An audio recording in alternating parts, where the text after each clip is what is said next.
One. Broadcast November 11th in the year of our Lord 2013. This is going to be and will be the broadcast of CUBEBRICK and Hot Shots Golf. Right now my tank's on empty. I'm on E, and not the good E. Like I mean it like towards like a gas tank. Like I'm not actually on ecstasy. I'm on E, and I thought about starting up another game within my series of tribute to AVGN, which I have discovered the game. I have found the game. The game is set and ready to go, but I just don't have the energy or patience because this one's gonna be a fucking bitch. So rather than do that, I'm too tired. I'll just do a Hot Shots golf cast. This is my safe zone. This is where I go when I want to decompress, let it all hang out, and just be one with the golf that is Hot Shots golf. So and look right here in the little title card I got here. This game is a blast. It says Game Informer magazine, and I agree with that statement. Or actually, no, I'll say it's a hoot. It's a hoot. It's I don't know. I got nothing. That's why I'm playing this. So now, with that being said, as per the regular, it's this day in history. So this is the day back in 1918 when World War I ended. This is a long story, but fuck it. I'm gonna give it a go. Fuck the World War. It ended. This is a long article, but here we go. Actually, let me get a spark before I do this. Make sure.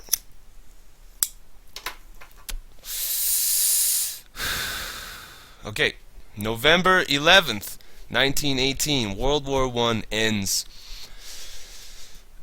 At the 11th hour on the 11th day of the 11th month of 1918, the Great War ends. At 5 a.m. that morning, Germany, bereft of manpower and supplies and faced with imminent invasion, signed an armistice agreement with the Allies in a railroad car outside Compiègne, France. Compiègne, France. The First World War left 9 million soldiers dead and 21 million wounded, with Germany, Russia, Austria, Hungary, France, and Great Britain each losing nearly 1 million or more lives.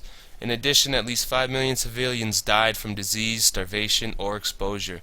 On June 28, 1914, in an event that is widely regarded as sparking the outbreak of World War I, Archduke Franz Ferdinand, hey, that's the name of a band, Franz Ferdinand, heir to the Austro-Hungarian Empire, was shot to death with his wife by Bosnian Serb Gavrilo Princip in Sarajevo, Bosnia.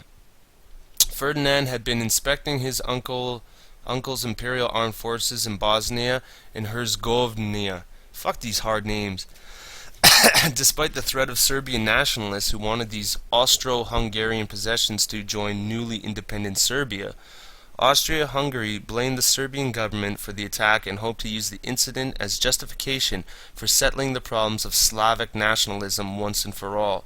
However, as Russia supported Serbia, an Austro-Hungarian declaration of war was delayed until its leaders received assurance from German leader Kaiser Wilhelm II that Germany would support their cause in the event of a Russian intervention.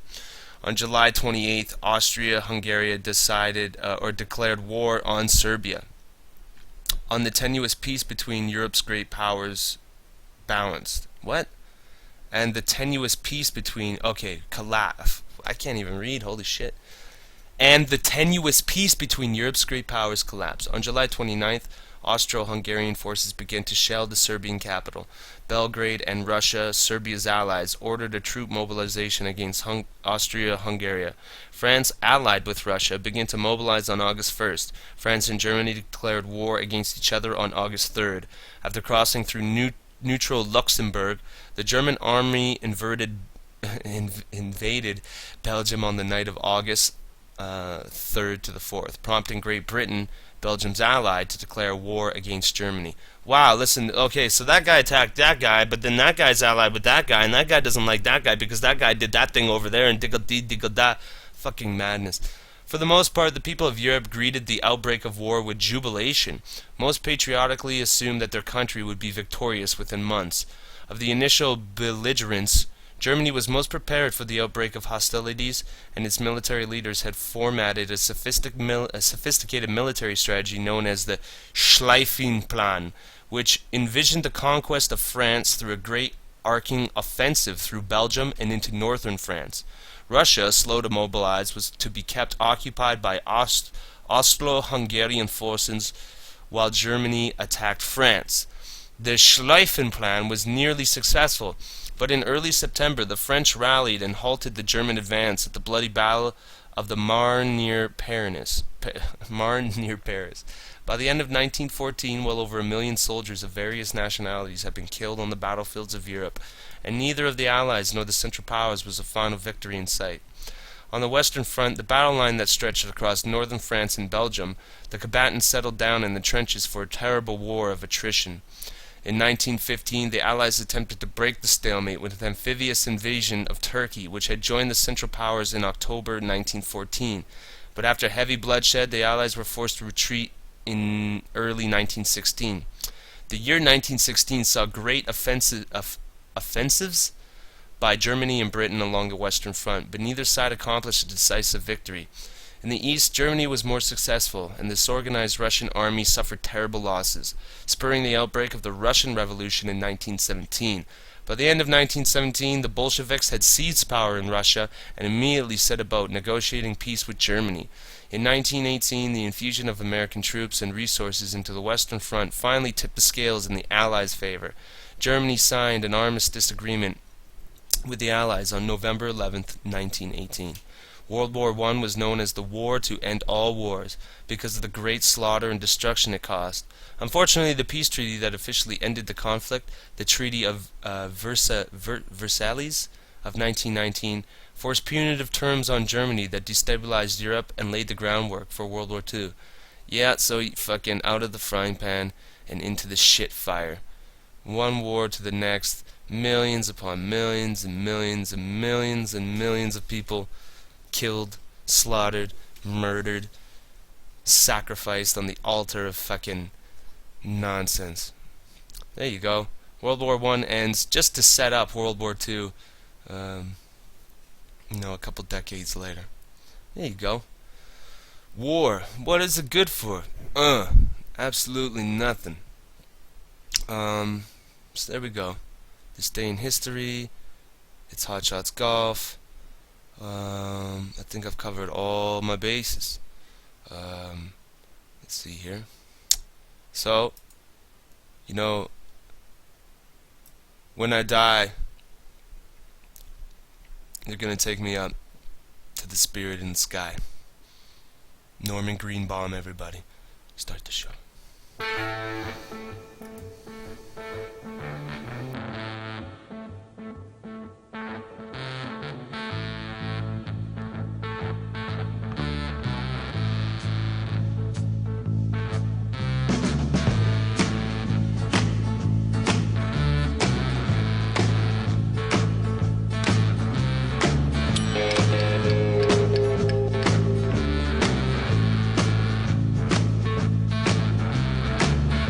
When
Gotta have a friend in the Jesus.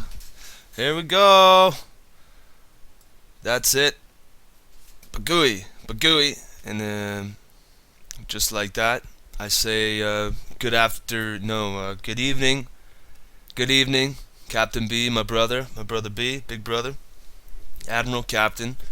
Salute, as you were, sir. Then there's Solid Kane. Or Liquid Kane, Solid Madigan. Kane, mad. He's mad. He's here. It's good to see you, brother. Thank you for coming in. Then there's Tactical Hound. This fucking guy. Here's this fucking guy. Well, here's this fucking guy. Welcome, brother, to golf. It's a favorite for everybody, right? And Rep, you too. Hey, you. Welcome. Thank you for coming in tonight. Let's all chill out with some Heart Shard Scarf. Nothing like the Heart Shard Scarf. So, hopefully now with this emulator, it has a problem with I'm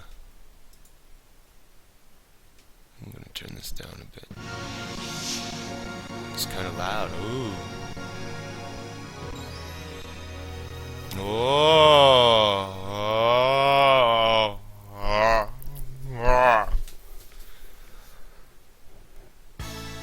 There we go. So yeah, my emulator has a problem with saving, I think. I think this has something fucked up with the memory card. So hopefully I could just save state everything on the way. This is, it's hard to say if this is my favorite Hot Shots golf game, because this was, I started with Hot Shots Golf 4, like that's when I started getting into Hot Shots Golf and realized it was so awesome. And then I backtracked with Hot Shots Golf 2, and then I backtracked even further with this one, and that's when I started broadcasting it. It's hard to say. Hot Shots Golf 4 is pretty fucking great, I'll say, but this one is pretty solid. Like, it's beatable. It started it, and I'm playing it. I can broadcast it, so maybe it's my fave. I don't know. Inconclusive. So, what do I want to do here?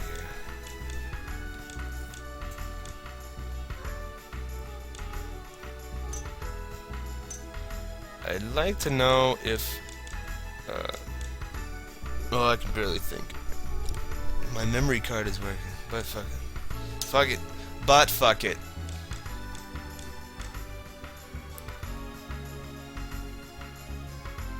Challenge after you reach level 5.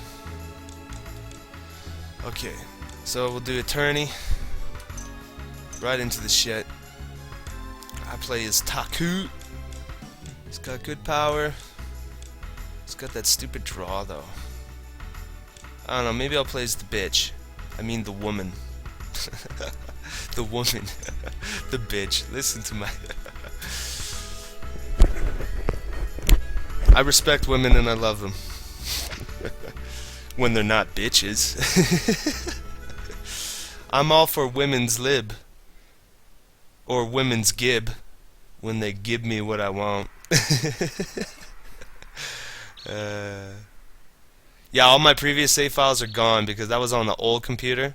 My old computer is pooch for now. Until I get my... Ooh. I beat Iceman. So I beat this game full and through. And that's why I went on to Hot Shots Golf 2. Because I thought, you know what? Fuck, I beat this one. I'll fucking beat Hot Shots Golf 2. But fucking that thing is just a fucking marathon of shit. It's been a while.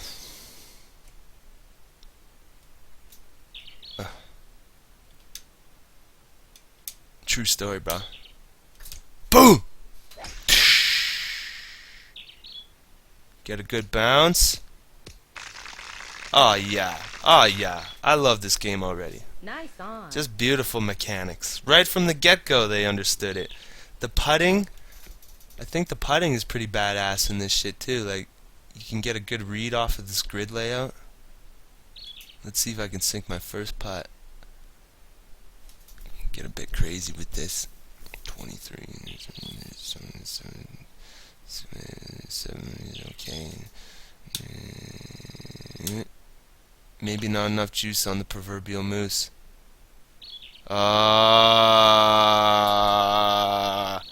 Almost. Almost.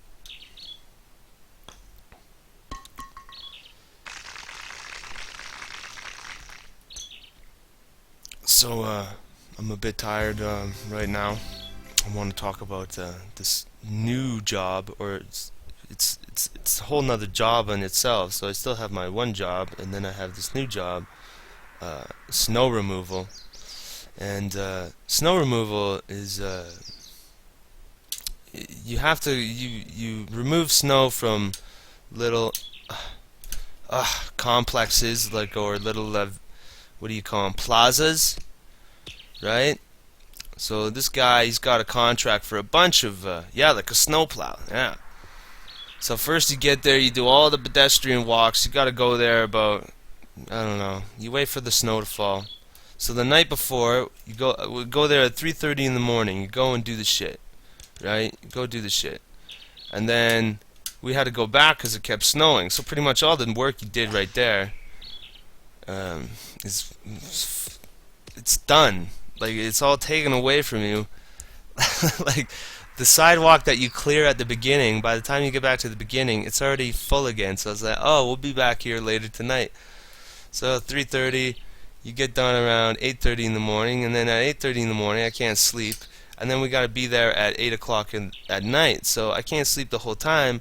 And then you go to the place, and now we're doing all the plowing. All the fucking plowing. It's just, it's grueling.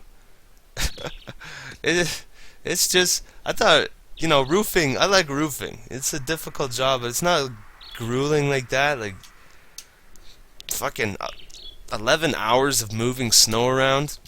It's fucking, yeah. And it's a bit cold. Yes, this is true. It just fucks up your sleep cycle. How you fucking deal with that? Fucking, your energy is just fucking. Yeah, so pretty much for 11 hours you sit inside of a truck. It's kind of cool because I work a truck that has one of those big snow plows on the front. So you get this little remote. It's kind of like a Wii remote. And it moves it up and down and side to side, and you just move snow all night. That's it. Oh, you better go, ball. I didn't put enough stank in the tank.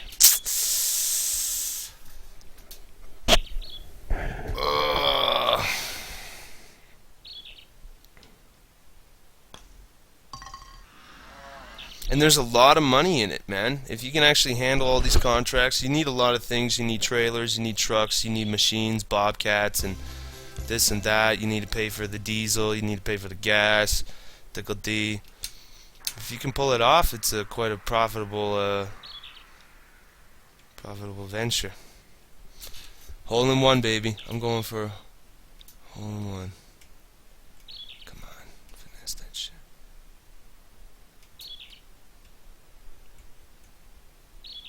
Well, you get some good exercise from just moving, like when you actually just do the pedestrian shit, but when you're plowing the parking lot, you just sit there all night. Hour on hour moving snow. Quite the thing. Fuck. You better go, ball.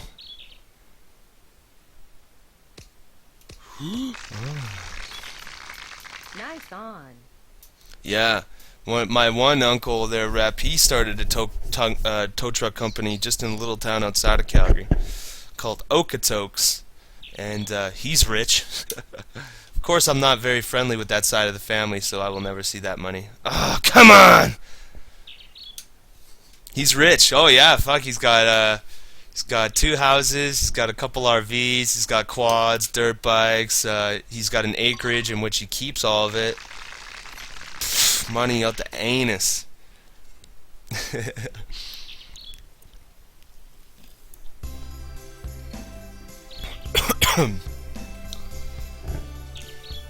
It's all well and good, but snow removal is great, but I'm just doing this until well, I don't know how long I'll do it. Fuck, I can't get that full power.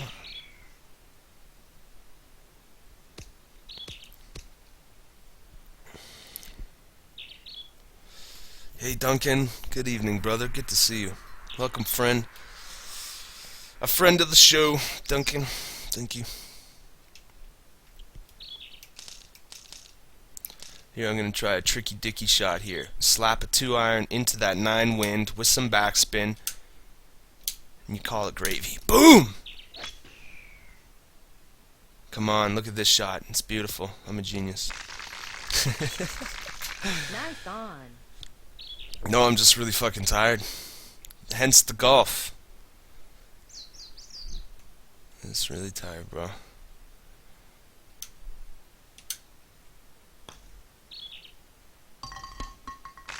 Nice in. Yahoo! So there's no music in this game. This is the big problem. Yeah, this is a non-cast. It's not an anti-cast. It's a non-cast.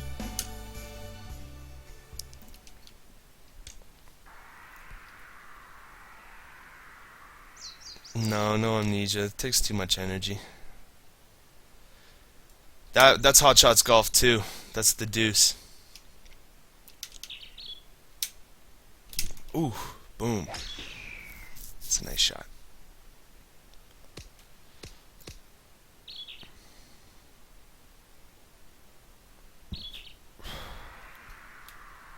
It's so quiet and silent. I'll put on some tunes in a bit, but the only thing about putting the tunes is,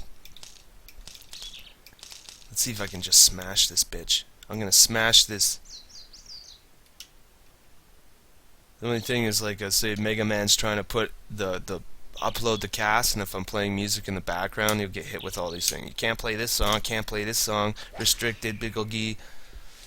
But I don't know. We'll get to the point where I remember during my flood cast, I played the radio, and we got most of that cast on there. So we'll switch it on to the radio in a bit, just for some background ambiance. Let's see here. Oh, too much juice. Sit, Billy, sit in the cup. Oh. The skills are coming back. I can feel the thumbs coming alive.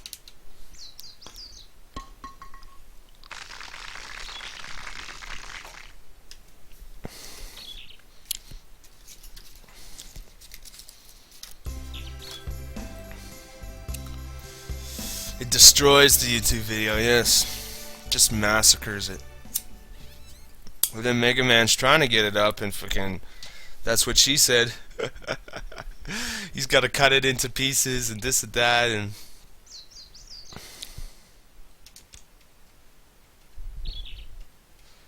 but hey, that's the job you signed up for, buddy.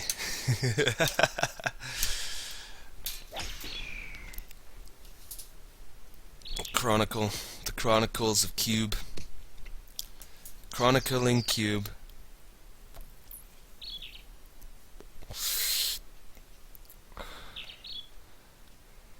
Okay, this is a nice fucking beauty shot. Fucking, if I hit it perfect. Yeah, I can't get a full power shot yet. It's the deal. Nice on.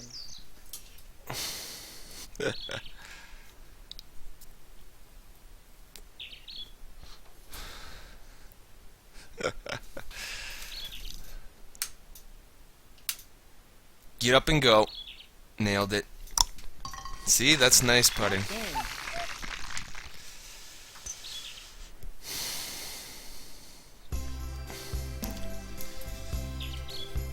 He will have a room in the castle.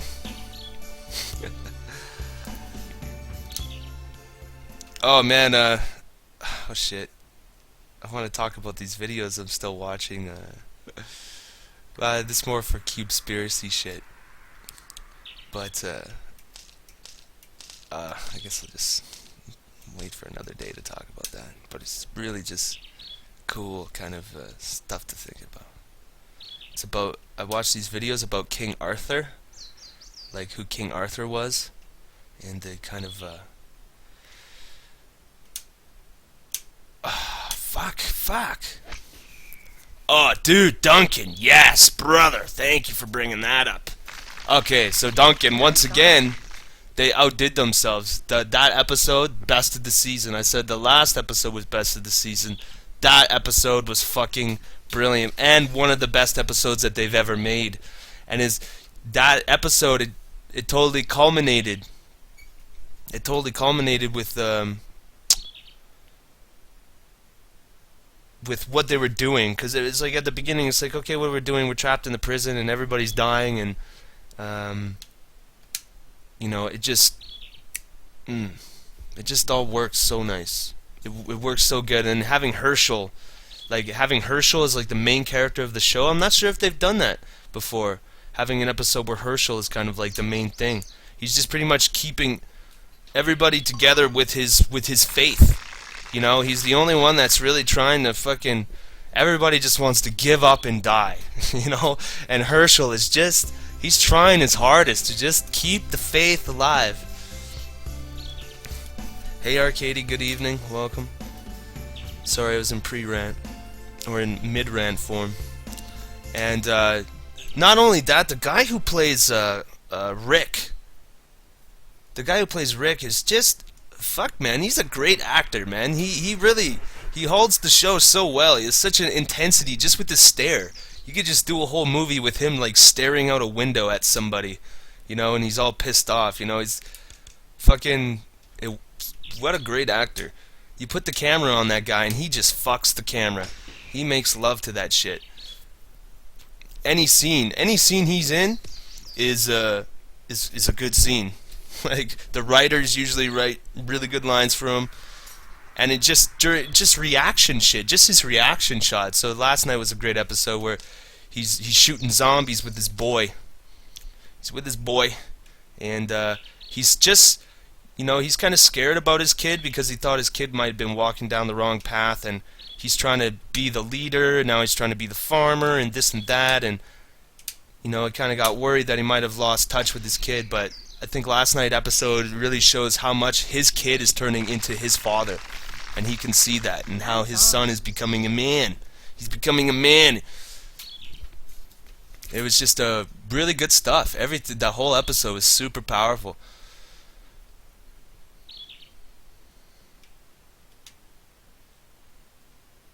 Oh yeah, and yeah, he's going into it. He reloads his gun, he loads the rifle, and he starts going. And he's just looking at his son like, wow, he's beyond, like, he's raised himself in a way. Loco! Welcome, Loco, my brother. What is going on, the guy? What is going on, my friend? Sit down. Let us... Oh, that was way off. Shit. Man, you know what fucked up my putting? Mario fucking Golf. Mario Golf. Mario Golf 64. It fucked my putting up for hot shots like crazy. I spent all that time trying to get it together. Yeah, I'll probably be on for a bit. Let me see. I'm looking at my box of beer here. Yeah, I'll probably be on for a couple more hours. But who knows?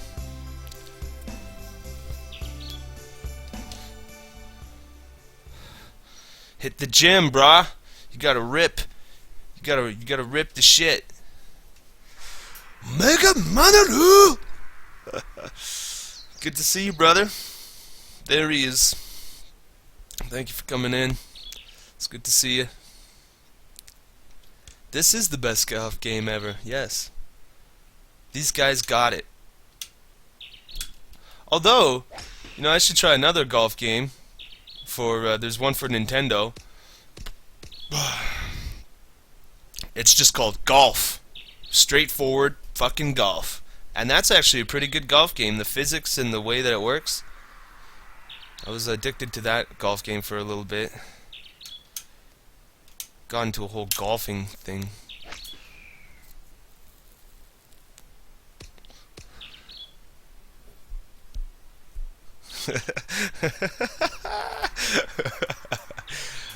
This chat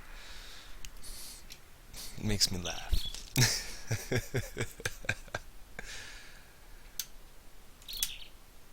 I cannot get a full power shot to save my life. Tap on knack. Look at that ball go right. Ugh. Like the desert's Mr. Kane. Hey, that's good, Mega Man. That's funny. Like the desert's Mr. Kane. I remember then that when that song came out in the 90s, there was the original and then the remix, which was much better than the original. Or was more popular anyway. Come on, baby, be good. Turn, no.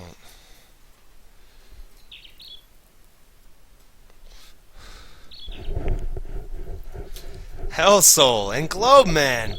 More man than Globe or more Globe than man. I don't know. I'm not sure if he even knows, but I welcome you. Thank you for coming in, brother. And Hell Soul, as always, as you were, sir. Good to see the family. Got the family in here.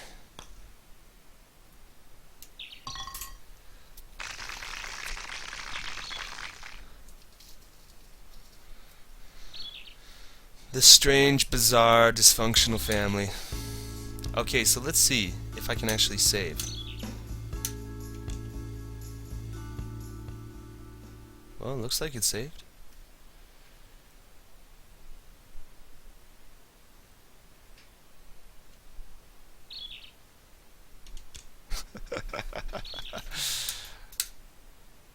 Fuck.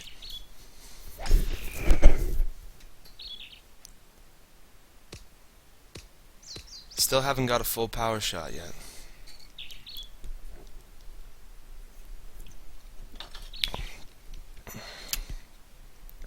It's fucking with me.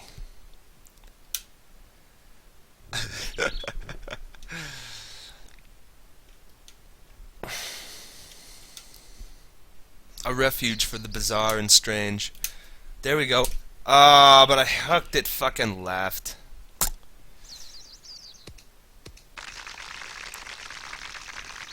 Nice on. Could start a train. It doesn't have to be a gay train. Let's just start a train for everybody. Hashtag no homo.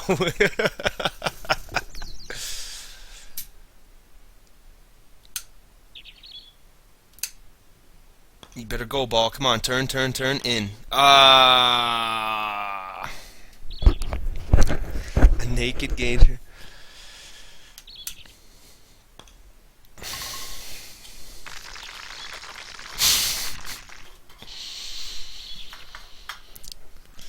Whatever floats your boat.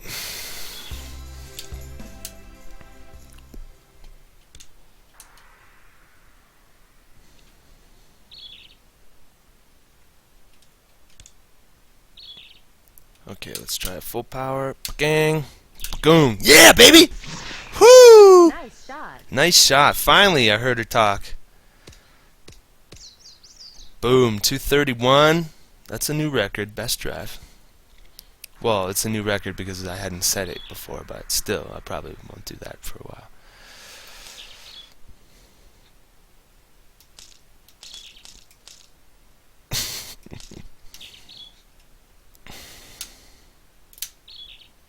Ah, shit. No, that might work. This shot might work. It's gonna play. Oh, that shot plays real well in the sticks. Nice on. The Neo Geo. Are there Neo Geo emulators? I guess I should look more into the whole emulation world. That's a beautiful putt. Ah, woo!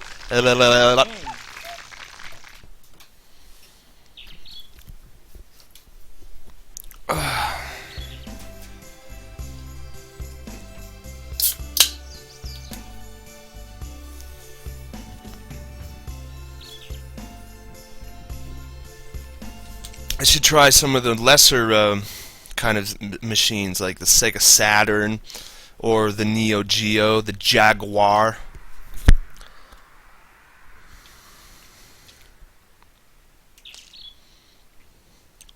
What's that wind like?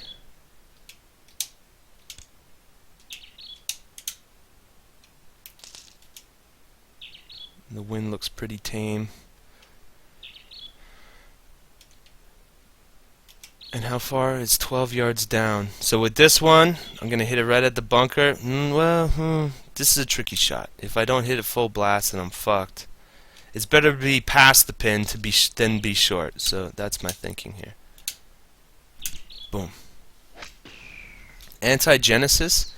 You know, I'm not anti-Genesis. I just have not found a good Genesis game to play. I have the Genesis emulator here, and I've tried. There's one time, you know, as a caster, sometimes you have a great idea. Like one time I wanted to play fucking Sonic the Hedgehog, number Deuce, because that was a big game for me when I was a kid. And sometimes I'll have a whole show set up. I'll be like, okay, I'm ready to go, and I'm just about to hit that broadcast button, and it's just like, yeah, something kind of stops you. It's like, I can't cast. And I prepared like this whole Genesis thing. I have the title card. I have the thing. I have this day in history ready. I'm going, and then all of a sudden it's just like, it's just something. All of a sudden, oh.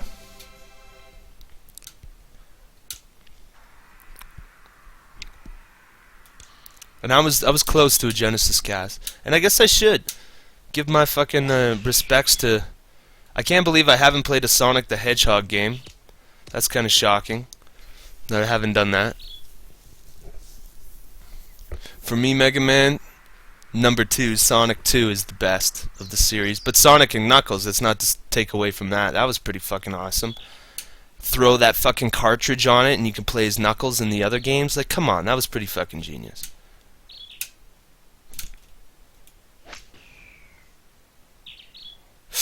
Ah, what?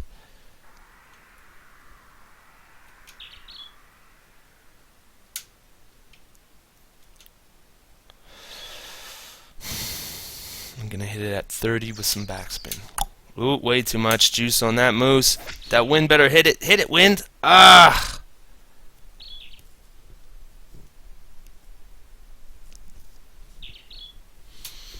Let's see this putt. We're going left. Going left.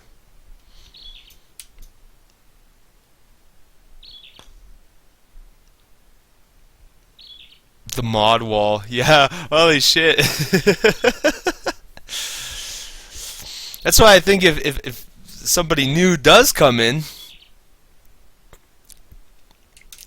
they look at that mod wall and they're like, what's going on in this fucking channel? What's with all the mods? I'm not gonna say anything, I'm gonna get banned. Like, look how many mods can you piss off in this room?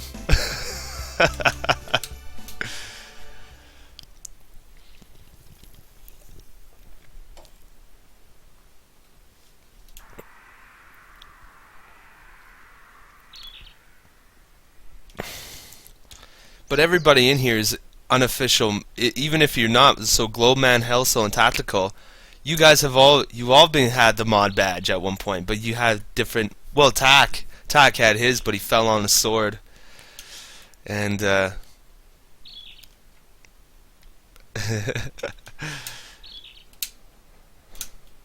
so the mod badge is no longer a thing. And Loco, then we got my brother Loco. He had his mod badge on the old name, but now I don't hand them out anymore. I just don't hand them out. Mega Man, you were the last. That's it. That's all. We've moved past the age of modding. You know, broadcasting has evolved.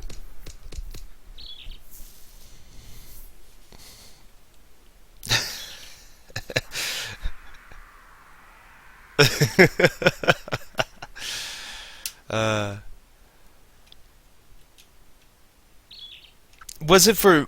It was for Lil, right, Tac? Just to be sure, because you know I forgot what I did to piss her off, but she got pissed off at me, and she doesn't want to talk to me anymore.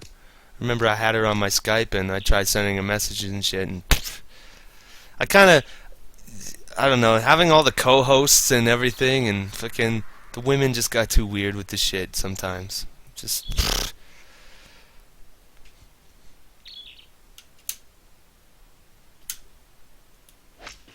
ah, fuck your ass.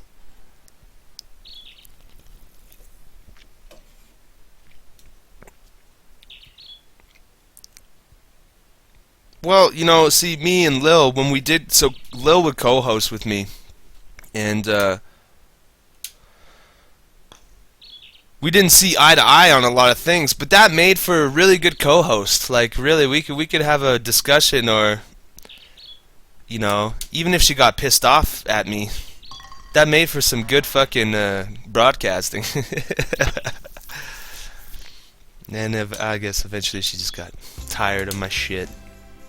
It's okay, I understand. But I would still like to, the moderators of this room, look at all of them. Whoa. Oh, that's cool. So, let's see. Okay, we got there's some names you guys might not know. So, Wild Shot, he's a guy that I played with a lot. Then we got the Jimsy JPEG. There's Lil. Mr. Stink. There's Sweet. Hey, Toilet Pastries. I haven't seen Toilet Pastries in an age. He used to be in here. Yeah, Eternal Ashes for Great Justice. Chapter 5, Brooks. I don't know. For me, when I gave out mods, for me, the modding was love. How else can a broadcaster express his appreciation towards his chat other than fuck a mod, you know? I was just giving it away back in the day. Oh, I think I just X'd my chat. No, there it is. There we go. And a lot of names I see there, people that don't come by very much anymore. That's okay. When time passes on, seasons changed, and so did we. Did we not, people? Did we not? Look at this, par 4. What the fuck, man? What happened to my shot?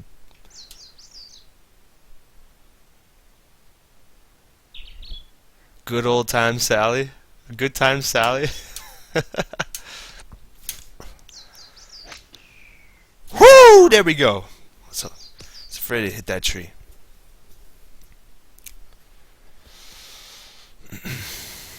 Par 4. That's a joke. Fuck, man. I hate these in-between shots. 72. So, it's 45 at the middle. Half of 45 is, what? 22?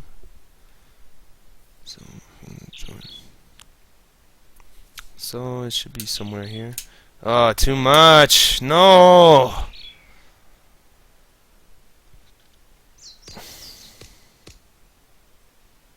And you're still here.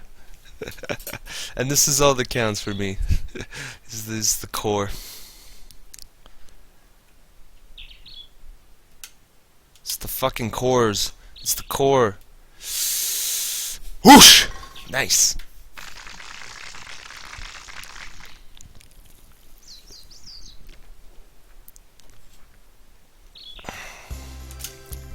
Still a little sloppy.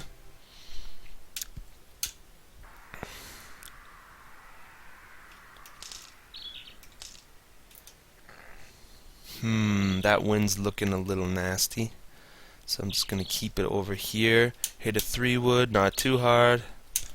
Boom, that should be nice.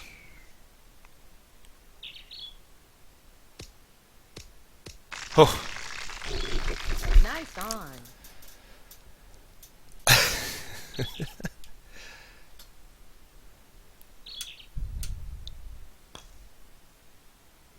Buoy. Nice in. Nice in. That's what she said. Literally. So what? Just stick it in? Yeah, just stick it in. Nice in. Hey, thank you.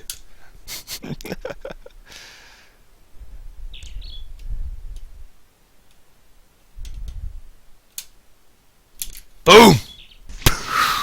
Nice shot. Just a beautiful shot. Straight and true. Powerful. It did what it said it was gonna do. Gotta love that.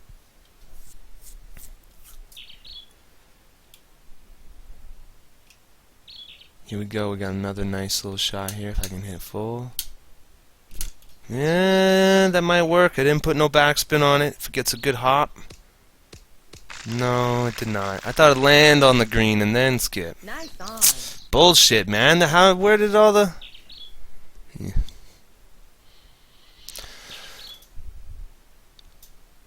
See, with this shot here, you gotta power up. No fucking choice, because you gotta put a little bit of stank on it. 25. Come on, baby, go. Get up and go. Not good enough. Fuck. It's just a reflector. It's just a reflector. Hey, we can't say that song. It's banned. You play anything by Arcade Fire from their new shit, it's banned. Or YouTube banned. Globally banned.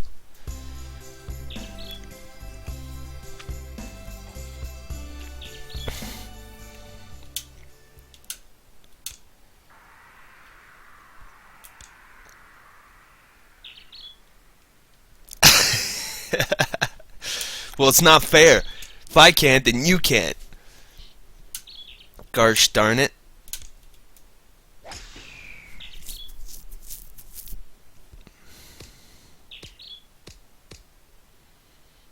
There we go.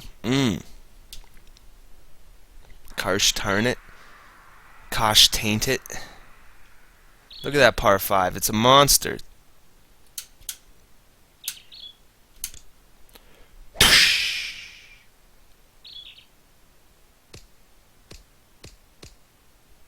With my plate near the end of the cast. I just think it's crazy when Mega Man explained to me how there's like this big machine or some sort of magic filter that goes through all YouTube videos. It knows how to find images, it knows how to find songs, and it's just like this this crazy filter that goes through and finds everything that is copyright and just gets rid of it. It's kind of like, it's crazy. Very clever. Clever girl. They're very meticulous.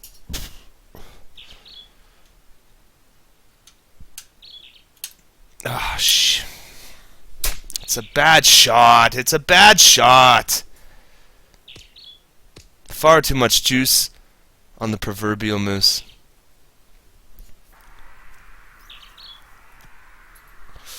It just goes to show how well, like sifting through information, how well that they've, or how far that's come along. They can sift through so much stuff with just a scripted AI, or a program. I mean, scripted AI, same thing.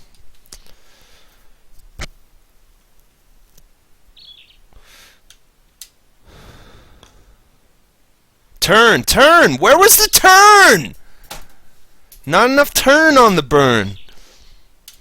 Not enough lean on the green. Shit! Fuck ass!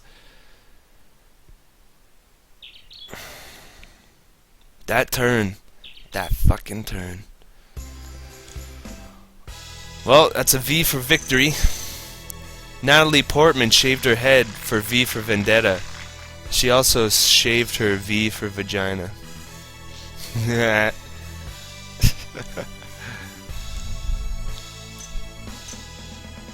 Data saved on memory card. Between tune first, yeah.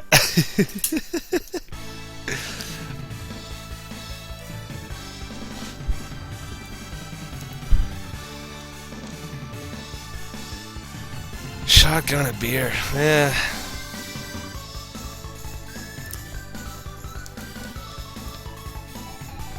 I won't shotgun a beer, but I will finish the beer that I have right now. Which is about halfway, yeah, so it's half full, because I'm an optimist, so the beer is half full. So I'll just down this. Try to get goofy. But I'm really fucking tired. Like, the more I drink, I'm afraid I'm just gonna get really tired.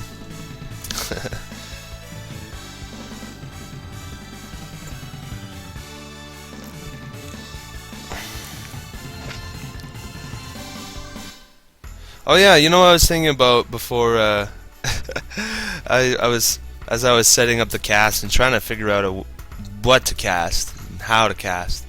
I was thinking I'd do a wrap-up cast, like a game or a broadcast where all the games that I've neglected, like I've gone halfway through, I go back and I beat them. And I was thinking about them. There's so fucking many of them. There's well, there's Hot Shots Golf 2.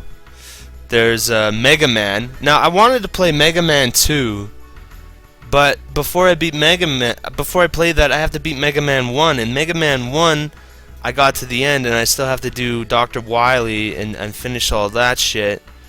Then there's Tales of Fantasia. I never finished. Grandia, I never finished, but that was through an emulation fail. Like, the game glitched me out, and I couldn't finish it.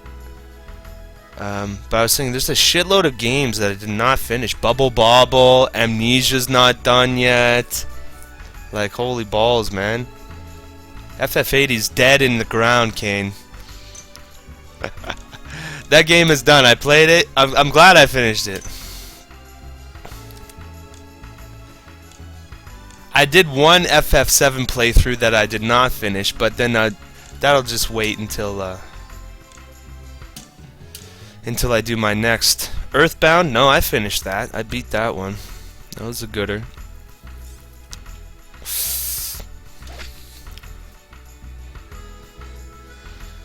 Ghost and Goblin, yeah. I beat Legend of Gaia? Did I play that one? I don't think I played that game.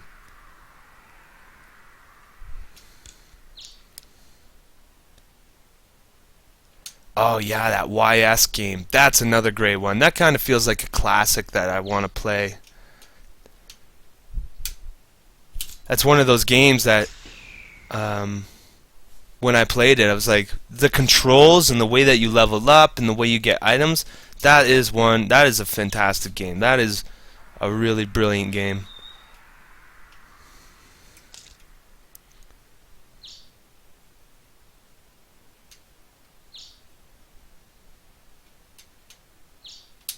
Ugh, fucking garbage. The Legend of Yeezy. Go!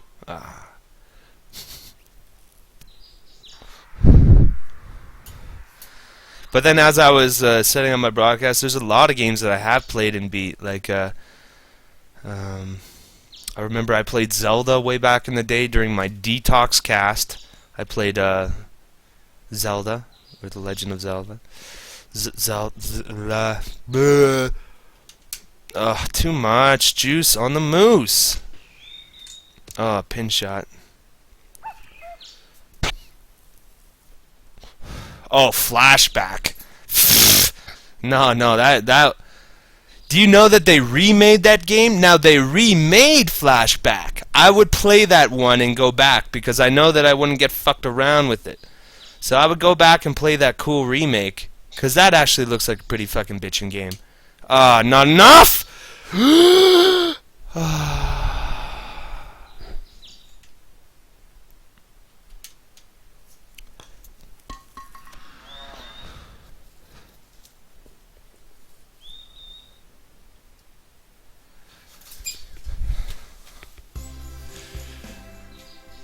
Yeah, I remember seeing the remake of Flashback on Steam. I was like, wow. And then I just remembered how I got so ripped off. It was one of the worst rip-offs in my video game playing life. We're talking about such a brutal, difficult game, and it just fucked me so hard. There's no way. Oh, Monkey Magic? Yeah, that's one I just barely touched on. That's right.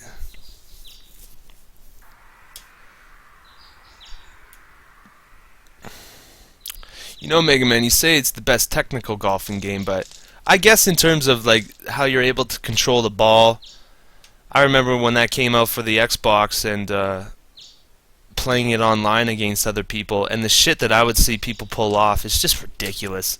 Like some people could get a hole in one on every par 3. Like it's a par 3, that motherfucker is getting hole in ones all day long. Nice on. Then there's Intelligent Cube, yeah. Yeah, there's a lot of stuff I just kind of touched on.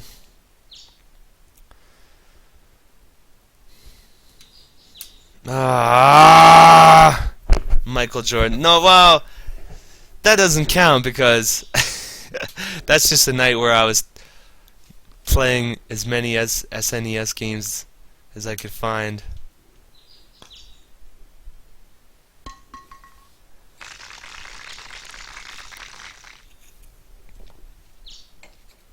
Aladdin's a good game.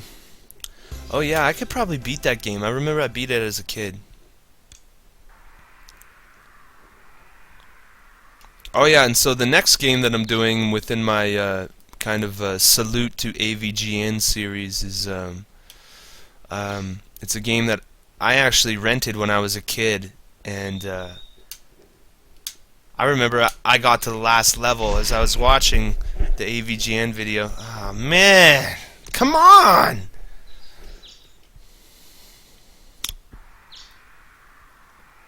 Par 5, fuck off. But I never beat it. But I got to the last stage on that game, and as a kid it was just impossible for me to beat. So that's going to be my next game, and probably last game in my AVGN series. But because I was looking at all the games that AVGN has played, and he's played a lot of shitty games, and I'm not sure if I have the stomach to even. Because if I do play it, then I'm going to try for a full playthrough. And most of the AVGN videos, he goes, well, he gets so pissed off he doesn't even finish it, you know. But when you're doing a broadcast, Nice you have no shot. choice, man. You just have to keep playing that fucker until you're done. And then if you leave it untold, then Nice boom, shot. then there you go. I have another game that I haven't beat. There's another one in the bank that I left open.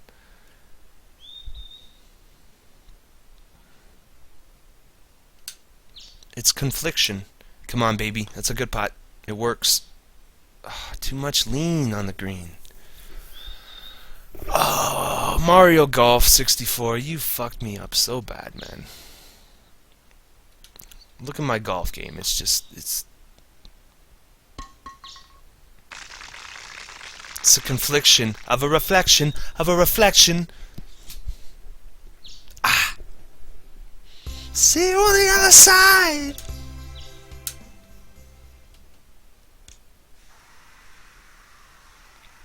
I guess I gotta go buy that new album.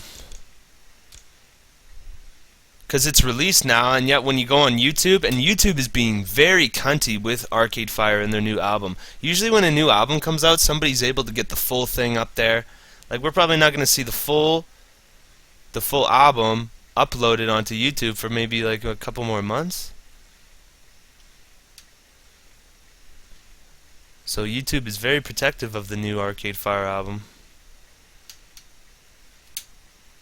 And I'd just like to hear some new. Look at that fucker go right. It's in the water. No? Where is it? Oh, it's not even. That's a par 3, a 228 yard. Our song it skips on little silver discs. All of it's plastic, they break it to bits. I want to break free, but will they break me? Down, down, down, don't mess around. Plus that one song, Here Comes the Nighttime. That one song is the reason I want to go see them live. I just want to get so fucked up and just dance. And next time I go to a concert, so the last concert I went to was Queens of the Stone Age, and I thought, okay, I'm gonna get right up in the front, and there I was, right up in the front. And then they start playing their music, and then the crowd is going nuts. They're moshing and everything, and to me, it's like Queens of Stone Age isn't about moshing and pushing people around. Like, just rock out. What's with the mosh pit? Like, I know the music is powerful. Yes, I understand this, but fuck off, man. Okay, so I started at the beginning of the fucking at the front row, and by the end of the show, I had no stamina because I was pretty drunk already, and plus, you have to sit in the crowd while I was pushing you around, and you get knocked down, and people were crowd surfing. That's the first time I saw crowd surfing at a Queens of the Stone Age concert. I'm like, what the fuck is this? And crowd surfing is just annoying. Yes. I gotta lift you up, and it's like,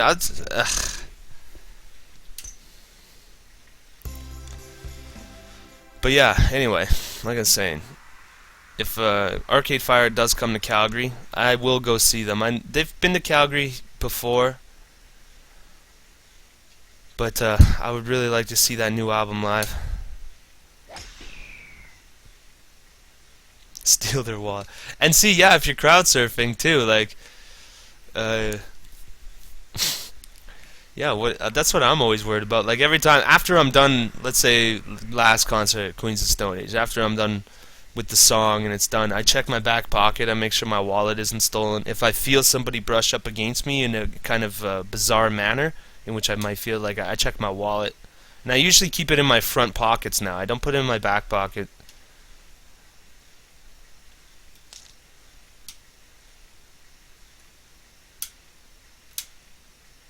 Boom. Come on, baby. That's a nice shot.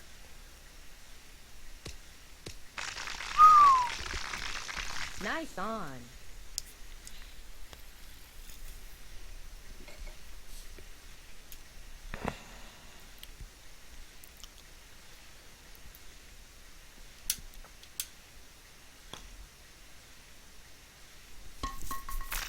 Nice in. I think one Queens of the Stone Age concert I went to, maybe my first one or second one, but I remember everybody started blazing. They started smoking the cron while everything was going, and I had like 3 or 4 joints being passed like back and forth through me. So it's like only like maybe 4 people around me are smoking weed, and it's like that one guy takes a little tiny hoot, and when I take a joint, I like to, you know, enjoy it. And then I pass it, and then all of a sudden I get a nudge from behind me, and there's a guy passing me another joint. He's like, okay. So anyway, I didn't expect to get that fucking ripped, and I was so thirsty. My mouth went so dry. I was like, and it made the concert. It just ruined the concert for me because I was just thinking, I gotta go get something to drink, but I don't want to lose my spot. I don't want to lose my fucking spot. I wish there was like a reserved standing area at concerts, because being on the floor, all the people who are in the front row, they don't drink, they don't smoke, you know, so, you know, which is good for them. I don't hold that against them at all in any way, but what do I do when I'm in mid-show? I want to go get a beer. I have to go walk through all the crowd, and there's no way that I'm getting that beer, and then I have to stand in line to get the beer, and then by the time I get up to the place where I was, I drank the beer that I already had. So then you're thinking, okay, so I'll just do double beers. But that doesn't work. Drinking at a concert is a difficult process. It's not as easy as it sounds. Boom! That's it, baby! Woohoo! Yeah, that's it. Nice on.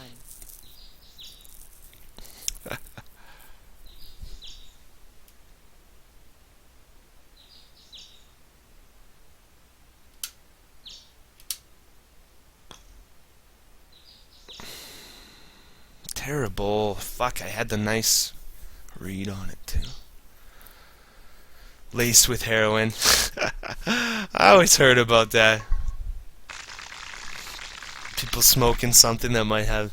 I guess that's one thing you should be careful of. Or you never know that the person who handed you the joint, you don't know if they got hepatitis, you don't know if they have herpes, you don't know if they got this. That's a pretty good point to bring up.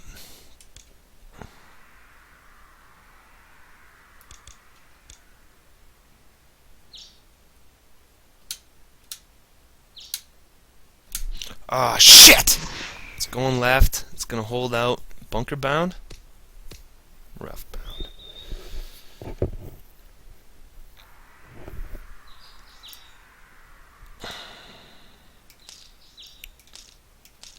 All love is plastic and break it to bits.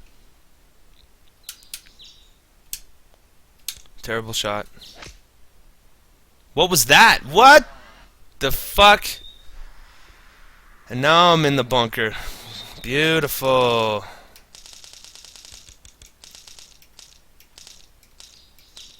Oh my god, man. This is terrible.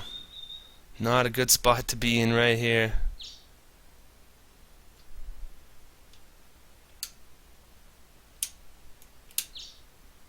Boom. Come on, turn. And turn, turn, turn. Nice shot. Wind's gonna take it. It's gonna fly.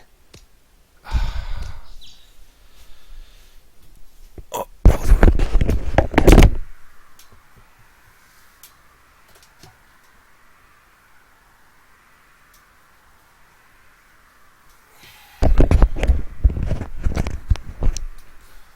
Want to break free, but will they break me?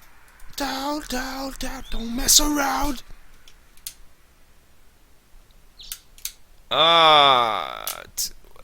Terrible. I blame Mario Golf again. Oh.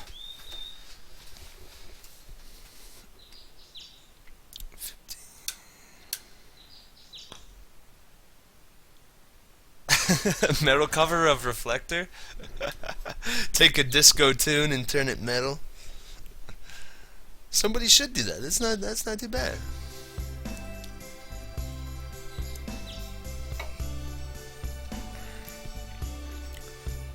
$3DS or Vita? Vita. If I had to pick between buying the two, if that's the question, okay, I would pick a Vita. Because I saw a Vita in the store last time I went to EB Games, and I looked at the screen, and the screen was like, whoa, it was so colorful, and like, it was like hypnotic to look at.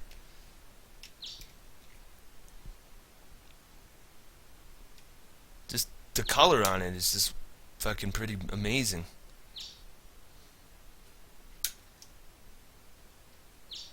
Yeah, we still have EB Games up here. we have quite a few in the Nice city. shot. We probably have about 6 locations in the city. Nice on. Except I hate the people who work there. They're kind of like snobby video game dicks.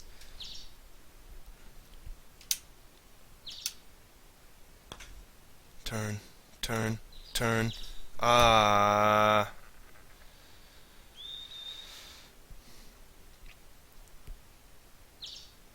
Look at that ball, it just keeps rolling.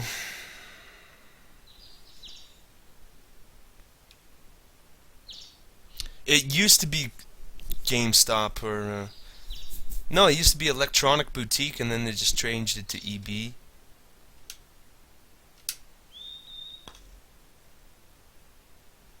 we go.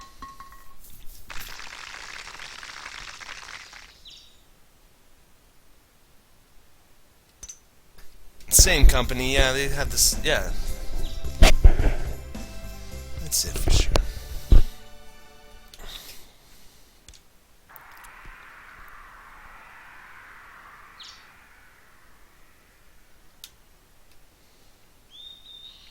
Or one time when I was at EB Games, like, when I go into the store, like, it's a video game store, and the guy, one of the employees comes up to me, he's like, do you need any help finding a game? And I was just, like, looking at him, I said, this isn't, I'm not walking into a car dealership, I'm not walking into a clothing store, it's fucking video games. Do I need help finding a... No, you fucking idiot, what do you fucking think? I need help. I've been playing video games before you were born, probably, you fucking punk. Do I need help? Get the fuck out of my face. That pissed me off. Pfft, help finding a video game. Motherfucker. I was playing fucking Mario when you were in diapers. I was playing fucking Atari disk drive games when you were still in your daddy's nutsack.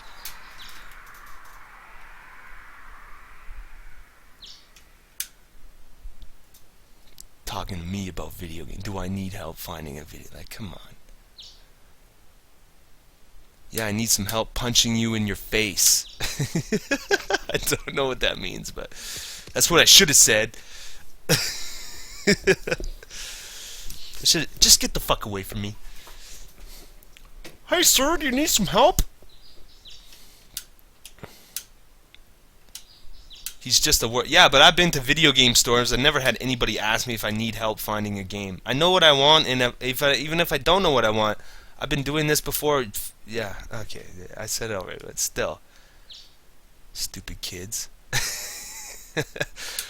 You're fucking punks. You don't know nothing about anything about the games. If I need help.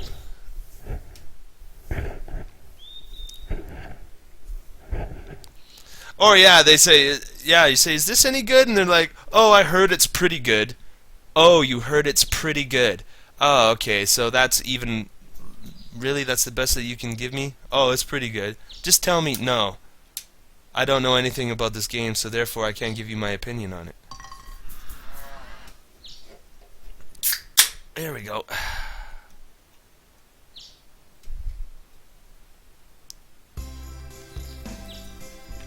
Oh yeah, rep, what you just said there. So one time I was looking for a particular game, right?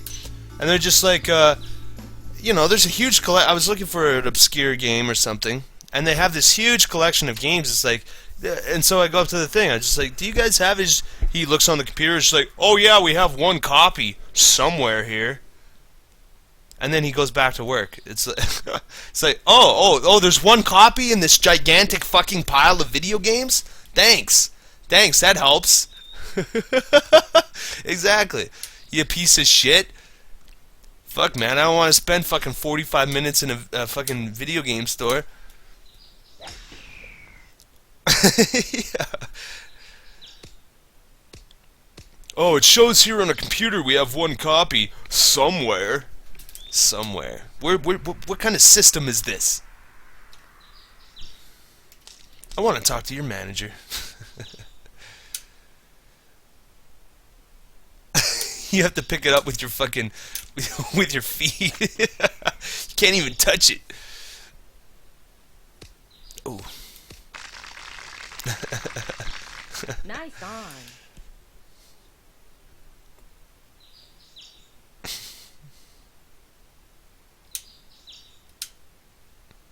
Go ball. Turn, please, turn. I learn from the turn.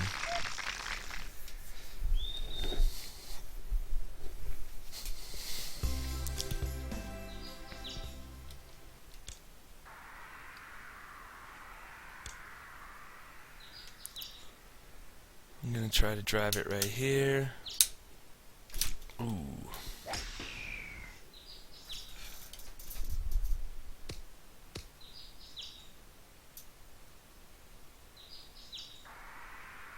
They just buy it themselves, those little fuckers. That's why they work there. Going through your video game fiend phase. I've been through a very deep fiending. Like I said it before, but I used to be quite addicted to video games. I always had to have a new video game, or you know, so many games I bought just by looking at the cover and try to get a feel for it, and then you take it home, it's a piece of shit, and you're like, oh no, I spent all this money on this game, it's a piece of garbage. Come on. Sit. Nice on.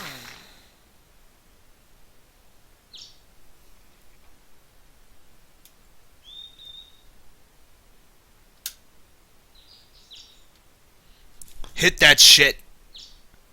It should have went straight in.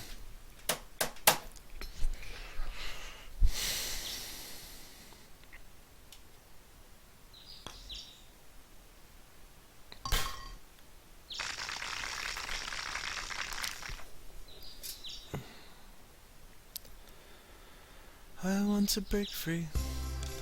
Way to break me. Hold on, I have a radio station pulled up. It's 103, the classic hits here in Calgary. Let's see what they're playing.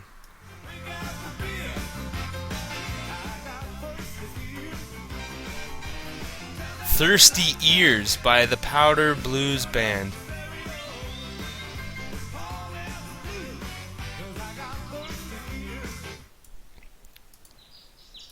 The White Lodge, Black Lodge, rep. Yeah, I don't know. That's a good question. I would really like to look back into that. That's when I was in my Radiohead mode.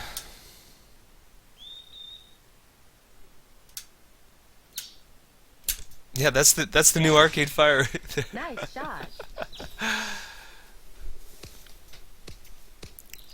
AM FM radio in cars? No. That's bullshit. It's funny though. So for I'm moving the snow right now, so the guy's letting me use his truck. It's a really nice truck, and he's got XFM satellite radio in the thing. It's got the whole deal: seat warmers. It's got parking assisting, park assisting. Who needs to help? If you need help parking, if you need a machine to park for you, get off the fucking road. Anyway, it's the DVD player in the back. Everything, and it's got the XFM radio on it, and XFM radio is kind of neato. Like they're playing a lot of really weird, obscure shit that I've never heard before, which was nice. But when you say that they might get rid of terrestrial radio, well then I don't know. I don't know how I feel about that.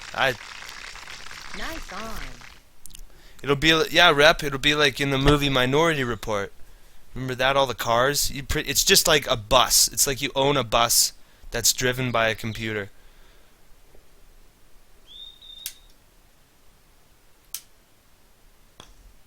That's it. I got it. Nailed it.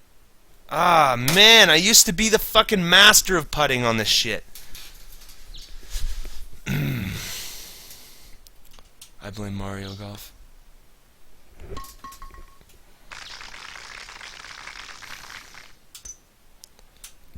But with XM radio, and you need a subscription, don't you? Like satellite radio and all that? I don't know. I like local radio. I like the idea of hearing radio stations within my city.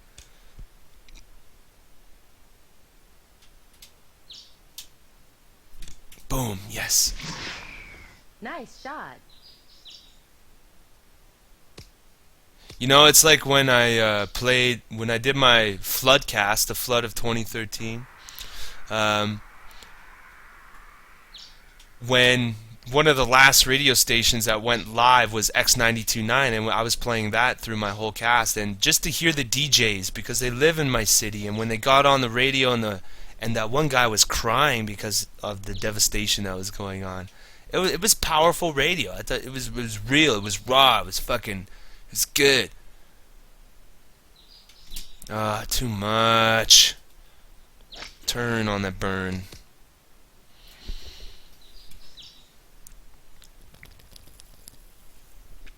It wasn't soggy. It was raw. But to hear that radio DJ crying on the air, it was something, man. It was something. I never heard that guy cry. Seemed like such a happy individual on the radio. One of my favorite radio personalities in Calgary. And, yeah.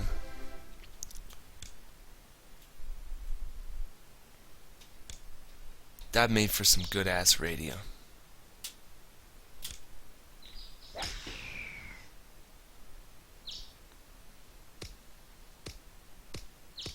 Oh, the humanity! Hold on, let's see what song they're playing now. I need some...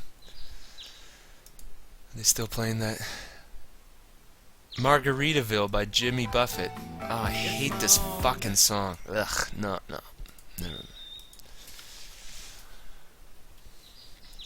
Wasted away again, Margaritaville. Searching for my lost acre of salt. In the hole. Go, you whore. Pardon my language. Nice It's the booze talking.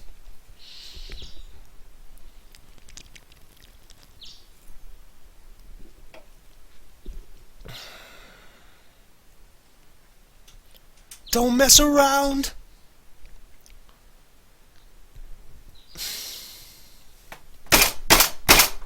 Fuck. Bullshit. Shotgun a beer. I can't eat. No. I bet I could. I could, but I don't want to. Are you trying to peer pressure me, Tack? Are you calling me out that I will not shotgun a beer? Do you think I will not give in to peer pressure? Because I will give in to peer pressure. But before that, I gotta go take a piss. I'll be right back. Talks amongst yourselves.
I don't have to do it. Well, you know what? Fuck you, Tack. I'm gonna try to down an entire beer, just like old times. Oh, it doesn't pause the music. I gotta do. Would you pop there, Kane? I'm gonna pop your link. What is love? What is love? Okay. Baby, don't hurt me I'm gonna pound a beer. no more. Baby, don't No, it's happening. You invoked the spirits. What do you think what happens when you invoke the spirits? They answer back. Whew, it's been a while since I've done this. Come on.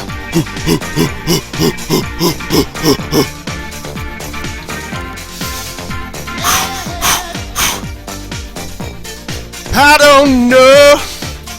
Okay, let's try it. And before puke. Now if I puke on mic, it's all your fault, Tactical, and I fucking hate you. Okay, here we go. 3, 2, 1, go. give me a sign. What is love? Baby, don't hurt me no more. What is love? Baby, don't hurt me no more.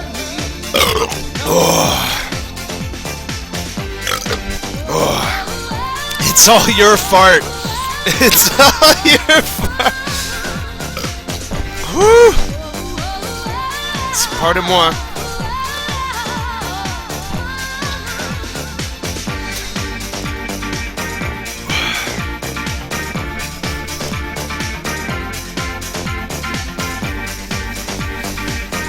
Boom, I did it. Whew. An entire beer, bang, within 10 seconds. Can I do? I'll give you my love, it's all to you. Nowhere I want, just me and you. This black guy is incredibly gay. What is love? Back in the 90s, maybe it wasn't so... well, it's coming through as really, really gay. Baby, don't hurt me no more.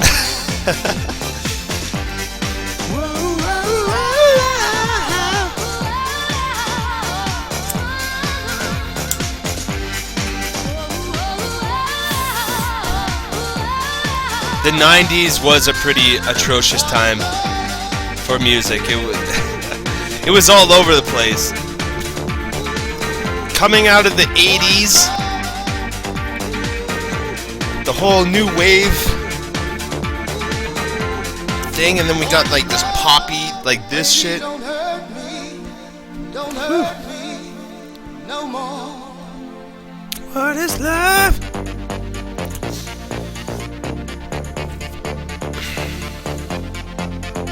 Yeah, yeah. Don't hurt me. Don't hurt I don't think I can watch any more of this incredibly gay black man. I love his attitude, but I can only put up with so much. I chugged the beer. Are you not entertained? Are you not entertained? Is this not why you are here?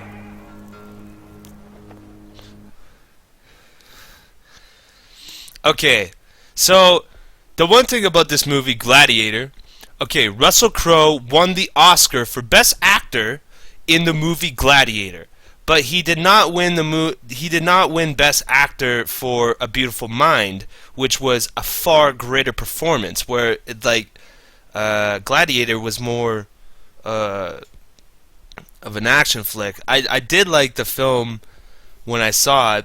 I thought it was a little over the top. I think that was a Ridley Scott film.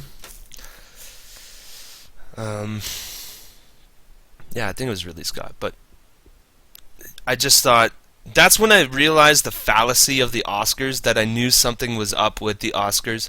Yeah, that's when I actually believed that there was no such thing as corruption or any kind of... That's when I was innocent, and I looked at Hollywood and all the actors. I was looking at them, and I went, wow, cool. That's the first time that I went, wait. He won for that? Oh, and then Tom Hanks got screwed. What was his... So that year, against Gladiator... now we need to do some Oscar history.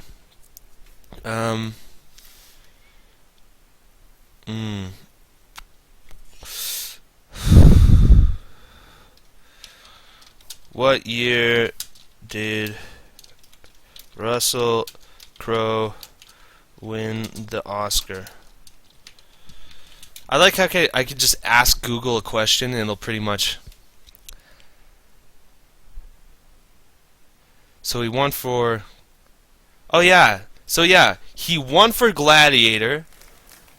A homosexual poet, a drunken artist, a man who has a relationship with a volleyball, a sexual deviant... Oh yeah, and Tom Hanks lost for Castaway. That was it. That's what for me at one point, Tom Hanks I thought was just a phenomenal actor. He's a really great actor. He got fucked out of I thought Castaway was the superior film up and down against... That's why I didn't like Gladiator so much. Because I thought, this is just kind of like over-sensationalized violence with with a little bit of emotional bits here and there.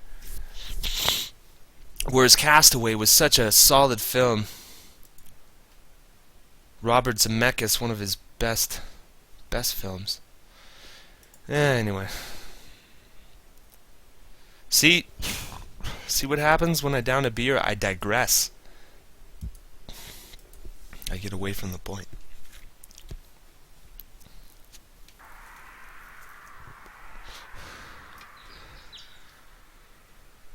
Oh yeah, and that was the year that I started to understand. So the actors, they go up there, they go, "Oh, I'd like to thank the Academy. I'd like to thank the Academy." And I was like, "Who's the Academy? Who who are these people which they're thanking? They're never ever discussed within media usually. Yet everybody's thanking them." And then I found out that the Academy is it's just pretty much a group of all the actors within Hollywood. So this is like a big group vote.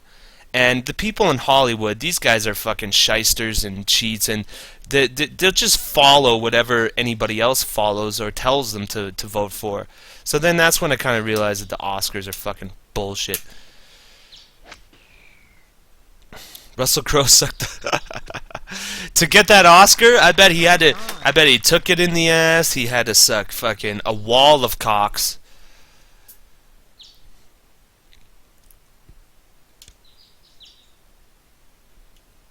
They bend you over. You know what they do in Hollywood? They bend you over and they fuck you in the ass. That's how they like to roll. You want to be in the the gang, you want to be in the clique, you want to be famous. Pull down your pants. And they fuck you right in the ass. That's how they roll.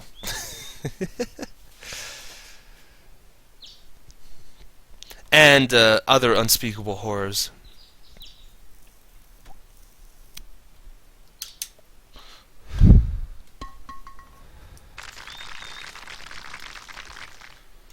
Welcome to Hollywood. They're gonna fuck you in the ass.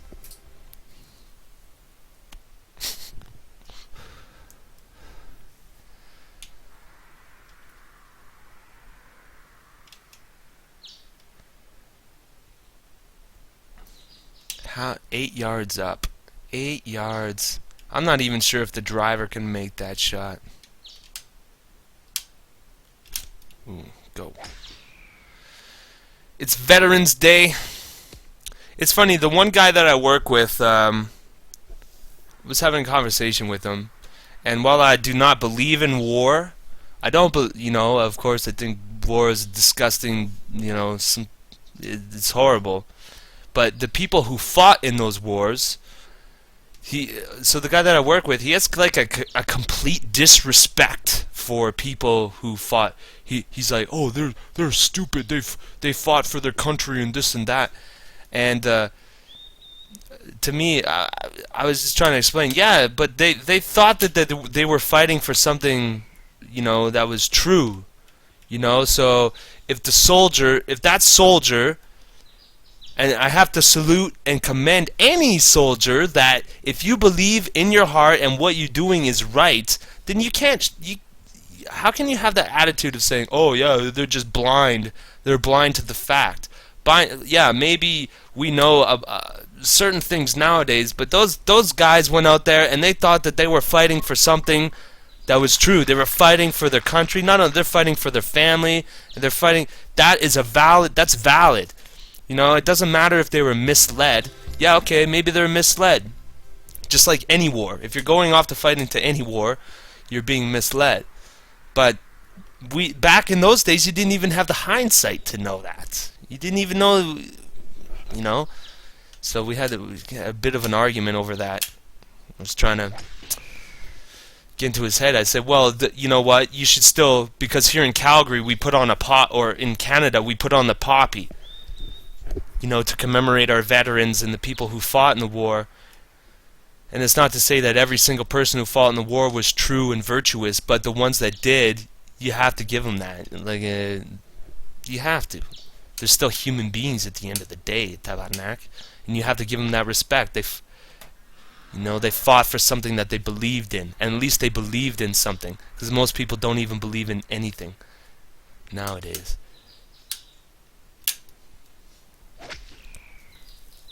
So you have to give your respect. You must.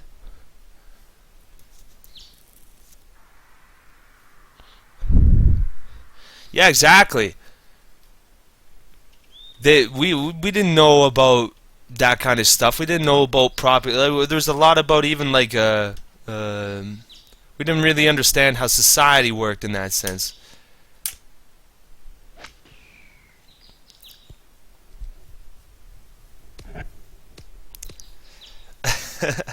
Okay, okay, you're right. Yeah, you don't have to. But I would implore you to, just because maybe the war was wrong or whatever. If that person stepped on the battlefield believing that they were fighting for what they thought was true and real, then that's a valid fight. So that soldier is He fought with a soldier heart. Everybody's got a soldier heart within them, and they will fight and defend for what they stand for. That's what they took advantage of, right? Within every single one of us is Nice shot. the feeling to defend and protect, and that's war plays off of that idea. War plays off of our feeling to protect and to save.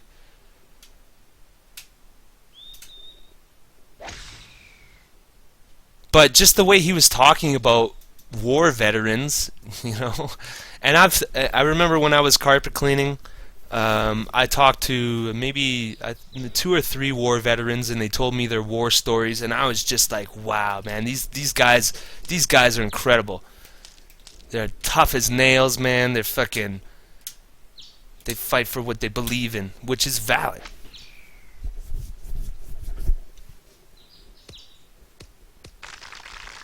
Nice on. America! Fuck yeah! On our way to save the motherfucking day, America! Fuck yeah! So you can kiss my ass and suck on... suck on my balls.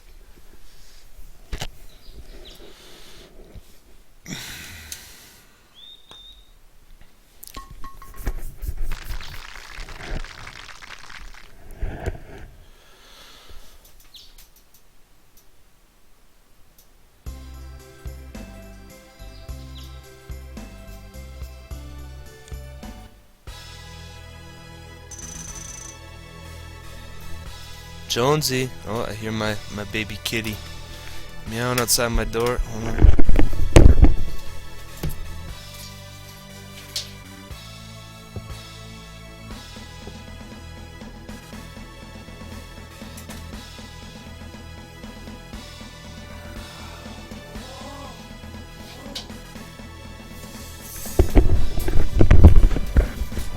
Everybody, the beautiful baby Jonesy has joined me. He's not a baby anymore, but he's still a little boober. 15 years old. 15 years old, this guy. Unbelievable. I really still can't believe how long he has lived. I had him since when I was 13 years old. This guy. Yeah.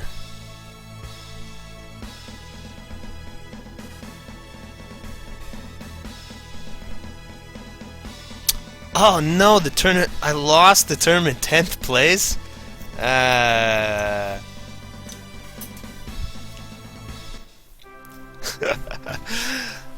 It's a terrible tragedy to see. I don't know what I was trying to say.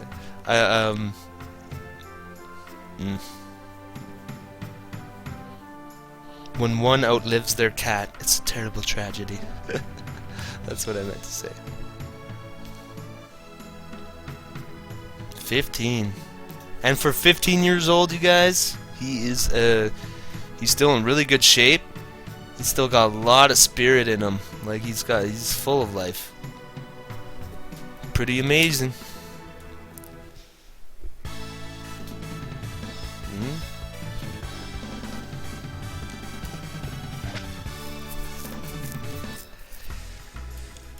He's been with me through the shit.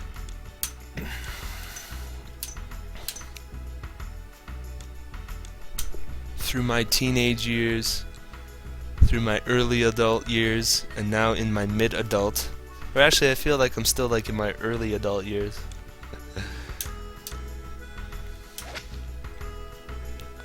You know, I'm almost pushing 30. I'm 30 next year, you guys. 30.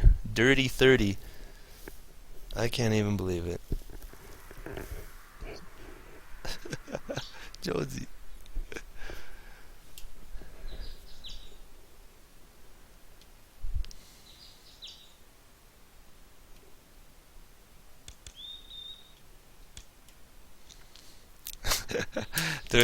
Yeah, it's hard to believe because I'm very immature. 25. No, I was 27 when I started casting. Or no, or maybe I was 26 or just turned. No, I felt like I was 27.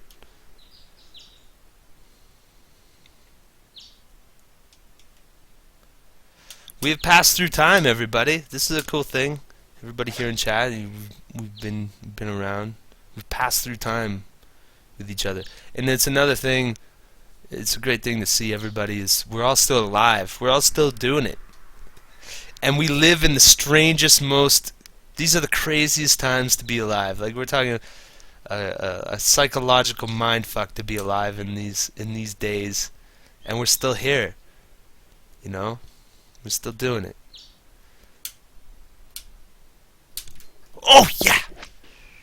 Nice shot.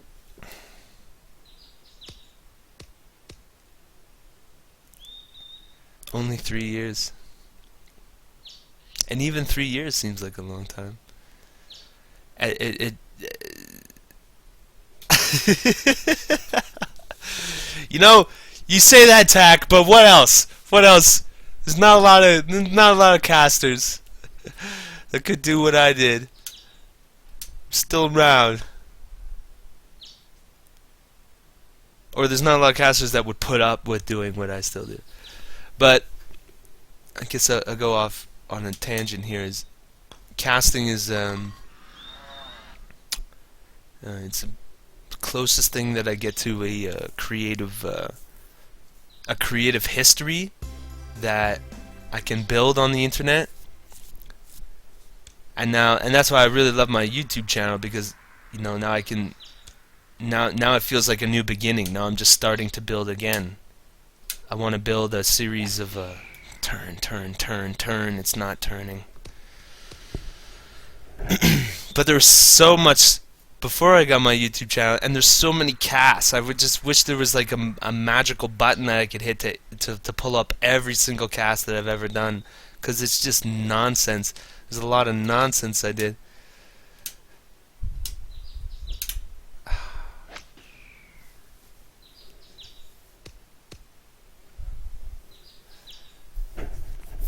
Casts. I said, you're always ripping on my... Are you ripping on my accent with that, Tack? I understand sometimes I mispronounce or I slur words. Fucker. Too much juice on the moose. Terrible.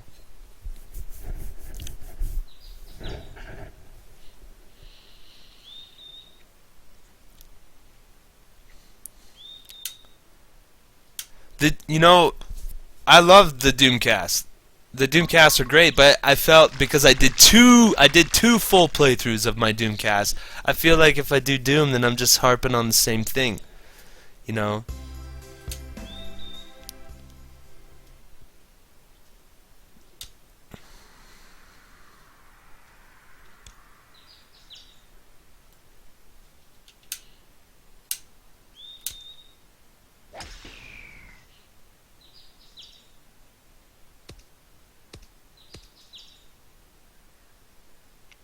Tune for SNES. Jonesy wants out. See, when I'm casting, Jonesy doesn't want to be around me.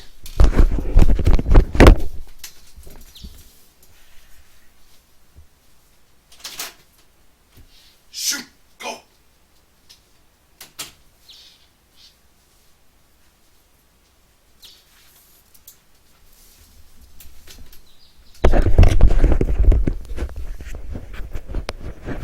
Back in the days of Boob Jam.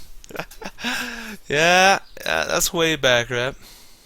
That was like during the Final Fantasy IX days when I first played, or the only time I played Final Fantasy IX on cast, and I beat it, and then I killed Ozma. Oh yeah, those were great days. I really like that stuff.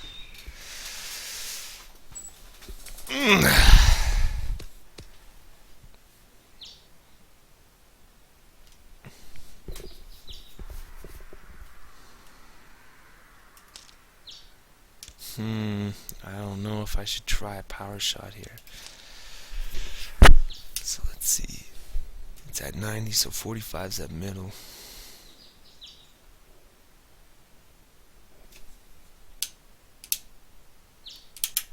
It's a bad shot.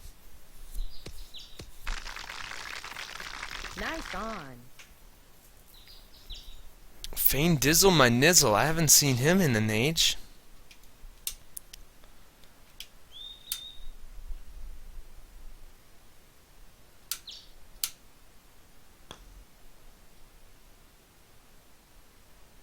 Well, if you became engaged, I hope that Fane Dizzle, wherever you are, brother, that you have chosen the right one, that you have found your soulmate and you are eternally bound. You have found the one. You finally found each other. Now you can be at peace. And I salute his love. Good for him. Fane Dizzle? You don't remember Fane Dizzle rep?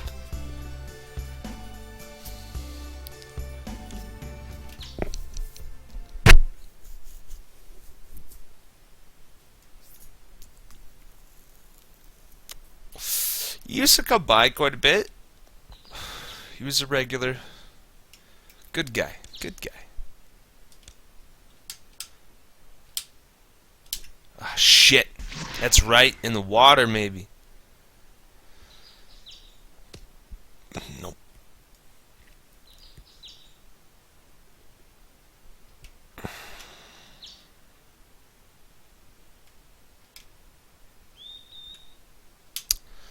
That's a fucking tricky shot. Ah, too much, man. Fuck, I'm overpowering shit. Gotta learn how to tone it.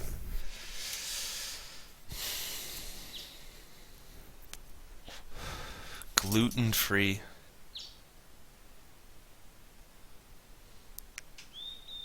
I don't even know what gluten is. What is that anyway?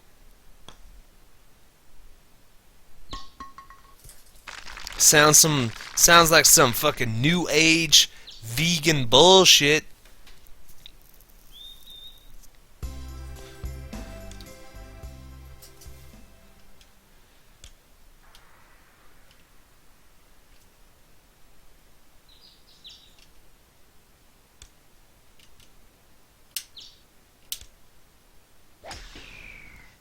No glute, brah.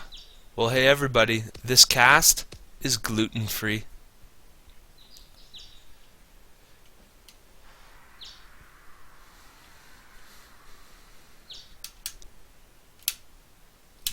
Boom. That should be a pretty nice shot. Should land nice. Sit right by the pin. Beauty. Nice on.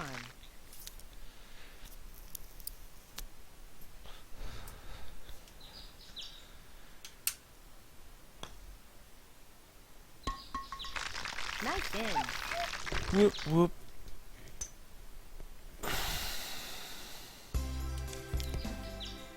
I tell you, that beer I pounded got me fucking chewed. Ah,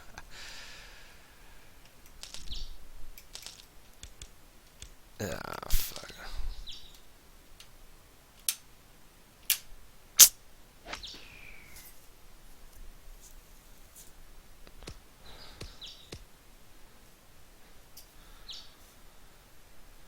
The lost dog. Doggy?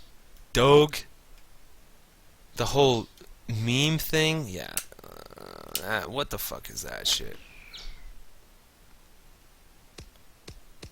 Ah, in the rough again! Hold on. Let's see what the radio's playing. The radio here in Calgary. Where is it? I think I put it in here. Yeah.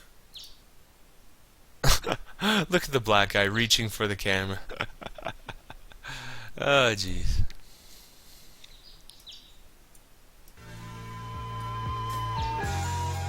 Baker Street by Jerry Rafferty.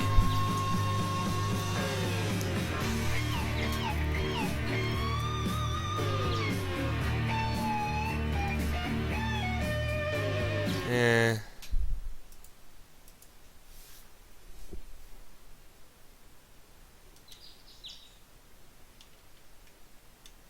Rather listen to the birds. Nice shot. Thank you.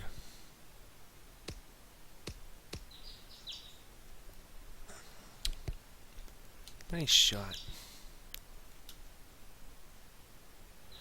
Let's see.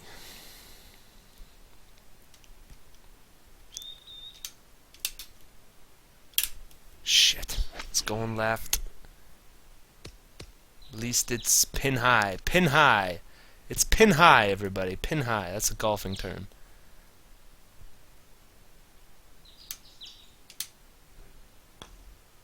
Boom. Whoop whoop.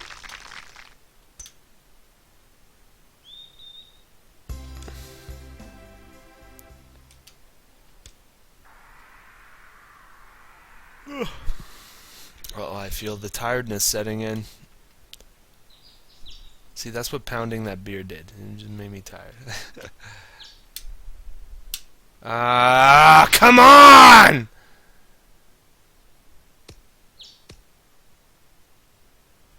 Yeah, I need to make a birdie.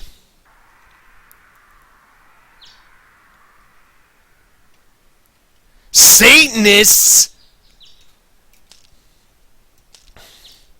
And their devil worshipping ways. Oh, yeah! Yeah! Yeah! Yeah!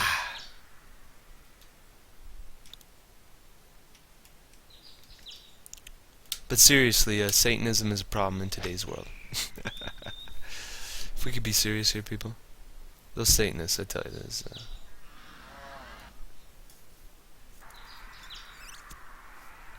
It's a big problem.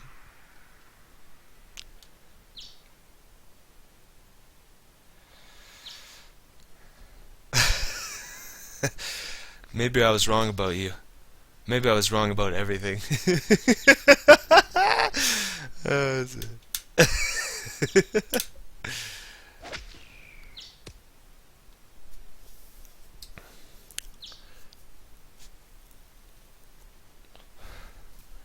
Pounder, I hardly knew her. Yeah. Go. Not enough lean on the green. Oh, beauty.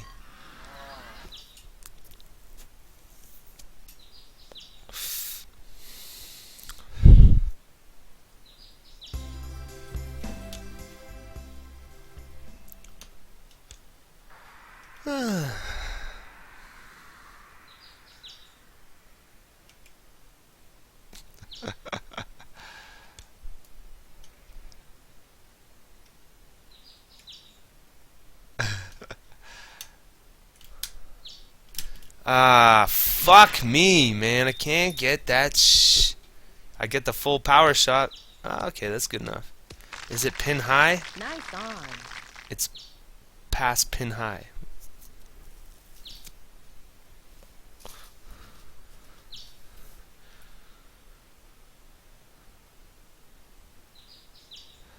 Oh, that's a tricky shot. Go.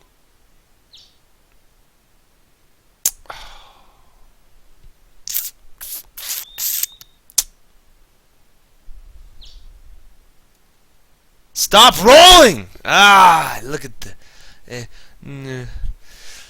What's the radio station playing now? Where's some music? I need some inspirato. Edge of 17 by Stevie Nicks. Stevie Nicks is a witch. She's a witch. I remember a recounting of somebody in my family, my aunt. She grew up in the time of this music. And she said she went to a Stevie Nicks concert. And there was always a rumor that Stevie Nicks was a witch, or she practiced some sort of bizarre magic. And I know it always stuck with my aunt, because whenever we have a family occasion and we start drinking, my aunt will always tell me about this story. I went to the Stevie Nicks concert. So anyway, she said she was front row, Stevie Nicks, or maybe it was Fleetwood Mac. And anyway, when she looked at Stevie Nicks, she said her eyes were just gigantic, and they were inside. They were inside this place, and there was like this bizarre wind, or there's just a bizarre wind, and just this bizarre feeling. My aunt is a very spiritual woman, so she always brings that up about Stevie Nicks and how it was. Sounds like a turn. Oh.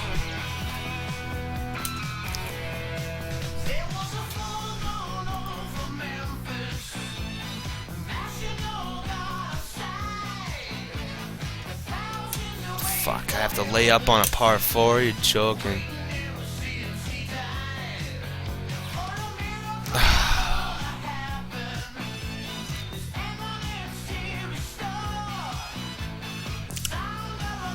This is a shitty shot right here. Who knows what happens with this? I'm gonna hit an 8-iron hard backspin.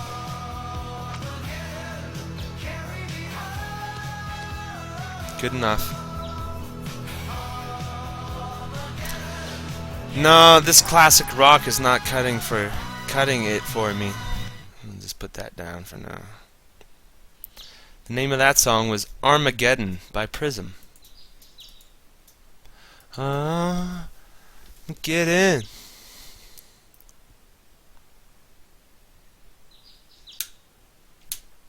Not enough. Not good enough. Shit. It was enough, but not the right read. Ugh, Mario Golf.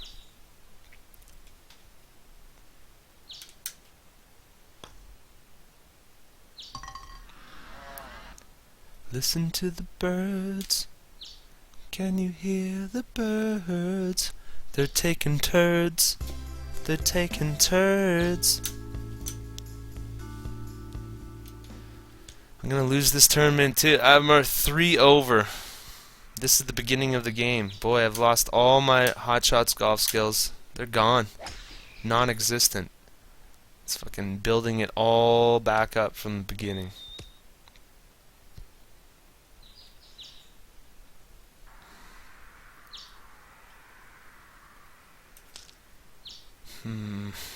That's a perplexing shot.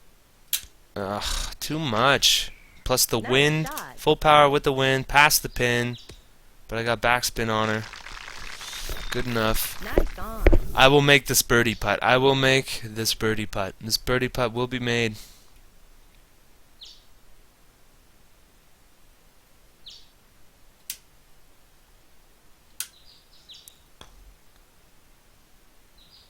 Poosh! Nice Here we in. go. What did I say? I'm still in this tourney. +2. Lead score is -2. I think I can do it. I'm pretty sure. Pretty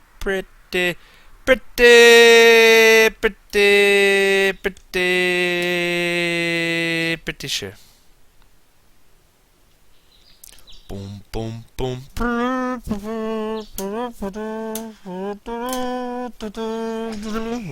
Boom.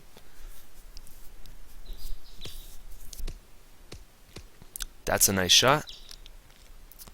Ba-ba booey.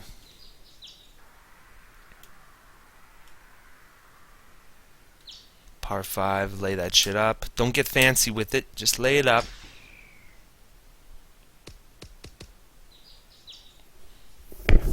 Fuck, that ball barely got off the ground. So here we go, we got an interesting shot here again. 2 into the wind. If I hit it a little light. And now I'm hitting at full power now. Like when I don't want to hit full power, it go full power. Ah!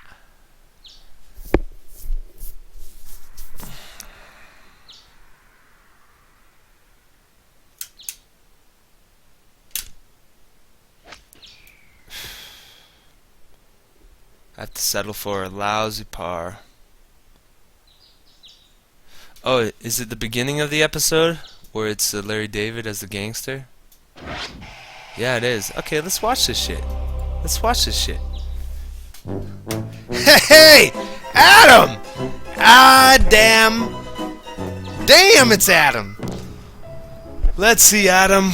I haven't seen you in months. I could say months. Is that what you thought? If you were me, It's good to see you, brother. wouldn't Thank you have for found coming out in. 'cause you're Thank you stupid. for frequenting. You guys are Frequenting. You have a gambling Welcome, problem? I mean to Shut the say. fuck up.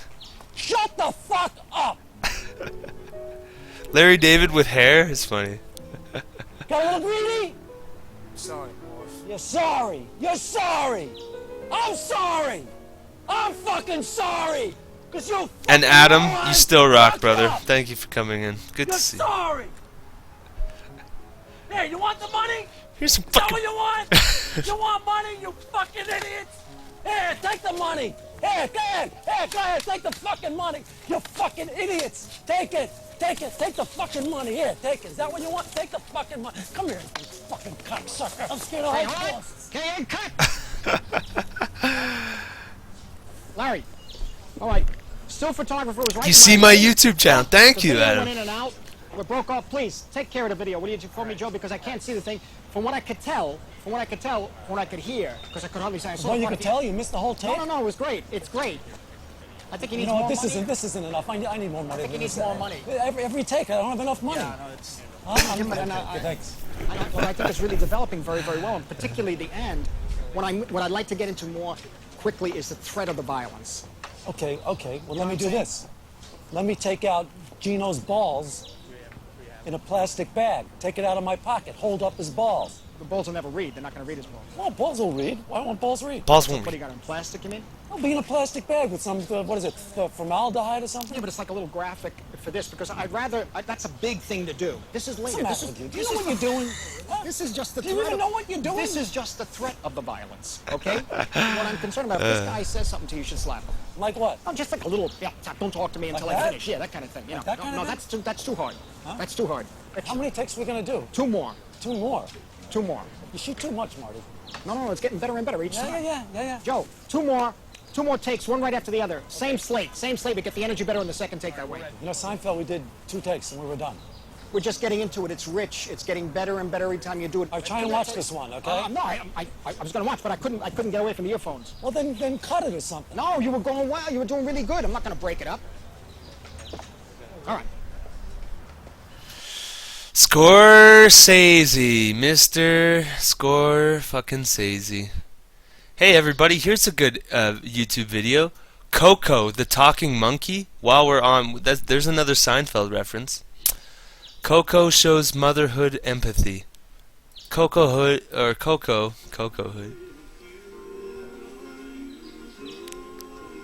Coco is quite the gorilla. Look at that. Look at That's what Krista does with the baby. Coco. That's right.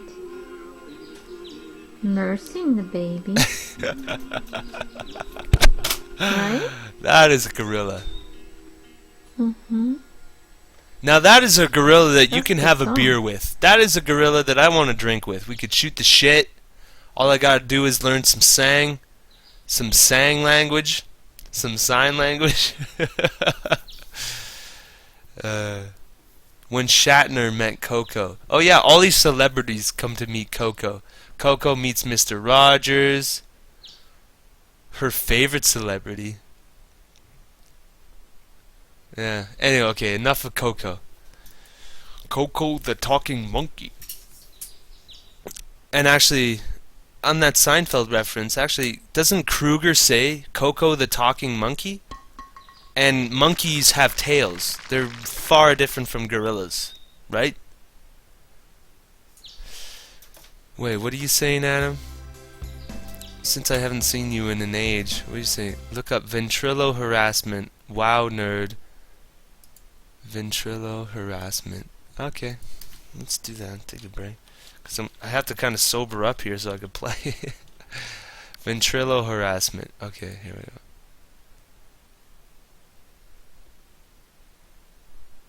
Oh, for wow. Wow, nerd.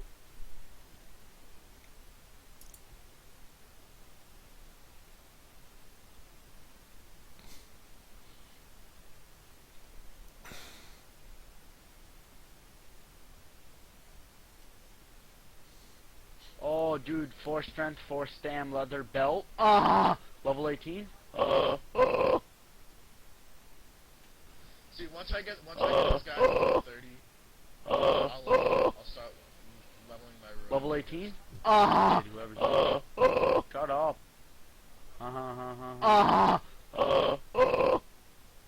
What are you doing? So he's muted. Strength 4 stam, leather belt. Yeah, that sounds like when I do my 8. 4 stam, leather belt.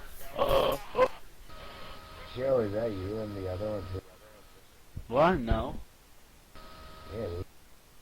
Oh, Oh, dude, 4 strength, No, 4 it's stem, not. leather belt. What the hell? It sounds just like Joe. It Oh, is. dude, It 4 is. strength, 4 No, it's stem. not. Yeah, dude. Ventrilo harassment. These are, All right, obviously it's not. if people don't know Oh, dude, Ventrilo, 4 strength, you 4 can join stem, certain leather groups. belt. They're out there on the internet.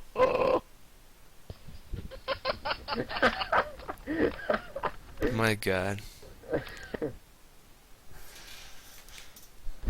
Who is that? That's definitely Joe. But I know. Look at all the Oh, Ventrilo dude, harassment He's been videos coming there in there are. doing it. Ventrilo harassment, Obama. Okay. That's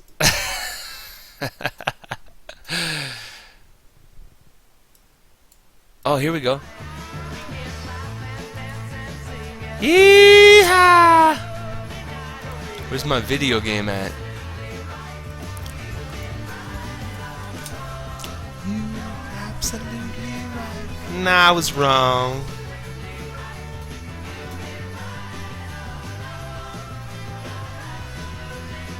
Here we go. Now we got some tunes. I was wrong. Wow, there we go. Nice hit. There you go, Adam. XL103's Artist of the Day is sending you to the control of the world. December 30th, see the group that has sold over 100 million Level albums 18. worldwide. Fleetwood Mac. Fleetwood Mac. Fleetwood Mac. Then spend the craziest night of the year in the craziest Yes! city in the This is a world. good shot coming in. Shot. It's 4 going for miles the of Las pin. Vegas Strip filled with tens of thousands of people. Then fireworks light up the sky. This is the only character I have, and she shoots straight. She's a straight shooter. You'll never forget. Don and Joanne tell you the next artist of the day and when they play. That's in. That's in, baby. 610. Ah, you joking. Calgary's greatest hits. XL103. Smooth zone. Yeah, I'm kind of there. Welcome to Carsco. Your comfort and safety. Pounding that one beer really did. We explain the consumer-friendly features of our dealership. Carsco only Ingesting that much alcohol at one time, it does something to you. Bizarre. That's weird. No negotiating. You get our best price up front. 48-hour money-back guarantee and 30-day. You're past beautiful drunk, so now Thank you. when you We go hope you past enjoy beautiful this drunk, first-class now you're in shopping sloppy experience mode. at Carsco Now Energy. it just gets sloppy from here. It's that easy. Better food ideas brought to you by Sobeys. Make your family a delicious. Oh no, for me, I haven't. I've drank. cut from Western Canadian beef, grade I don't know, double 1, A 2, or 3, higher, 4, only 5. $5.99 a pound. I'm on my And 6th red beer. seedless grapes, only $1.49 a pound. Don't miss And Sobeys' which $1, 2, one of them I This week's gift card offer drank is a within free 10 $20 seconds? Sobeys gift card when you spend $200 or more. Some restrictions apply. See in-store for details. Sobeys, better food for all. Absolutely right. No, I was Yeah, I got wrong. this new Samsung I don't like camera hearing and it syncs commercials. wirelessly with my Samsung Smart TV. Wow. Samsung Smart TV. I like how they call everything smart. Like a smartphone, a smart TV, even though it conducts in the stupidest, most moronic shit that we have created in the 21st century here. But it's smart, right? Ah!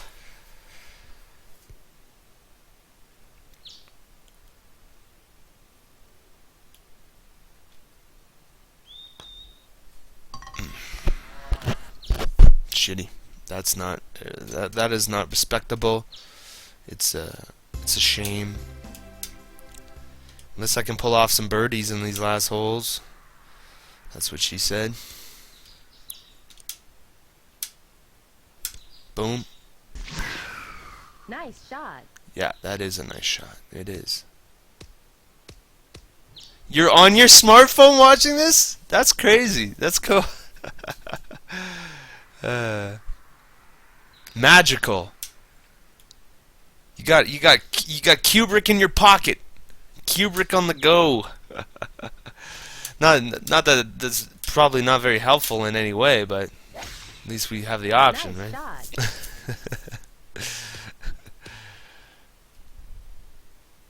shot. On the smartphone. See, I don't have a smartphone. I've never had a smartphone. I've always had dumb phones, apparently.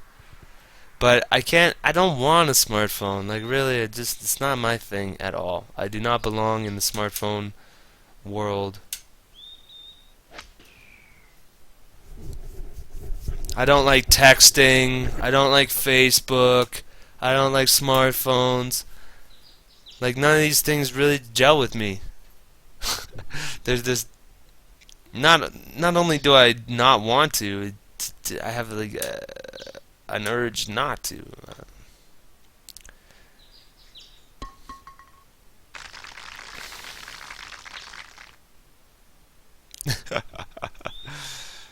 You can listen to me while taking a dump.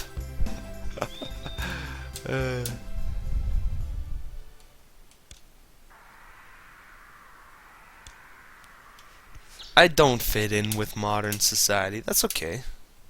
I don't mind. Maybe at one time I cared.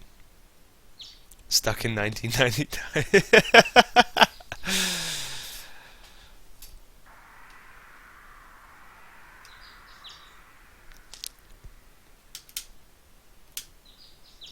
Ooh, that's a good shot. Boy, come on. It's going to get a nice bounce off of the rough. Oh, it landed on the green. Nice on.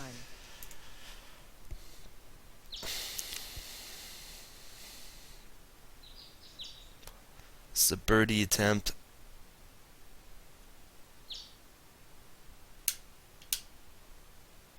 Oh, that might not be good enough. Fuck, I still don't have my reads really good. 1990, everything before 9/11. Life was nice then. I didn't know about anything. Didn't know about the world and how bad it was. I was just concerned with my little world and my little life. Yeah, and then came 9/11. That's when it's like, it's kind of like, uh-oh. Something's really wrong going on here. That's what it was. Uh-oh, something is way off. Something went wrong. Nice shot. Oh, what a shot. Stay on that green. Woo! Par 3, baby.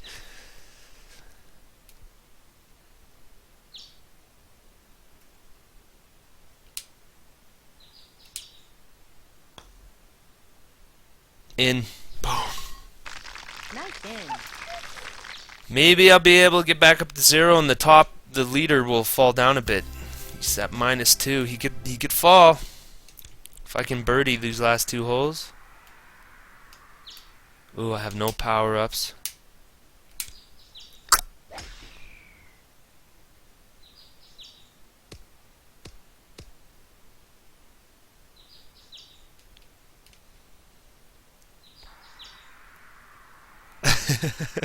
And wrestling was still, yeah, very.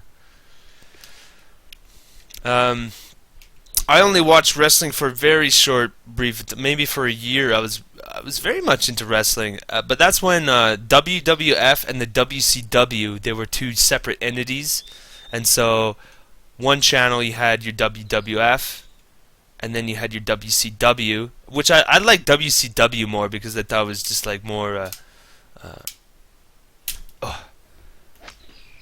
Yeah, it was more fun. Like WWF seemed too serious to me, or it's like people were like treating it too hardcore, where I felt WCW was a bit more. But eventually that all, you know, smushed in together. But when I watched WWF, it was the days of fucking Stone Cold Steve Austin, and that's the bottom line because he fucking said so. And then The Rock. I was watching around the time when you had the NWO and The Rock. It was good times back then. And everybody at my school watched it, so it was kind of contagious that you got into it.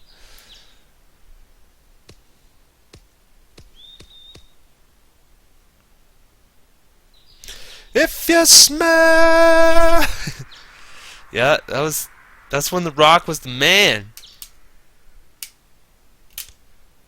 Before he was that was before he started prancing around in Disney movies in a little pink fairy outfit. What was that movie called? I just remember seeing the poster, seeing The Rock in like some like little outfit. I was like, oh my god, what's going on here?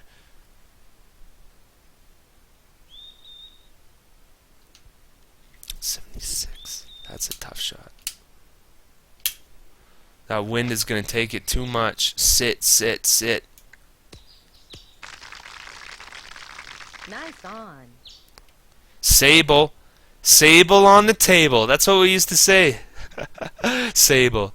I'd take Sable on the table. And take table on the Sable. Whose table? I don't know. Sable on the table. Boom! Oh, my putting's coming along.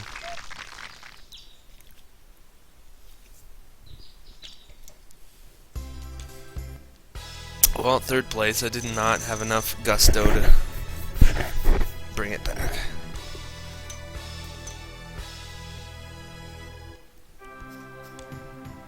Stacy Keebler. I remember her name. It's hard to remember. They all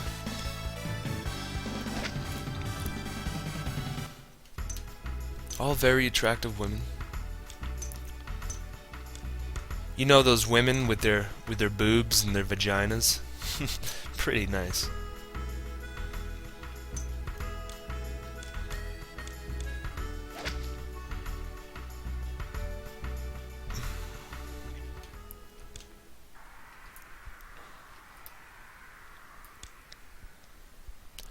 You were absolutely right. It's going left. It's going left. Stay in the fairway.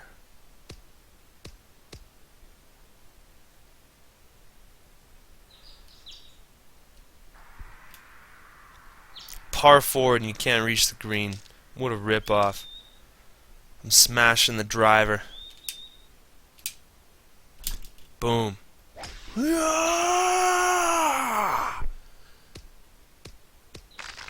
Here we go. Got my birdie putt. Nice on. Not a very nice one, but it's a birdie putt.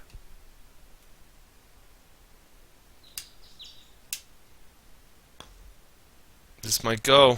This might go. Too much lean on the green. Fuck.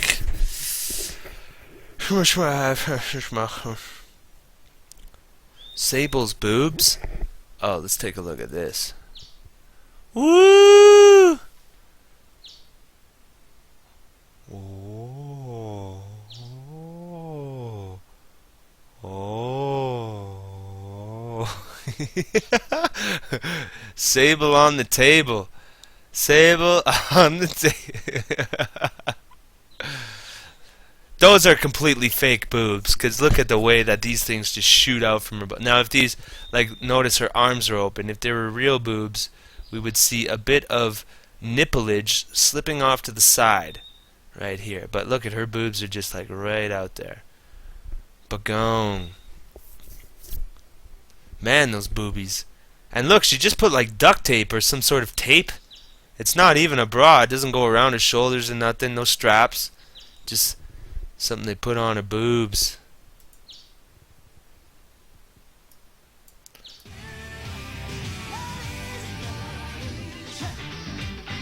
Man, this radio station sucks balls. Like, I was hoping they'd play some good old classic shit that I would know. It's mostly lame, man.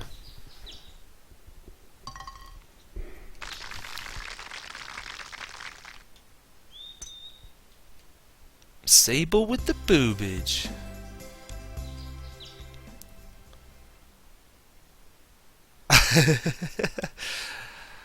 Those are some well-constructed boobs. That plastic surgeon is an artist. He's the Da Vinci of boobs.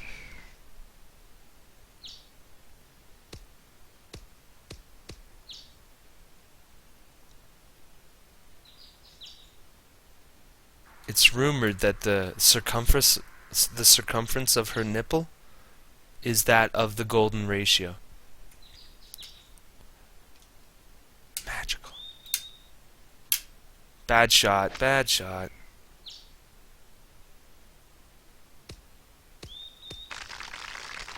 Nice on. Can still make that shot.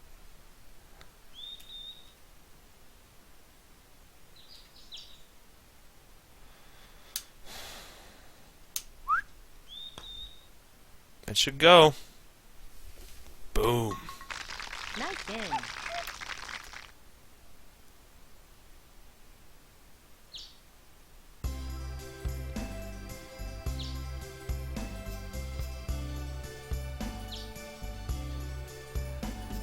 Well, everybody heard about the.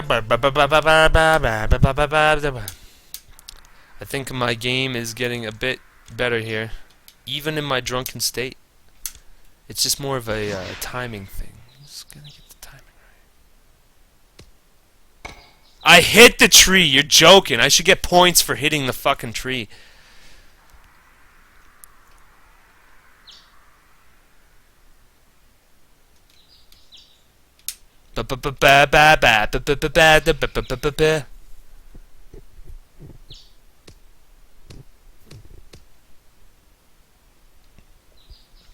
Haven't you heard about the bird? Everybody knows that the bird is the word.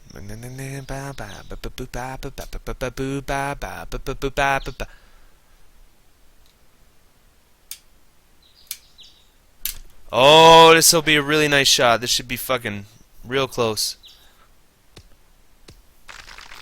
Yeah, not real close, but close.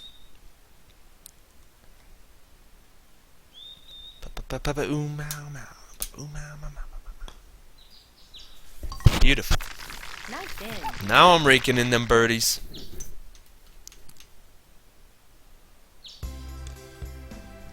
Now I think I got it. I'm feeling the flow.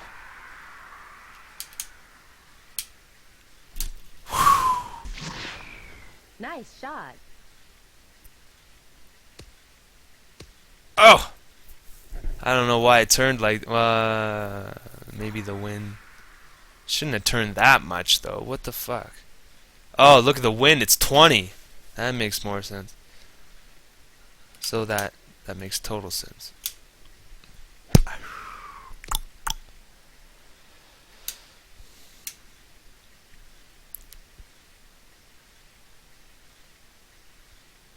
Gotta watch out for these rain putts. You gotta give it some more juice or it won't go. Ah! The roofing career, it's going good. It's going good. I'm still on my way. I'm still a young man within the roofing industry. Bogey? What?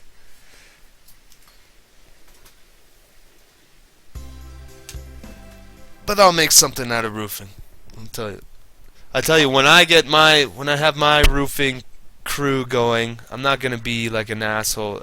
Working on all these different crews with all these different roofers, it's a world of shit out there. Everybody's taking advantage of everybody else, and nobody respects hard work. Like, it's just everybody in the roofing industry is ex-drug addicts, ex-criminals. People who think they're fucking great roofers, but really when it comes down to doing hard work and doing real good roofing, they're fucking just talking out their ass. They don't even know what they're talking about. It makes me sick. Makes me sick.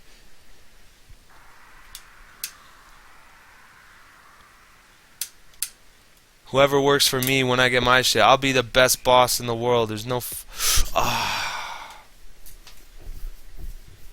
I'll pay everybody fair, because I know I can recognize good work. I know hard work when I see it, and there's just something within me. I can't watch somebody work harder than me or do more than me. It's just something you can't do. But then you work for these fucking people. They just sit there scratching their cock, looking at the sky. I'm a roofer. It's like you know, roofer. You're just a fucking a baby with a roof nailer.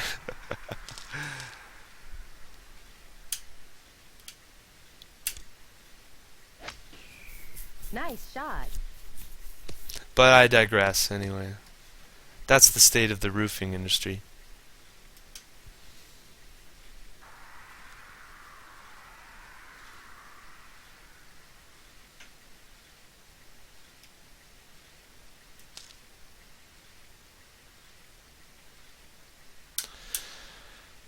Yeah, it's a sad state. It's a sad state. Nice shot.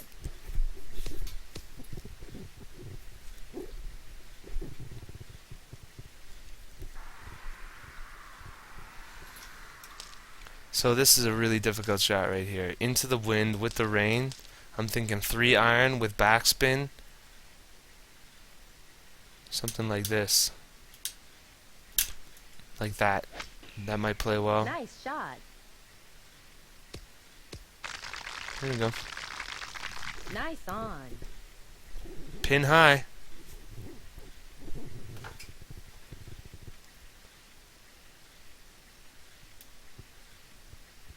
Well, I just can't wait to have my chance. When I have a chance to run a crew, I was taught by the best, and I was shown how to keep everything fair and always, you know, you gotta have a big heart, and you gotta know how to just share. You gotta know how to do that. Sharing is an ability. Sharing is not something that is naturally given to people. To understand how to share and to, I don't know, spread the wealth to make sure everything's fair. Share to make it fair. Some people don't even understand this concept. It blows my mind. It blows my mind. Not in a commie sense. Well, hey, if you don't work hard, then you get the fuck off my crew. That's first and foremost. He's talking some commie shit. He's a fucking commie. No.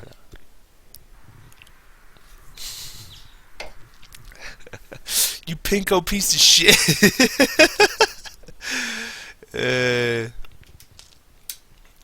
No, not like that. You still gotta work hard for your fucking money. That's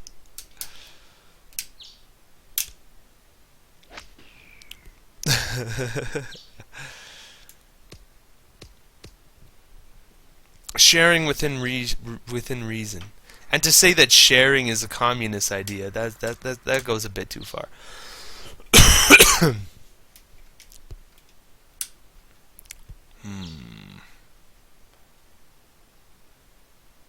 Sharing existed before communism did. So.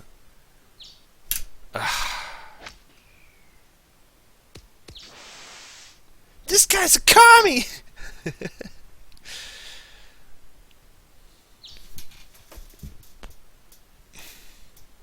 Let's pop that. I want a racing car set. A racing car set! Listen, you don't want that. Those are assembled in Taiwan by kids like you.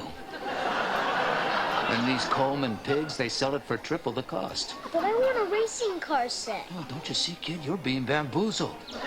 These capitalist fat cats are inflating the profit margin and reducing your total number of toys. This guy's a commie! Where'd a nice little boy like you learn such a bad word like that, huh? Commie, traitor to our country! Traitor to our country! Santa is not a commie. Santa's... Just forgot how his good friend stuck his neck out for him to get him a good job like this. Didn't he, Santa? Is there a problem here? This guy's a commie! He's spreading propaganda! He's spreading propaganda! Well, that's enough, Pinko. You're through! The both of you! I got 2 kids in college! Well, you can't fire me. I'm Santa! Not anymore. Get your skinny ass out of here! Your skinny ass. Yeah, Kramer's a bit too skinny to be playing Santa.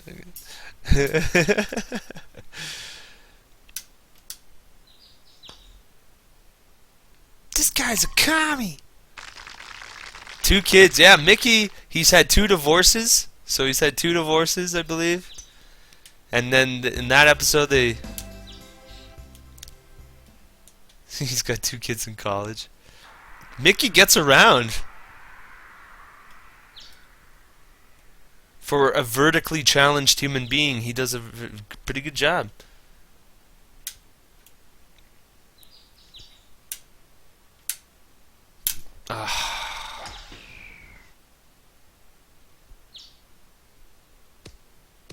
get on the at least the green fairway. That's what I meant to say.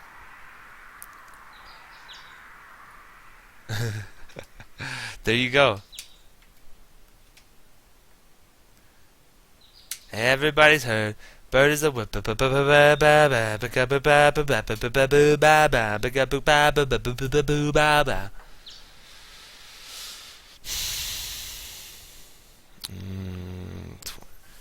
I hate these shots. There's fucking. It's too much. Too much. Catch it, win. No.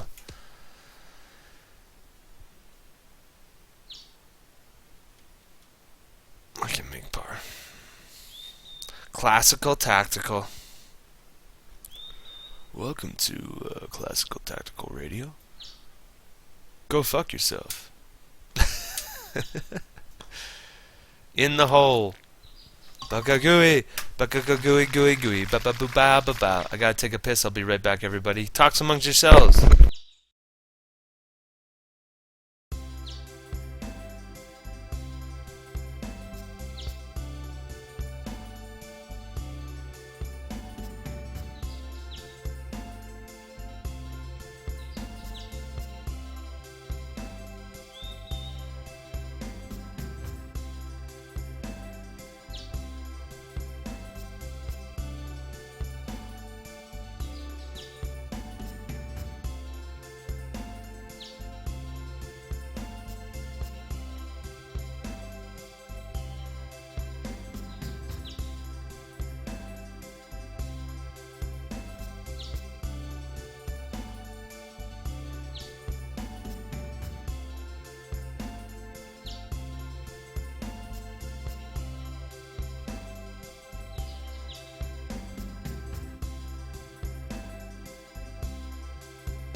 Welcome to Classical Tactical.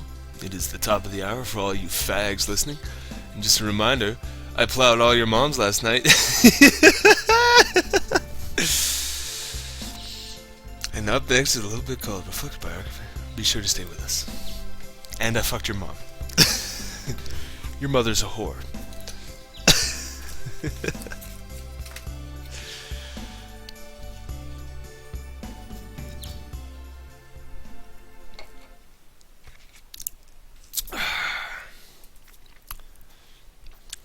You had the good grouts, right? Mm.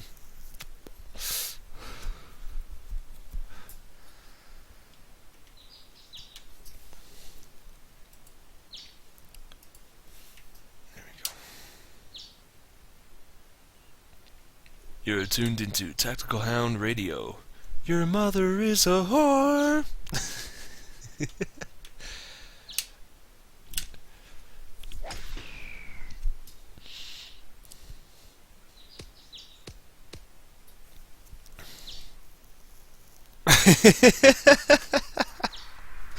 Hey. Oh.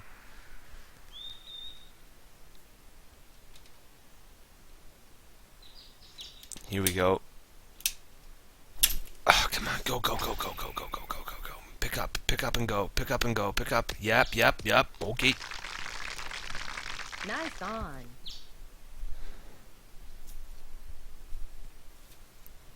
Has everybody heard that the bird is the word? That's a really tricky putt.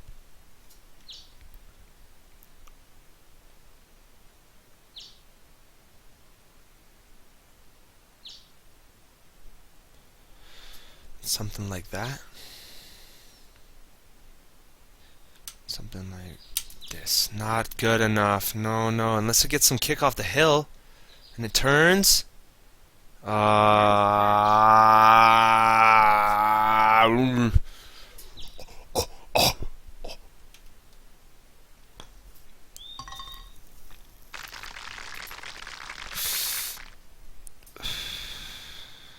See if the radio's playing anything good. This guy's a commie. Find them today. Commercial break. Ah, man, I've got no good music out of this radio station. You know what? This radio station's done with me. Fuck you. Let's see what the kids are listening to.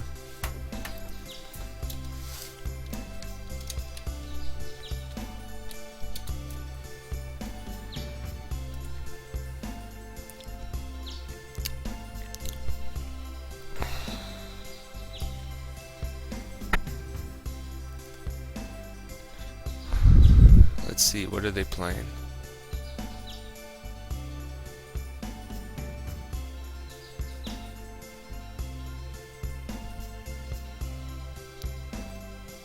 Is it gonna load? No? What's happened here? It's frozen?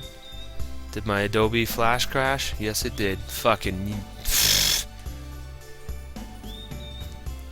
So when my Adobe crashes, that means my chat crashes, everything crashes. I have to reset all that shit. I have to go back to my page.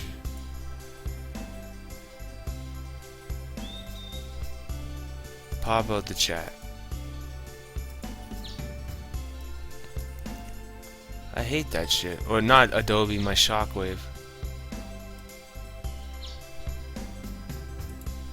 Let's try that again.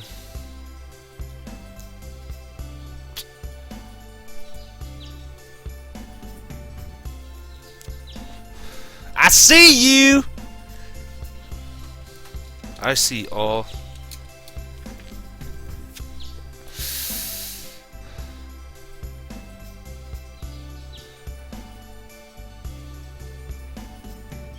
Come on, internet. Let's go. Look at this. Now nothing's working. What's happened here, Tabanak?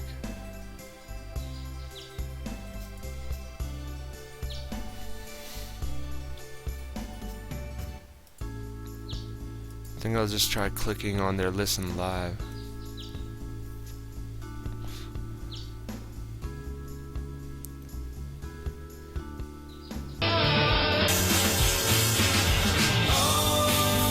Ah, City in Color. Ugh, Dallas Green.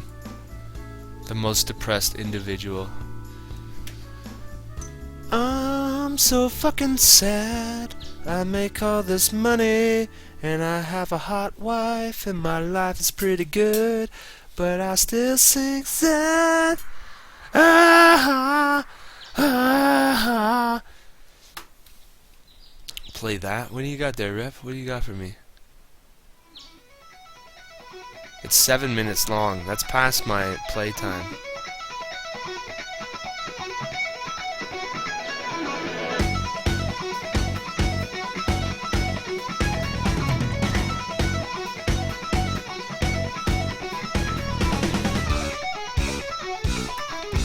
Ah, yeah. Tasty fucking... That's a tasty jam right there.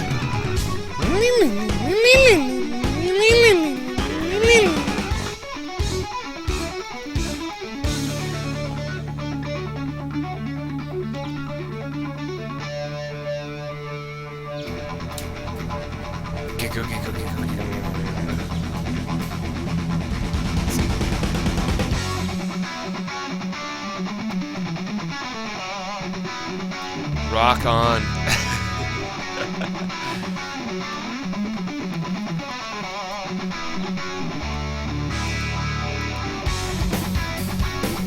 Yeah, fucking golf now. Now I can golf.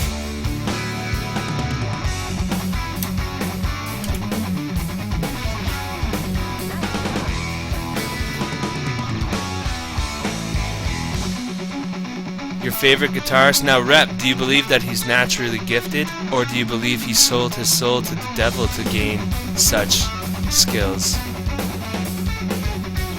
Do you think that he sucked on Satan's greasy cock in order to attain those abilities? Ah, shit.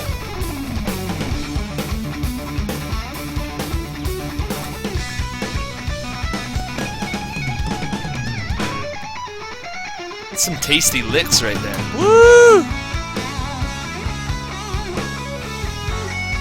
Does he do any vocals or what? No vocals? It's all guitar?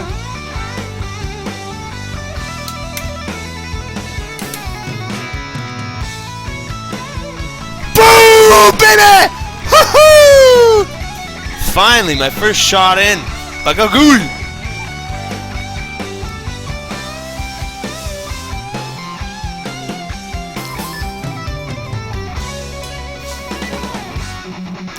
That was fucking all Paul Gilbert, man. It's the music.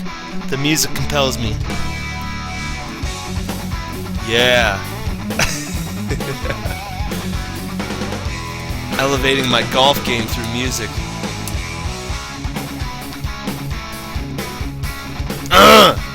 Golf, bitch.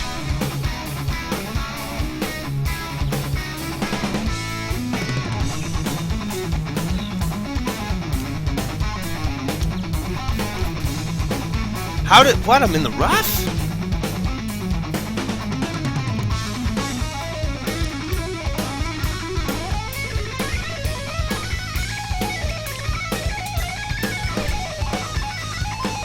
Woo!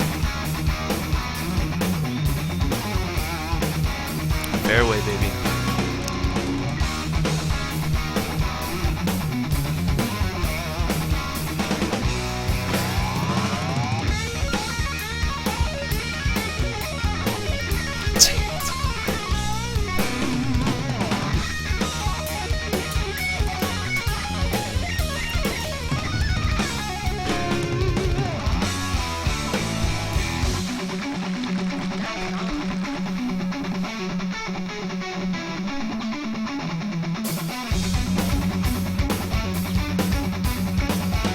That's going in, baby. Come on. Boom! Rock and roll!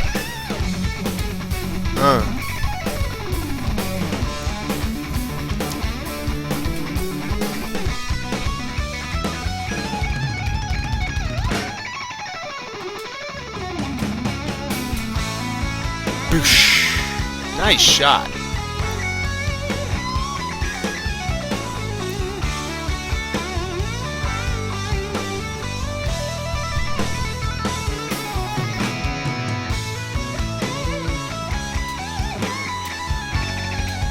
Oh shit, it's going right and short of the pin. No, it's pin high. Beauty. Good thing I didn't hit it. Full blast.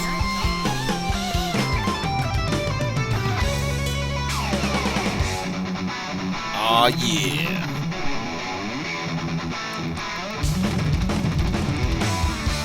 Oh, I should have put just a bit more. I had... Ah, shit!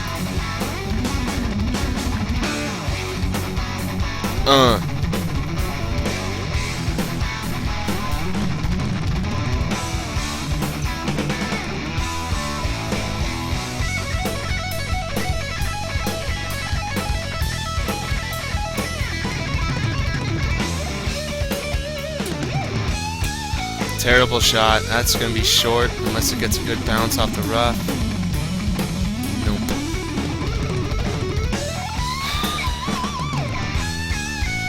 No, that's some fucking tasty guitar right there. That shit's on fire.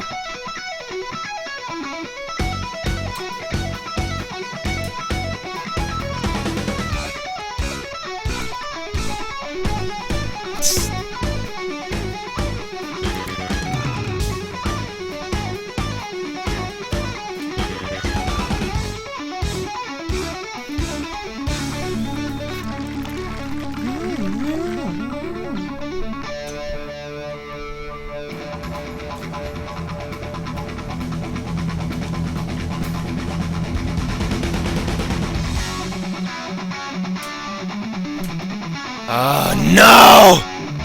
Stay in the fairway, please. Just a little bit. Fuck! So, oh, yes! Woo!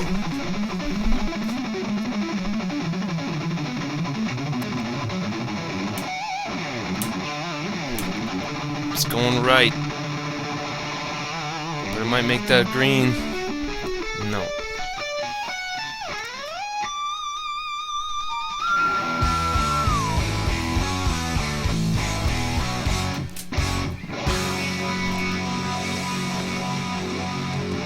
In! Boom!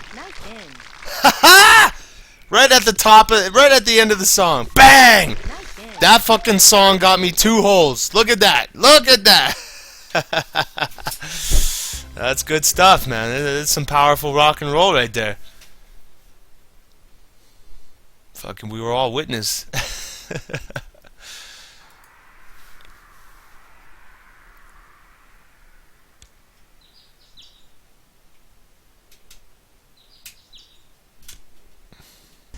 It just oozes. It just it pours. Nice drive, beautiful drive. It's his guitar play that made me make those shots. Ooh, this is gonna be a good shot if that wind hits it just perfectly. It's gonna sit right on the pin. Pretty good.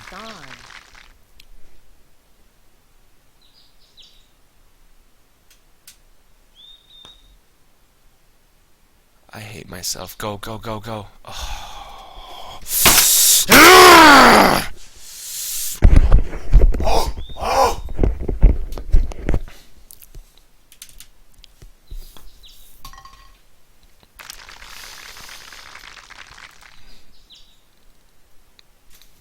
Okay, let's go with some Joe Satriani.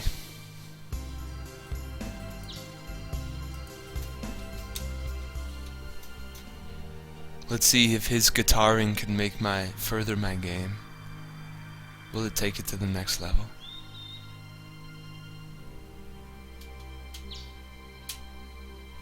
Ah, no. It's a bad shot. It's gonna be short, right of the green. Oh, it's on the green. Nice on.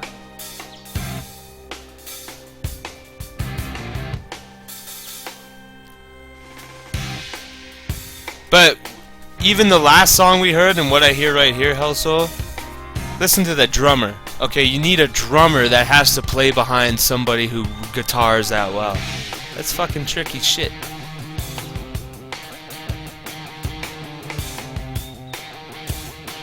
Go, go, go!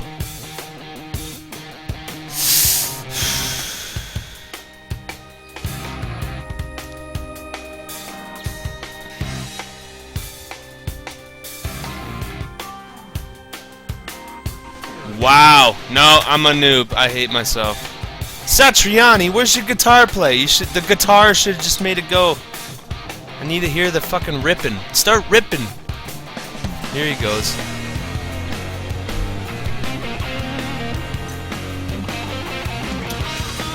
It's got a Rush feeling to it, Hellsoul. I can tell why you like it.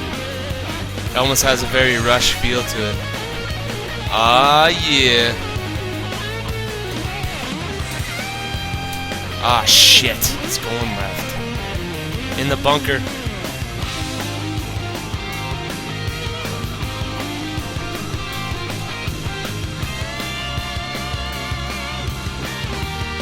I have to go for the green, no matter what.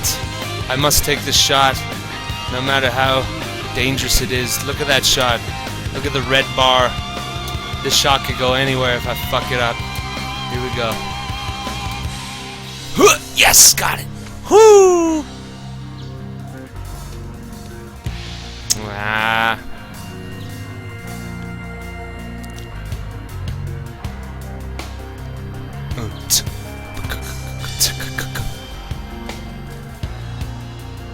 That's a bad shot. That's a really bad shot. Holy shit.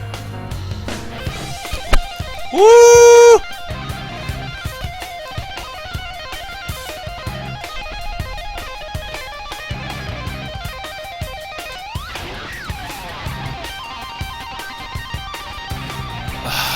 I should have hit it at 15. Ah, jeez. Not trusting my senses.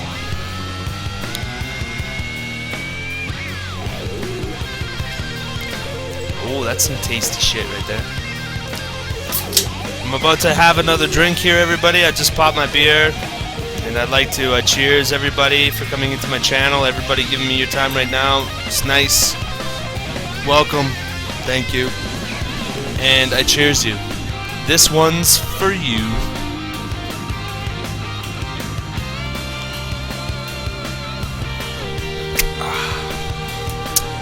Tasted good.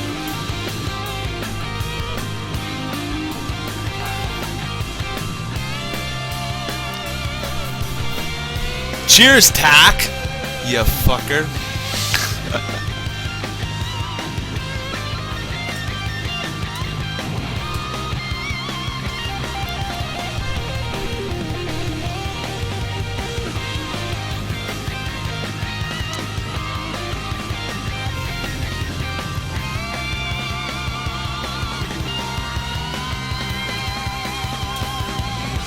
Boom. No, it's funny. This kind of music actually does. It fits well.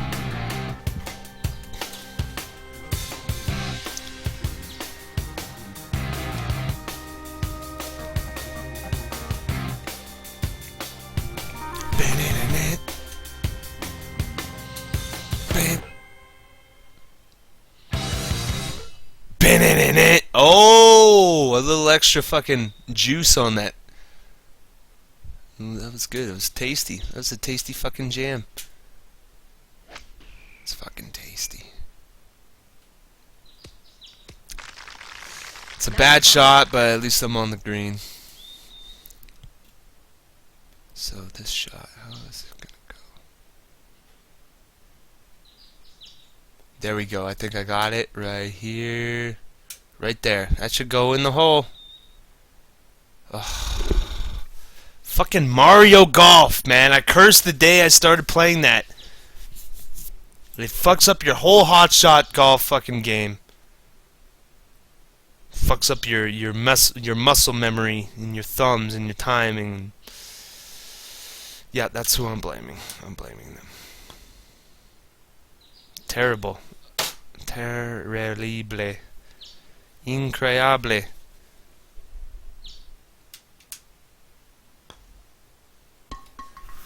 Bogey. Mary. I like it when she's on her knees. And crying. No, that's wrong. There we go. Boom! Level 3. New course. Here we go.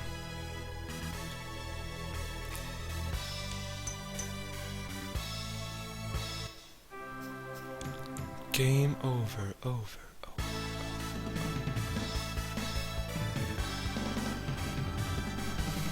Game over, over.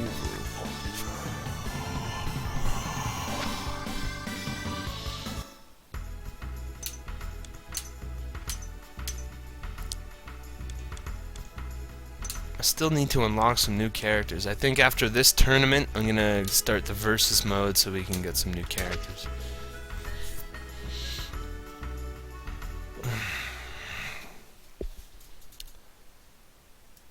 Gohan and Piccolo become friends. Oh yeah, look at Gohan's eye. At least 6 months of training, you're not acting like a crybaby anymore. He's got a ball. He has a testicle for his left eye. That is a ball. Yes, but that fight's not. He has a testicle. I have to take care of these two Saiyans first. Then your father's next on my list. You don't have to fight my daddy. There's no need to now, because I can tell that you've changed and you're not such a nasty person anymore. You're like one of the family now.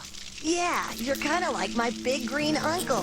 His big green uncle. You talk way too much, kid. Be quiet and go to sleep. Tomorrow's lesson's gonna be the hardest one you've had yet. Good night.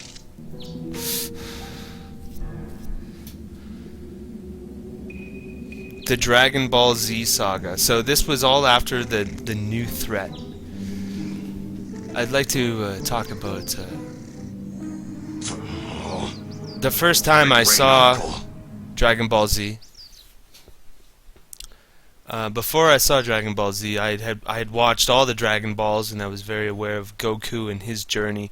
And Dragon Ball Z, the first time I saw it, it was like, it blew my mind. It was all new, and Goku's older. It's like, oh, they're continuing the story, and now he has a kid and all this. And the thing that freaked me out was the Saiyans, who is it? Vegeta and Nappa, when they first came to Earth, and they explained who they were, like this race of Saiyans. They're just these people who go around and they obliterate planets. They kill them. They destroy them. Like they're complete evil. That scared the shit out of me when I was a kid, or watching it. The whole idea of it it was terrifying to me, that there would be like these beings, and then when Goku fights the first one, Goku dies. It's like all this time this is the first time you see Goku die, and so then that's why they call it Dragon Ball Z, because we deal with the afterlife, and that's where I pretty much assumed that the whole Z thing, the whole concept of the Z, is like an afterlife, you know, bouncing between this life and the afterlife. But that's the first time we ever saw Goku die. Like, Goku was the ultimate guy. He won every single fight, and then he gets killed in front of his son and all that shit, and then he has to he's trying to come back in the afterlife. You know, that shit freaked me out when I was a kid. And Vegeta freaked me out. I was like, Vegeta, he's so fucking, he's nasty. He's a very terrifying character. Like, that guy has no heart. All he wants to do is kill, kill, kill. Freaked me out. And then the whole thing with Gohan training with Piccolo, so I knew about the history of Piccolo, and that was a really weird thing for me to get used to, coming from Dragon Ball. And then Piccolo is training Gohan. It was like, it was fucked up.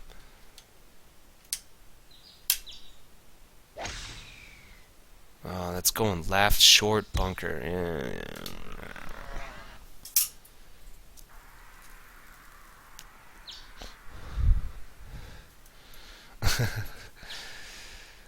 Oh yeah, there's one episode of Dragon Ball Z where, okay, so I forget which was it. Was it the Baby Saga? Maybe it was Baby, or it might have been.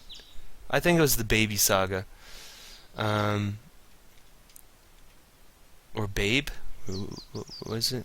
But when they're trying to pray to all the people on Earth. So first Vegeta's like, okay, so he tries talking to the people of Earth, and nobody listens to Vegeta because Vegeta sounds just like an asshole. So everybody's like, I'm not listening to that guy, because they wanted everybody to raise their hands into the air and give energy to Goku so he could get the spirit bomb to go off. And that was the Boo Saga. Okay, thank you, Rep. Thank you. And so Vegeta, he gets on the line. He uses King Kai to telepathically talk with everybody of the people of Earth. And of course, Vegeta, he's not very, he's kind of an asshole, so nobody really listens to Vegeta. So then Goku gets on the line. And Goku is able to inspire a few more people to raise their hands, because then they show all the people that Goku had met through Dragon Ball. So all the friends and all the people that he had met through his journeys as a child, they lent him his energy, but still that wasn't good enough. So who do they have to get on the line? They have to get, whoa, Mr. Satan! So they get Mr. Satan. And okay, ever since I started to watch Dragon Ball Z, I thought it was the bizarrest thing. What's with the 666 car, and the guy's called Mr. Satan, and he has a little dog with him the whole time? This whole concept of like Satan with a dog, you know, the dog and Satan. There's something to that I haven't fully understood yet, but so everybody starts listening to Mr. Satan. He's like, "Come on, everybody! We need everybody to get on the. You give your energy." So and then there's a scene in Dragon Ball Z. Everybody's holding up their hands and they're all going, "Satan, Satan." And that's when I thought, this cartoon might have a bit more to it than I thought. I've never seen a cartoon in my life where you have the entire population of a world, they're all raising up their hands and they're proclaiming Satan as their savior. So Goku and Vegeta, these are the guys that are actually trying to get it done, but it's not until Satan gets on the line. Yeah, and then they all start saying Satan, Satan. You'll never find that with any other kids cartoon where you have all the people they're calling upon Satan in order to get the job done. But even in that aspect, the thing about Dragon Ball Z is that the people on Earth, they are completely unaware of the Z battles that are happening. Like, people don't know about Goku, people don't know about Vegeta. They don't even know why the world's going to shit. Like, there's all these invisible wars that are being fought, and they kind of allude to this in a couple episodes, or where Gohan, the first time Gohan is trying to watch these fighters when they're fighting, Gohan, he can't even see them. They're moving so fast. And then I think it's Piccolo. He's like Piccolo's telling him, just watch. You got to feel it, and then you'll start to see them. But at first, he can't even see them fighting. They're fighting so fast. It's just and yeah. Dragon Ball Z is a very interesting show. It has a lot of very interesting concepts in it. A bunch of stuff I would like to get into on a later cast. But it's a vast subject. It's a vast subject to get into that.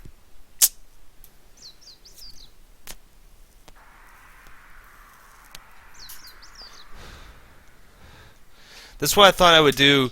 I was thinking about another way of doing my cast.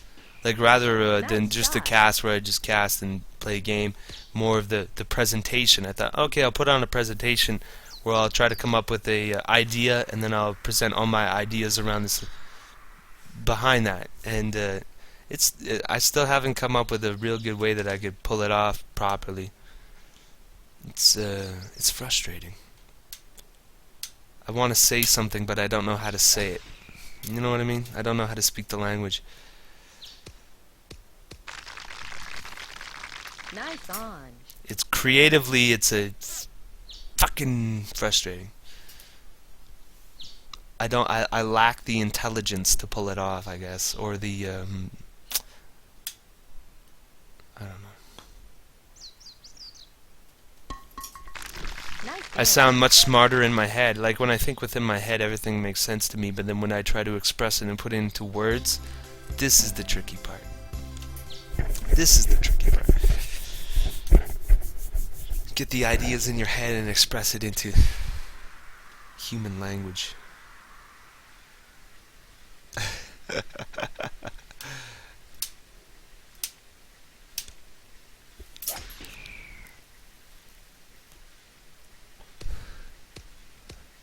Hey, that would work for me, Tack. Yeah, you get some dry erase boards, some posters, falling posters. I know what you're talking about, Tack. I know the reference that you're alluding to there. As lame as it might seem, it still works. That's still a valid format. Nice shot. Ooh. Nice on. Falling always have posters falling. This gives a lot of integrity.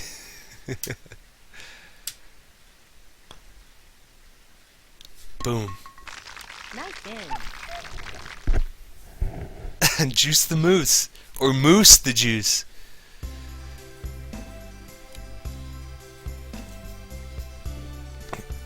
Always have falling posters. That's the creed. AHFP.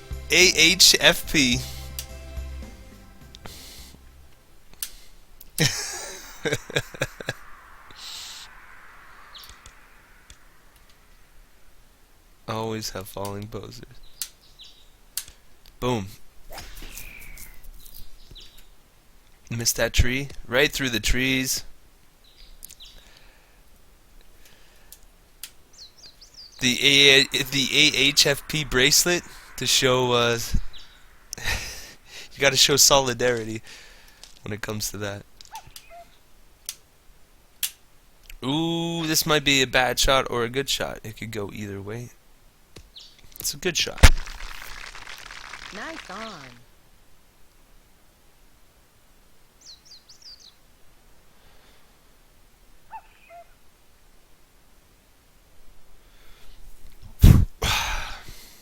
Smooshed. Smooshed is the first sign of sloppy drunk. When you become smooshed. I'm on my way to smooshness. Nice in.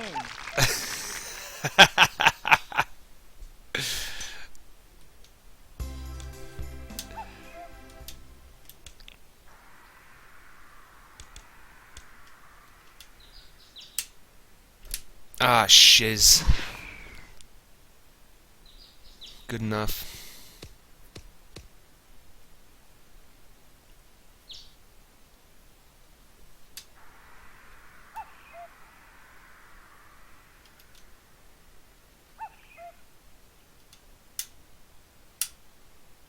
That's going in the water. It's a bad shot. Ah, fuck it.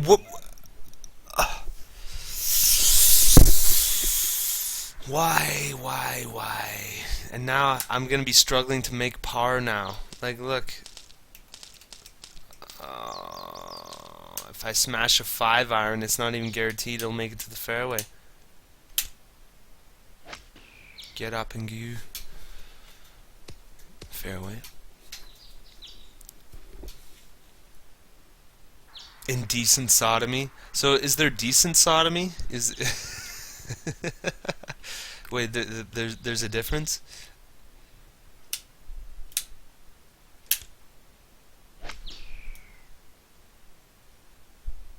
Oh.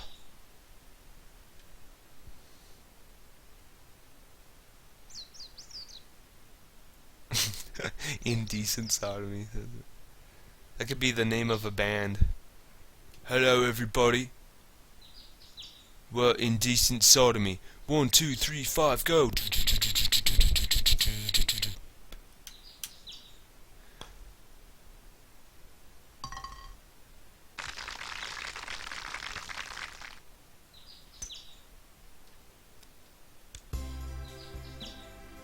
The name of me band's called Indecent Sodomy.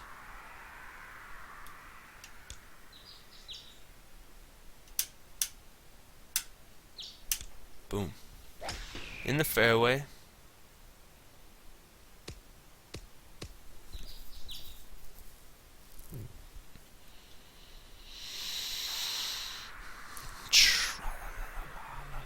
Okay, let's see what my radio station's doing here. We got any good tunes that I can groove on here? I need to groove. I need some grooveness.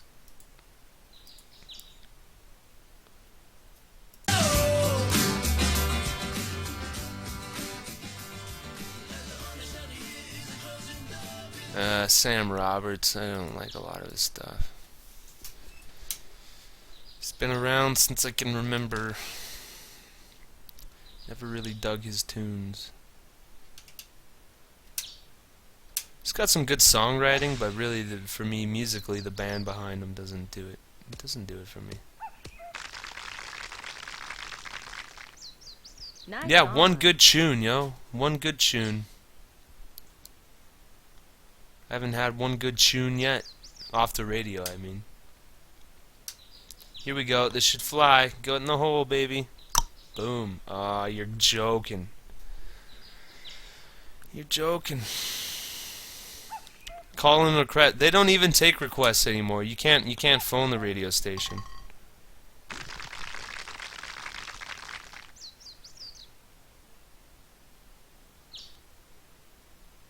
And wait, it's 10:25. I'm not even sure if there would be a DJ right now. Think there would be a DJ at the station that would, if I called, they'd listen? It makes me think. Okay, let me check out their website. I'll give it a try.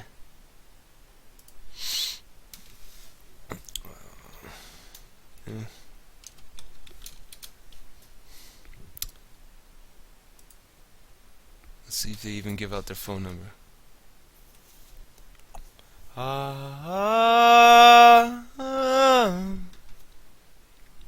Hold on, let me try to see if I can find a a number for this radio station, and I will phone them right now on my phone.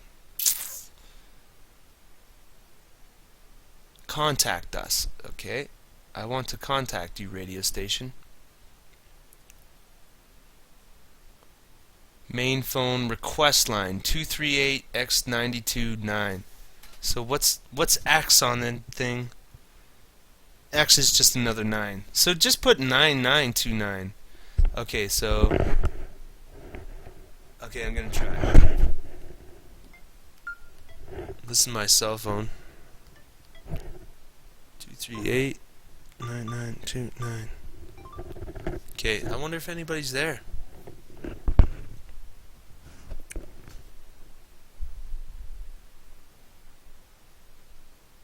What should I request anyway? I guess a Queens of the Stone Age if they do pick up. I don't think anybody's gonna pick up. It's ringing right now. Nobody's.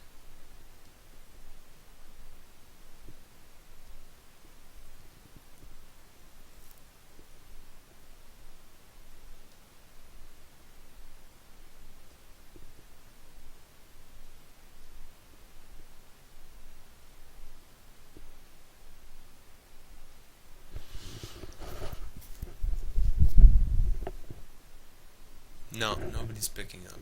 No answer. Okay, so the request is out of the picture.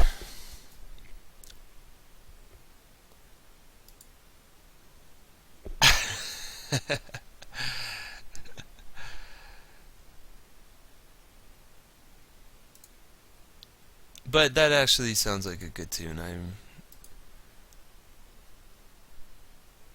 Restart that browser.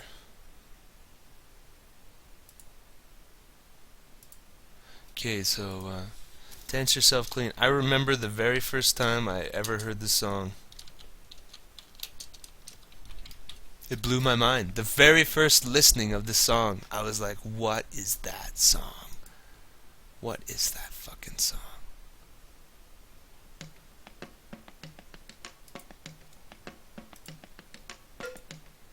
It blew me away.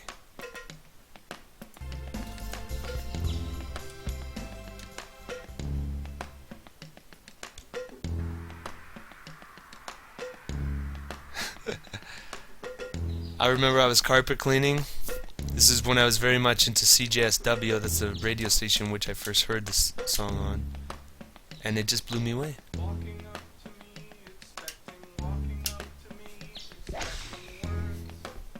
Turn. Get up. Oh.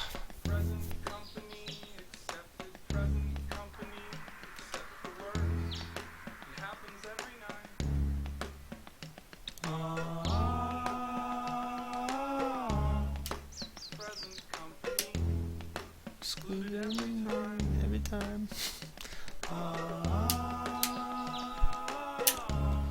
Hit that wind with the rough. Sit.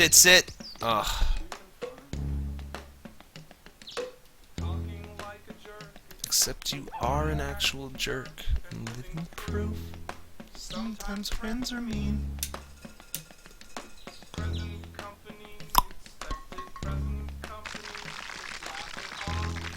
It's better than it seems.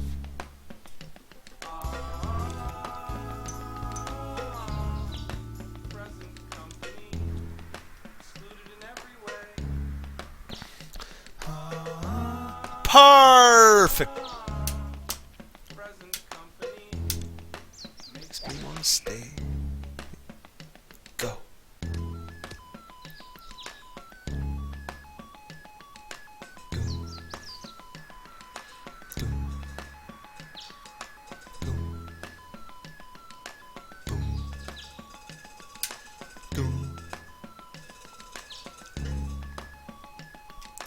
Killing it with close inspection, killing it can only make it worse. Sorta makes it breed.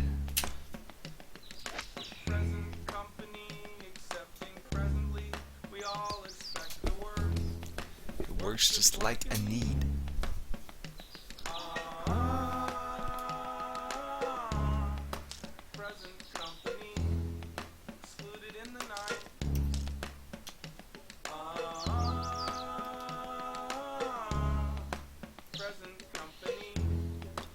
included in the fight.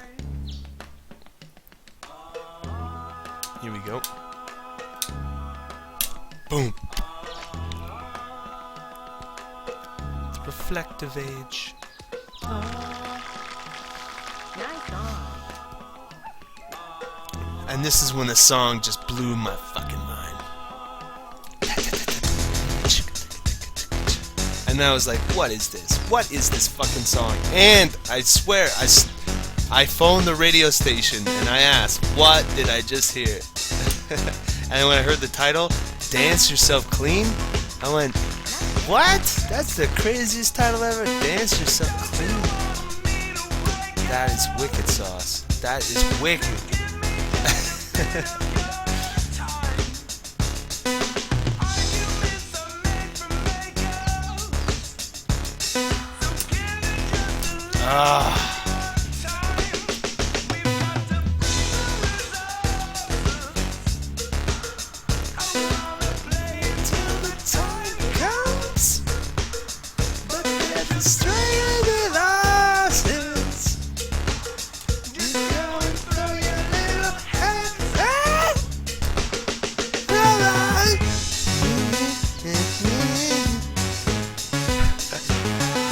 Of course I get into LCD Sound System right when they're done. Their last album. That's a fucking guy. But at least James Murphy gave us the new Reflector album for Arcade Fire. He shit all over that album. Sometimes, and the more I listen to it and the new tracks, I feel like James Murphy really... Well, he put his own thing into it, but I don't know. Go, go, go. Not even close.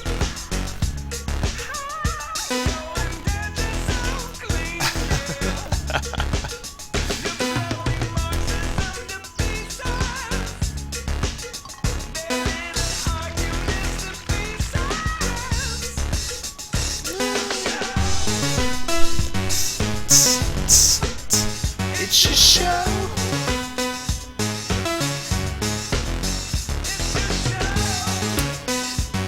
Boom. Yes. Bang. Nice shot.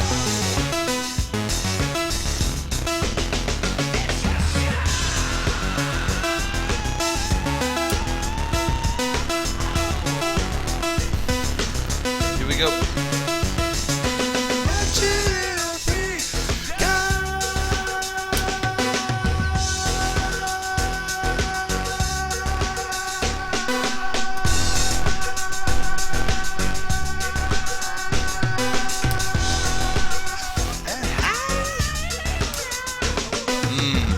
That's heaven. It's heaven. Ah, shit. Sit, baby. Sit. Sit, boo-boo. Sit. Good dog. Nice on.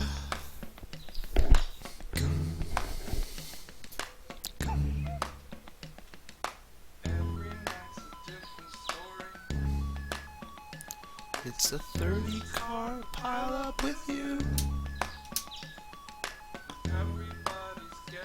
Everybody's getting younger. It's the end of an era. It's true.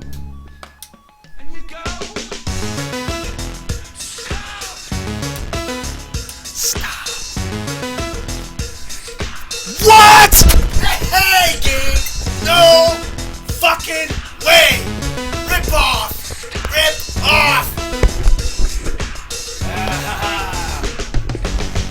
Think I'm not paying attention, game? I've seen that. That was a... Wow. Wow.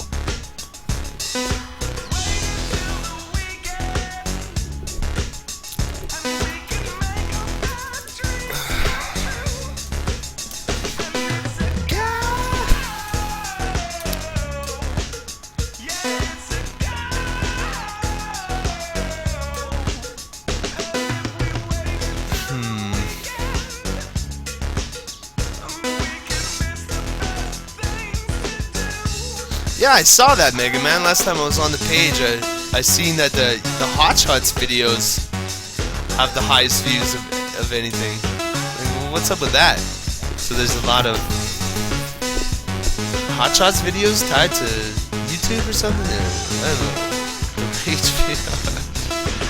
I noticed that as well. It's interesting. What's up with that?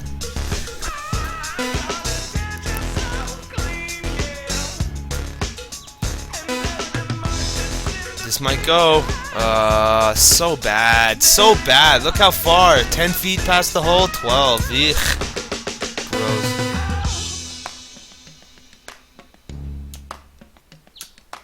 Doom doom.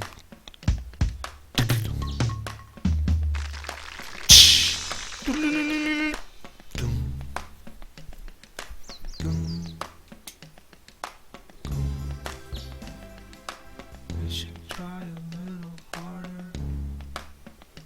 In the tedious margin of you. Every day's a different warning. There's a part of me hoping it's true. Oh shit. Left in the fucking... Why did I put it so left? Ah, shoot. Drunk girls. Dun, dun, dun, dun, dun. Drunk girls. I have to go for par. I have to settle for a par. If I can even get a par. I have to play it safe.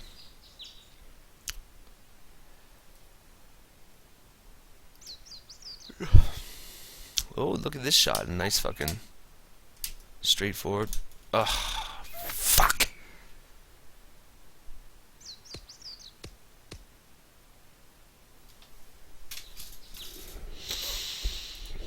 Get out of here, Hal. Alright.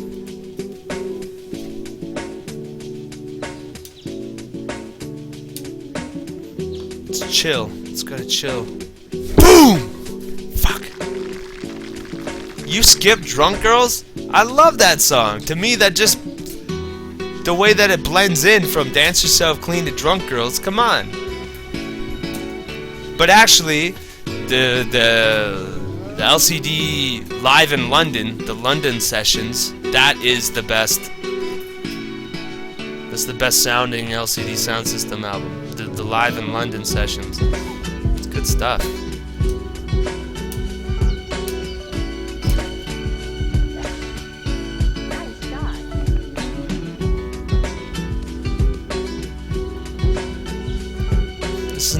This is nice golfing music right here. This is something to golf to.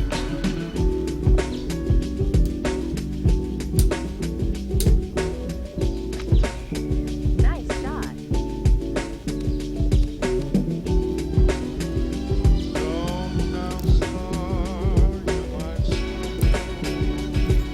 Yeah, when you perform in London, that's like a big thing. When bands perform in London, it's like it always seems like quite like a ritual. Like also Queens of the Stone Age did it also. They also released a Live in London album. And that album's wicked. They played so good on that fucking...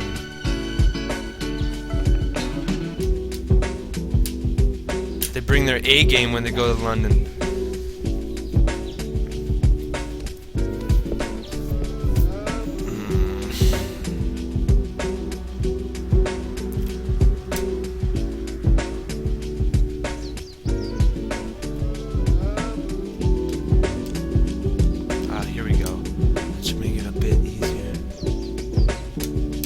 Oh no, too much. Wait, this might work. No.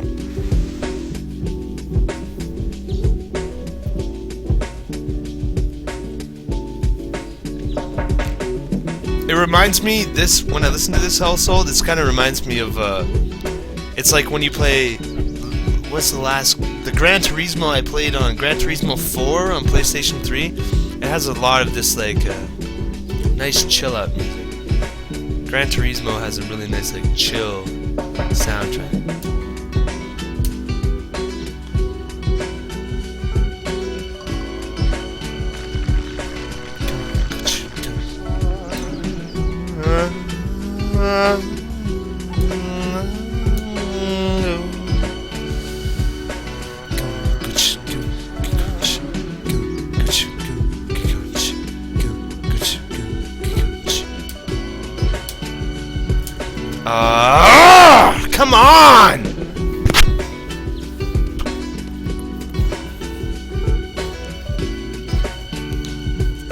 Japanese hip-hop artist? I see. You went to London, Tack? For real? I would love to go to, well, I don't know. I'd still love to go to England, I guess.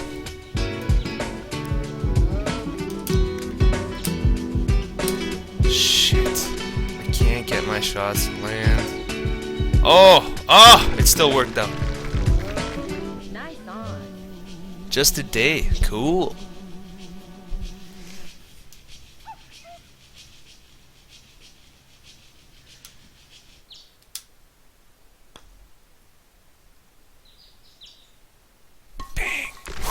That's a good birdie.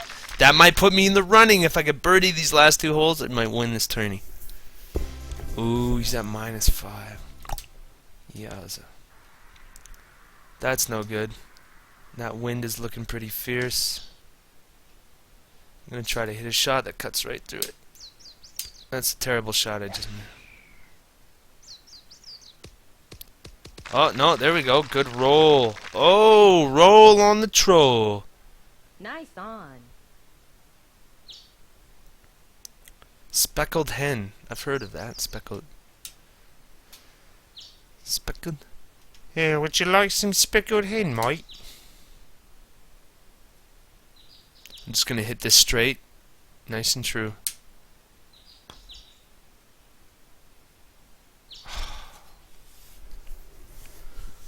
You're joking, mate. You're joking.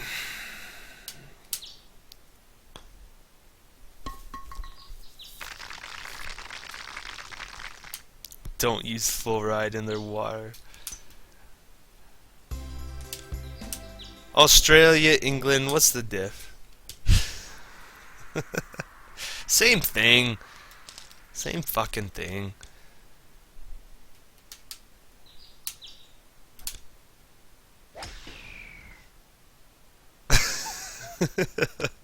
Same fuckers. Same thing, mate. Par 4. It's a par 4 with that fucking ugly wind in the way. This is probably not even gonna make the fairway. Oh, it's on the...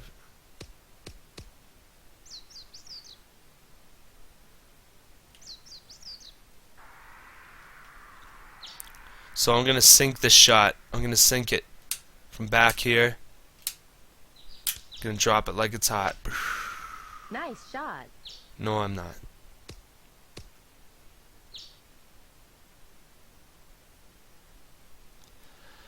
Damn. I did respectably okay.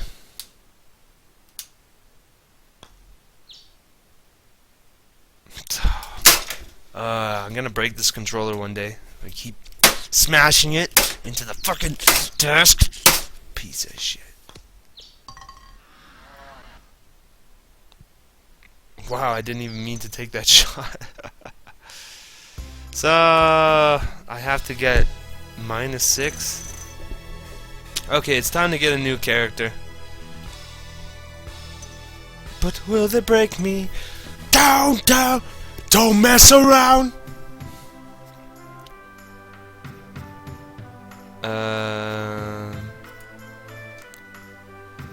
Let's see what my radio station is playing.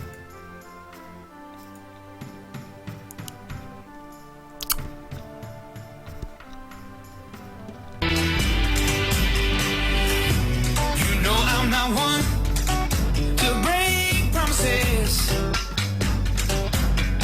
I know this song. I don't wanna hurt you, but I Need to breathe. At the end of it all. Yeah. You're still my best friend.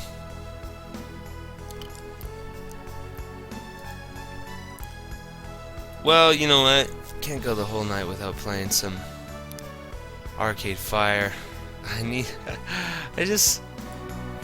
We're gonna do the...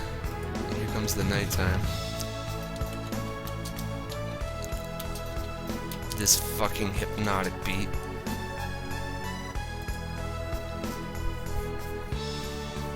Okay, so just to give it, if Here Comes the Nighttime,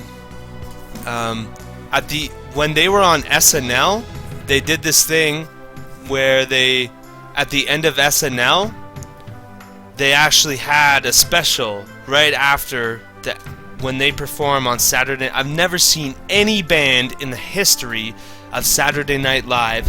After the show was done, NBC produced a special that was called Here Comes the Nighttime. So as soon as the show ended, hold on. So right here, you see them all walking in the street. They have this big Congo line. The Congo line started from the set of SNL, and then it went into, like, this is the first band that has ever done. This is why I find it so interesting that they had this whole thing.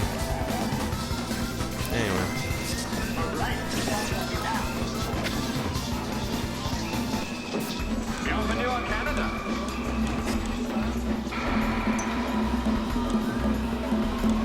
Here we go, verse mode.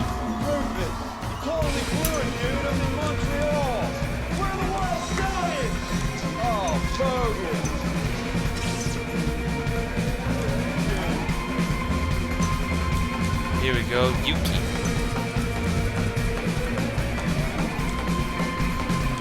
Listen to that beat right there. That shit makes me want to dance as soon as I hear that guitar.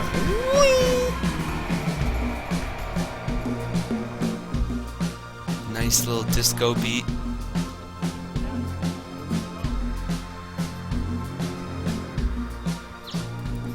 It's good music.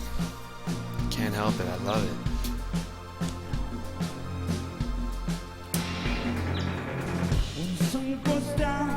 Gotta turn that up.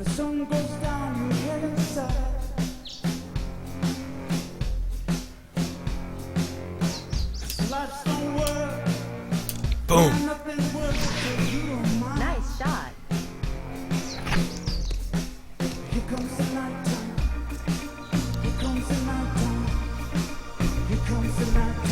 I never really liked Arcade Fire Loco. Like, they always had a few songs here and there.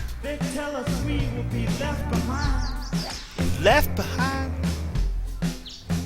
But this new album, because James Murphy's producing it, I can't help but like it.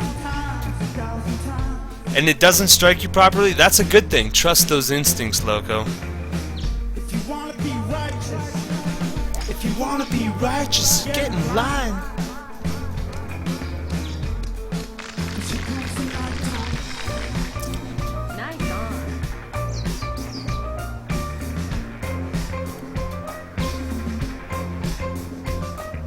Oh, she got on the green? I can't. Fuck her. There's no way. I don't think I can get over this hill. Oh, I can. Here comes the nighttime. Here comes the nighttime. Here comes the nighttime. Here comes the night. Here comes the night. Carlos, dame la Shakira, cara de la semana antes de eso que tú dices. No, yo creo que ellos son buenos como Monster and Son. Oh, Carlos, tienen un sueño de ser muy famosos. ¿Por qué te gusta la música Dun, emocional? dun, dun. Say heaven's a place. Say heaven's a place and they know where it is. Dun, dun, dun. You know where it is. It's behind the gate, they won't let you in. Ah, you bitch. Coming from the street, they Lock the doors. Gun, gun, gun. It's there's no music up in heaven and What's it for?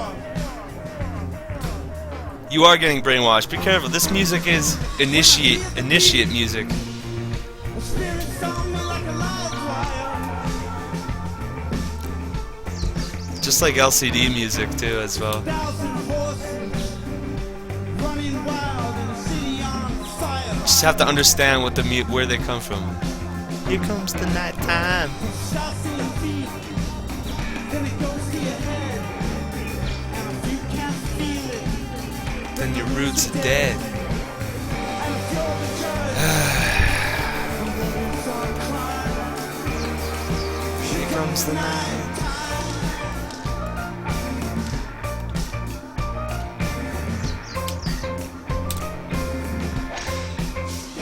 Shit!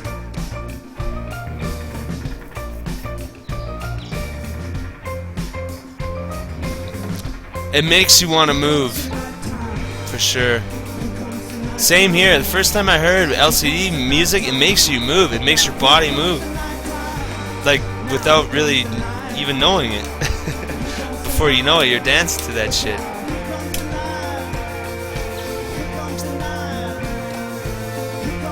Fuck. This is the best part right here. Woo!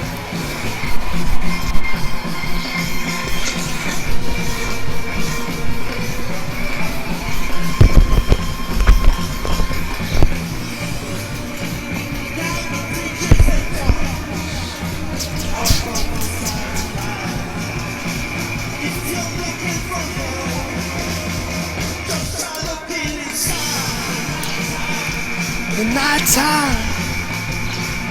Woo! Boom! Here comes the night time.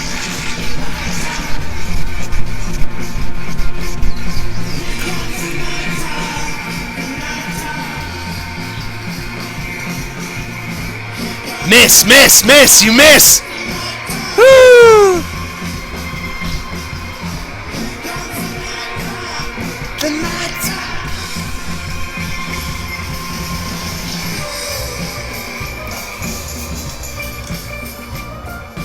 Yeah, the congos and the bongo. See, this is another thing. This is another bizarre little theory that I got going in my brain right now. With the whole disco theme.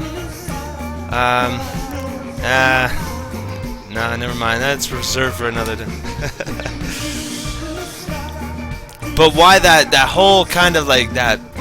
The beat is hypnotic. Like, the beat compels you to move. There's something about it. It's just... Yeah, it's... Exactly. Like I was going on, the movie The Believers. You guys should go watch a movie on. It's actually on YouTube. It's called The Believers. And there's like this one scene where they start playing music. You know, when the bongo drums start going. And some people in the crowd, they can't, like, they're completely entranced. It's good stuff. And then this whole concept of disco, so like new disco, and that kind of like... Oh wait, this thing keeps going if I don't stop it.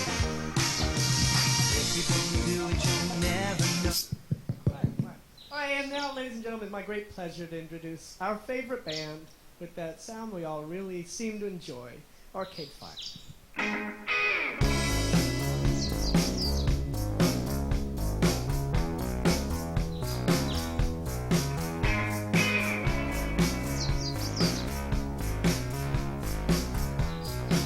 There you go. Okay. I don't know, there's something to it that I can't understand.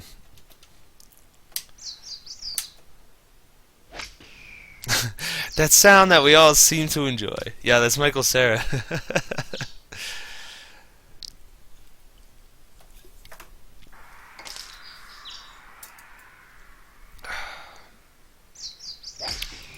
Oh yeah, I love this song. It's a really close. This is a deep song for me, Loco. This holds a lot of deepness to me. I need to turn that down. There we go.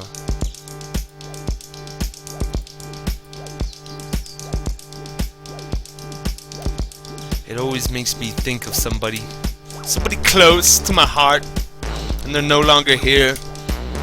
Hence the name of the song, When Someone Great Is Gone.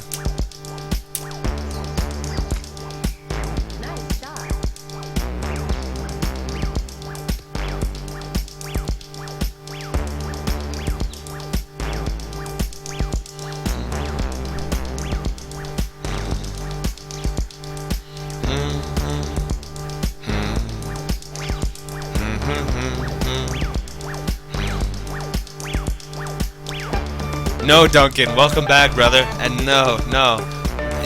This you can't really just beat it off the bat. You have to do a lot of stuff. It's good. Welcome back, brother. Look at the computer. It's just shit in the bed. I thought that was me. The computer's playing like me. Look, it just went right back to where I hit it from. Is it gonna do it again? Oh.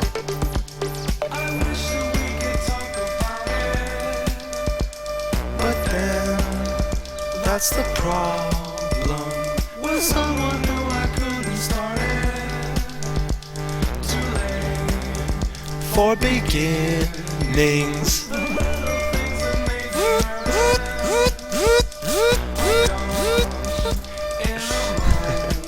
Look at the computer! The computer doesn't even drink alcohol! And look! Yeah, the AI went full retard. Look at this! The AI is eating shit. I love it. It's great to see.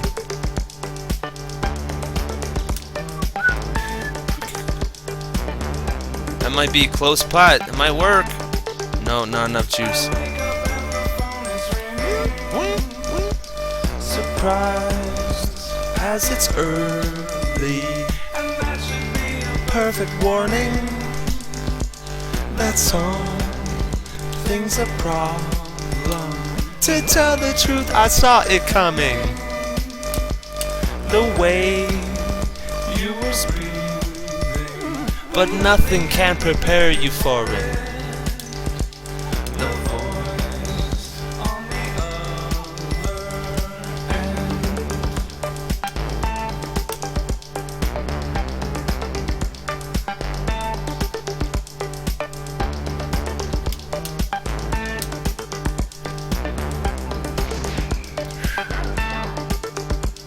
The worst is all the lovely weather. I'm stunned. It's not raining. The coffee isn't even bitter. Because what's the difference? There's all the work that done and save for attrition.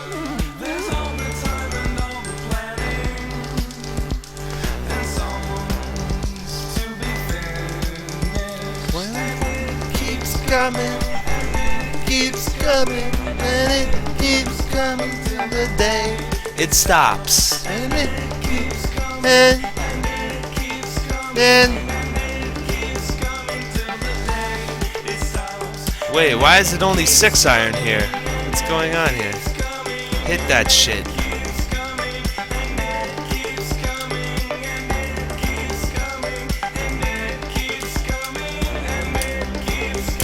Till the day it stops. I wish that we could talk about it.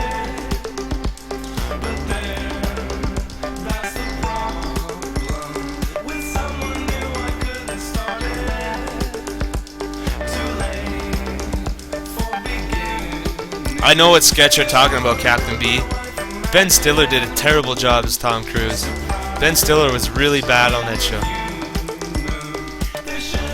This radio silence, but what are the options when someone great is gone? When someone great is gone. Yeah, the sketch is funny. I admit the writing and the sketch is great, but Ben Stiller is terrible. He is terrible in the sketch. He has no sense of He's not good for live TV, let's just say that. When someone great is gone, we're safe for the moment. We're safe. Come on! Go, go, go! Go, go! Go! Turn! Ah, shit.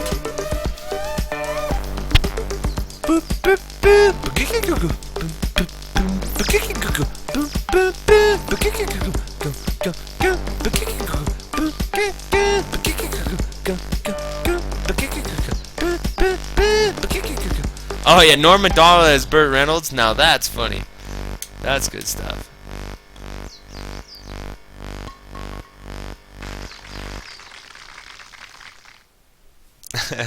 It's not okay. I know I've watched SNL since I've been a wee lad. That was a good sketch. I know exactly the sketch that you're referring to. But I don't like when they do like that funny sketch. They could have just thrown in another actor instead of Ben Stiller, because Ben Stiller was the host of the week. They thought, oh, okay, we'll put him in, and you know, they could have just put one of their players in, and the sketch would have been funnier. Just when I see Ben Stiller, it's just I don't find his impressions are good. Ben Stiller was still concur. I don't know. There's something about Ben Stiller that puts me up way off, man. I don't know what it is. Actors wish they were The greatest actor who ever fucking lived, Ben Stiller. If you don't believe it, then get fucked.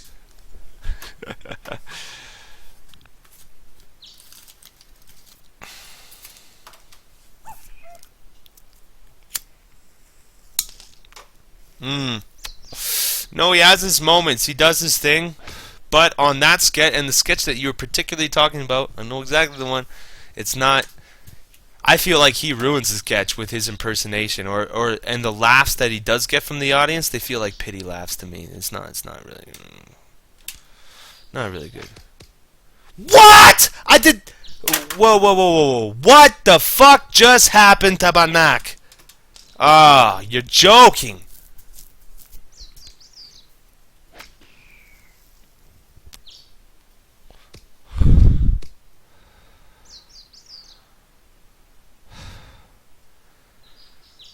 Ben Stiller's father. But you, Captain B, you've seen the outtakes. You've seen the outtakes. That Ben Stiller's father, that guy has severe dyslexia, man. That guy can barely say a line. Like when those guys did takes with him, like you can tell if he actually pulled off his lines properly, and one of the cast members laughed, it was like everybody's like, oh no, why did you laugh? Because now we have to get him to read that line again, because it would take forever to get a line out of him.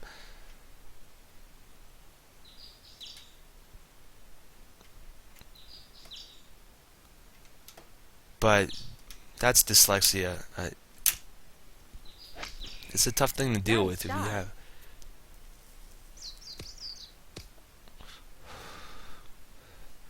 No, it's not. Ben Stiller's an okay clown, but Ben Stiller is no Jim Carrey.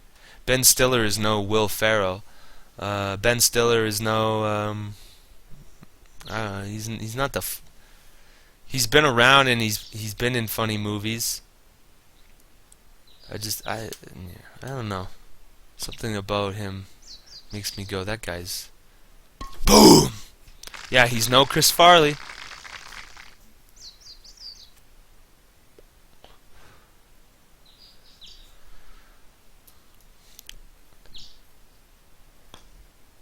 Oh, now we're getting to another discussion here.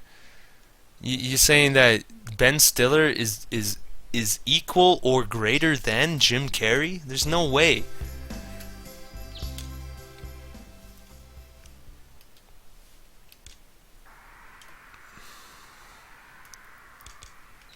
No, even as a dramatic actor, I think Jim Carrey works. Like Man on the Moon, he did a good job, and what was that other one? Where everybody's fucking tree. Everybody's looking at him. The Truman Show.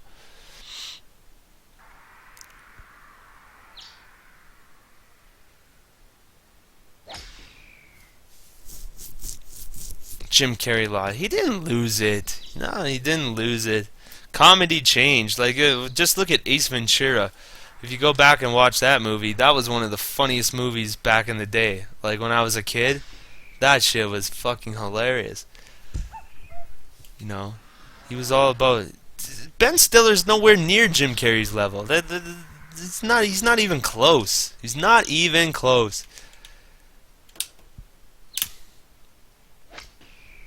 Nice shot. Then he went but so did Ben Stiller. There's a movie. What's that movie? It's called Perfect Dark, or he played who is that character he played? It was something dark. Ben Stiller's done serious roles, and I tell you, when he does serious roles, it's not as good as Jim Carrey. Or actually, no, Ben Stiller did a good job in that movie. I just can't remember the name of that fucking movie. It was a biography.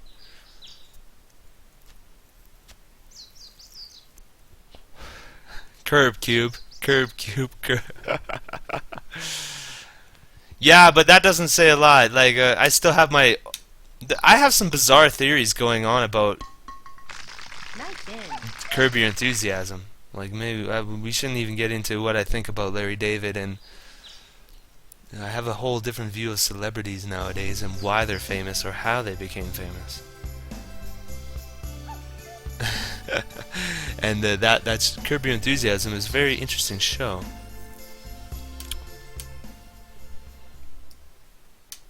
I'm kicking the shit out of the computer.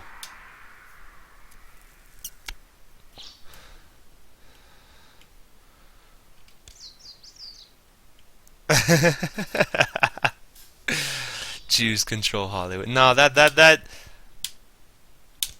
a misconception. even even though they do.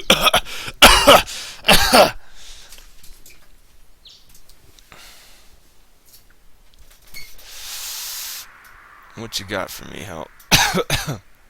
You're talking about the magazine. This is early Jim Carrey. This is 90s fashion. This is early 90s. Many other men and women in stand-up comedy, they work for years and years and years, literally just making pennies. And then all of a sudden you hit it big and your paychecks increase enormously. Yeah. And is that any kind of pressure, any kind of problem for you? Do you? I'm completely all right with that. It seems to have. I seem to have relaxed into it nicely. Now, it's a bit of pressure. I noticed that it changes you in little ways. Like, it's changed the way I laugh at parties. Oh, really? Yeah, I used to go, that's really funny. You know, now I go, oh! Oh, beautiful!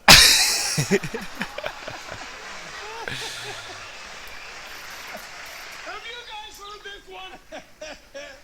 Oh! You like it because you know you're wealthy. Is that very wealthy? And I'm very wealthy. That's odd. That's how wealthy people laugh. I wouldn't have. Punks like you are a dime a dozen. I blow my nose off punks like you. Possible shapeshifter. Okay, this is the great thing. Okay, so no matter who Jim Carrey is or what he does, every time he appears on a show, no matter if he makes an appearance on the MTV Music Awards, on any talk show, he tries to make a funny thing. He does a bit. He does a bit every time he goes on a show, which you don't see a lot of celebrities do. Like, he's the only one. Every time he's on Letterman, he does a bit. Like right here, Jim Carrey and Stephen Hawking.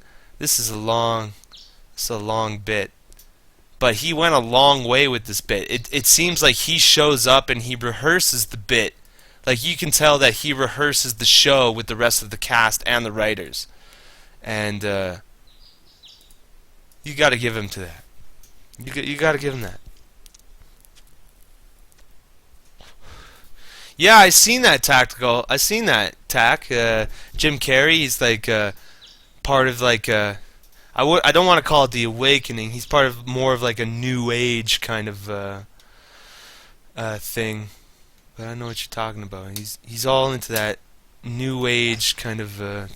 It's kind of like Will Smith too. It's like if you think it, and or what is it? What do they say? Intent, and the idea of intent and whatnot makes things happen. A lot of like new agey kind of shit.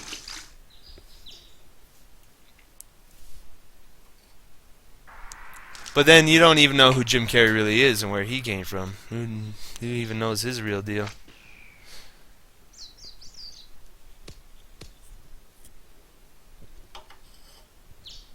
Rate Will Smith as a comedian?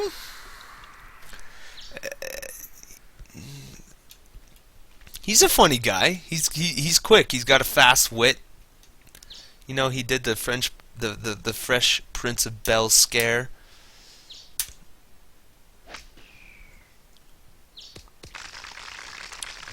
Oh fuck! What was that last movie? What was the last movie that Will Smith did with his son?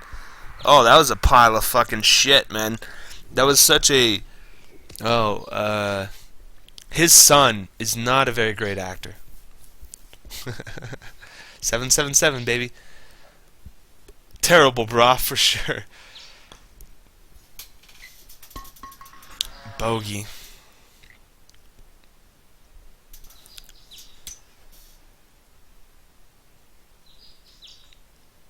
For me, I felt that whole movie was like it was just a movie for his son. Like that he did. Even the dialogue in that movie is like is him.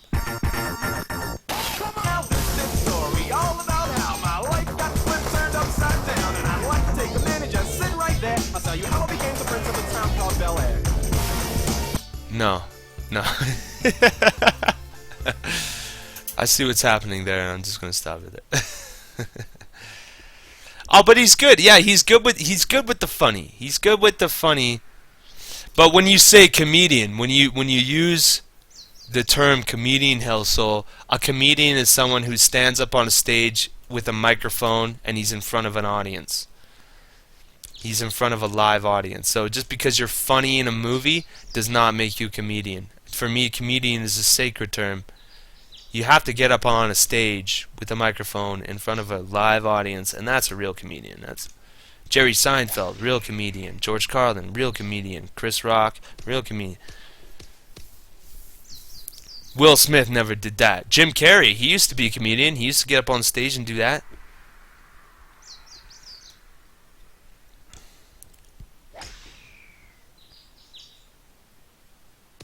Yeah, so most of the movie, back to the movie, yeah, it's like him talking to his son, like in real life. Like it's like he's almost trying to teach his son the game. He's trying to let him, he's trying to teach him invaluable lessons. And I don't like how celebrities use movies as some sort of like some way to improve their hierarchy within their family. Like, that movie kind of reeked of it to me. Boom, boom, boom. This should be a good shot. The wind's gonna catch it, land. No, that's a bad shot.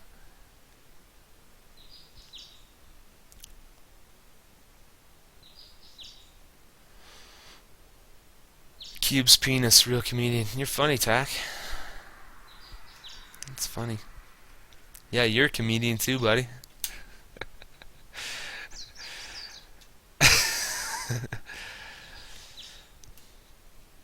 Conan O'Brien, you know, you said Conan O'Brien's the real deal. I don't know how I feel about Conan, how he handled that whole Jay Leno fucking him in the ass ordeal. Like, Conan O'Brien, that whole thing, after that whole thing, I felt like Conan was the weaker individual. You know, that to me, that whole thing really exposed Conan. Conan is just gonna sit on the lap of whatever fucking the way he rolled over to Leno, he has his own TV show, and he doesn't say what he really wants to say, and even after the fact he lost his show, he goes, "Oh, I have no hard feelings." Bullshit, you're such a liar, Conan O'Brien. You lie. Why didn't you say what you really want to say towards Conan? Or towards Jay Leno, I mean. Call that guy a fucking cocksucker. He's a fucking piece of shit, man. He screwed you out of your fucking deal. It was a deal that was assigned to you, and because he had more power and clout than you, he stole it from you. And then he sits and goes, oh, okay. And then he goes to TBS of all the stations that could have picked him up. TBS. Not CBS, not ABC, not... I would not pick... if I was Conan, I would rather... I don't know. I just feel like he rolled over. He rolled over. And I lost a lot of respect for Conan. I don't know. Really, after I watched Conan's show after that whole ordeal because I was so anti-Jay Leno at that point. But I don't know. Conan should have said something. He just should have said, "Fuck you, Jay Leno."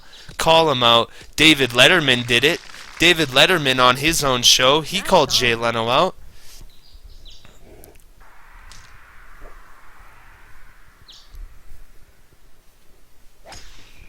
He ate his shit. He ate his shit. That's what he did. And before that, I thought Conan was the real deal. But he knows exactly the hand that he eats out of. He will dare not bite the hand that feeds. Oh, you're a 56-foot putt. No problem. Is Jay Leno, and Jay Leno still has a show? Like, holy smokes, man. Let it die, man. The fact that he even took over the spot for Johnny Carson back in the day, it should have been Letterman. It should have been Letterman. Everybody knows this. Jay Leno is nowhere near the level of Letterman. Jay Leno is a fucking crony. He always has been. He always will be. He always will be.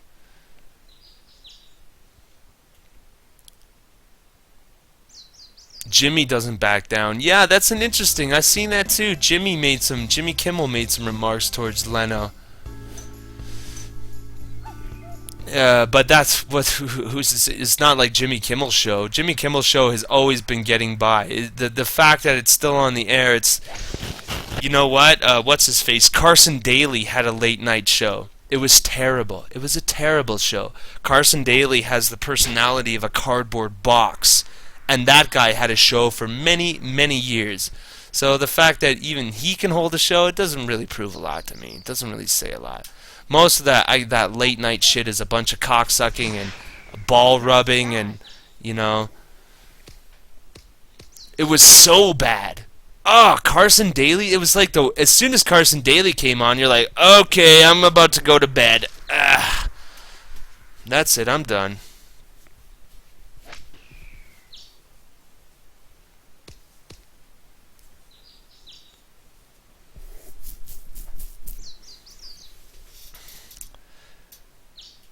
And really the most surprising thing, and really what it is right now, is with Jimmy Fallon. And I said this a way long ago when I saw Jimmy Fallon's show.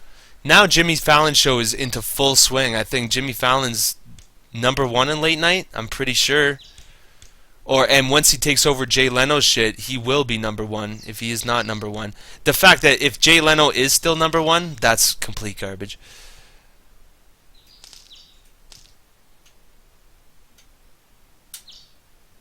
But Jimmy Fallon, just the writers and the creativity on the show is really boundless. That's because Jimmy Fallon came from SNL, so he really understands the idea of sketches and creating a live show. So since Jimmy Fallon's already trained in the concept of pulling off a live show and coming up with funny shit and working with a lot of people and writers, Jimmy Fallon has a very distinct edge. And now Jimmy Fallon will be #1 if he is. I'm pretty sure he must be #1 now. They play him on MTV. They play him on MTV, and I've noticed that the MTV station here in Canada, they play Conan O'Brien. Conan O'Brien goes on first, and then Jimmy Fallon's show comes on. And that always throws up a lot of flags for me, is when somebody's on MTV. If your show is being put on MTV, this does not bode well for me.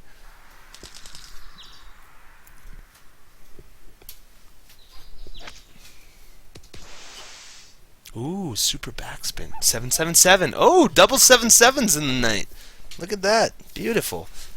Well, hello, 777. Looking good.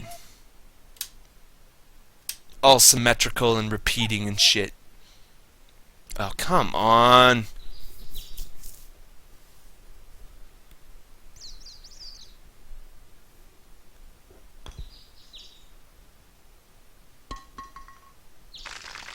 How come I haven't won this yet? You're 5 down. Just give up, computer. That chick has big shoulders.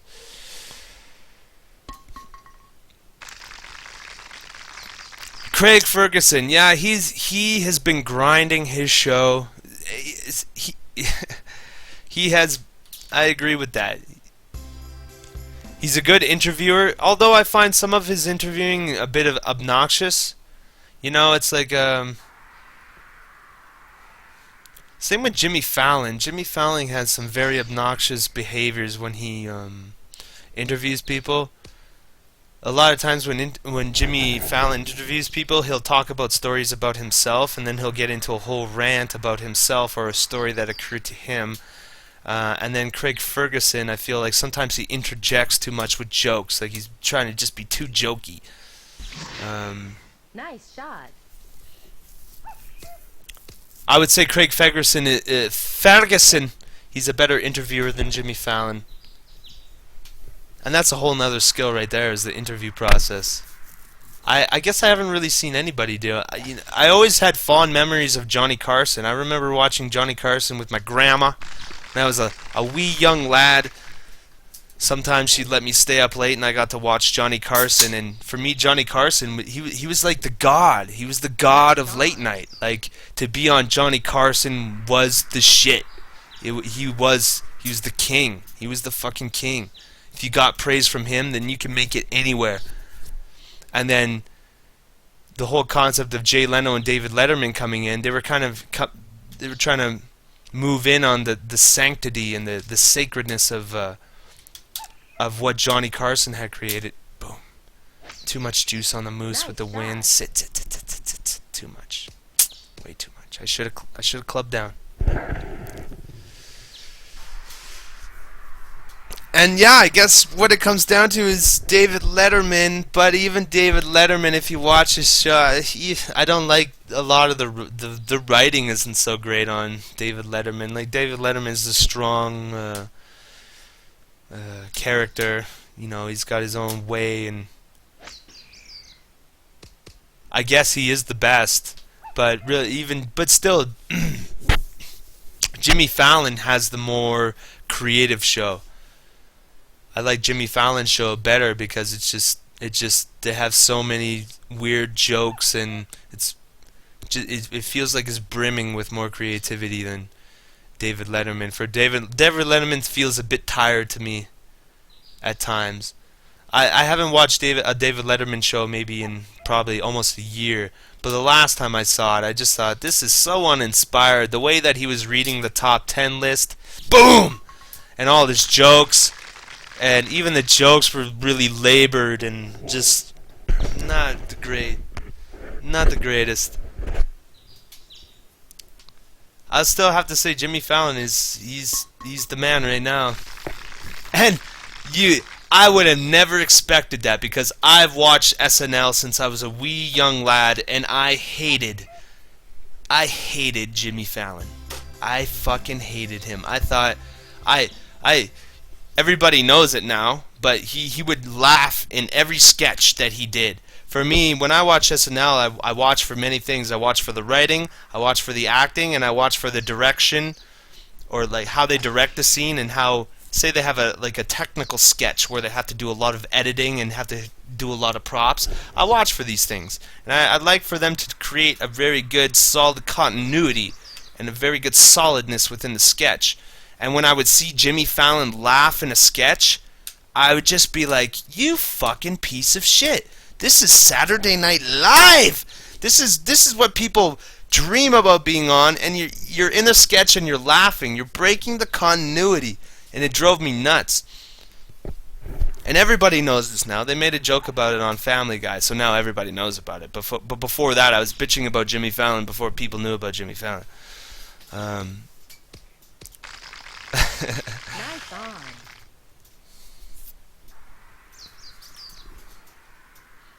But still, his show is the more powerful show right now. His show has the steam. It has, and it's more. It's younger. It's younger. With David Letterman and other late night shows, it always felt like an older kind of thing. Only older people watch late night shows. That's what I felt like. Only the more kind of mature people kind of watch late night television. But now with Jimmy Fallon, he's kind of opening up for the kids, the MTV generation. He's steeped in MTV nonsense. He talks about tweeting and then talks about this. He likes to do the trending kind of garbage. Anyway.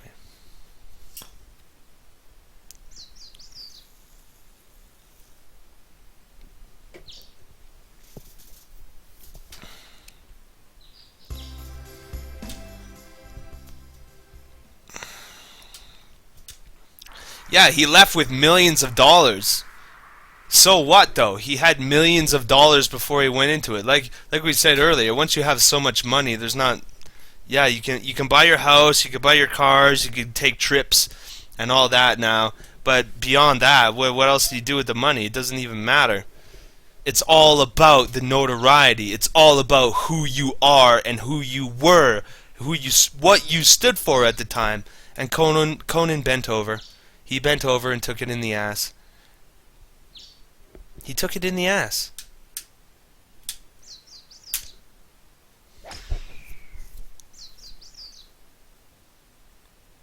Ooh, that's a good shot.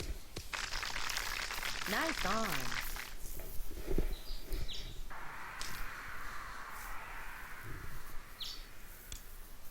Conan at BlizzCon?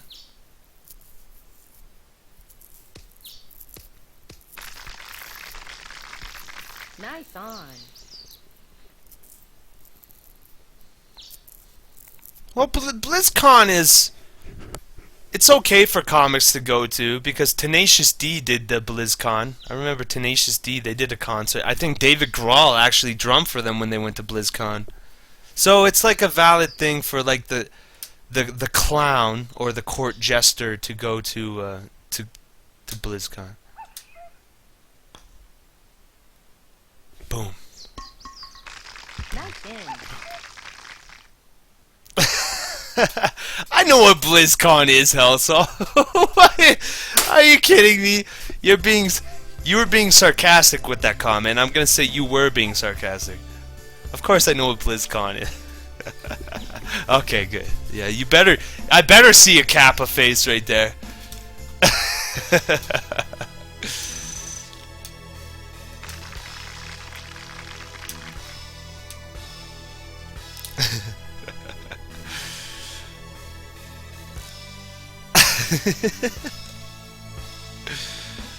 Data saved.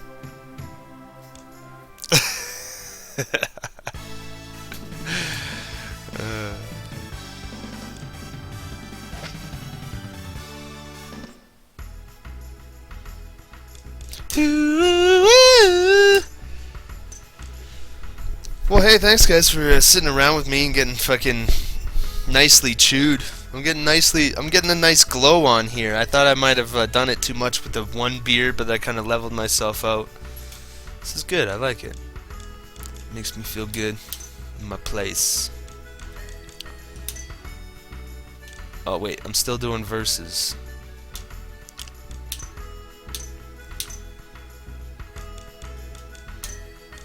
Here we go. Sam the Monkey Man.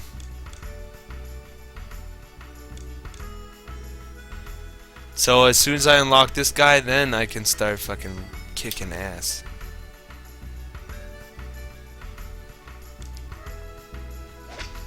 You know, what's his face? Triumph, the guy who does Triumph. He was on Curb Your Enthusiasm. Remember the softball episode where he calls himself Steinbrenner? He's like, I am the Steinbrenner! We are going to fuck their sisters in their cunts! And we're going to kill him! It was pretty funny. Pretty funny. We're going to fuck their sisters! Yeah, that's him. I didn't get it right away either, Rep. Same here. I did not get that right away. It wasn't until I was watching it on JTV that somebody went, Triumph, the comic dog? I was like, oh fuck yeah, that's him, that's the voice.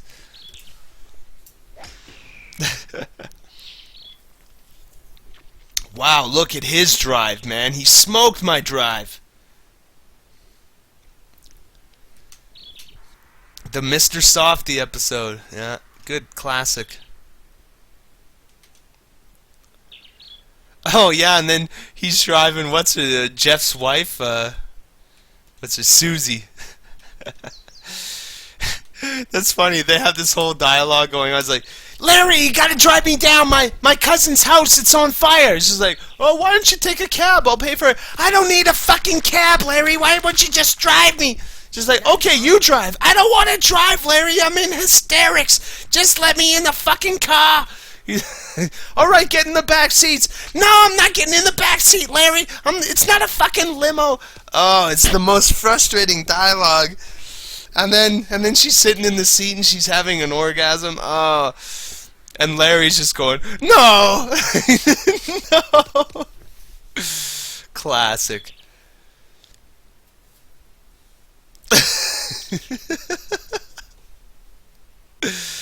Oh, that's scary. That's scary. Poor Larry.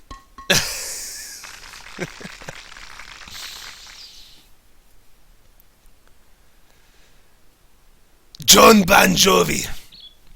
Triumph the Comic Dog was very funny. And remember, he was involved with Eminem for a bit. He was part of that. Eminem pretty much did a song about him. The way you move it, the way you shake it, I ain't never seen an ass like that. That one. You make my pee-pee go. Da-doing, doing, doing. You got the scene? Oh yeah, here it is. This dialogue. So the dialogue back and forth. Open up! Alright, hurry! Listen, I need a ride. I need a ride. I don't want the fucking ball now. I need a ride. My cousin's building is on fire. Can you believe this? It's over by the Regency on Park. I need a ride. It's an emergency. You want a ride? Yeah, I need a ride over to my cousin's building. It's on fire. Larry, He looks at the seat. Give me a fucking ride, okay? The building's on fire, Larry. Please, come on, hurry up. Open up. What's the big deal? It's a fire. I need to get there. It's my cousin. I need to get over there. What don't you understand about fire? Why can't you just... I'll pay for a cab. I don't want to take a cab. Give me a fucking ride. What's the matter? Why can't you give me the goddamn ride? Sure. You know what? I got it. Okay, what? Sit in the back seat. I'll give you a limo ride. Larry, I don't want a fucking limousine. Just open the fucking door. All right, you and give me drive. a ride. I You don't drive. want to drive. I'm hysterical. Don't you see that? I can't drive. I can't focus. She might be... All right, get in the car. It's such a big fucking deal. I asked for a little ride cross town. And Larry's so scared. He knows he's just walking into hell with this. Oh, yeah.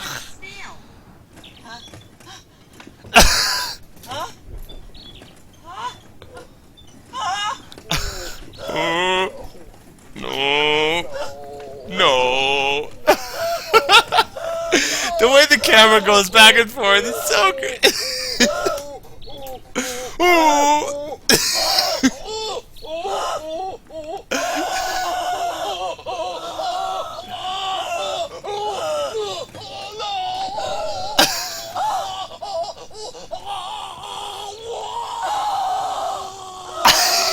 What the fuck, Larry? Jesus fucking Christ, asshole! The hell did you do? Oh my God! It was your fault. It was not my fault. You all Oh right? my God! Yeah. Oh my God! Is she all right? Who cares? Who cares? That's the best line right after that. Is she alright? Who cares? Oh, oh. Classic. Poor Larry David. Even with his hundreds and hundreds of millions of dollars, he still goes through the shit.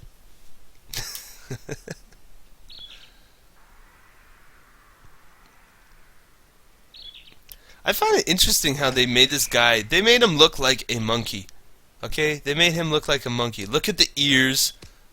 Even look at his little picture here. They made him look like a monkey. I feel like this is a racist character that they put in the game. This is some full up racism.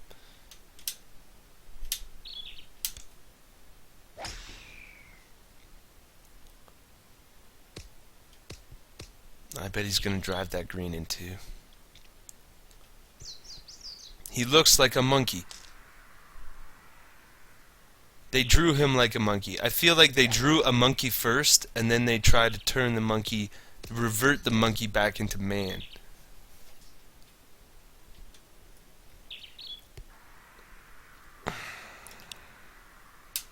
71. That's a bit of a tricky fucking shot. Anything lower than that? I got my sand wedge. What if I smash my... it's not working. Here we go. Oh, that might work. Oh, Tack's got a fucking link. What do you... it's not the best shot. Nice on. What do you got there, fella? Yeah. You know, us roofers, we use this song. I'm a roofer, baby, so why don't you kill me? It's like on those days when you're doing a really shitty job and you know it's just the worst job in the world, but you're a roofer. I was a monkey. Sit, boom! Woo! With the beefcake pantyhose, kill the headlights and put it in neutral. Miss, you suck, yes. Woo! I sleep on the love seat. About a shotgun wedding and a stain on my shirt. Everything that you see. Parking violation and a maggot on your sleeve. With some mace in the dark. Put him in the trailer park. Cut it.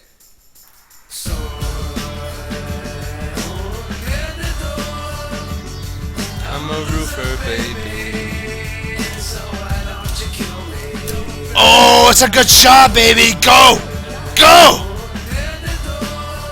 Too much. Wait, shit.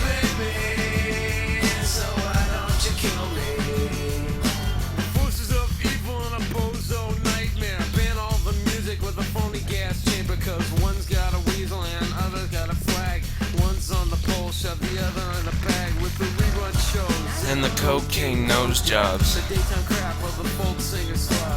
He hung himself with a guitar string. If you can't relate, come on, get it! He's choking on his splinters.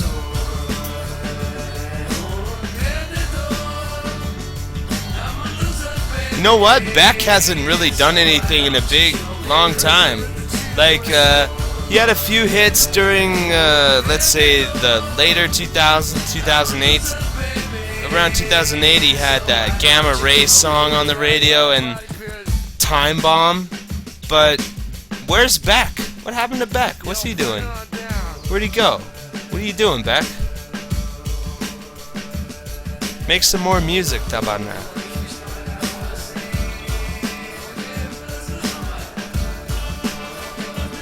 Beck is also he is a Scientologist. People did not know. He is a Scientologist. I'm a driver, I'm a winner. Things are gonna change. I can feel it.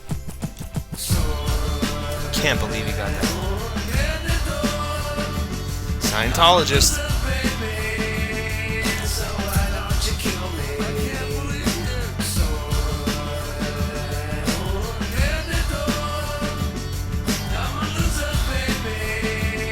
So why don't you kill me? Yeah.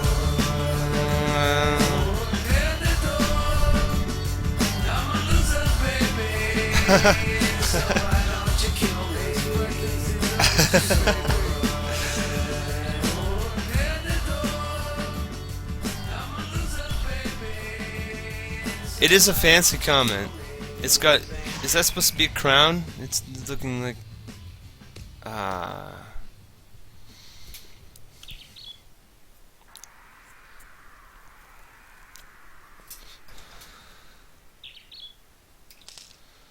I'm going for the gusto with this shot. Forward, out of the rough. Ripping it, gripping it. Not even sniffing it.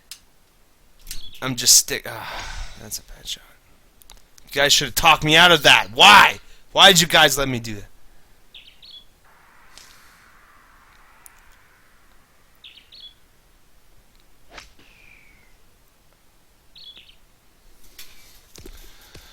I need some other tunage. change. Let's see, is my radio station playing anything good here? What are you playing? Pearl Jam. Ah, yeah. Let's play some Pearl Jam.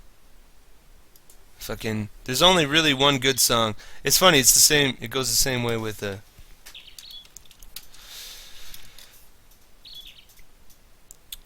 Rolling Stones. I only like one song, and the name of their song is Paint It Black. And then with Pearl Jam, there's only really one song I like, and it's called Black. It's a really great song.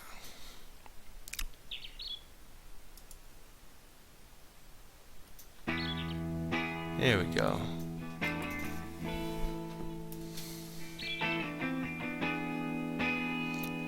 Oh yeah, you're supposed to space U and tube.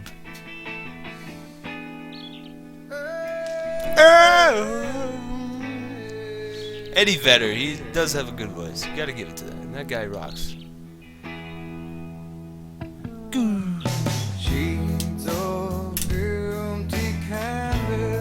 Even flow? Yeah, I like even that one, but this is mine. This song has so much emotion and passion.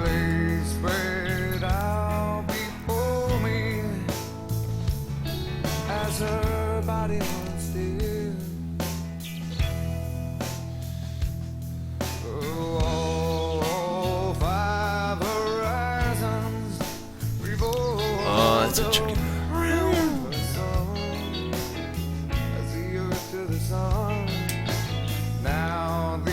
Sit. Boom! Perfect amount of jam on the pearl.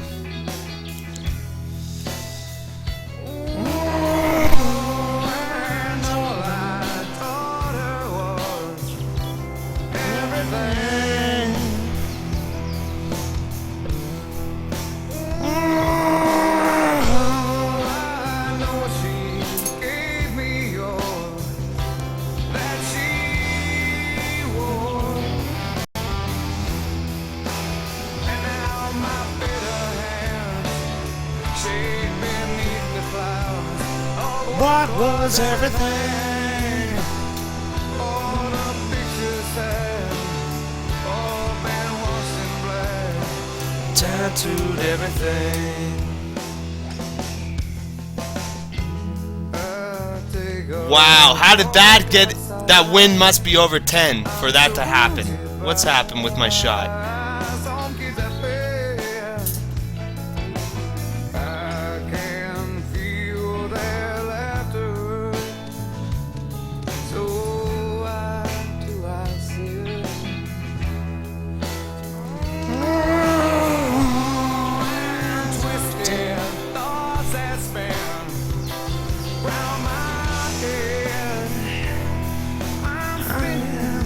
I'm spinning.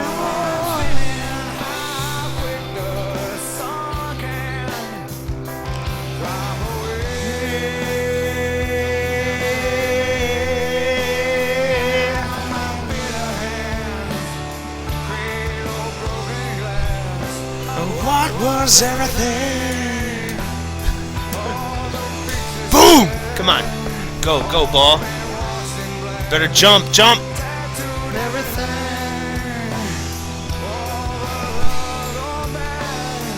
Turn my world to black. Tattoo on my feet. All that I am, all I'll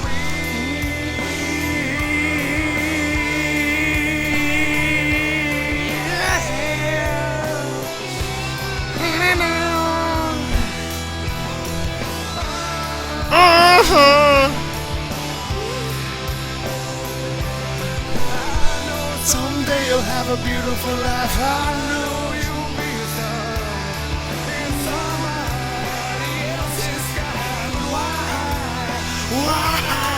Why?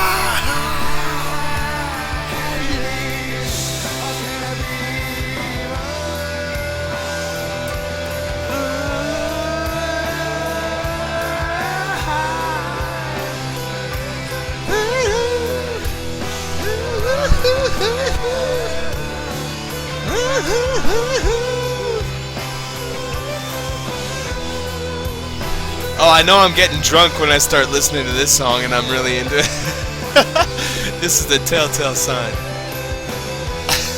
Just that do-do-do-do-do-do-do. Fucking great.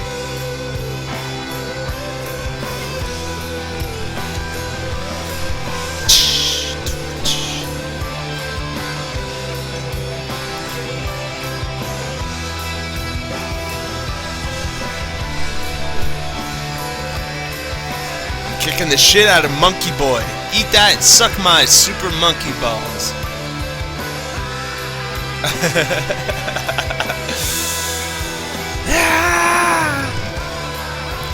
Fucking Eddie Vedder. Eddie! Eddie! Eddie!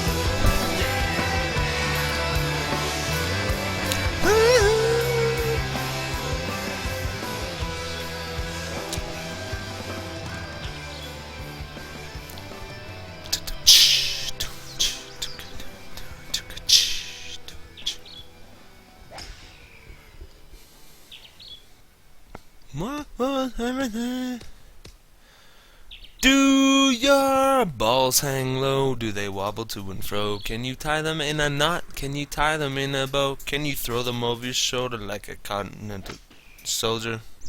Do your balls hang low? Nice on.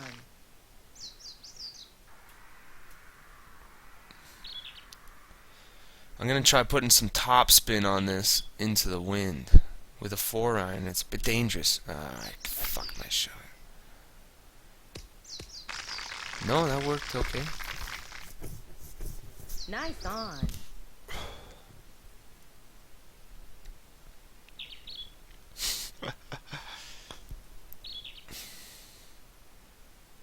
Mel Gibson.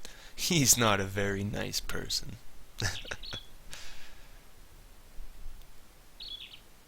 Although I saw a little bit of the movie Signs the other day, Mel Gibson is really good in that. He's pretty good in that fucking movie. Actually, the movie Signs, it's actually M. Night Shyamalan's best film. That was probably the highest peak that he reached before he fucked his career over with nonsense.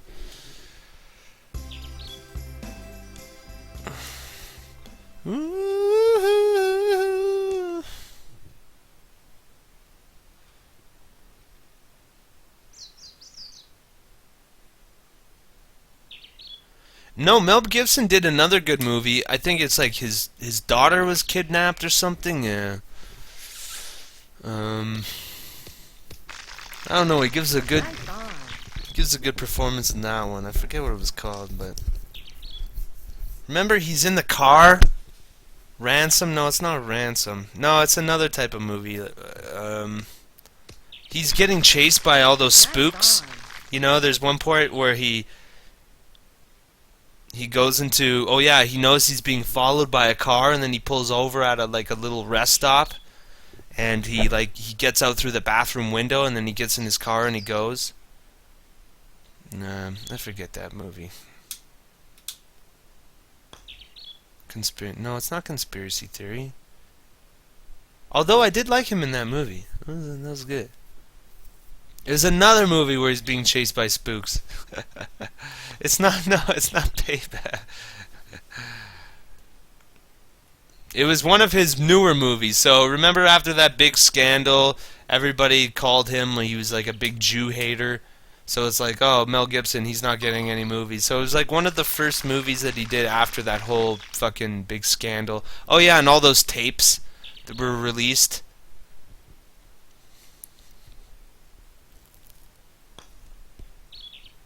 Wow, the computer sucks balls. I win. Mary 5 up. Yeah, it was Mad Max. That's the one. Thanks. Thank you, Tech. Thank you. It was Mad Max. That's the one.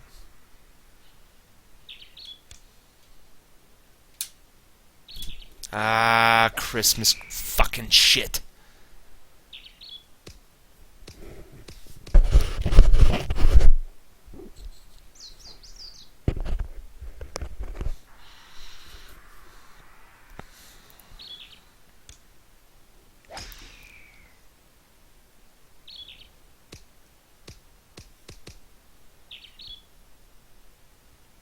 She has an album now and is touring? Is this for real? Is it? The music industry. Well, what do you expect from those greasy coke smokers? Nice song. Wah! Wah!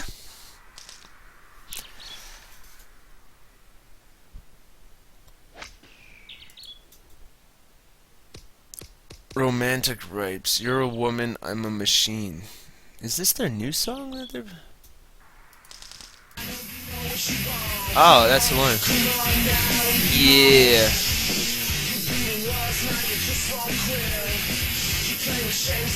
Just won't.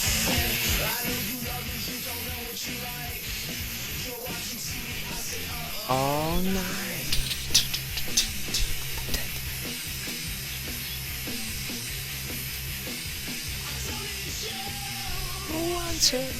I don't need you. I want you. Listen to the drumming in this. So he's going hard off the hi-hat. It's a hard song to drum, man. It's hard. And this one guy the one guy that I play with lets me. Who I am honored to play music with him, but he wants me to try to get this song, to learn it on drums. It's like, oh man, just try to learn this one. Yeah, it's not so fucking easy when you don't have a drum set. Listen to it. It's and he keeps playing it. He plays it like I'm gonna get it. Like all of a sudden I'm going, oh yeah, no, I got it. Hey, no problem.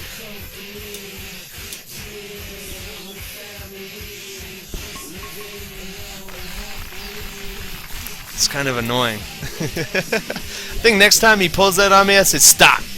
I can't play that on drums. Don't.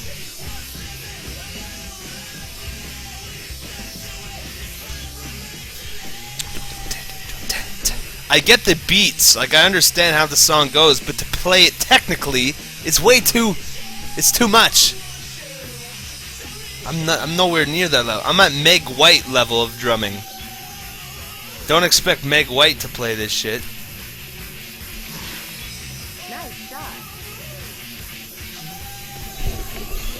This part's pretty wicked.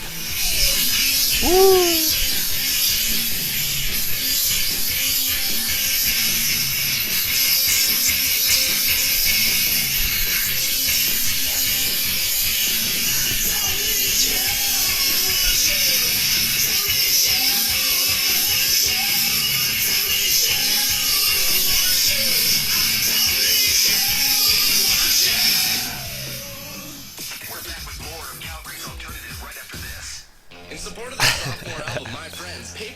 I can't make that shit. 18 plus only. Tickets available at Sloth Records and Ticketmaster. Paper Lions with special guest Jordan Clausen Thursday at the Gateway. It's going right. The all-new Mitsubishi Outlander is loaded Commercials. with like available forward collision mitigation, which warns the driver of a potential collision, and if necessary, will even apply the brakes. Wait, listen to this commercial. Okay, so they give you a notification if you're about to hit somebody. They give you a notification, and it's the last guy that I work with. He is probably one of the worst drivers I've ever seen in my life. Has absolutely no instincts for driving whatsoever, and does not seem to learn at all. At all. Like his driving doesn't get any better. If anything, it gets worse and worse. So now I can see why they have to put in these. If you get too close to a car, the car has to tell you with beeping and sounds that you're too close and you may be in a collision. Can you not see with your own fucking eyeballs and perceive with your own brain to slow down? Like, that's crazy. Like, when you go out on the road, like, that's a big gamble right now because most people are fucking retards.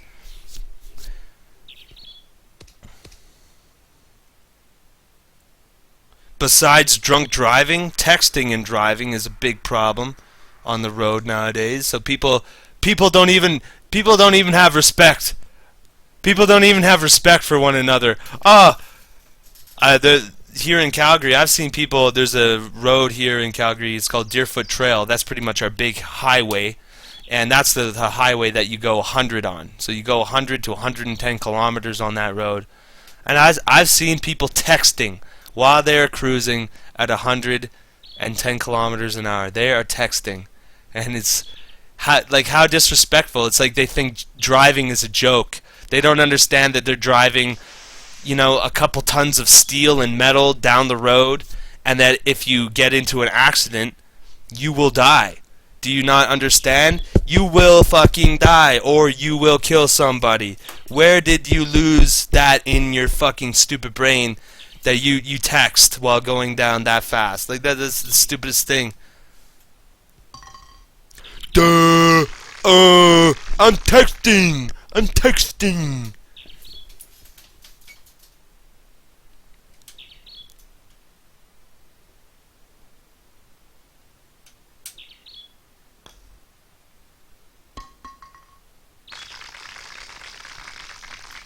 I used to think I was a pretty good driver. Like, I thought I was usually, I'm very, when I drive, you know, I have a very good situational awareness, you know, because it's, you know, it's like a video game in a way. And I thought I just used to be a pretty good driver, but now I realize I'm a very great driver compared to the rest of the shit I see out there. Some other people drive, wow. They're danger. They're hazard to everybody out there.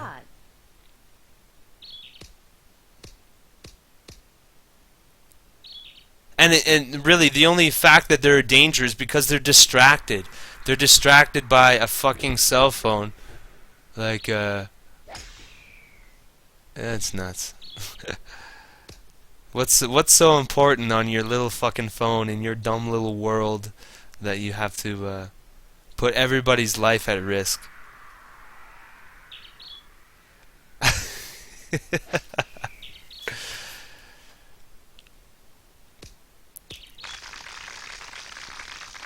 Watching Kubrick while they drive. No, that's just. If anybody did that, they can get the fuck out right now. That's unacceptable. You know, I like goofing around and having fun, but when it comes to getting serious, get serious, okay? There's no fucking around. When it comes down to business, when it comes to getting to work, get to fucking work.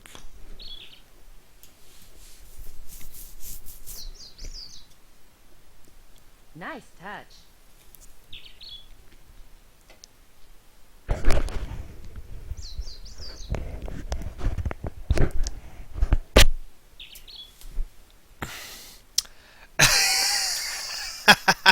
See, Duncan, I understood what you were saying. I understood the joke you were making, but then nobody else in the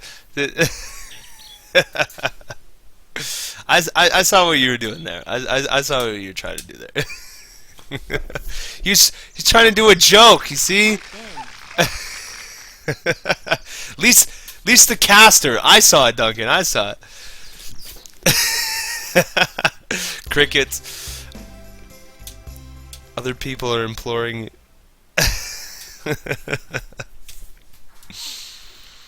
Hey. It's all good here. It's all good. Boom! Nice shot. Yeah, when did we start joking in here, everybody? 'Cause this is fucking serious. Okay? I am playing this game to raise awareness. Okay? That's how serious I am. Awareness. That's a bad shot he just made. That fucker's going.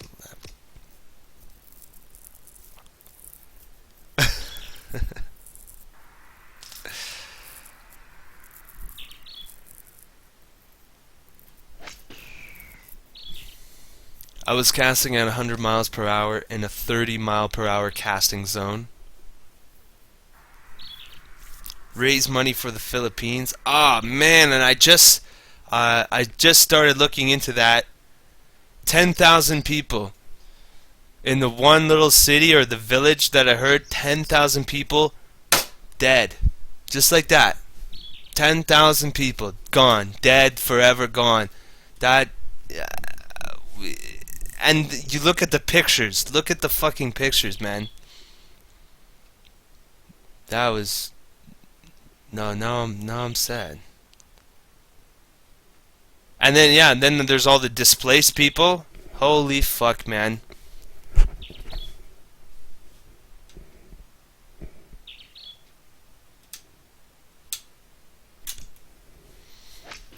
Those fucking storms.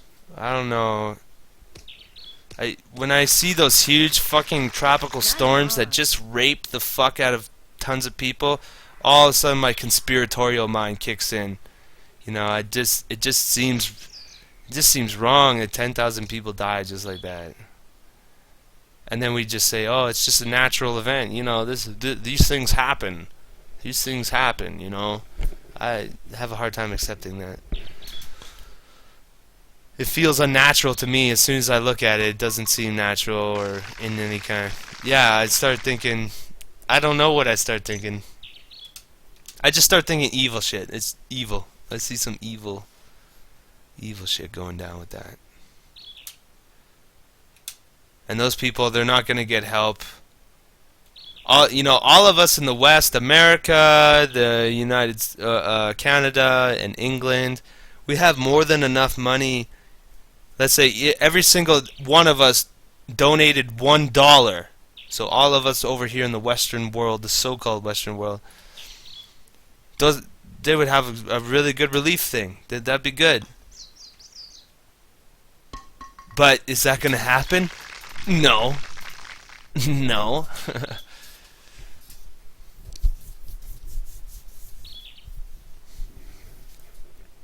Just look at Hurricane Katrina.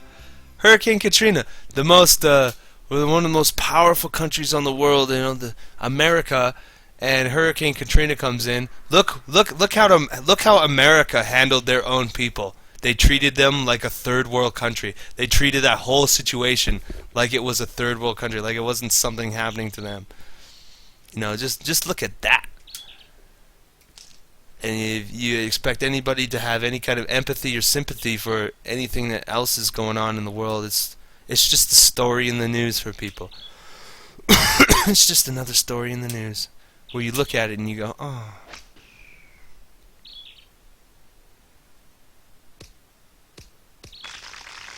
Nice on. Look who was in charge. It doesn't matter who was in charge. The same thing would have happened.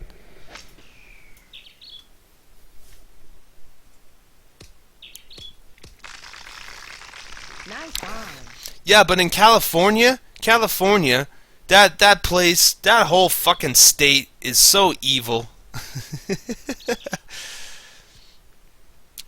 California houses one of the most disgusting, toxic things that's ever been produced on this planet Earth, which is Hollywood. California is going to sink into the sea. That thing is going to be fucking obliterated. Nice game. Yeah, Duncan, I'm afraid that place is... California scares the shit out of me. If I'm ever in California, it's because something terribly wrong has happened.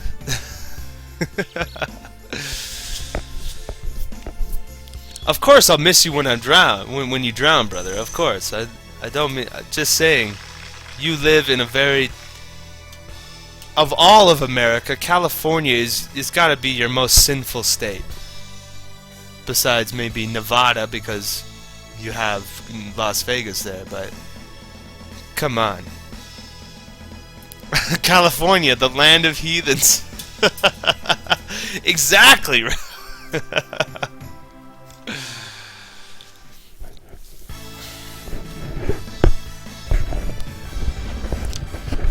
No, I heard drowning is not a good way to go. Well, I guess any way you go is not a good way. Drowning. I think the whole act of suffocation through drowning would be very painful. New York is worse?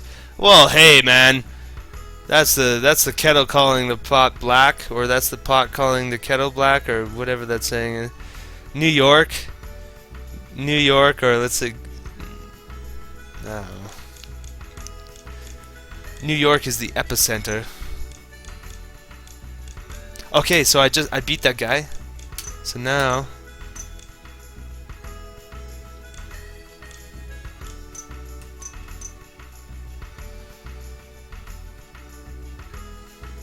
that's the kettle corn chips calling the pot a tea bag. That's good, that works. There we go, I got Sam. Oh, but he's got a draw. I hate having any kind of hook or draw. Okay.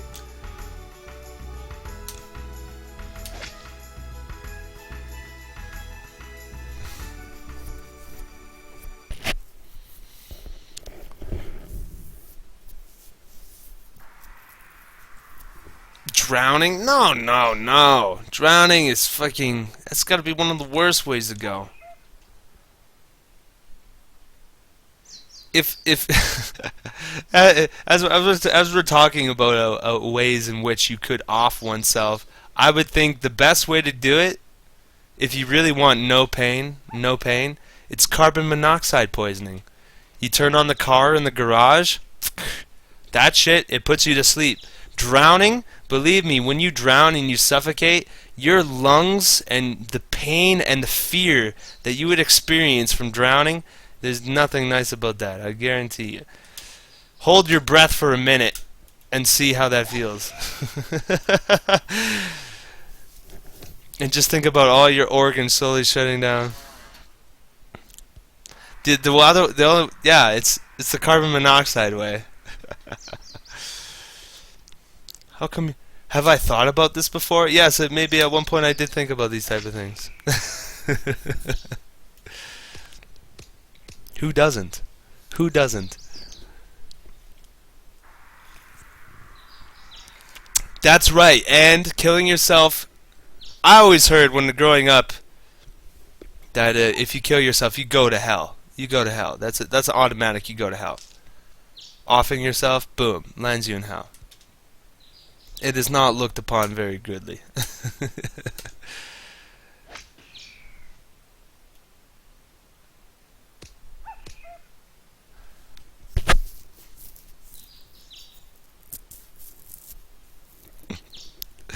But no, I've always imagined what it would be like to drown. That'd be terrible.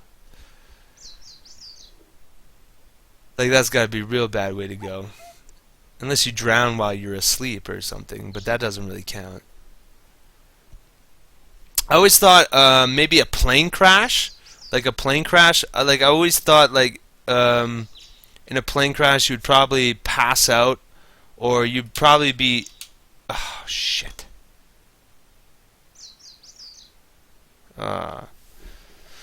The fear alone would scare you so much that, or even when the actual impact happened, where the plane just went, just the shock and initial trauma from that, it would knock you out. It would knock you out. You can't be conscious for that, all that force. As soon as you hit the water, yeah, there'd be that terrifying moment, but I'm pretty sure you would feel no pain. Like as soon as you hit the water and it goes, all of a sudden, all that force hits you. It would rattle your brain around inside your skull. You'd be knocked unconscious, and then you would die. I don't think there'd be any pain within it.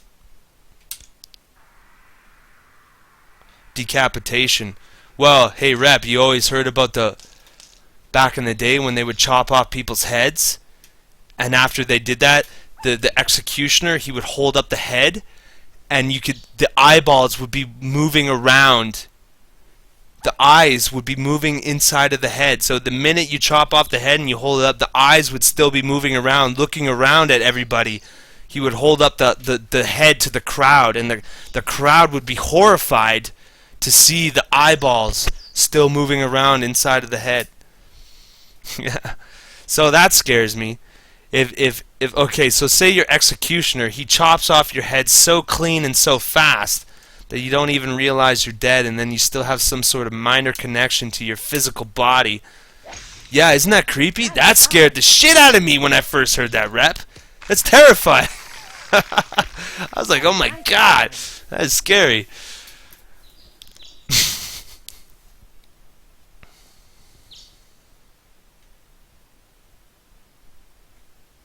I don't know about this shot. Yep. Turn. Oh.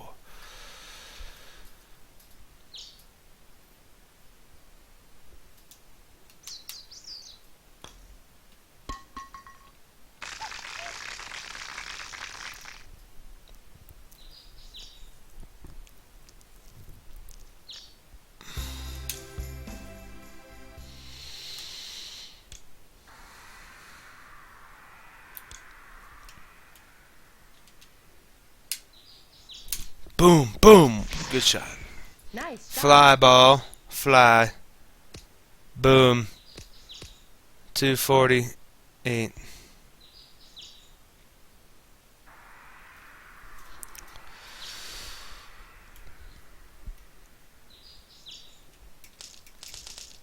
It's funny talking about all the modes of death.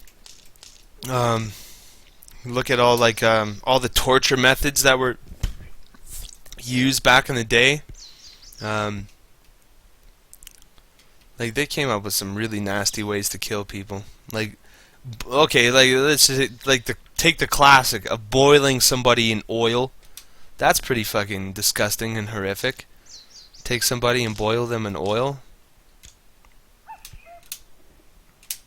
Get a big old pot of fucking olive oil. Bloop, bloop, bloop, bloop, bloop. Get that shit going, and then throw somebody in it. Yeah. Nice on. Electrocution, waterboarding, breaking bones.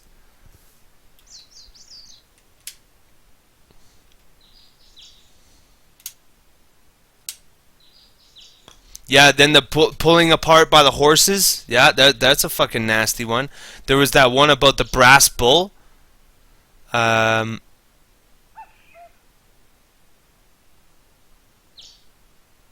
Yeah, the brass bull. So what they do is they throw you in this big bull that's made out of brass, and then they light that shit on fire. They throw you in naked, so they throw you inside of this big brass, and then they just heat up that thing. They just make it really hot. So you pretty much first you burn to death, and then they hear everybody screaming.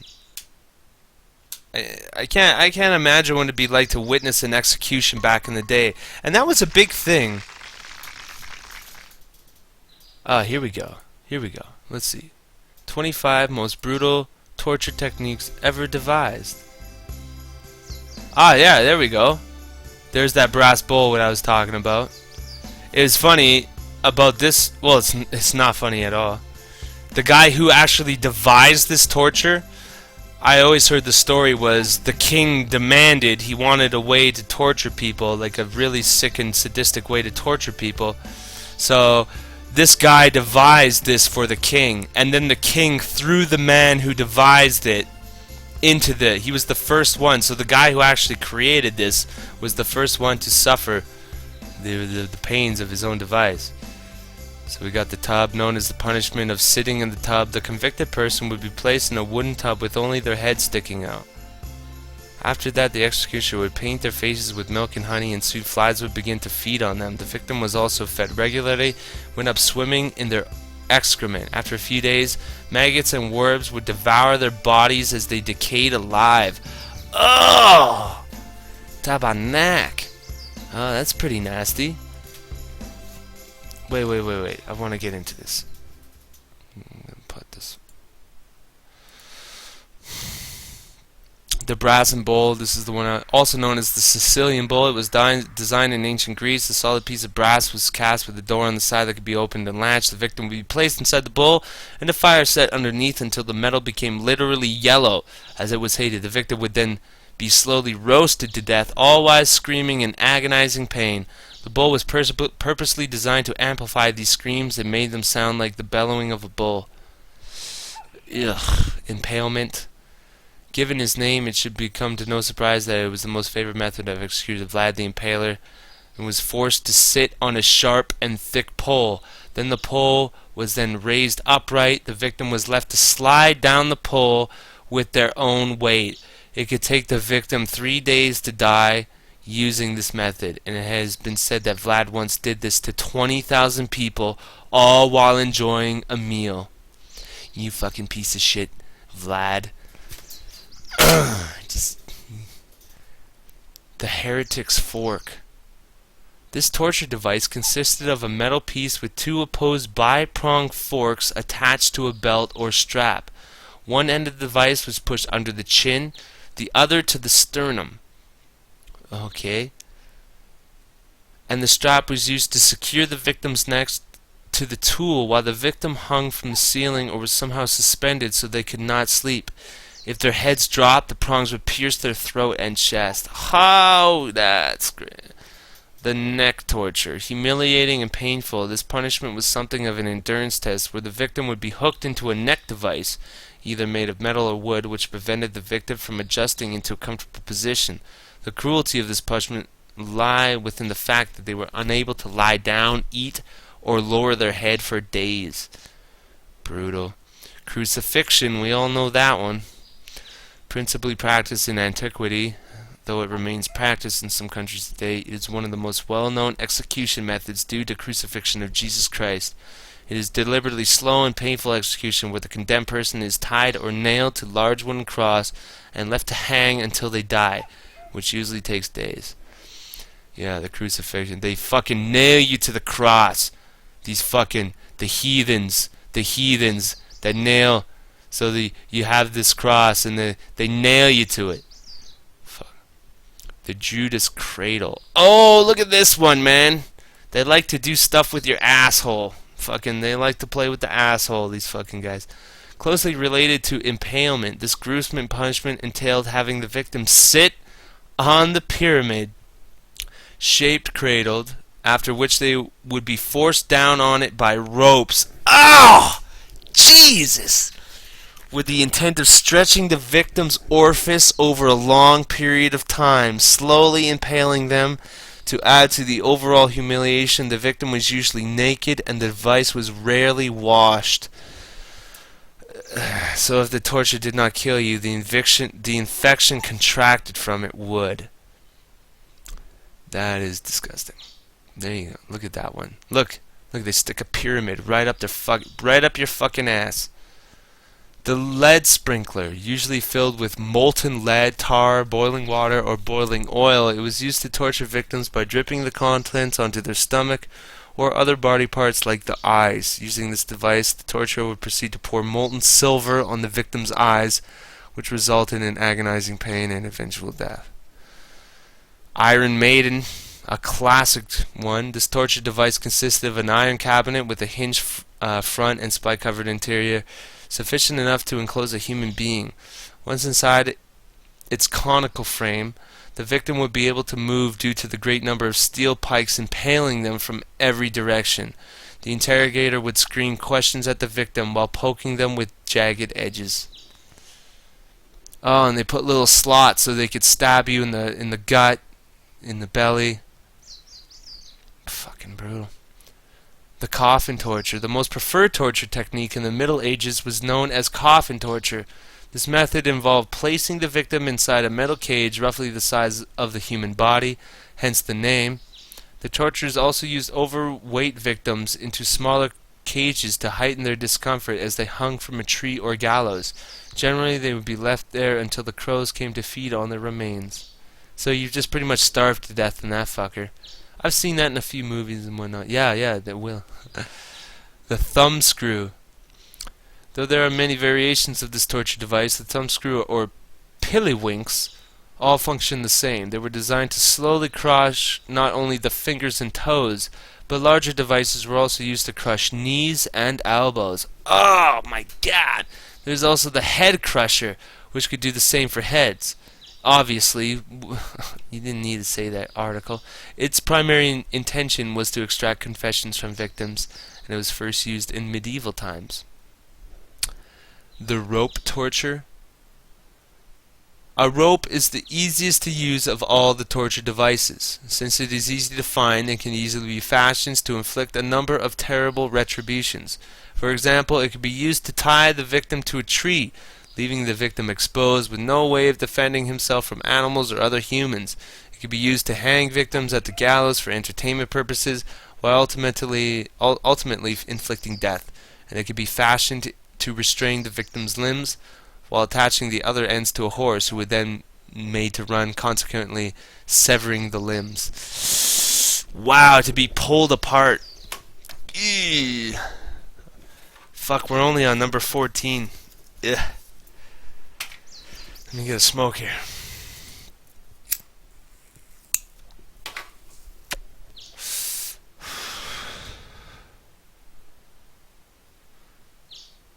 So number 13 is the guillotine. One of the most notorious forms of executions, the guillotine was made of a razor-sharp blade attached to a rope.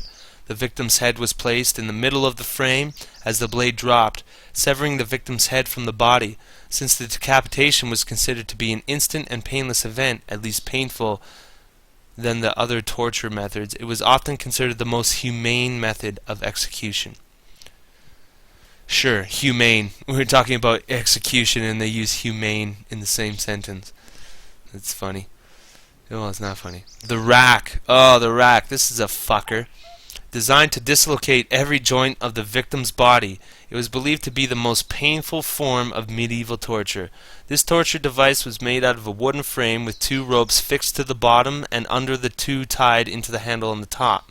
Once a victim was bound and placed on the top of the rack, the torturer would proceed to turn the handle. Eventually, the victim would be stretched till his limbs were dislocated. The torturers, however, just to make sure those limbs were indeed dislocated, would continue to turn the wheel until the limbs were completely torn off the victim's body. Ooh, oh, here's a nasty fucker, the tongue terror. Looking like an oversized pair of scissors, it could effortlessly cut the victim's tongue. The mouth would be forced open with a device called a mouth opener, and then the iron tongue terror would uncomfortably twitch the tongue with its rough grippers. Once a firm hold was maintained, the screw would be firmly tightened, and the victim's tongue would roughly be torn out.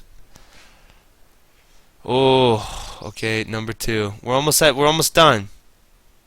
The rat torture. I always remember this from 1984. They put your anyway. Being in an enclosure with rats is torture enough, but apparently this is not enough for medieval times. One of the most sadistic of all torture techniques involved having a cage with one open side strapped against the victim's body. It would then be filled with large rodents and a heating element which would be placed on the other side of the cage. The rodents' natural instinct led them to flee the intense heat. In order to escape, they would burrow through the victim's body with fatal results. Whew. The chair of torture. Oh fuck, look at this cocksucker. It's just spikes.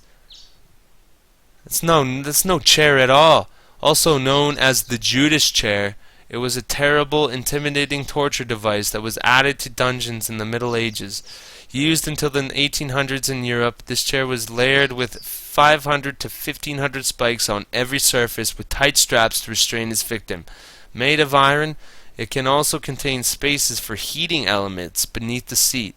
It was often used to scare people into giving confessions as they watched others being tortured on the device. Cement shoes, often used by the mafia.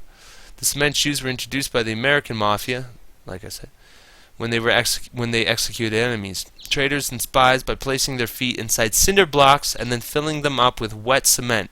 Once it dried, the victim would be thrown alive into a river or other deep body of water. The breast ripper. Though women were also subject to many of the torture techniques on this page, this one that was specifically designed for them. So this is for the ladies. Used to cause major blood loss, the claws, which were often red hot, would be placed on the exposed breast as the spikes penetrated beneath the skin. It would then be pulled or jerked, causing large chunks of flesh to come off with it.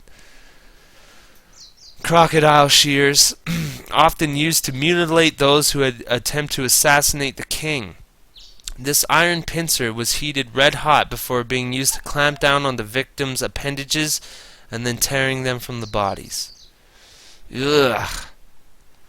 The serious titty twister. Yeah, purple nurple like crazy.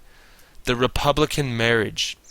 Besides the guillotine and burning at the stake, this act of torture was employed by the Jean-Baptiste Guerrier during the French Revolution. It involved binding naked males and females together and then drowning them into icy waters to drown. No, throwing them. Sorry, throwing them into ice to drown, not drowning them into. When water was unavailable, they would just be run into the swords or bayonets. This was the preferred method used to execute nuns and priests during that time. The breaking wheel. Ew. Also known as the Catherine wheel. This is a torture device used to slowly kill the victim. First, the victim's limbs were tied to the spokes of a large wooden wheel, which would then be slowly revolved as the torturer simultaneously smashed the victim's limbs with an iron hammer to break them in numerous places. As the bones were broken, the victim would be left on the wheel to die or could be placed on top of a tall pole so the birds could feed on their flesh while still alive. This was slow indeed, since it could have taken days before the victims would die from dehydration. Sometimes a coup de grace, blow of mercy, was employed by ordering the executioner to deal a fatal blow in the victim's chest and stomach to end their agony. The Spanish donkey. I don't even want to know. One of the torture devices during the Spanish Inquisition. This is probably one of the most gruesome of them all. The victim is put astride, naked, on a donkey-like apparatus, which is actually a vertical wooden board with a sharp V wedge on top of it. After that, the torturer would add varying weights to the victim's feet until finally the wedge sliced through the victim's body. Oh! Oh! Oh! No! The saw torture! No! Jeez, just to look at the picture. No, no. Oh, it's fucking... In this method, the victim is hung upside down so the blood will rush to their heads and keep them conscious during the long torture. The torturer would then saw through their victim's body until they were completely sawed in half. Most were cut up only in their abdomen to prolong their agony. Oh. That is fucking crazy. Hanged, drawn, and quartered. Okay, so this is the one. Being pulled from all... During medieval times, the penalty for high treason in England was to be hanged, drawn, and quartered in public, and though it was abolished in 1814, it has been responsible for the death of thousands of people. In this torture technique, the victim is dragged in a wooden frame called a hurdle to the place of execution. They would then be hanged by the neck for a short period of time until they are near death, followed by disembowelment and castration, where their entrails and genitalia are burned in front of the victim. The victim would then be divided into 4 separate parts and beheaded. Quartered. Quartered. That is a disgusting piece. That is a terrible one.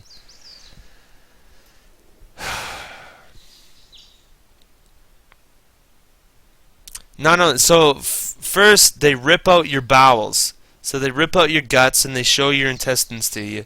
Then they cut off your fucking your cock and your balls. And then they burn them in front of you, so you see them burned while you're in agonizing pain. And then they fucking chop you into 4 pieces. You're quartered. They quarter you.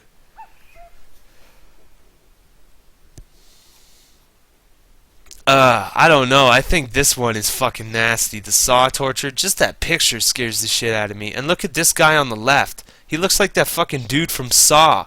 That's the dude from Saw. And this guy over here, I seen that guy in Eyes Wide Shut somewhere. He's the same dude.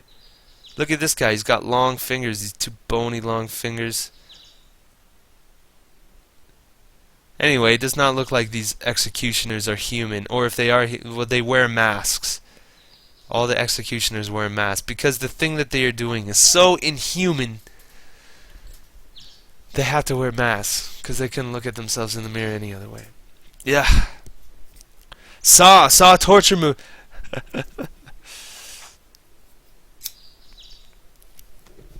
Well, that was an interesting break. There you go. Hey, it's sad but true. It's sad but true.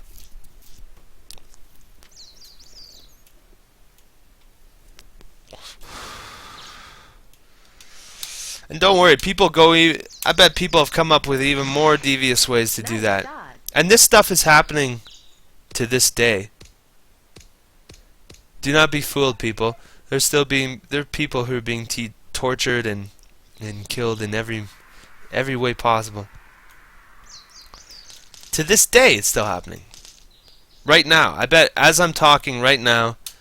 So okay, right now, I bet. Oh shit. Somebody's being murdered, raped, or tortured. Somewhere in the world, somebody's being murdered, raped, or tortured. Right now, as I am talking, right now. It is happening right now. It's nothing new. Maybe now we're slowly starting to understand. See, and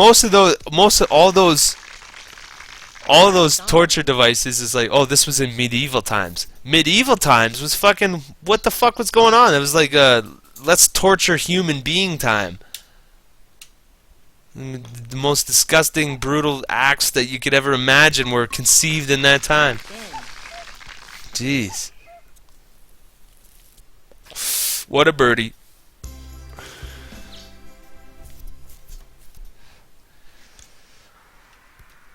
And I was complaining that my job was like, working 12 hours in a row. That's torturous. It seems so agonizing. I retract my statement.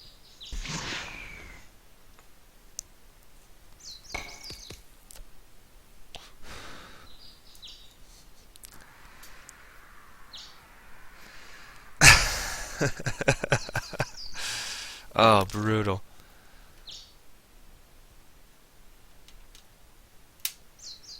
Oh! It's a good shot. It's a good shot. It would have been a good shot if it got a good bounce. Getting a pyramid up your ass. Oh, that's a nasty one. So they stick a fucking pyramid up your asshole, and then they take ropes and they slowly pull you down day by day, slowly gaping you. 30. What's half of 70? 35. 35. Ah, bad shot.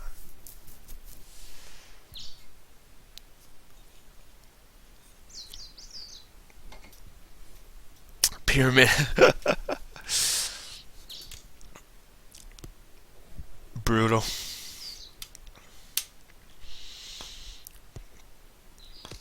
Boom!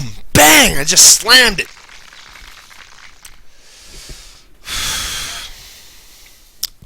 I got the math skills.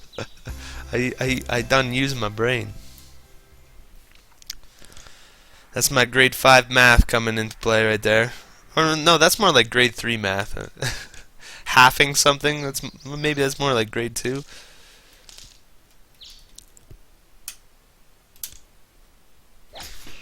Okay, maybe I need a song. I need some music to get away from that. Let's see, what's this song here?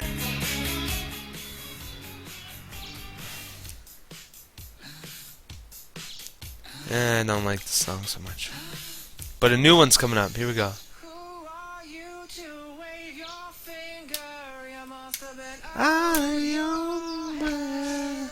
Oh, come on.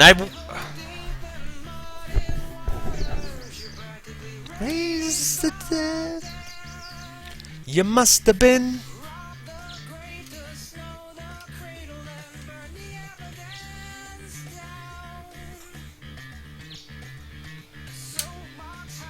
Boom.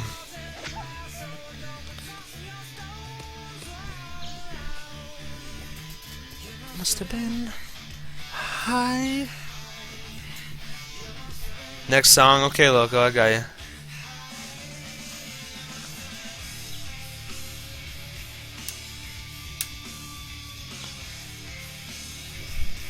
Oh!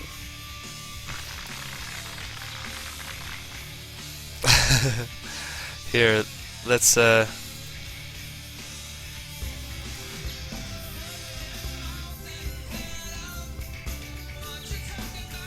what you talking about? What song you got there, Loco? Ah, here we go. That's nice. That will take us out. That will take us out of the torture zone. Here we go. Thank you, Loco.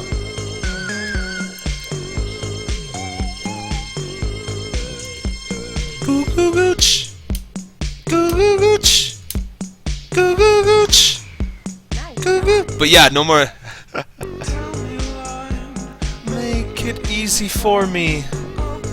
But I love this is one. There's so many LCDs. This guy, James Murphy, with his band LCD Sounds. These guys, they pumped out the hits with this band.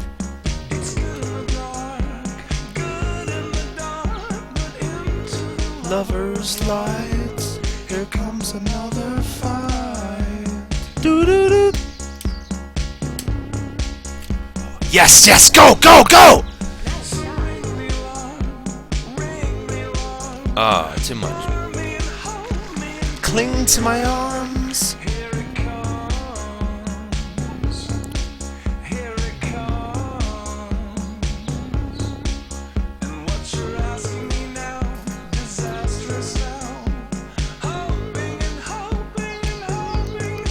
What? He was offered a writing position for something, but what? What the fuck are you talking about? I never heard that. Turn! Ah. It sounds almost true. I never heard it. Is this true? Gee. Maybe I guess. Never change, never change. He has some very bizarre songwriting. I'd never, before LCD Sound System, I never heard songwriting like that before. I'll tell you that. Not enough? You're joking. Oh, this is the time, the very best time. So give me a line and take me home.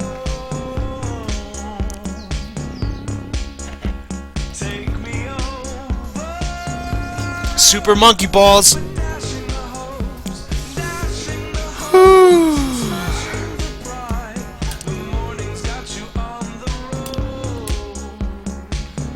Yes, he's the main singer. He's the guy that you hear singing right now, and the writer. Love is a murderer.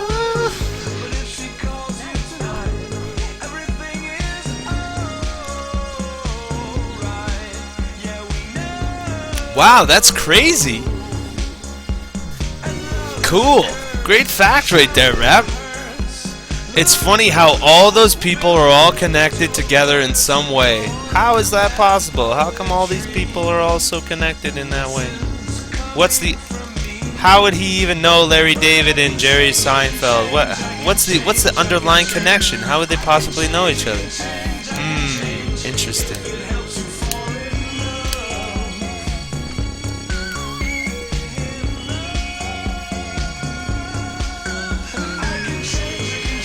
Satan! There we go.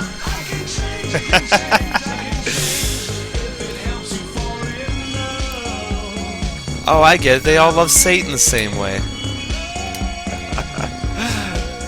Turn, turn, turn, turn, turn! Ah, fuck off.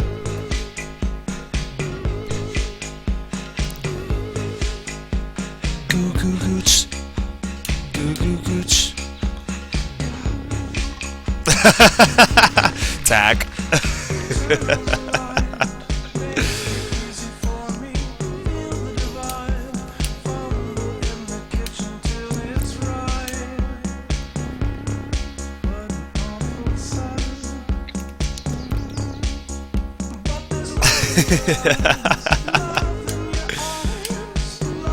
Oh, it's a bad. It's on the green though. Oh.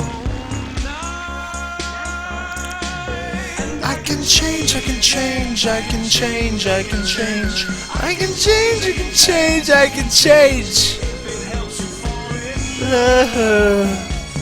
Watch this, a putt from downtown, Julie Brown. Here we go, come on. Right here. Boom, nailed it. Downtown, Julie Brown. No. No Julie Brown for me. Change, I can change, I can change, I can change. I can change, I can change, I can change. If it helps you feel real love.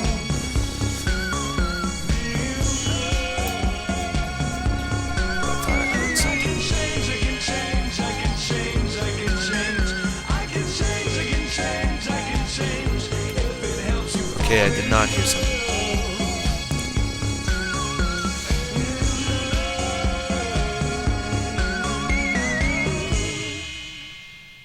I blame Obama for that last putt. Obeezy. Boom. Nice shot. Look at that ball go. Just look at it go. Oh wait, you're calling that guy Ob?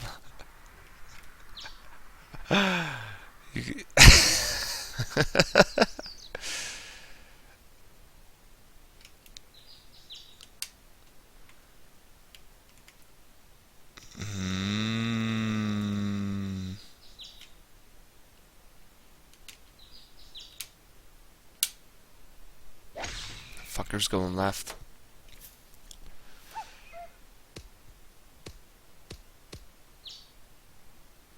Obama. Good call on that, Loco. Good call on that song.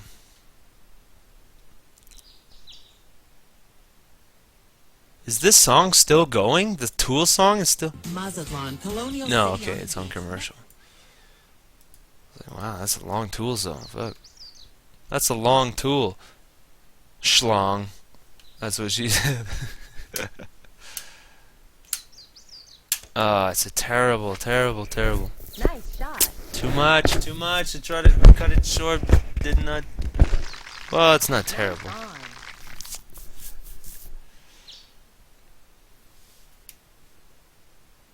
Even though I could listen to LCD Sound System all night, really. It was a revelation when I found that band. So when I first heard the song Dance Yourself Clean, I was like, wow. And then I went and bought the album. Found the name of the album is called This Is Happening. And blown away again. And then I went back and I got their first two albums, LCD Sound System self-titled, and then The Sound of Silver. Yeah, and then the great release, Us Vs. Them, Tribulations, Beat Movement, okay, sorry, one more LCD Sound System song. This is the song that I heard before Dance Yourself Clean on the radio, but I didn't really pick into it, and I just forgot what it was. It just left my brain. I hate that. All of a sudden I'm thinking of it and it's gone. What's that? What's that? Shitty memory? It's the booze. I blame the booze. I blame the booze. I'm gonna stop drinking right now. And I'm gonna start right now.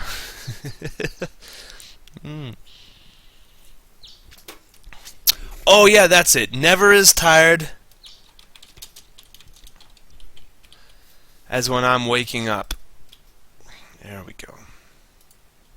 It's another classic. This song, it totally got me at that time. It totally, this song spoke to me.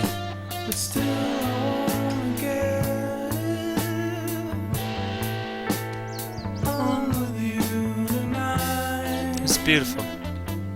That's when I was very when LCD came about is when I was really getting into my own like musical revolution, when I was starting to develop my own musical tastes and not listening to shit on mainstream radio. I was starting to fuck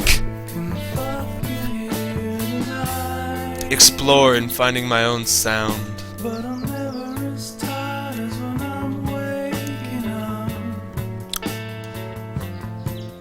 And also with the Black Keys, before everybody knew who the Black Keys was. Black Keys was an important part of my musical revolution. Terrible.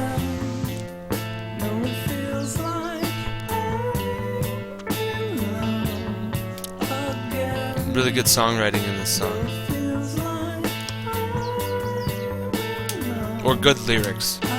Maybe it's not.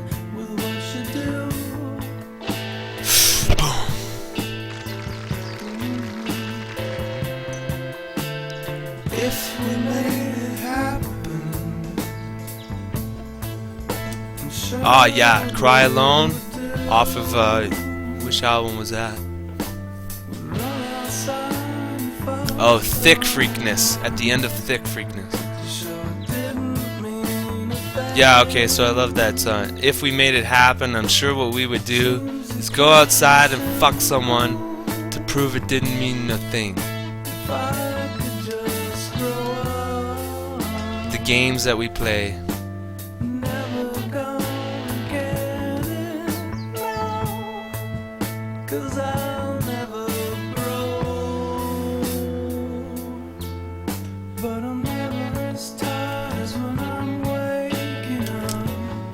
Go for Collective Soul. Oh, B. Yes, that's the next song I'm playing. I heard a Collective Soul song. I almost opened with it. I almost thought about opening with the Collective Soul song. We're doing Collective Soul off their self-titled album, Collective Soul. That shit was the shit.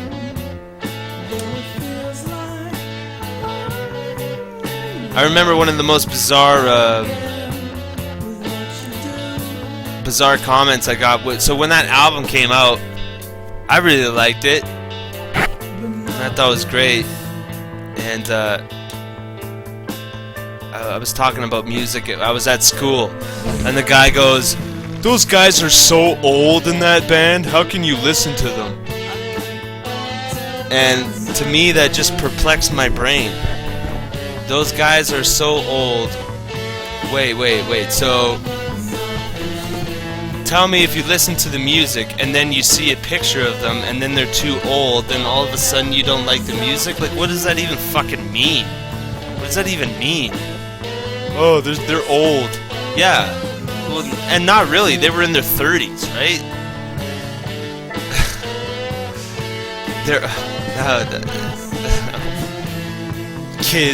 Kids with their stupid fucking comments.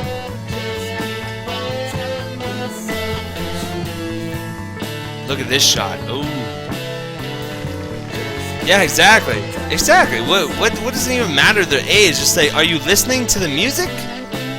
Oh, because you think they're too old. That's the first time it blew my mind that I heard somebody say something as stupid as that.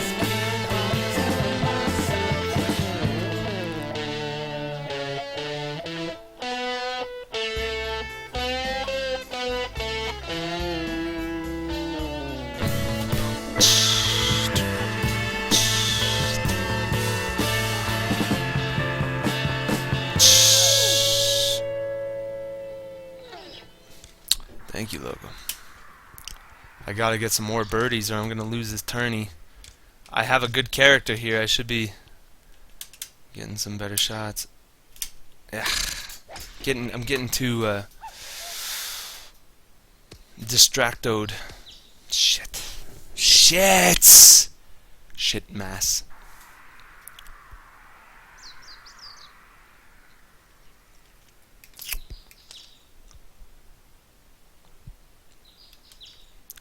Satan. Distracted. Okay, so I'm gonna try to bend. I'm gonna try to bend the shot like Beckham. Bend it like Beckham. Ah, fuck. That's not bending nothing.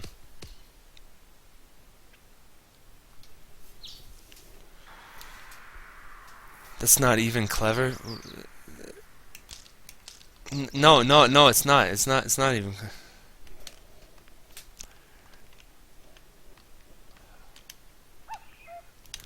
Ah, yeah.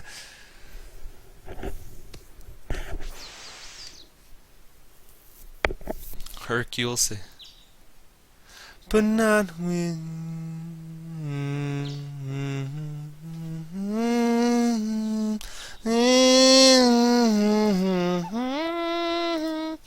Okay, so what's that one? I want to play.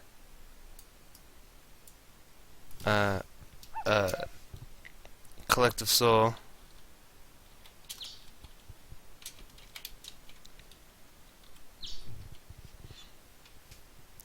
Oh, I really love that first album. Like, look, you got The World I Know, December, Gel, Where the River Flows. That was such a great album. What's the one where it's like, yeah? I'm just gonna type, yeah. Nah. Okay, it's Shine. Whoa! Yeah, that's it. Ah, yeah, it's a tasty jam. Yeah, it's the blue one. Yeah. Yeah. Tell me. It's Short. Martin Short. Oh no, it's boo! I can still play golf. Yee-hoo.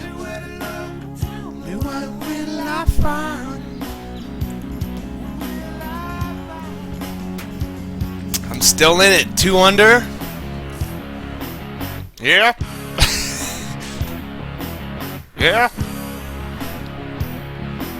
Yeah. Whoa! Haven't let your light shine down. Yeah. Boom, good shot. Woohoo! Haven't let your light shine down. Haven't let your light shine down.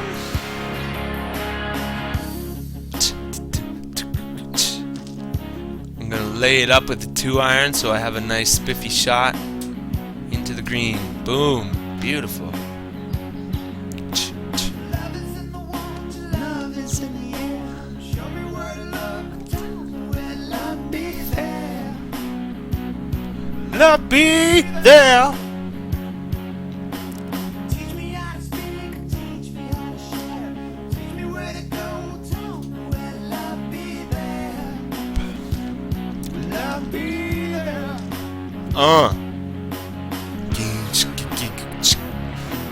Yeah.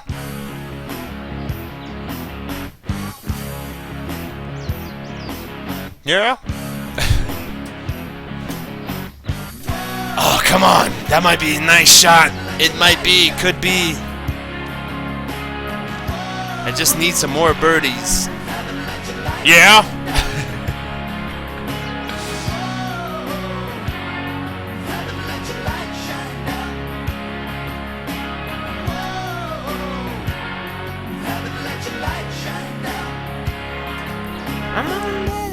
Oh wait, it doesn't kick in yet.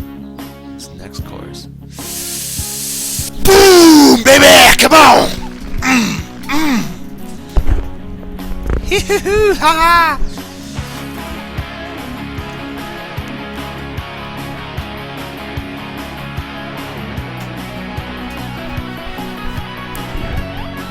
The whole album. Yeah.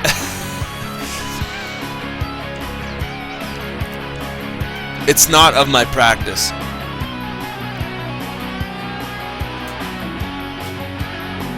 Boom. Hold on, I'll pop your link as soon as I'm done this song.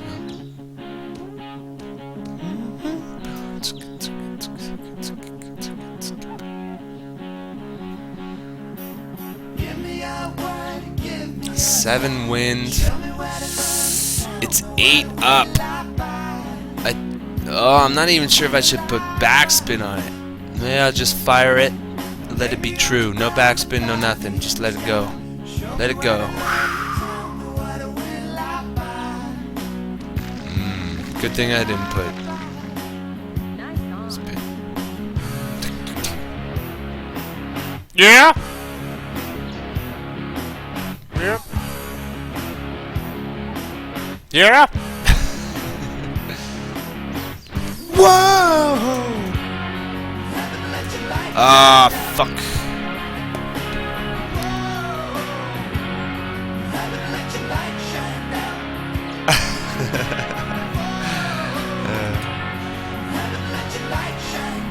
No, I needed that birdie. Come on. I don't want second place in this shit. It's gonna go 5 under, I know it.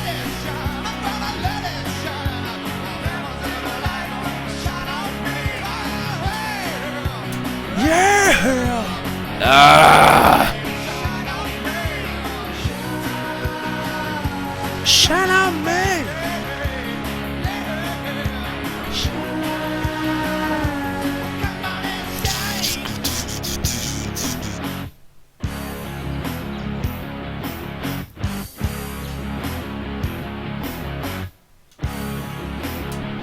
Come on, come on, come on, come on, come on. Turn, turn, turn, turn to the burn. Oh, you fucker. Okay, what you got? What you got there, hell? Oh, what the fuck? Unban. I just I banned Captain B while trying to click. Did you see that?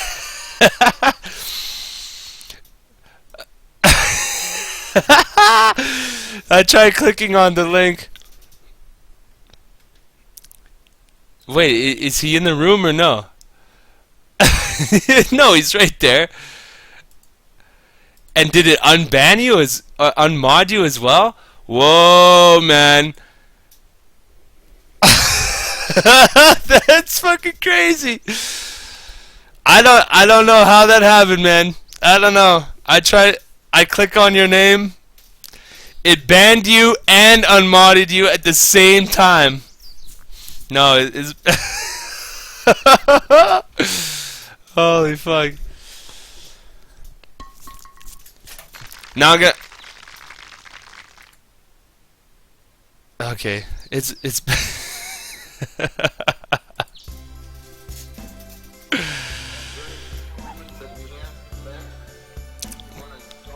Cult of Personality.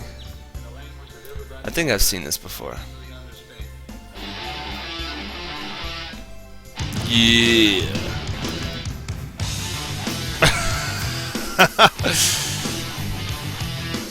By clicking on your name, B. Bakang! Bakong! Don't worry, it's you're not the first one, B. You're not the first one for that to happen to. Oh yeah, it's got name. It's got that good, right?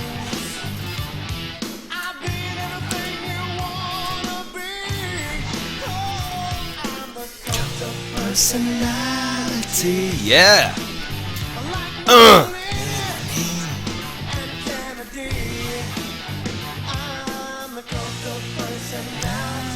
Oh, it's a par 4 on the 18th hole, and I fucking fuck it up, man.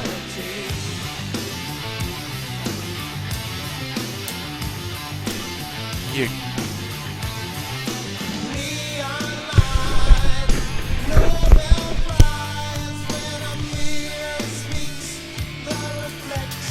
and if I don't make par, now I'm struggling to make par. I'm not even sure if I get a good shot in on the green here. Come on, baby. Sit good. Just fly, sit. Too much. Now I have a crazy putt for par.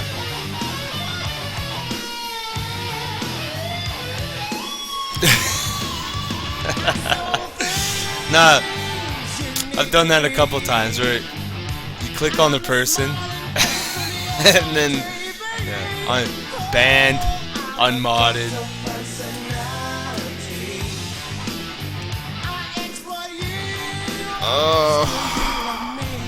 Fuck! Fuck!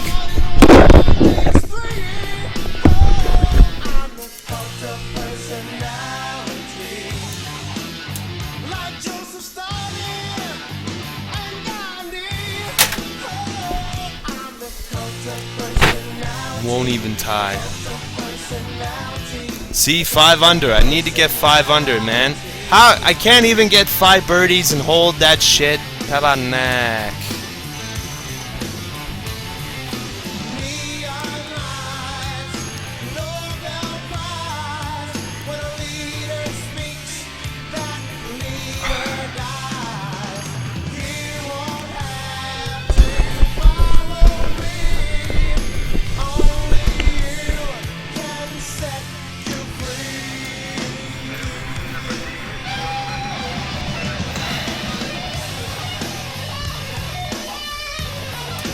That's a real letdown.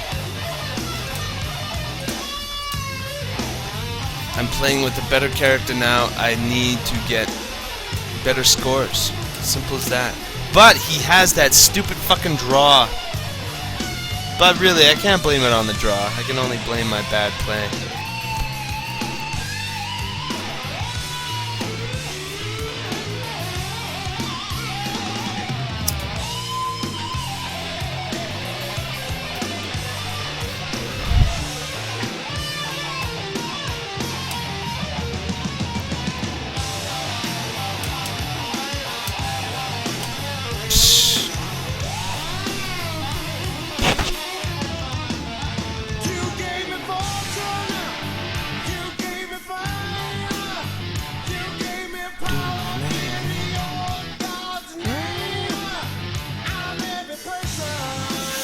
I'm gonna try a power shot here. Power drive! It's going left. Going way left.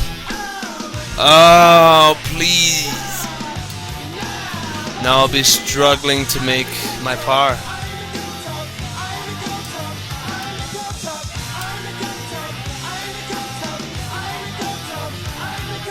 Way past the pin.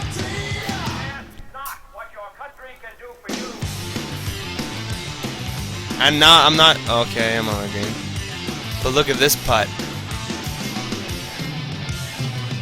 See, because I used to play Hot Shots Golf 4 so much, you could use that thing, it would show you the line, so I would be able to gauge how my putt moves a bit better.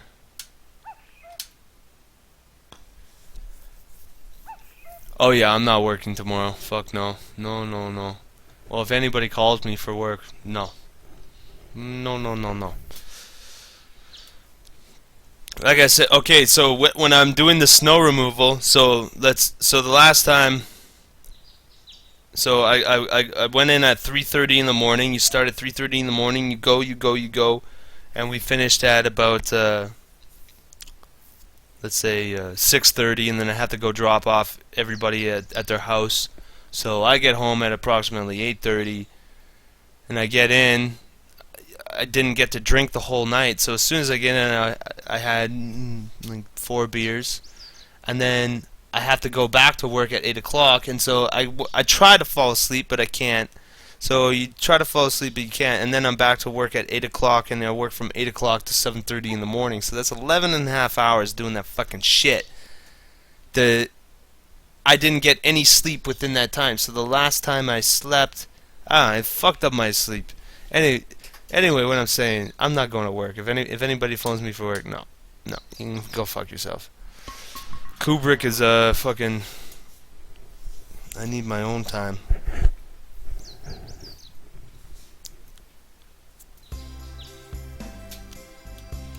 Fuck 'em.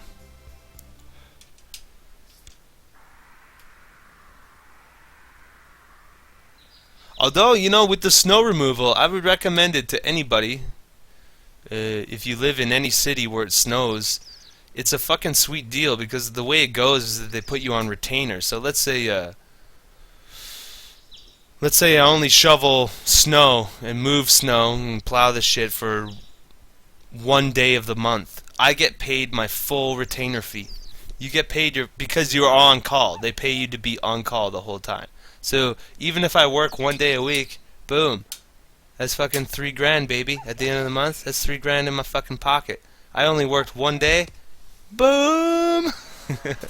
But on the months where there's certain months where you're just gonna be busting your ass, well then that's where they get you. But for the most part, that retainer fee is fucking tit sauce.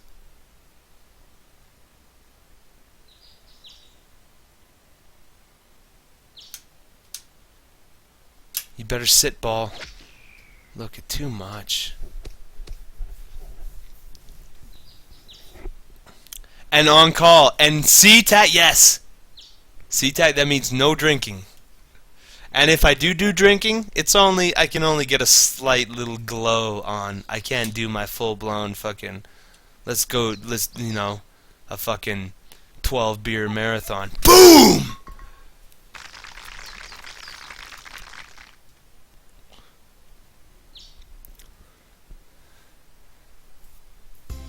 But not only that, you can hold 2 jobs at once. So then I have my other job, just doing renovations and shit right now. And then, so you make, and if you can explain to the person that you're working for, well, when it snows, I'm out of here, and if they're cool with that, then boom, you're pulling in double fucking income. It's a fucking sweet deal. As a Canadian living in Canada where it snows, this just makes sense to me. I should have been doing this a long time ago. Yeah, renovations, like putting down tile and drywall and painting, everything, all that shit. It's fucking boring. I hate it. I'd rather be on the roof, I'll tell you that. And really, even with snow removal, if I could roof all year long, and you can roof all year long, but just roofing in the winter is such a grind, man. It's such a grueling task. Nice shot. It's better to just have a job that accommodates it, rather where you have a job where snowing makes it a hindrance. So when it snows, I make money. When there's no snow, I make money. It just fits. It fits.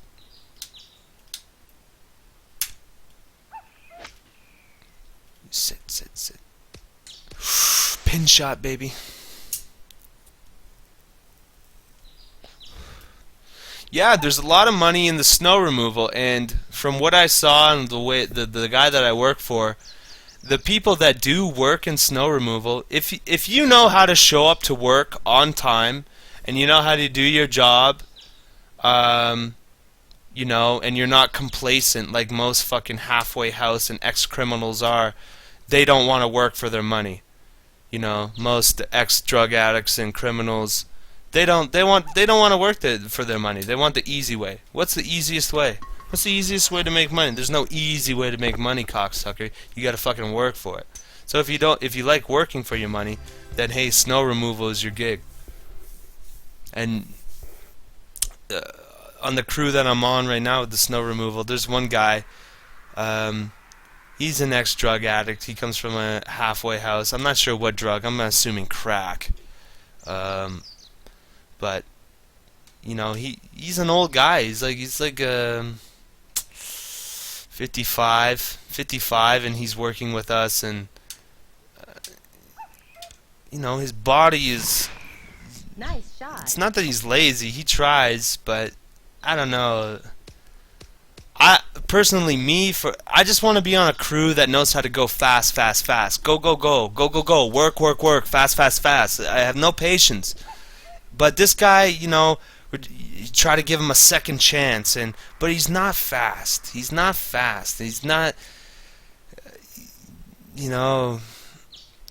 but he's trying, right? He's trying, and you can tell he's really trying. So it's confliction there. What do you do about that guy? What do you do? He's a really nice guy, and he really is trying. But boy, if we had somebody in their 20s, early 20s, somebody who's really hungry, boy, we could really move, man. We could really get these fucking things done quickly. And that's all I want. I want to be on a crew that's just fucking cruising, man. I don't want a weak link in the chain. Hard workers. That's all I want. And that's going left. Hopefully the wind holds it. The wind did hold it. Yeah, it's not that he's lazy. It's just, yeah, he can't keep up. And he even if he is older, not to say that if you're older that you can't work fast. You know, cuz the one boss that I work for on the roof, that guy was 43 years old, and that guy, he could move faster and stronger than me when I was 27. He was putting me to work, you know? And he'd always tell me, "Oh, you're 27 years old, man. How come you don't look at me? Look at me." And you might think it's all about the body and whatnot, but it's all about your spirit and your heart. It's how much heart you have. How much heart do you put into it? And yeah, so with the one guy, it's like, yeah, he's a nice guy. He's a nice guy. On the same end, boy, we could be going way faster if we had somebody else. Way faster. Like he's slowing us down quite incredibly.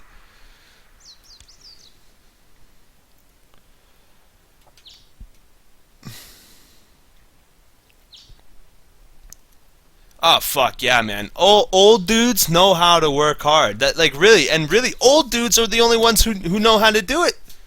The old guys. First of all, old guys have the old man strength. Okay? Doesn't matter. When you get older, you get old man strength. And this is just through your muscles, and your body has done so many jobs, and you've had so much experience. Your body has wisdom. So not only does your mind gain wisdom when you're older, your body does too. Your body knows how to operate quicker, more efficiently.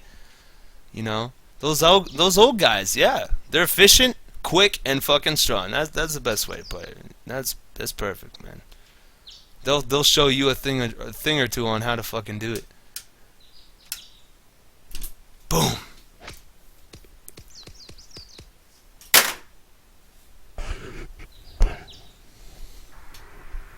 What the fuck happened there? My fucking shot just bounced off.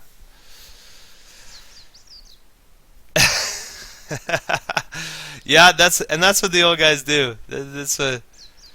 Me, I'm kind of like the opposite. So like when the last roofing crew that I was on, we had some younger guys on there, and for me, I don't like anybody working harder than me, because in that one sense, I like being competitive, and I think when you're competitive at work, it's a good thing, because if you're being competitive at work, that means you're getting the job done quicker.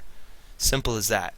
You're getting the job done quicker, so being competitive at work is a great thing. You're making your money faster. Everything's faster.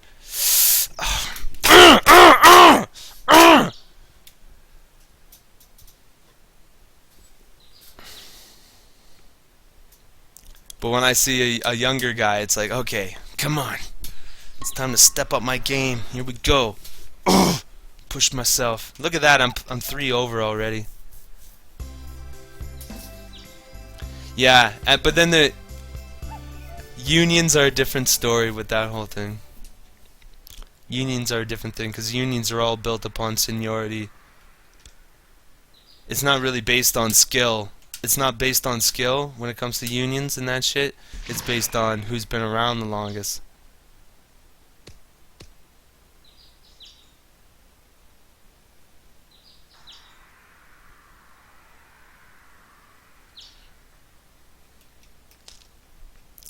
See, exactly. You gotta get beat.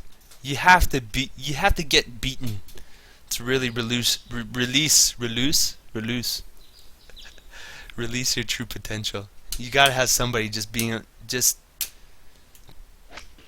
giving you shit all the time, just giving you shit, and just like, and you take that anger, and then you're getting mad, but then that anger, you turn that anger into fucking charisma, and bang, then you're showing those old fuckers.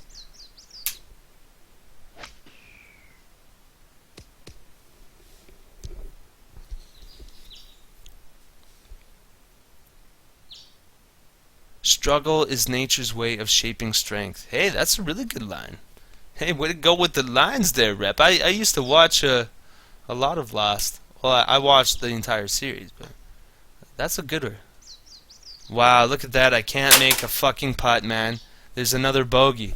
That's fucking... No.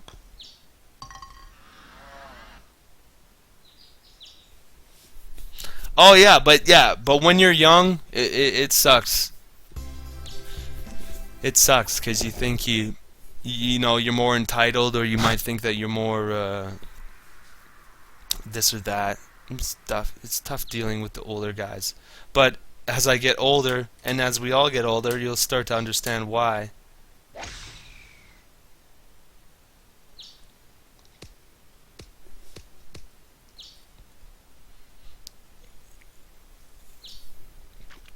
And for me, I'm starting to understand that if you are older and you do have more experience, then you should be getting paid more. You know, if you have been around longer, you know, as simple as that, you get paid more money. The older you are, Nice shot. right in the bunker. My game is in the toilet right now. I have no game.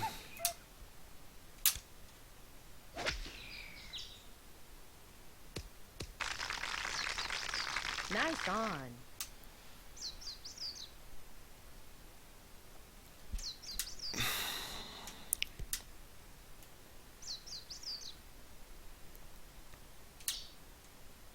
Ah, bad shot. Unless it goes in the hole, then it's a good shot. Bad shot. No, I can't make a birdie to save my life. 4 over. Unless there's some... No, I need to restart the round. And see, the one thing I hate about Hot Shots Golf, there's no way to stop the round. Once you're in a round, there's no exit to menu, there's no exit round, there's nothing. Once you're in a round, that's it. You can't back out of it at all. Fucking guy. Nice shot.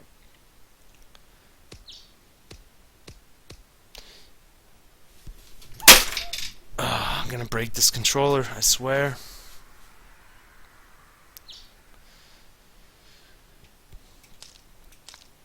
I agree with that. Yeah, like unions need to reinvent it, but unions are a really great thing. If you don't have unions, then corporations are just gonna fucking shit all over you. They're essential. It's the only thing that's left for the worker. That's why unions are pretty much non-existent. Oh, it's going way. Fuck!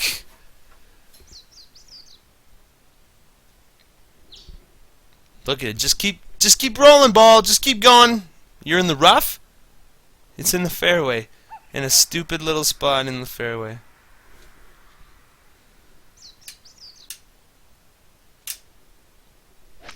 Terrible. Terrible.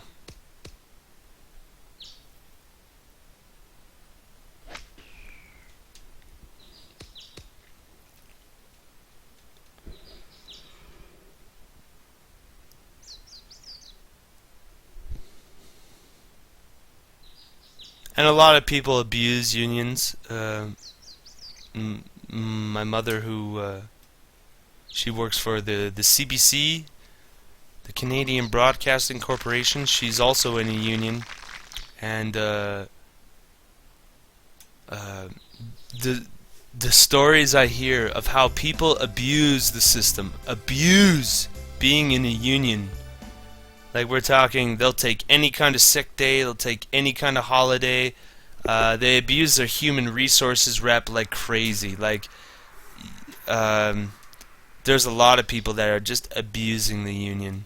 They don't even know what a union is. They don't even know how beautiful the concept of a union is within an organization like that. Like, they don't even get it. They just abuse it. And until it's gone, until a union is gone, then they'll go, "Oh boy, we had it so good." Yeah, well, you abused the shit out of it, so what do you think's gonna happen?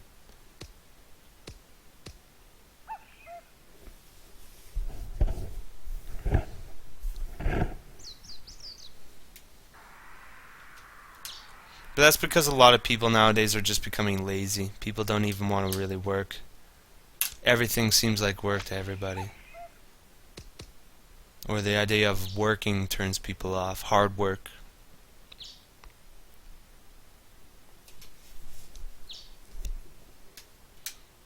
That's okay. That's their decision, though. We'll see where that leaves them.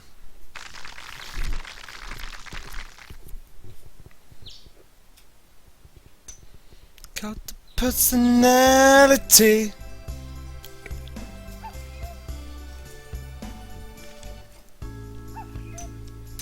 It's a good song. Actually, I'm gonna save that one for later.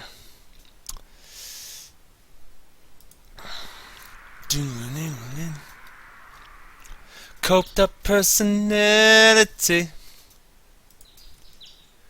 Okay, let's see what's on my radio station. X92.9 here in Calgary. Oh, it's Chaos, Sunday morning.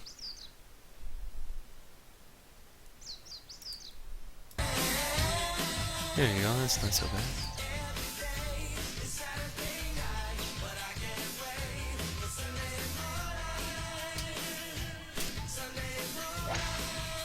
Nice shot. Music makes me play better. Let's go. Let's go. Oh, it's already 1:23 in the AM here in Calgary, Alberta, Canada. Oh, I'm going for the long haul. I think I'm going to finish all my beers before... I have 3 beers left, plus I have 1 going. So there's probably still a lot of the cast left. So if you guys want to stick around while I mindlessly play and rant, that'd be super. I'm going to go take a piss. I'll be right back.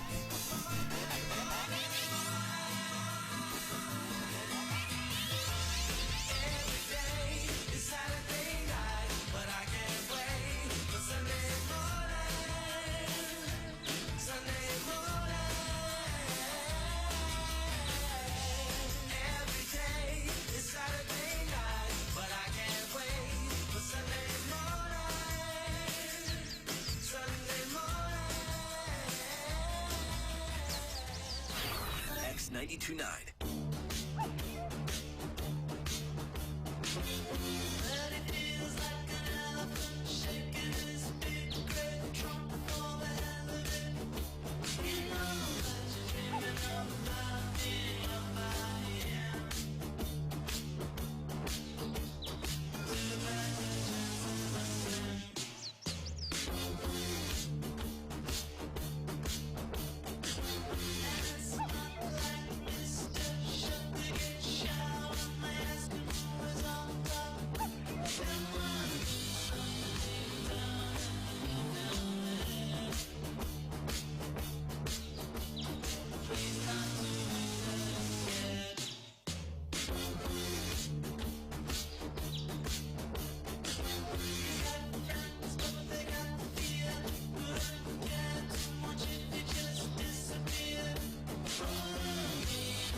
Nice, good song here. Tame Impala, Elephant. Yeah, okay, so I was just thinking actually something I want to rant about really quick.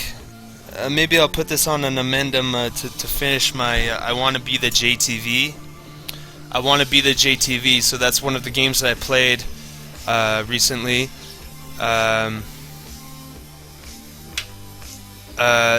The one thing about the game that kind of bugs me is we see all these playable characters. We see Swede and Man vs. Game and Chadia and GQ and this and that. Where the fuck is Michael?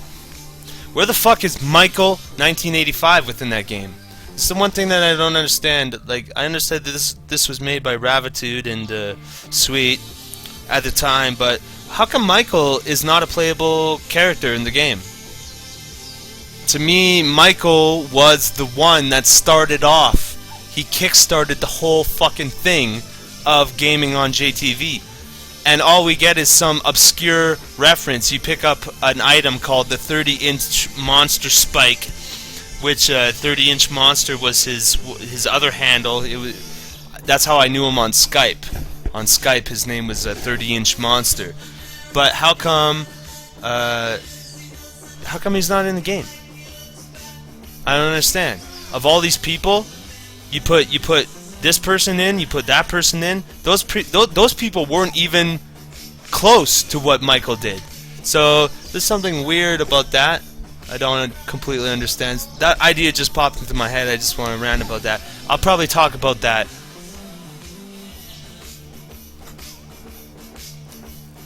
That's right. Okay, and that's another thing, Rep. That's very good. That's the little clique in the group that was.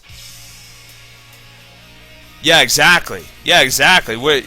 Exactly, Rep. Perfect. You said that perfectly. It's just the little clique that was created on JTV, and really, maybe that was one of the downfalls I felt of JTV. Well, it felt collective and community in a nature, but really, it was just a clique to ostracize and push other people away. And when he called the game I Want to Be the JTV, maybe I'll just save this rant for when I finish the game. If I can finish the game, but how can you disclude that? How can you disclude that? And the answer is, well, because like you said, it was a clique. It was the retro rock stars, that whole retro rock star thing, and Diggle D and Diggle Da. Anyway. Woo-hoo!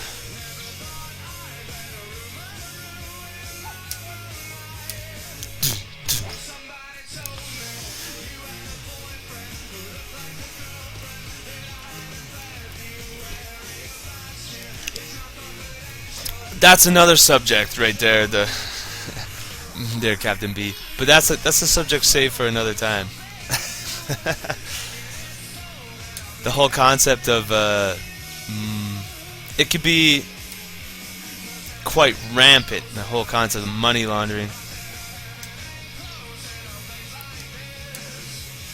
It's a perfect place for it to happen. Is charity events and little things.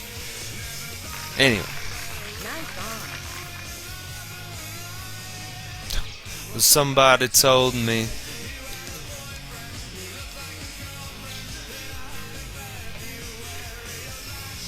it's not confidential. Well, I've got potential.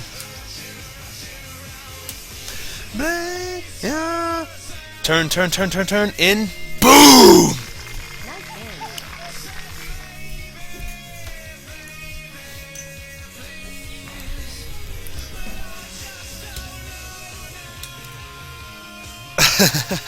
Oh, they are. They are monitoring. If the NSA wasn't monitoring the chat, I'd be disappointed.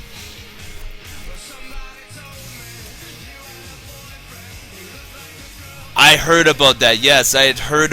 I thought it was just like a little rumor. He stood up on accident. Wow. Well, that.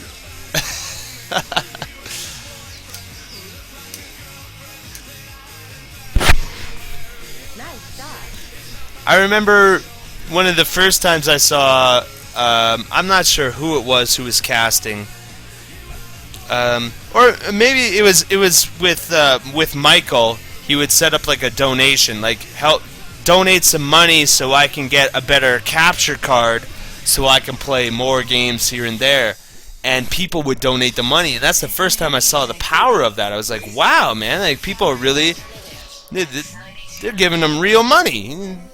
And he would spend the money on what he said he was going to do. It wasn't for personal reasons or this or that. But that was one of the first times I saw it. I was like, wow, there's a lot of power. And there's a lot of coin to be made with casting.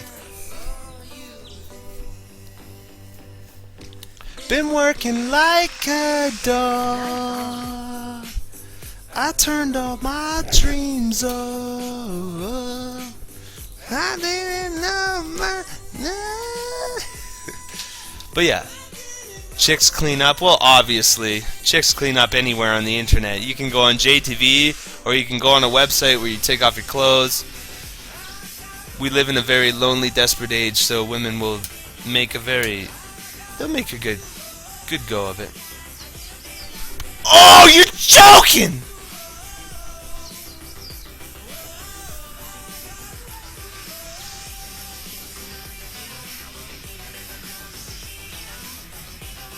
Fucking A. Even when I say fucking A.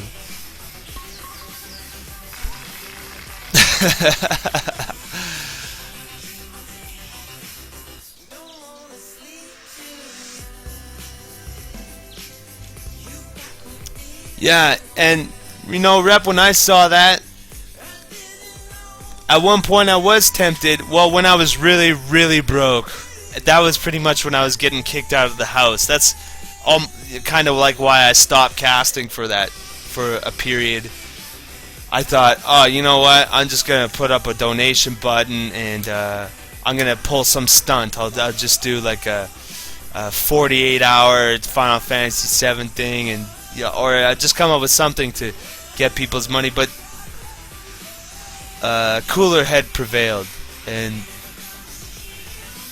it'd be nice. It'd be nice to make money, but I don't want to. Like I said, I don't want to make money off of you guys. I want to make money off of JTV, but they wouldn't pay me for fuck all, right?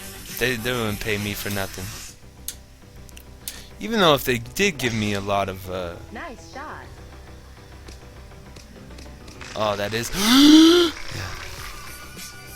Many times I thought about trying to get money from casting, but to me it's not. It just doesn't work, man.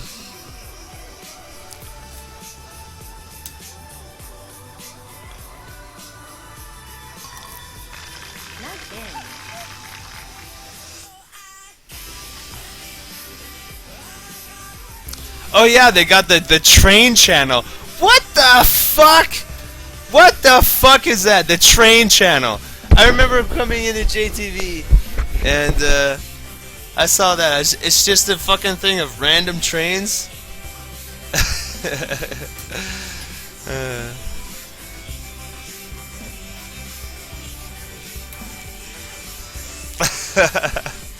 Hey, that's fine.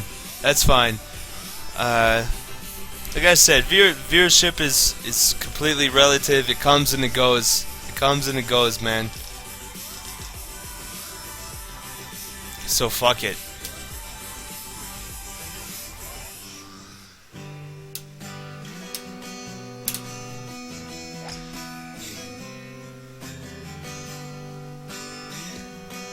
Are you going loco? Is that what you're saying?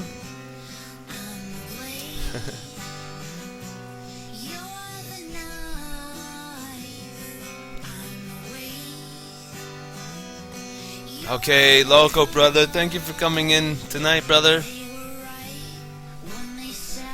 Always appreciate it. Good to see you. Good to see you, friend. Come back again. I hope to see you again. Thank you. Have a good night, brother.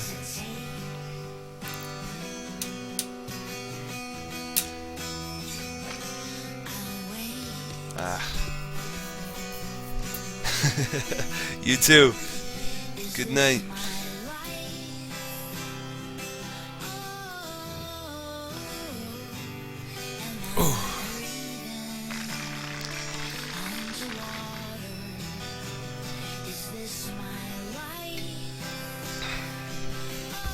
Love the Loco. Gotta love the Loco. Good guy. Good guy. True blue. True blue. His heart pops solid gold blood. Solid gold blood. Thank you, Loco.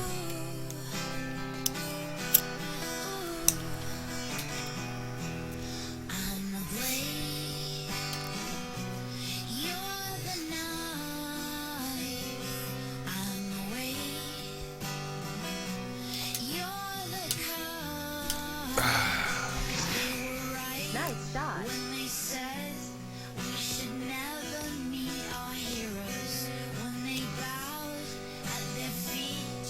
In the end, it wasn't me.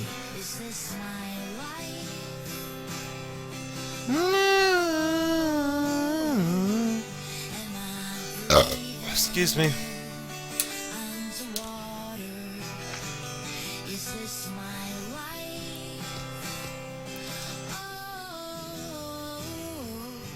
Epic Mealtime? Fuck yeah, I've seen Epic Mealtime. Like one time I got into this whole mode. I was watching a whole bunch, like that whole kind of epic meal thing, and this one guy, he drank like this. I forget what his name. L.A. Beast. The L.A. Beast. That was his name. This guy, he took an entire thing of olive oil. Like we're talking a tin that is gigantic. Like we're talking about probably 20 to 30 pounds of olive oil, and he drank the whole tin. This guy is fucking nuts. Maybe I'll show it later because I don't know. You see a guy drink a tin of fucking olive oil? Wow. He did it for the troops. He did it for the troops. And then he left this comment on the video. He's like, "Oh, I've been his asshole was leaking oil for like for like 2 days or something." Like, I would figure that you might die from something like that, man. Watching him drink the whole thing, I was like, "This is insane. You're fucking crazy, buddy." Go, go, go, go. Shh. Yeah! Woo! I'm not going to win the tourney, but at least I'm bringing it back some. Leaked oil. Oh, yeah. Oh, yeah, the LA Beast. Just look up the LA Beast on YouTube. That guy, he'll eat anything. He just eats crazy shit.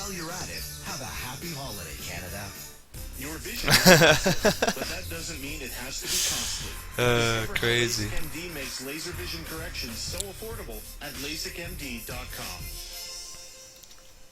In support of their sophomore album, My Friends, Paper Lions bring their live show to California. Oh, here we go. Nice shot coming in. Tickets available at Sloth Records and Ticketmaster. Paper Lions with special guest Jordan Clausen Thursday at the Gateway.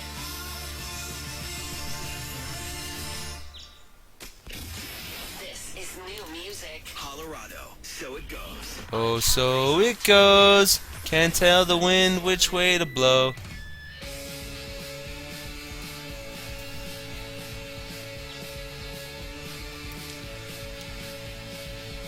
This better not bounce off the fairway, man. I'll fucking be pissed off if it does.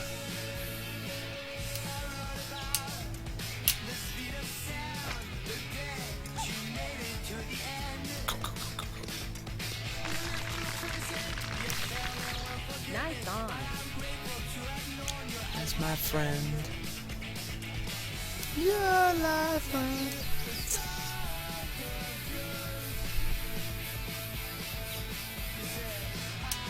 A lot like you. Oh, so we go in. Oh, you're joking. Oh,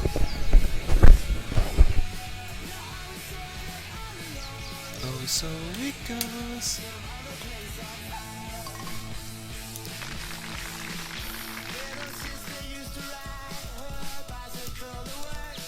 Smuggling machine guns underneath her skirt.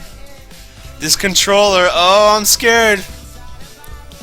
And then it taketh away, Mega. And then it taketh away. It's the way she goes.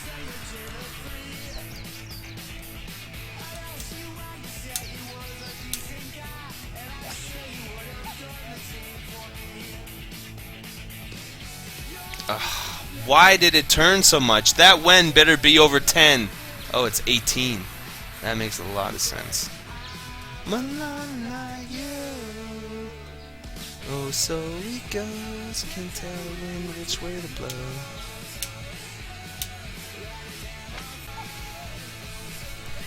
Laying up on a par 4. And I'm in the rough. I'm in the rough on the stupid...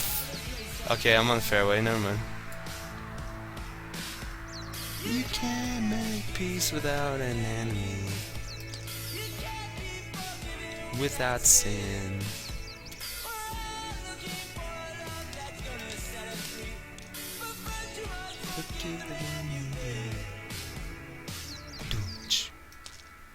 Oh, so it goes.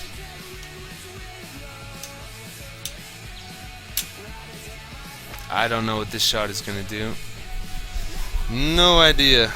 In the bunker. There's a good shot. Now I'm struggling. I won't even make par. No, I can still make par.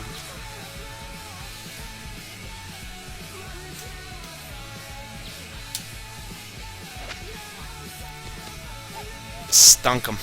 Got stunk.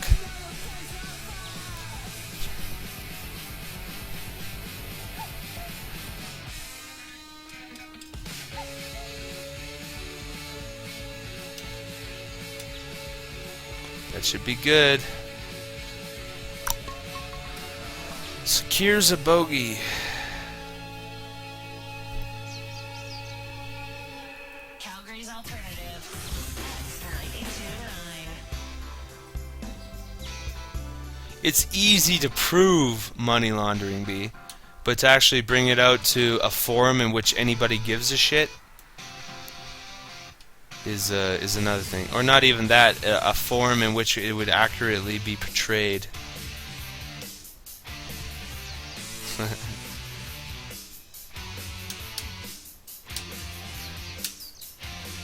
Fuck. Fuck, fuck. Turn, turn, go. No, that's good enough.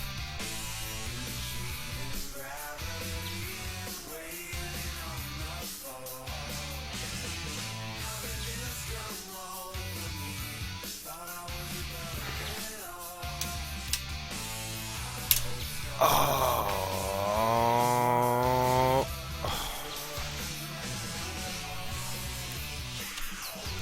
Interpol. Interpol.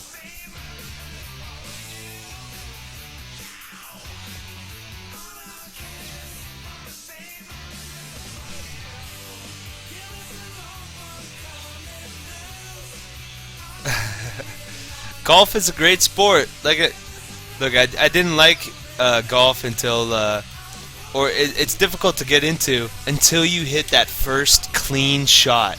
When you hit a shot and it flies up in the air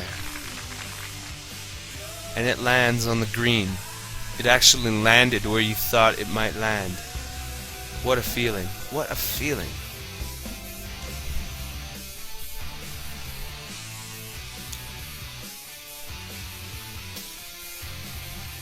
What video are you popping here?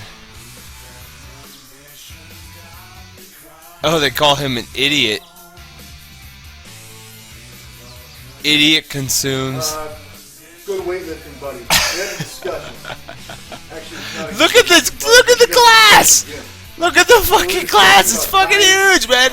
Okay, look at this tin of olive oil. This guy drinks the whole thing. And this guy, L.A. Beast, this guy is the fucking man. I don't like how this video calls him an idiot. This guy knows what he's doing. Even though it seems a bit stupid and moronic, this guy... I don't back down from any challenge. I don't back down from any challenge.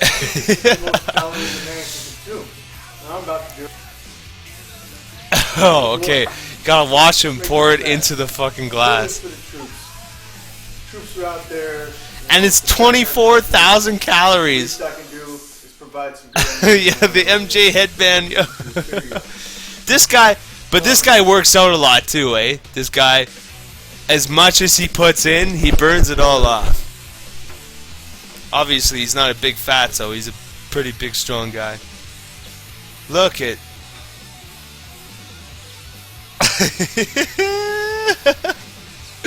This guy's crazy. I don't think this is too healthy. This is, once again, probably a little less than a gallon. 100% pure olive oil. Look at that glass. 24,000 calories. 24,000 calories. 2,800 grams of fat. I'm sure it does not taste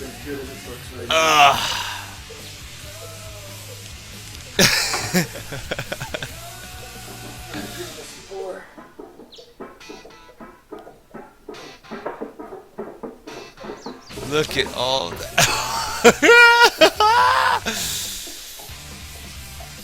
Oh my god. Now he's going to ingest that into his body. Like, it's just fucking crazy. It's Get it all out there. We're trying to make this one short video.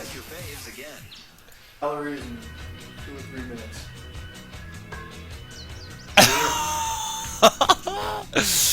Ugh, I don't even know how you could drink olive oil. Not just a little bit. Okay, so there he is there.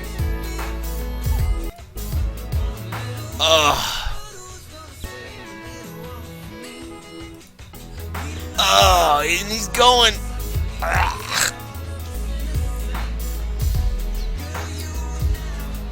And this guy's crazy, fucking LA Beast. Look at it. Ugh.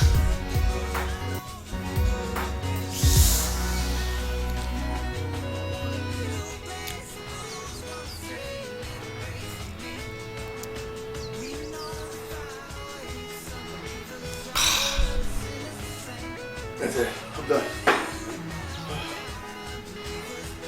I'm the LA Beast. I just consumed 24,000 calories. 2,800 grams of fat. Ugh. I can feel the pain. I have to go to the hospital for real this time. I might have to go to the Okay, but he also does stuff like 150 McDonald's chicken nuggets. Then, oh yeah, he did this thing where he ate 50 raw garlic cloves. Oh, fuck, man.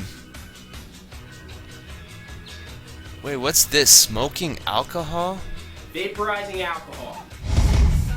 We don't know if it works. What we're gonna do is put 3 shots of Maker's Mark whiskey, 45% alcohol, into a bottle. We're gonna put a mark on the bottle to see if we're merely sucking the alcohol out or if we're actually sucking liquid out. We're gonna do this test with 3 shots of Okay, just 2 get... hits in, lines at the same spot. Okay, they're giving their... Smoking alcohol? I don't think that's a good Black idea. line is in exactly the same spot. That means Do you get none drunk of if you the do that? rum. I have a sinking suspicion that all the liquor's in the first hit. That's a fair set. Oh my god. If the liquor's in it, it's in the first hit, right? Yeah, that was fucking rough.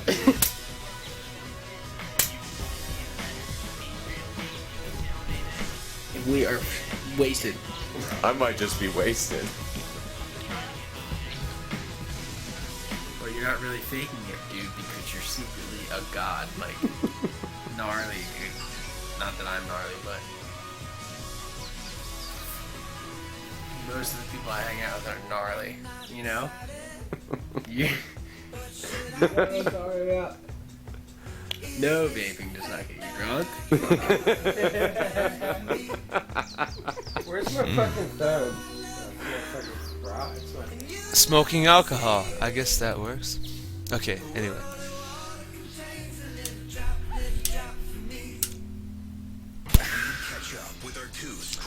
I have lost this round completely. Wonder if I could smoke my can of black ice. Take a big old hoot of some black ice.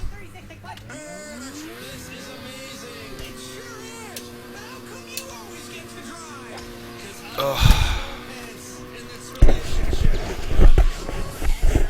That's it for you? Alright, household brother. Thank you, brother, for coming in. Thank you, friend. You be safe. You be safe and have fun. You gonna pass out? Good dreams, brother. I hope you dream of fucking impeccably hot bitches on top of unicorns, and the unicorn's hair is made of silk and marshmallows. I'm gonna keep on going here. I think I'm gonna keep going until I'm out of booze, or until everybody's left the chat. I'm gonna try to outlast the chat in this cast. I'm gonna try to outlast you guys. I can cast longer than you can watch. That's EasyMax by NMAX Energy Corporation. A guaranteed electricity rate for up to 5 years, and you're never locked in. Plans are canceled with just 1 month's notice, no penalty. Get more. Now that fits Alberta. Call Here we go. I'm breaking to another beer here. NMAX. We're on for you. Some conditions and other fees. For better or worse, this cast will go on. You're listening to X92.9 CUBEBRICK, Calgary, a Harvard radio station. Hey, it's Fraser Tuff from X92.9. You've heard me rave about LASIK MD for a while now. You know what? I am enjoying my clear vision more than ever. I go to concerts and events. And Here, I'm gonna turn off my radio station here. any pair of sunglasses I want. I don't like Best of all, no the more commercials. glasses or contacts. Hey, it's Fraser from the show here. Excuse me.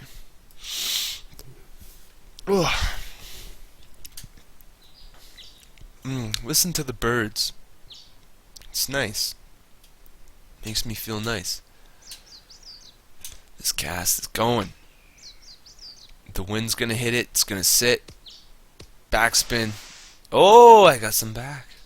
Spin.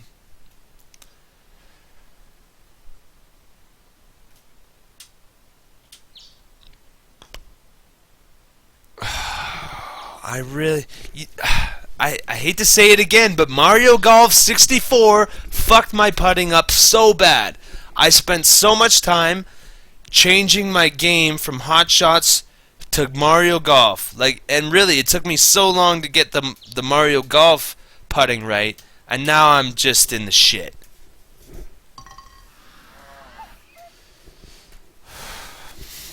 Now we're just 20th place, lousy. Try again, and I will try again. I got my fresh beer here. I got some people in chat. We got a broadcast here. This is how she goes. It's what it's all about, baby. But I'm running out of cigarettes. No, I should have enough to last me. Alright, we're good.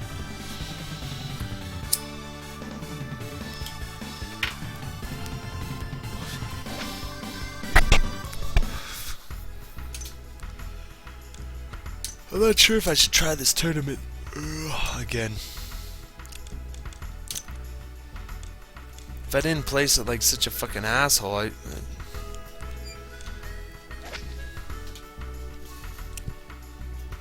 I swear I played better video golf when I was watching golf in real life, because I had a different mentality about it. Seems like my mentality's gotten a bit sloppy.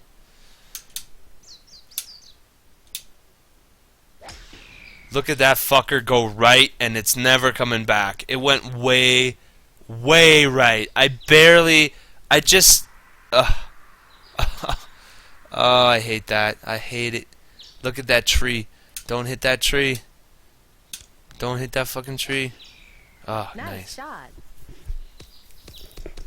Struggling just to make an up and down. Different mentality. Yeah. I played differently.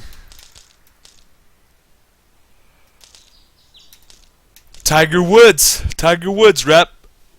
I watched like it was like the first time I saw a documentary about Michael Jordan. I was like so into basketball. Well, not so much into basketball. Well, I did a basketball camp when I was like really, really young. And because I thought Michael Jordan was just amazing. I thought, wow, that guy is like the best. And then when I saw a thing about Tiger Woods and I saw his skill, I was like, wow, like golf. Okay, that's impressive, man. This guy is fucking amazing. And golf is an incredibly difficult game to play. And then I rented Tiger Woods Golf, and I played that, and I was pretty good at it. So then I thought, you know what? Okay, I'll go try it in real life. I'm gonna go out to the golf course, and of course I sucked balls at it at the beginning. Boom. But eventually, I got good at. I was a pretty good golfer. I think the best round I ever shot was under 110, so a full 18-hole golf course.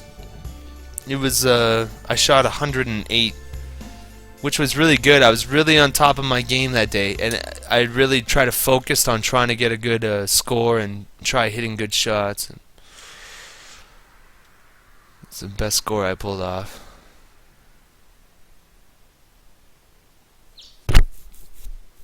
You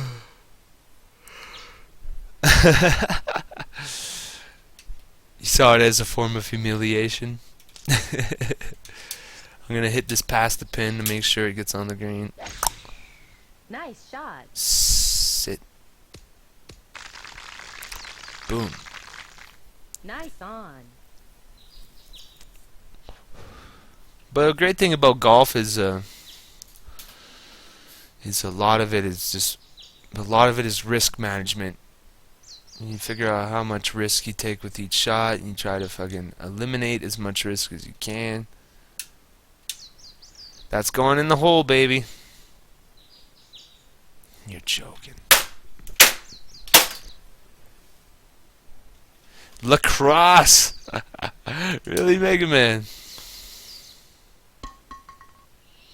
The pink team? Oh, fuck off! The pink team.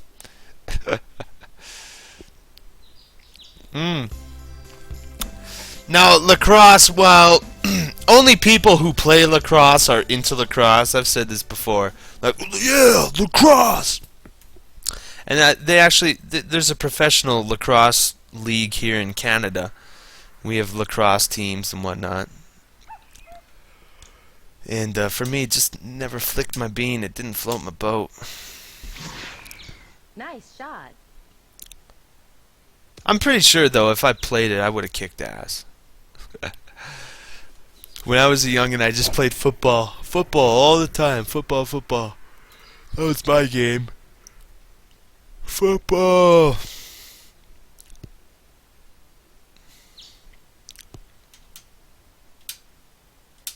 I was fast.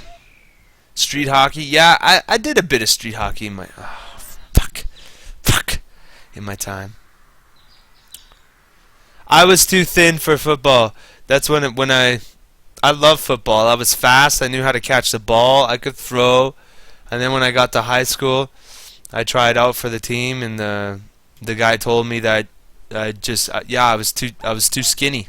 Pretty much, he told me I was too small, and if I actually played in the game, you'd probably get really hurt if I played in the game. Oh yeah, I know what the game's about. Like, that was a discouraging thing. I was good, man. I was fast. I can run. I could duck and dodge. I can catch the ball.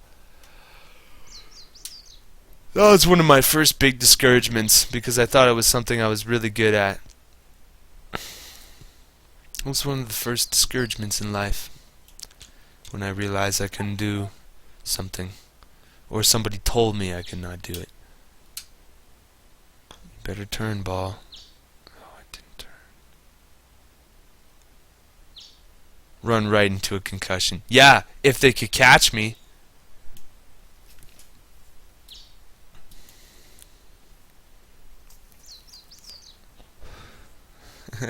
And badminton was pretty sick. That was a great game.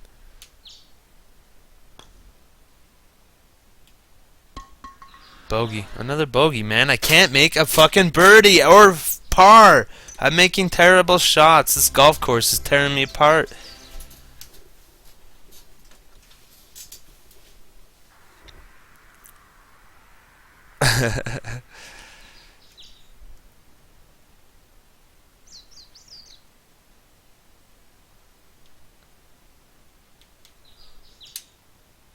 Oof. Nice shot.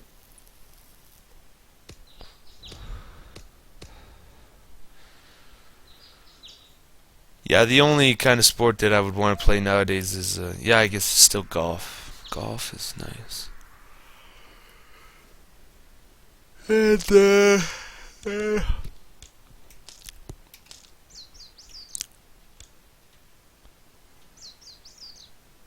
baseball never flicked my bean. I did not like baseball. I remember something I'll always feel eternal regret for was we were playing softball, and I hit the ball, and that ball went right into the fucking chick's face. The girl who was pitching just went wham right into her fucking nose.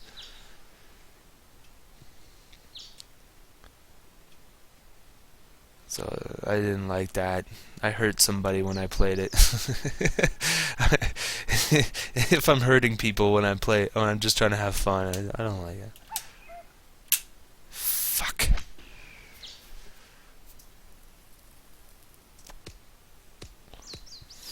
Fuck, man, I can't even get on the green.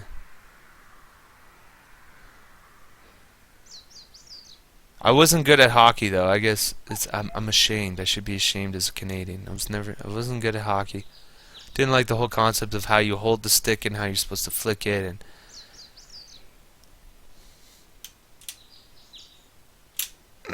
it's a bad shot. Way too much. Ugh. The game, I'm getting sloppy.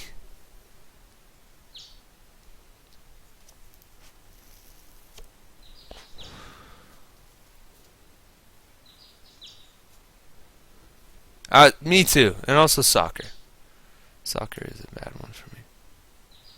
But yeah, but then video games really filled that void. Video games are great.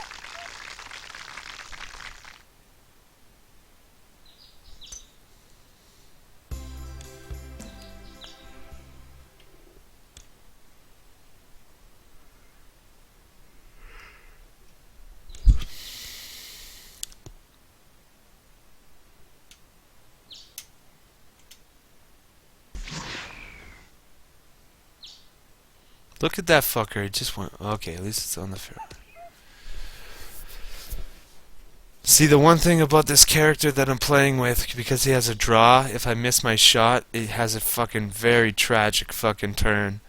See, if I have a character who has a nice straight shot, then it has a nice chance of working itself out. Or if I do fuck up, it's not so bad.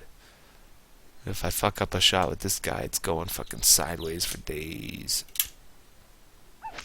This could be a nice shot. Hey, Biz! Biz! Nice on. Good morning, man. Good morning. It's 2:04 in the AM here in Calgary, Alberta, Canada.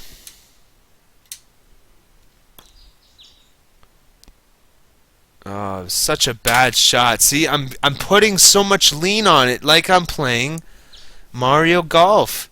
Like, I can't say it enough. That game fucked up my putting game. Not so much the hitting. The hitting is always the same, but the putting is different in every golf game you play.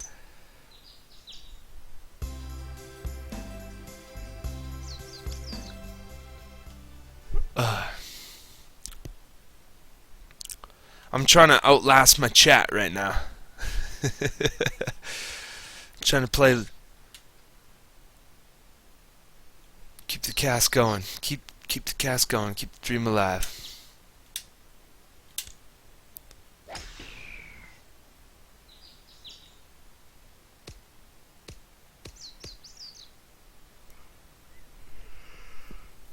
I got my booze, but booze doesn't really keep you away. I wish that in every pack of black ice, maybe 3 beers had some caffeine in it. So if I drink a fucking beer and then get a bit of fucking boost.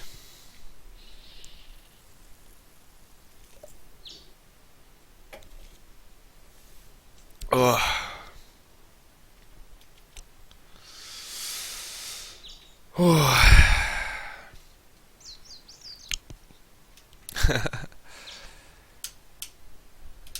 2-hour advantage, but I've been fucking... Nice shot. I have the advantage of... I was tired from the get-go. The cast brought me awake. I didn't even think I'd cast this late already. I don't even know how long I've been casting. How long have I been going here?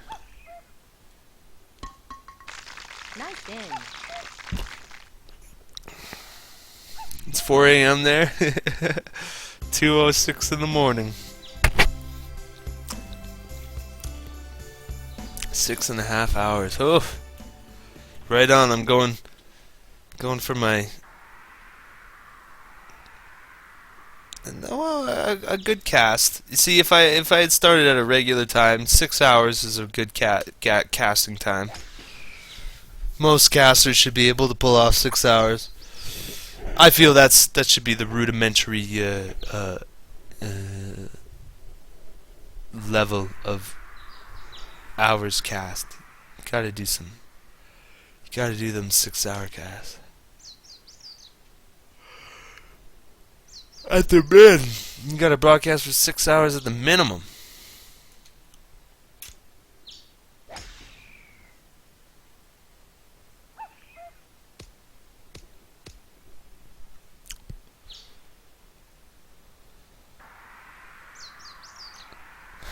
It's the norm.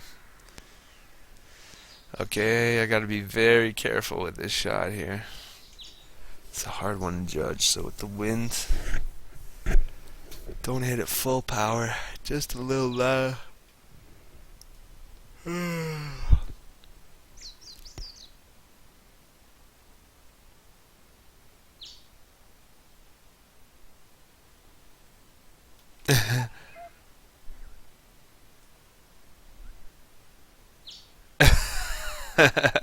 Yeah, the whole concept of the cast, it's kind of it's a very long burn.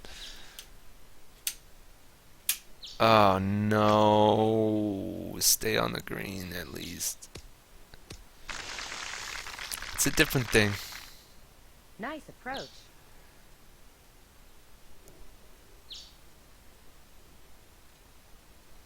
That's why I'm still trying to come up with my concept of the presentation. Like, so I had this idea. At first I had an idea. I wanted to do it right away. I would call it Kubrick Presents, and I would give you my specific idea. I don't want to say what it was. But I had kind of flushed out an idea where I would just kind of do a 20-minute video, right? A 20-minute video of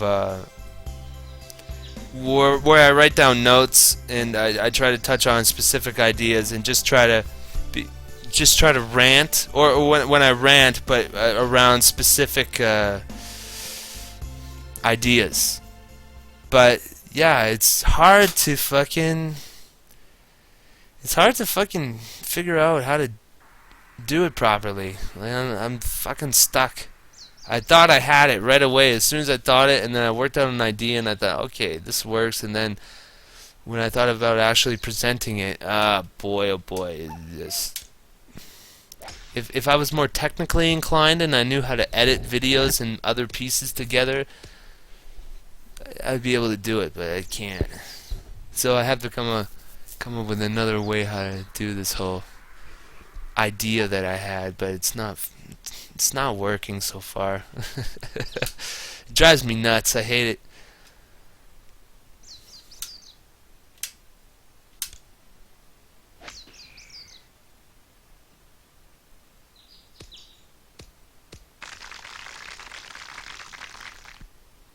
Nice on. You know, Kitty doesn't like me anymore. I pissed off Kitty in a way. Once again, there's another person that doesn't want anything to do with me. That's why I'm quite fine staying here on Justin.tv.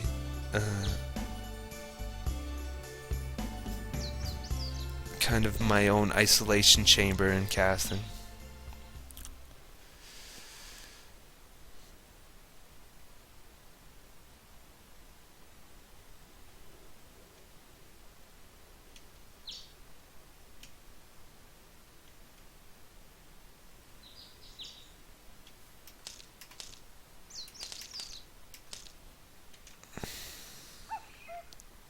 And I didn't mean it too, you know, in whatever way. No, I tried messaging her on Skype. No response. This and that. So I was like, well, you know what? I tried. I fucking tried, man. Oh, that's a bad shot.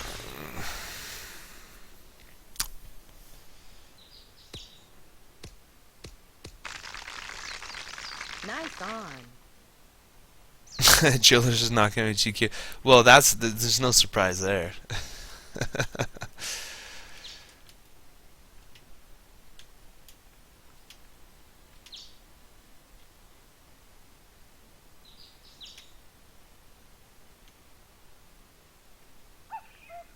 Nothing's over.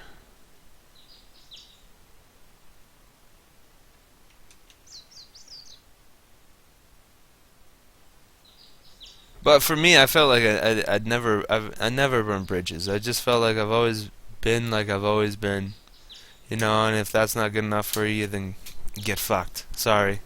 Yeah, sorry. I'm not a perfect person, and I should be acting in a particular way or cohering to particular rules. And I feel like I've always been myself. 3 under, baby.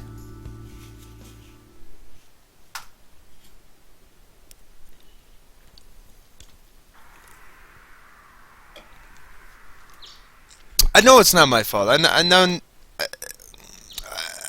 know this. I know this. I understand the reasons why people cast.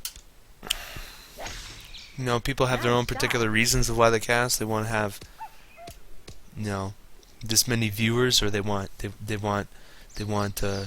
do it for some cause, or I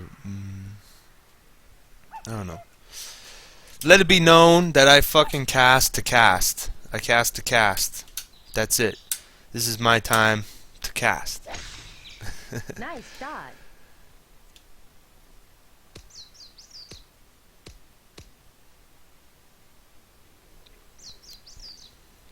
Yeah, and that's what I'd like to see, Rep. Is more people just do it. Just do a cast. Just let it bleed. Let it bleed, man. Give yourself away. Open yourself up. Just do it. Ah, shit.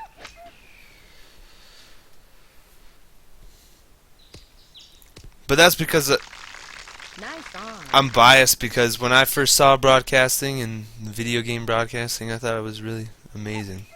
And that's why I wanted a piece of it. I was like, yeah, that's just cool. Nice game.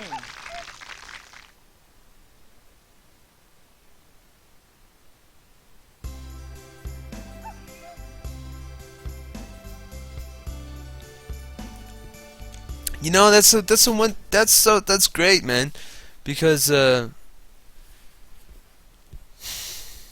but even then it's we can call it an art.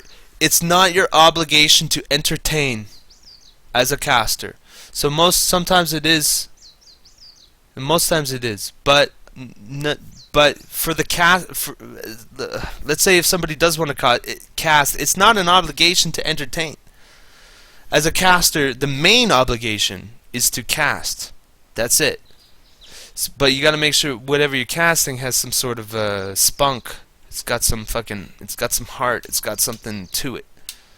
Obligation is to cast and put it out, but not to entertain, because maybe what you're doing is not entertaining to everybody, right? I don't know. It's weird. It's a hard thing to kind of put into words. You know, but it's easily identifiable when it's being done right and when it's being done wrong.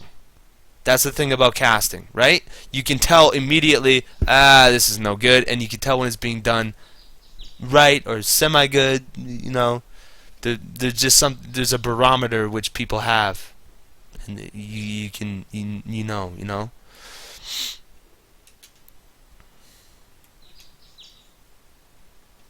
It's an interesting thing. For me, I would agree that I will agree that it's an art form. It is an art form. It's a form of expression. Because when I go times without casting, let's say I go 2 weeks without casting, it builds up. Like, you get it, you feel it. It's like, oh man, I just want to sit down and do a cast, and just want to kind of be alone with your game and your chat, and do your thing. You feel it. You feel it. It builds within you. That's a bad putt. It was almost a goodbye.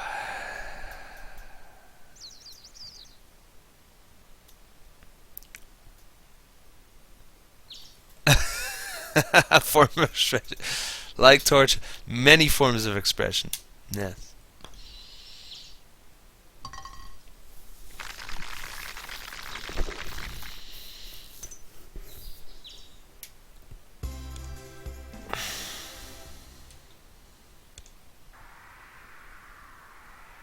You know, for me, I'll honestly say it's just it's just a nice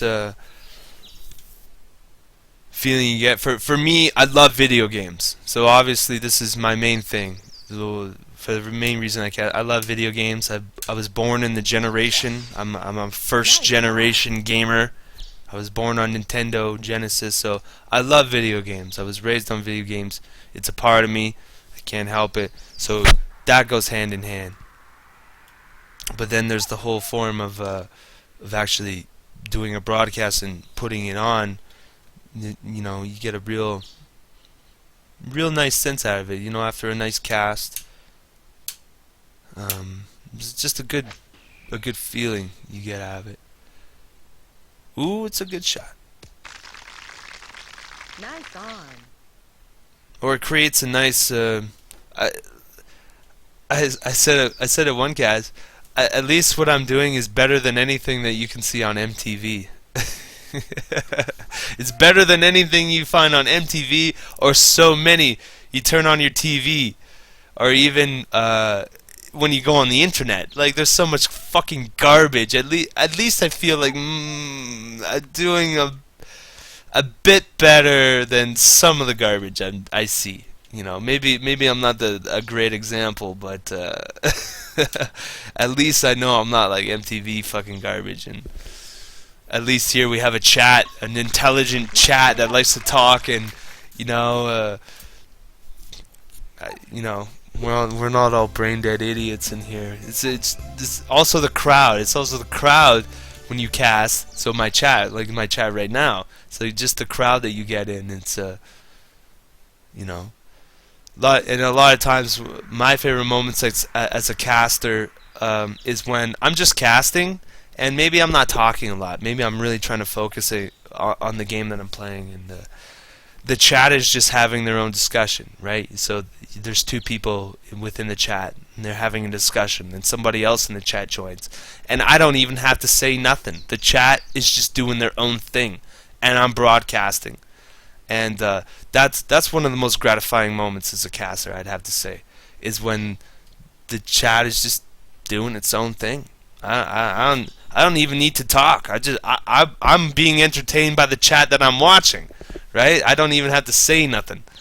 I could just play my game, and once in a while I can go, fuck this, or bibblebee, or That's one of the most nice things, is when the chat becomes its own thing. It's a self-perpetuating chat. It goes and it goes. It's nice. It makes you feel nice. Plus, sometimes as a broadcaster, you don't want to talk all the fucking time, right? Sometimes you have nothing to say, but you want to broadcast.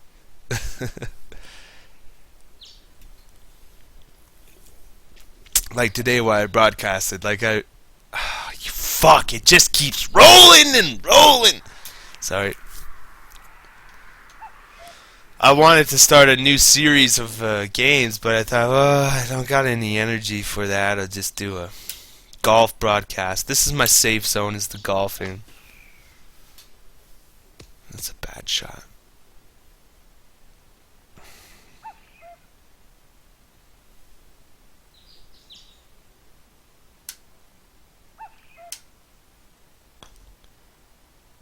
That's in, baby. Oh boy. Oh boy. I swear when I played this before, I was able to sink those 30 footers, 25 to 30 footers easy. Mario Golf. Mario Golf, I blame Mario Golf.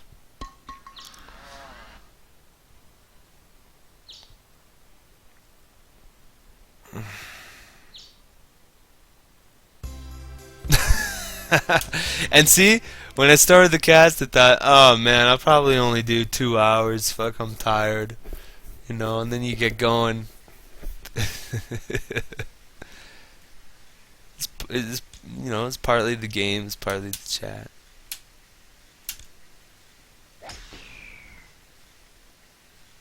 Yeah, and most of my effort is put before the cast. That's my most creative part of the cast. Is my opener. You gotta open strong. It's all about first impressions, you know?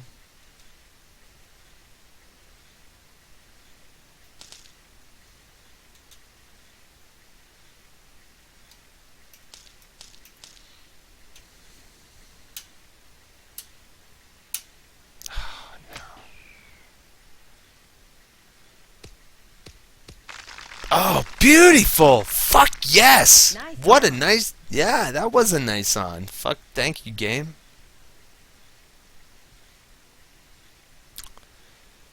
This is a straightforward putt right in the hole. Boom. Nice in. There we go, 5 under. This should be...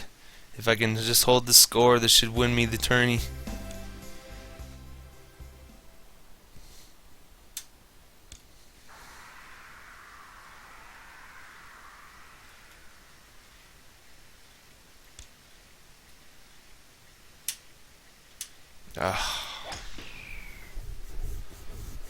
Oh, I did not want that to happen. At least it's a par 5. Just lay up again, be on my way.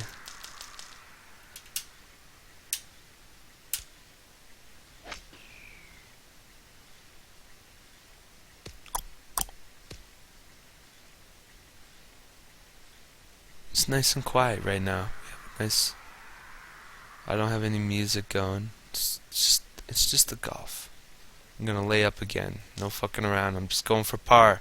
I'm just going for par. I don't care about birdie. No nothing. Just go for par.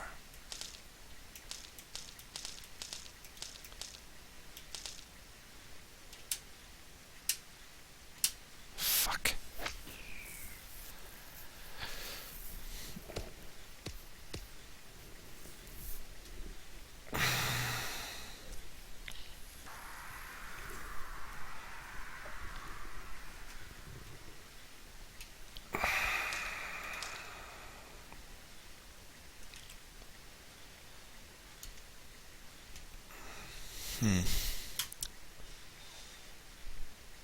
Not sure if I should club up with the rain. Doesn't say that there's any elevation to the shot, but it looks like there's elevation to the shot. I'll just hit it. Fuck, man. Fuck. Hey, there we go. That worked out good.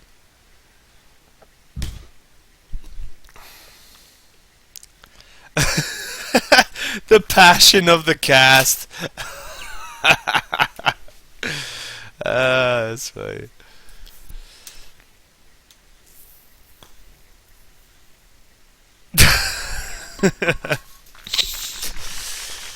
One of you will betray me. Tack. Is Tactical there? Check the chat. Has he left the chat altogether, or is he sitting in there? Is Tack in the chat?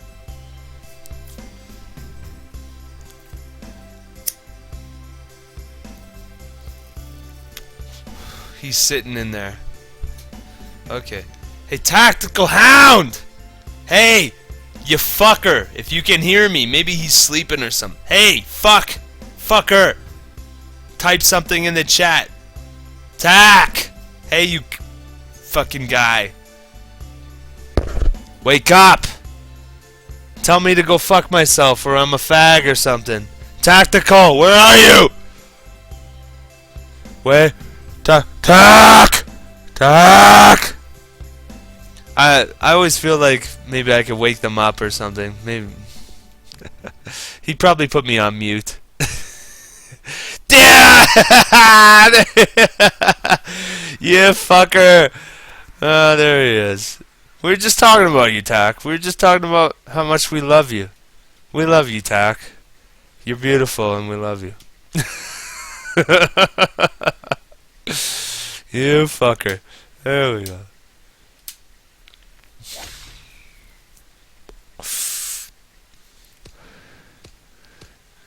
See, you had me minimized or something, right? You had me minimized, and you hear me in the background, and I'm being a fucking asshole, so you had to say something.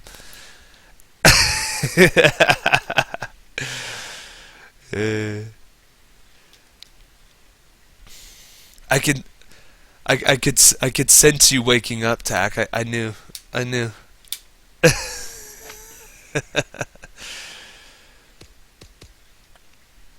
And then now you come back to this, and it's still golf, and it's nothing, really nothing. A lot going on here. Yeah, you can go back to sleep, or you can go back to what you were doing. I just want to say hello. We were all just in appreciation of Tak right now. Just giving a shout out.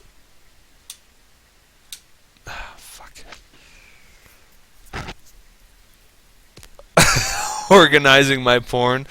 Okay, so on Monday, let's see. I want to jerk off to some midgets that are fucking black guys. Okay, so Tuesday I want to watch a Filipino woman suck off a horse. Okay. Wednesday. Now Wednesday is definitely poop day.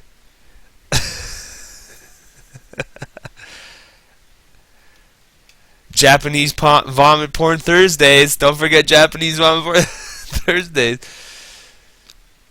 How could you forget Japanese vomit porn Thursdays?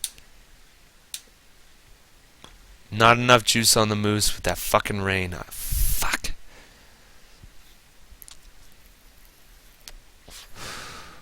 See, there you go. Full of ideas. I'm helping.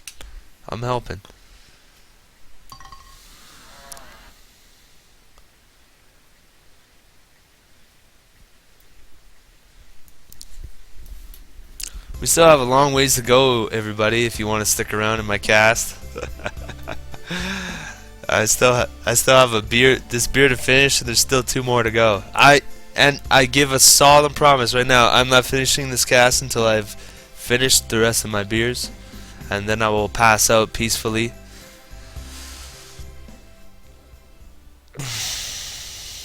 Fat Fuck Fridays.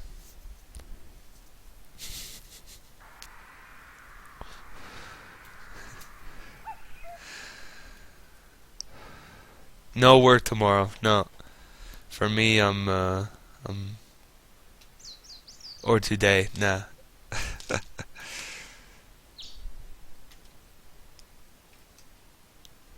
The wind looks like it's about 4 or 3. Just hit a nice shot, nice and true, with some backspin. Hopefully that works right there. Too much. Nice on.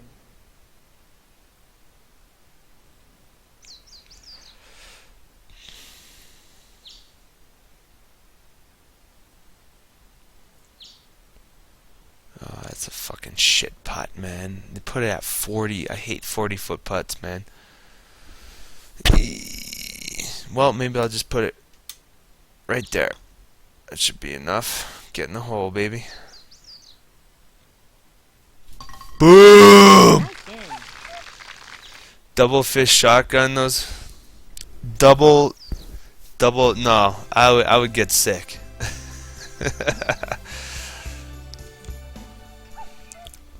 I haven't eaten in a while. I ate before I started casting. I'm fucking hungry. See, beer when you drink beer, it kind of helps you with not getting hungry, but fuck, not so much. You know, when you get to the 6-hour mark, it's like, my stomach, it starts to turn a bit. Oh, fuck.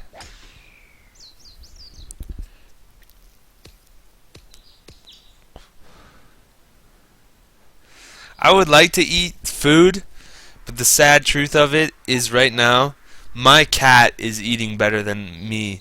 Like, I spent my last couple dollars I had. All I have is a loaf of bread and a fucking carton of eggs. I'm getting paid soon. I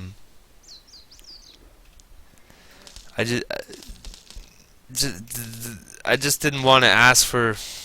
I don't know why I do that. I should have asked for an advance in my paycheck. But I don't like asking for money. I'd rather earn whatever money I get. But yeah, my cat is eating better. I spent my last fucking couple dollars on that fucker. He's eating better than me. All I ate for the entire day were 2 eggs and 2 pieces of bread. That's all I've eaten for the last 30 hours. My body, I have to give props to my body. My body does a very good job on surviving on very little amounts of food.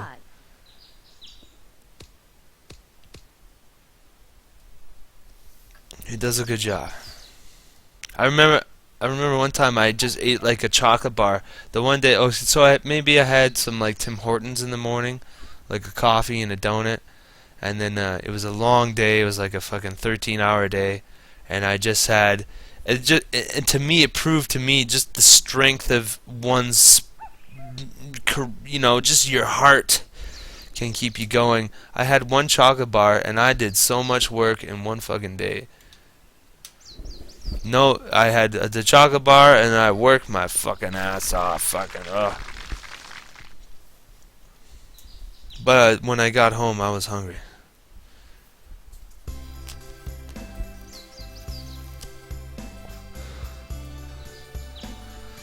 That's maybe the one thing I don't like about when I'm broke, is when I don't mind not having like a bunch of really nice, like a lot of nice clothes or a really nice computer or this or that. The thing I miss is when I'm broke is the food. I love eating, eating food is good. That's where I suffer when I'm broke, is the food.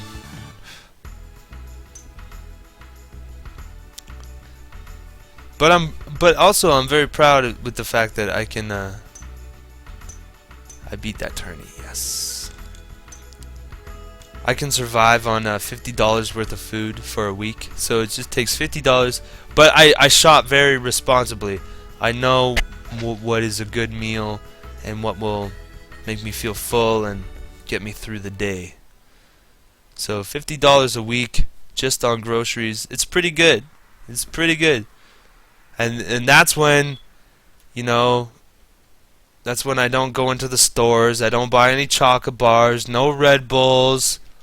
I must abstain.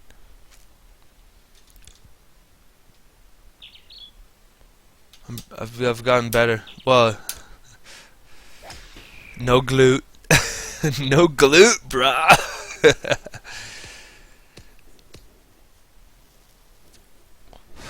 Oh, Red Bulls? Oh. The first time I ever had a Red Bull rep, I was in the same category. I said, the first time I drank a Red Bull, I was like, whoa! What the fuck is this shit? This is disgusting. But now, just the excitement of when you buy a can of Red Bull and you crack it open. So let's say you're sitting in a vehicle and you crack open that Red Bull can. The aroma, it just wafts through the vehicle and everybody can smell it. Or it's like when somebody else buys a Red Bull, it's like, oh. Now when I think about a Red Bull, or when I hear one open or I smell one, I salivate.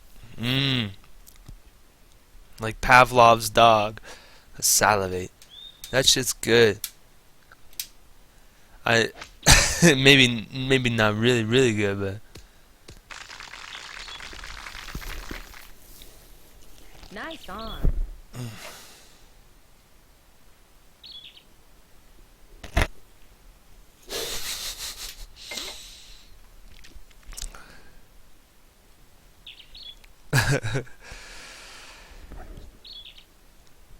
Arizona, I've seen those in the store. I don't go for the Arizona, but I've seen those. It's in. Oh,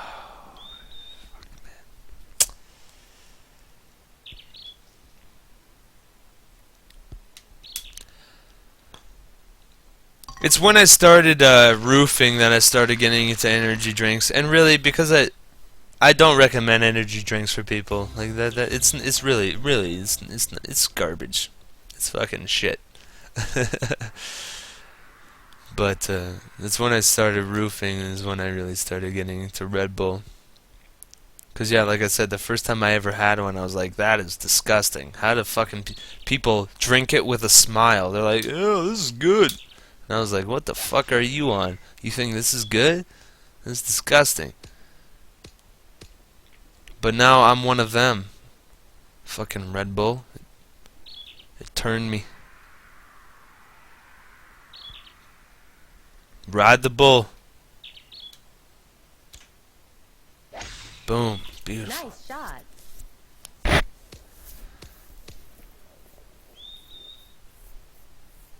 And even when I do go to the bar, fucking, I like Red Bull and vodka. That shit's a good fucking mix. Tastes good. Really expensive though. It's usually like $8.50 a drink. Or actually $10 at some bars. I remember I went to one bar and fucking it was $10. $10 for Red Bull and vodka because they put in the full can of Red Bull, which is essentially like $4, and then the vodka. So that makes sense, but $10 for one drink?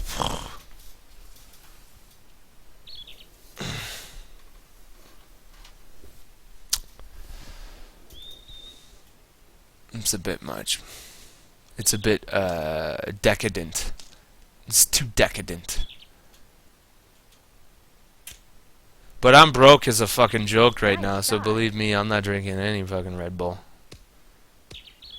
If I spent $3 on a can of Red Bull, I could spend $3 and I can buy a fucking carton of eggs. And that carton of eggs will feed me for about 3 to 4 days. So, do I buy a Red Bull that will sustain me for, and I'll enjoy it for the 4 minutes that I'm drinking it? Or do I buy the eggs, which will sustain my human living being for 3 to 4 days? I'll pick the eggs. Doesn't take a lot of thinking on that one. And ramen. Yeah, ramen. That's what I did too. I had $13 left just today. Just all in quarters. I have this huge fucking wad of change. Like it's gigantic. I must have about $30 to $40 worth of change in this big fucking this little bowl I have. But has anybody ever gone to the store and they paid with change? Like how low of a fucking... You feel like just a piece of shit when you have to pay in change. I pay, so I bought a loaf of bread, a carton of eggs, and some cat food. And I paid all in quarters. It came to $10 in quarters, so I counted. But the guy knows me. The guy knows me, so it wasn't so embarrassing, but still. That sucks. But yeah, and really, I have no shame in it. It's still money. Like, I still worked. Like, when I look at this bowl of change here. Bowl of change. I worked hard. Every fucking nickel and dime that's in there, that's my sweat. That's all me.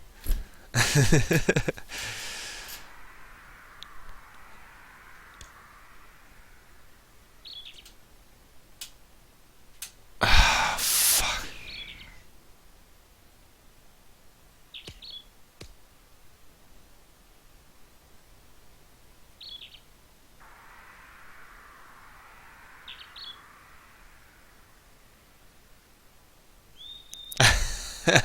Toilet paper is a fucking pain in the ass. Yeah, because if you want to buy in bulk, you know, I have the same problem with kitty litter. Like Jonesy's kitty litter, it's fucking it's a heavy thing. So if I go, that whole bag of kitty litter goes right in my backpack, and plus I want to buy my groceries, so then I have to hoof it home with about 30 pounds of groceries. That sucks balls.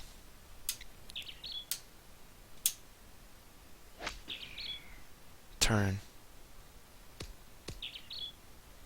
In the rough. Oh, it's in nice, thank you.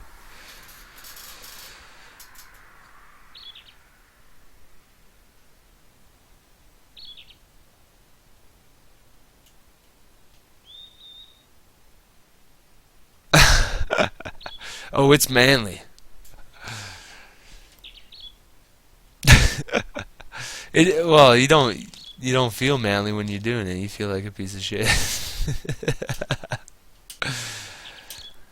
And I hate going on the bus with all my groceries too. So I'd rather walk. I could take a fucking 10-minute bus ride, or I'll take an hour walk. I'll take the hour walk.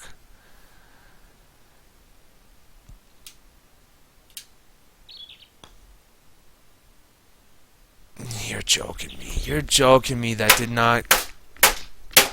Ugh!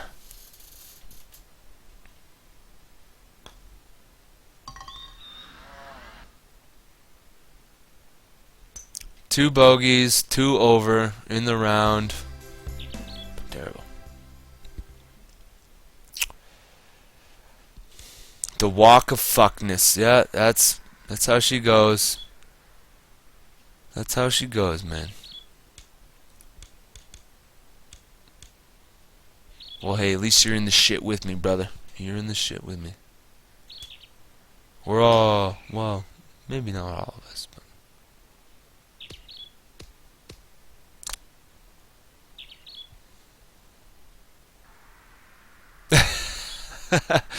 Do not hate them, Mega Man. Because they have their card, that's okay. Do not hate them, though. Do not hate them. Do not feel inner discontent towards your fellow brother. Maybe you should just stick out your thumb. Hitchhike. Just say, pull, stand by the road. See if anybody picks you up. Fucking get some fucking hair gel, do up your hair a bit, fucking put on a smile. Maybe a nice lady comes picks you up.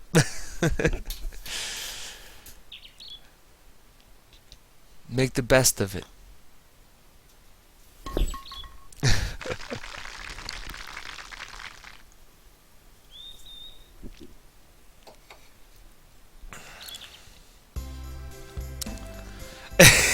Yeah, Rep, what he said.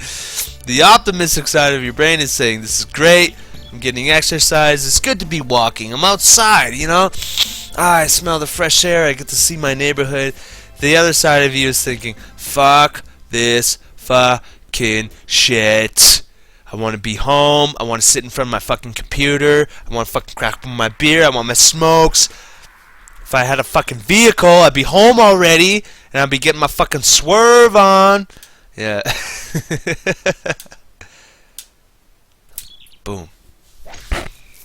Nice shot.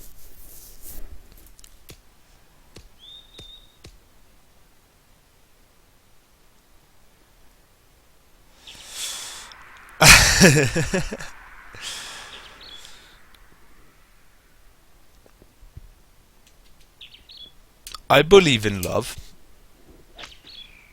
Nice shot. Hey, Mega Man. Fuck, brother. I was there, so I did a 12-hour day on the roof. I'm fucking wrecked. I'm fucking spent.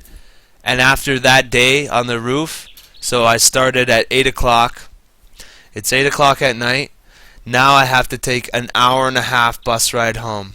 So by the time I get home, I'm going to be so tired. It'll be 9:30. I still want to do some drinking because, my brain is still very active and, you still have a kind of a buzz when you get off of work. But anyway, I have to go to sleep to get a proper sleep, so I get home at 9:30. Now I make my food and I eat it, and I'm done about 10:15. Then I start drinking a bit. That takes me to about 11:45, and then I drink a little bit more. That takes me about to 12:45, and now I have to wake up and get on the bus to take that hour-and-a-half bus ride at 6 o'clock so I can show up to work again at 8. Oh, yeah, thinking about it. Well, it sounds worse than it is when I say it out loud.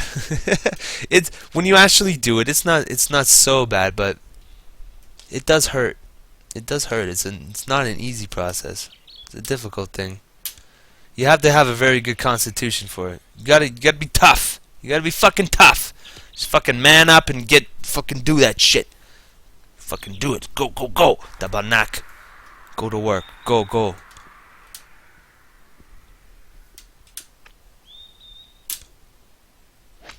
That's right. Keep the toughness up, always. Look at this, and I'm going for another bogey. No, this is par. Okay. No, this is bogey. Another bogey.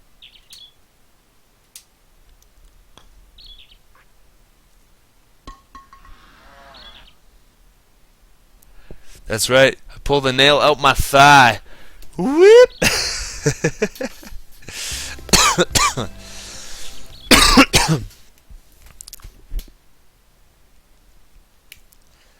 It's funny because of the thing that always pissed me off is that the people that I was working with, just because I the way that whole thing happened is that like they didn't think it was so bad. So the guy that I was working for, he didn't have a first aid kit. I said, "Where's your first aid kit, man? I need a disinfectant shit and fucking wrap it up and whatnot." Doesn't have a first aid kit. And so I go, "Okay, well, take me home." He goes, oh, I can't take you home. I got this to do and this. Blah, blah, blah, blah. I'm like, are you fucking kidding me, man? You're taking me home right fucking now. There's no fucking question. I just shot a nail into my fucking body, you stupid fucking idiot. And then he gave me a hard time because I shot a nail into my body. Are you fucking kidding me? Get fucked. And the guy that I'm talking about, that guy is nowhere near the level of fucking... That guy, he doesn't work hard. You think that's hard work? You don't even know. You don't even know what hard work is, you fucking clown. Ugh, I don't like talking about it. I hate having animosity towards somebody. It's my problem that I feel the hatred towards that person. But I was fucked by that person. I was fucked over. They treated me like garbage. Treated me like shit. Sometimes it's hard to forgive. It's hard to forgive.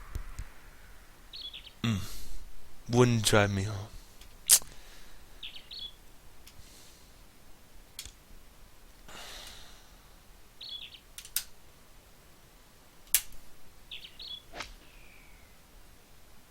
Stop! Don't! It's just gonna roll back again!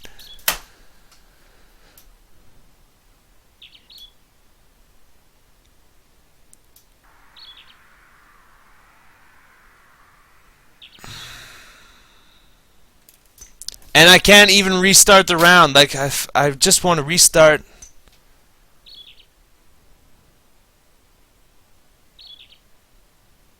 Yeah, and that's it. He wanted me to finish the day. He wanted me to finish the day. Okay, and then he calls me up later in the day. He's like, "Oh, that was pretty funny, man. You shot yourself in the leg." Like, I was pissed. I was fucking pissed off. Phones me. It's like, so, and I already hear him laughing on the phone. So, how's the leg, man? And I'm like, yeah, it really fucking hurts. You know, I shot myself in the leg. He's like, yeah, man, that was pretty funny. I said, what the fuck is funny about it, man? He's just like, well, I don't know. And he starts mumbling because he's a fucking idiot. He can't talk intelligently like a human being. And he just called me up to laugh about how I shot myself in the leg. Is it, what do you find funny? If I saw anybody else shoot themselves in the leg with their nailer, what's funny? Where do you find that funny? What yeah. Yeah. Look, it's just rolling back again. Ah!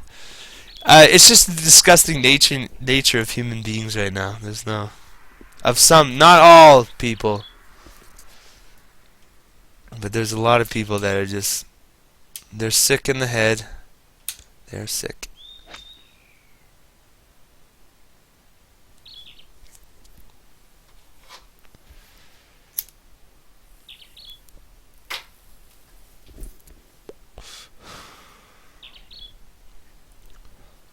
Not all.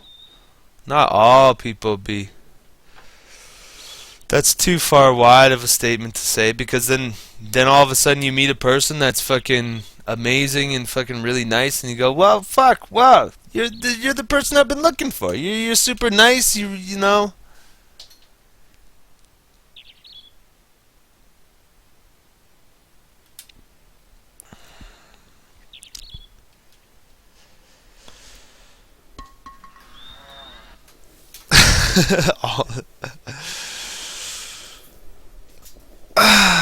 Well, everybody's a sinner nowadays because we don't know any different. Because we were raised in the doctrine of it. So automatically, everybody's a sinner.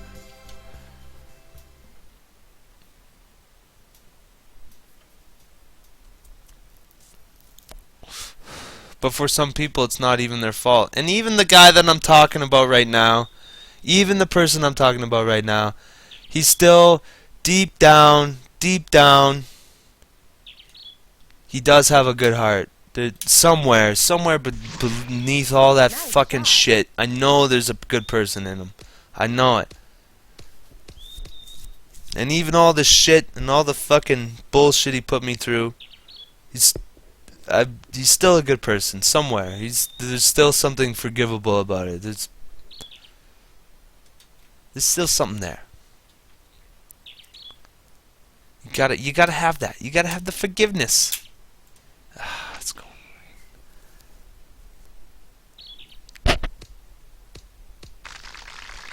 Nice on.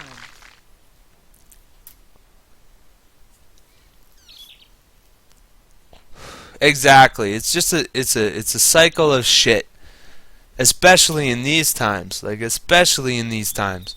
Like, we're talking about the age that we are alive in right now is an age of decrepified morals and values. And that should go. Boom! But that's because people don't even know the difference. This is because how they were raised. So if you're raised in the doctrine of that fucking bullshit, then just because you're raised like that and you just told what you're supposed to do, people still can be.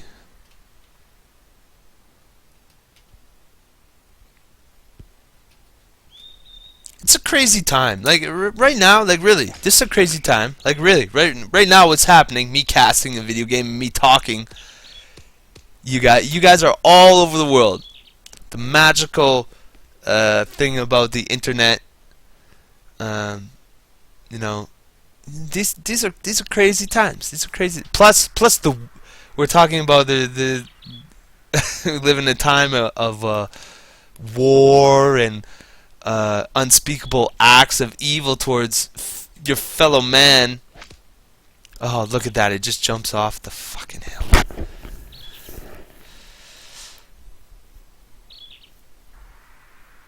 Life. It's, yeah, what a time. It's quite the time to be alive.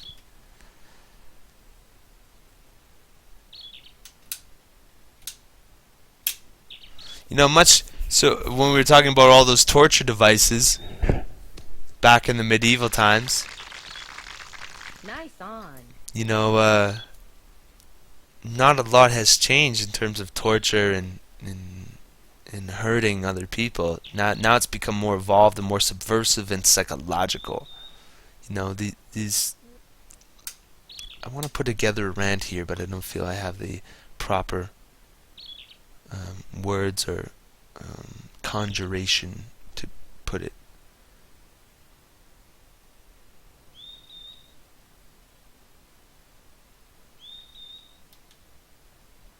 Yeah, invisible wars. Invisible ward.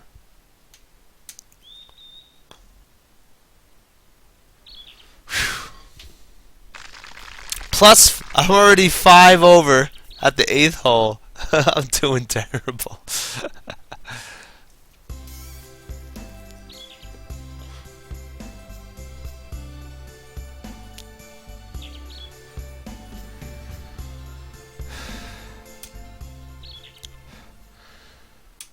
Yeah, but even then, I didn't never listen to teachers, you know.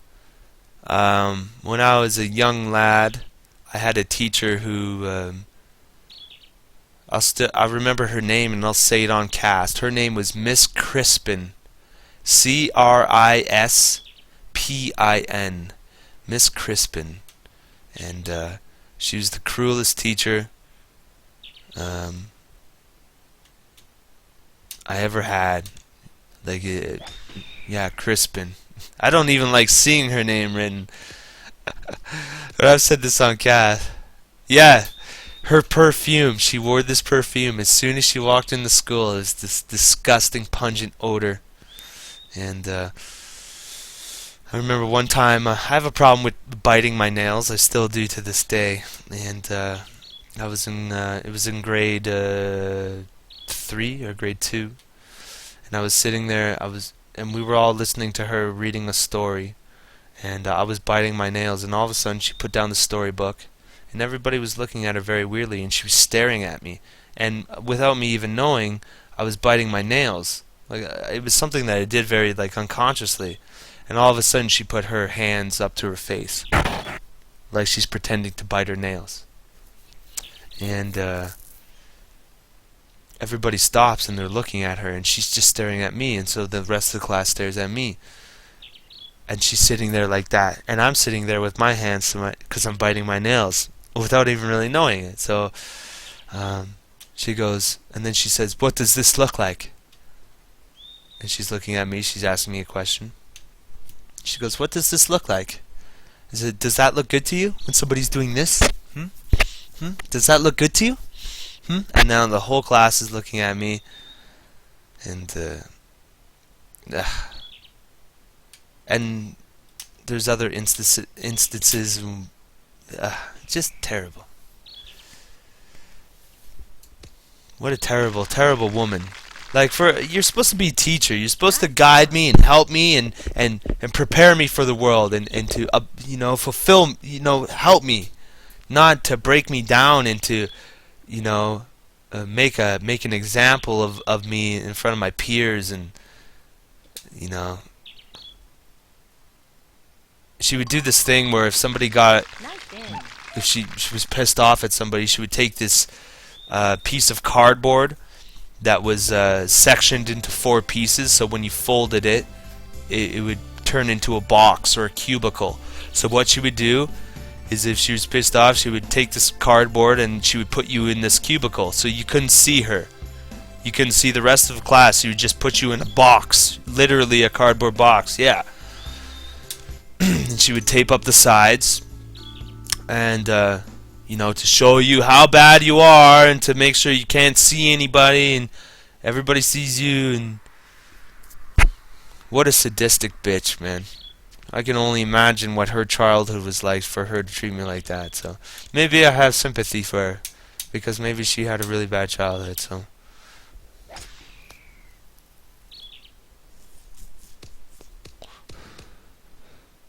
maybe she had it way worse than me. Probably.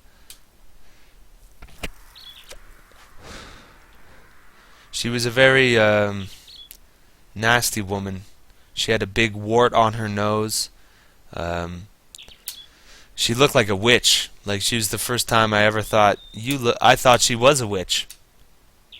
I thought she was a witch.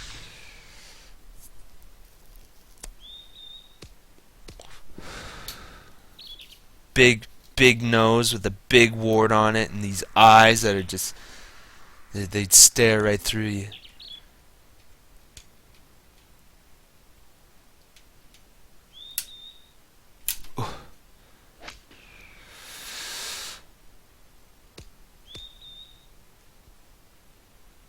The Great Depression.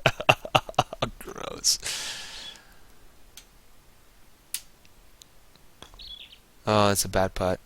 I'm thinking Mario Golf still. I'm still golfing like Mario. Ugh, I used to have this putting down so good. I could nail 50 footers, 60 footers.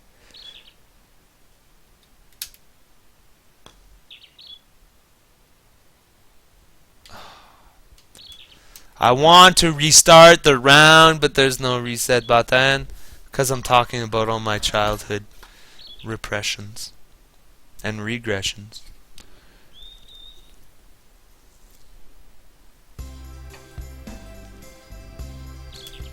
Oh.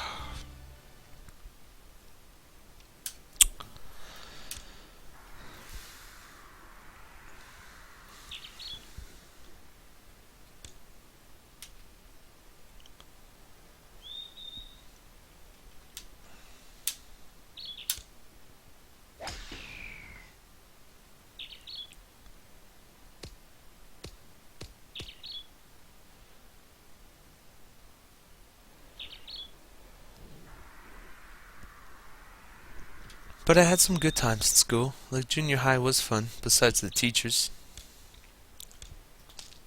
And really, when you think about teachers, like, you know, I think something was lost along the way when teachers don't realize their position of who they are and what they're actually supposed to do.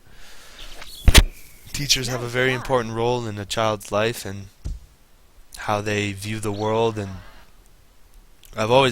I had one good teacher, though. I feel like that one good teacher saved me in terms of how I viewed people in the world.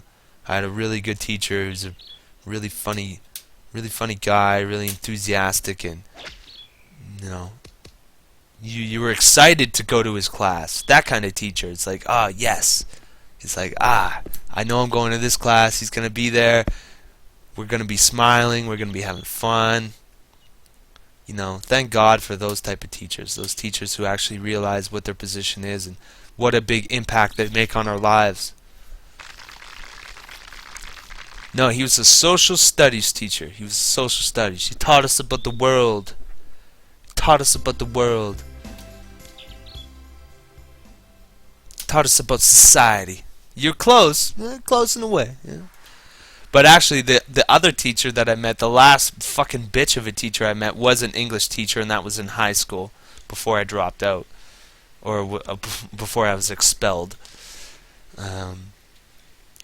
She was a fucking bitch, man. Fucking bitch.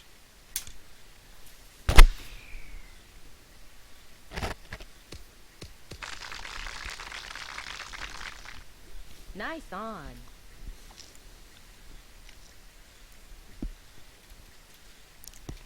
Yeah, like, oh, except one English. No, I didn't drop out. Well, it led to a dropout, but I was expelled. I was initially expelled, or I was suspended, which led to my expulsion. Fuck.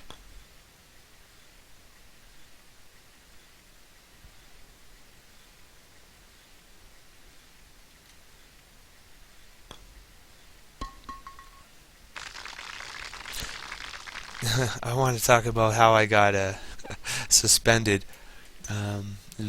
during high school, and I was a pothead back in the time. I carried a group of pothead friends with me, and we were all smoking weed in the alley. There was like an alley right by the school, and that's where most of the stoner kids would go to go smoke weed. And we're all sitting there and we're smoking weed, and all of a sudden there was a constable. This is when I was in high school, so there's a constable at the school, and all of a sudden the constable is flying down the alley, and he jumps out, and he starts searching everybody, and lo and behold, I had all the fucking I had the pipe. I was the last one to take the hoot. I had the pipe in my hand, so I stashed it in my pocket. And everybody else gave me their pipe and their stuff. So I had maybe 2 or 3 pipes in my pocket plus a bag of weed. And we were sitting in the alley, and he came up and he started searching everybody. and I was so scared. I was so scared. I was shaking. I was shaking. And when you're wearing, I was wearing a pair of jeans at the time, and when you're wearing a pair of jeans and you're sitting down, try to take anything out of your pockets when you're wearing a pair of jeans and you're sitting down. This act is fucking very difficult.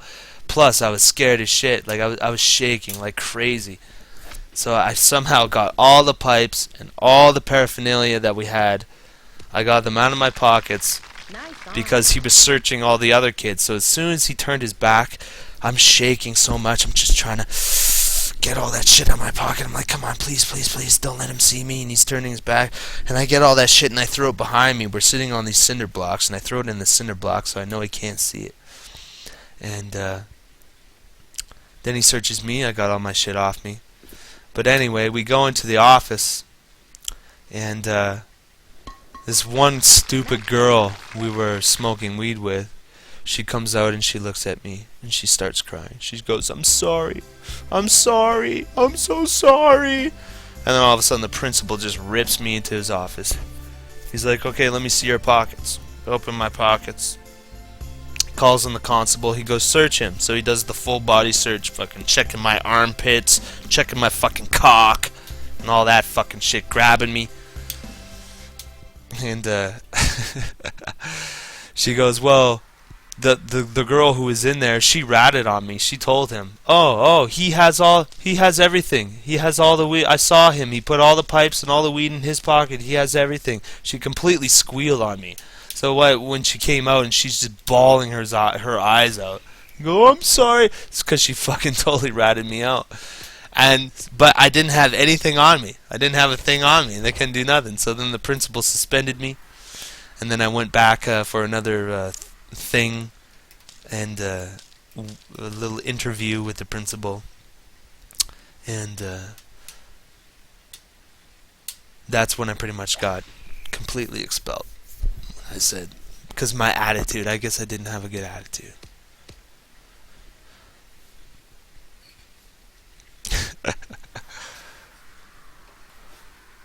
I didn't think she would ever rat me out. Like, it's kind of like the stoner code. Like, if you got caught, you don't say nothing. Just keep your fucking mouth shut.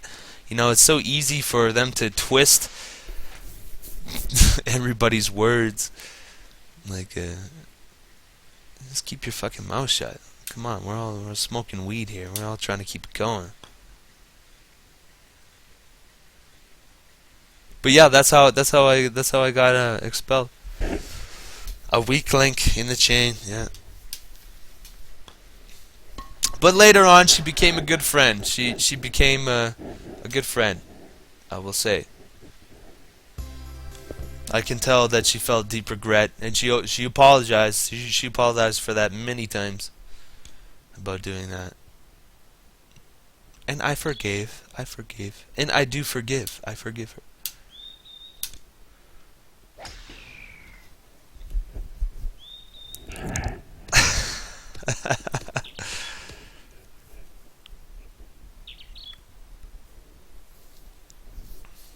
Well, Rep, she was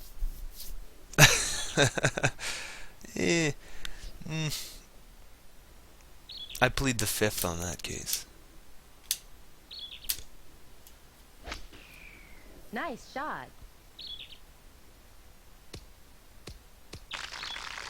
She's kind of like the girl who liked to hang out with us, and she thought we were awesome.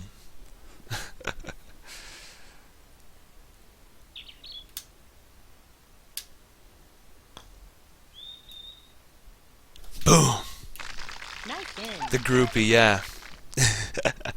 She's pretty much our group. And she had a car, too. My one buddy was fucking her, and he didn't tell us for the longest time that she was fucking her. Or he was fucking her. Yeah, she had a vehicle, which was very helpful back in the day.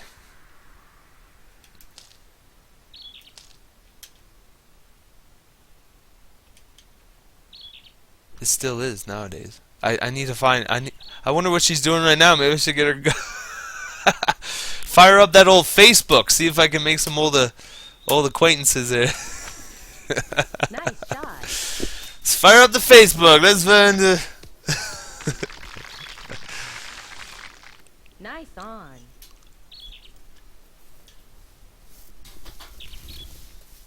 Oh fuck, I still have 2 beers to go. So one more beer after this beer. So this beer, one after that.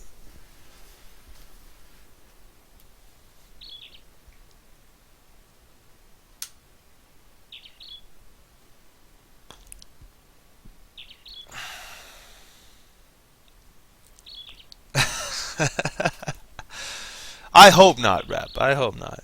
We cleared up all that stuff. That stuff. But she did rat me out though. It's the first time I was ratted out, and then I realized I was trying to figure out how they got her to talk or how they made her. And then I remember watching a few TV shows like Law and Order and whatnot, and I saw how cops interrogate people.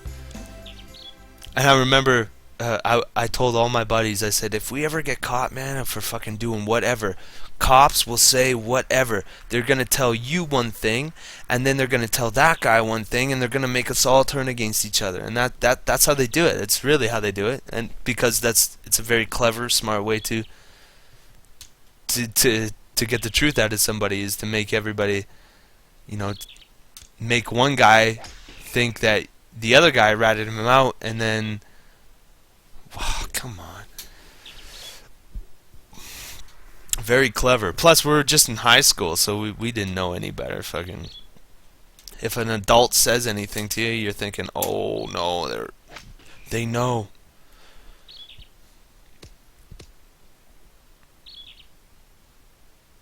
This round has gone terrible. I've done too much talking and ranting.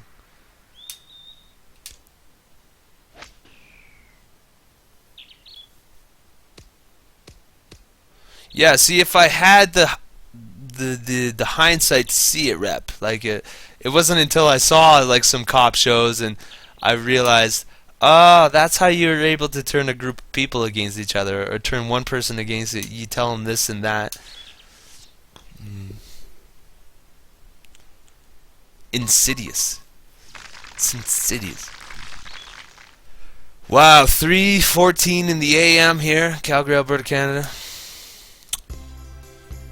On the planet Earth, in the Milky Way galaxy.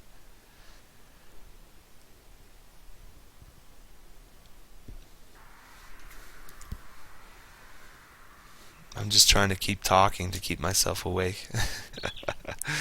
I started casting, I don't know. I don't know. Oh. This whole golf round is just, I've been casting for about 6 hours now. Past the 6-hour point, I believe. 8 hours. Okay, there, 8. 8 hours ago.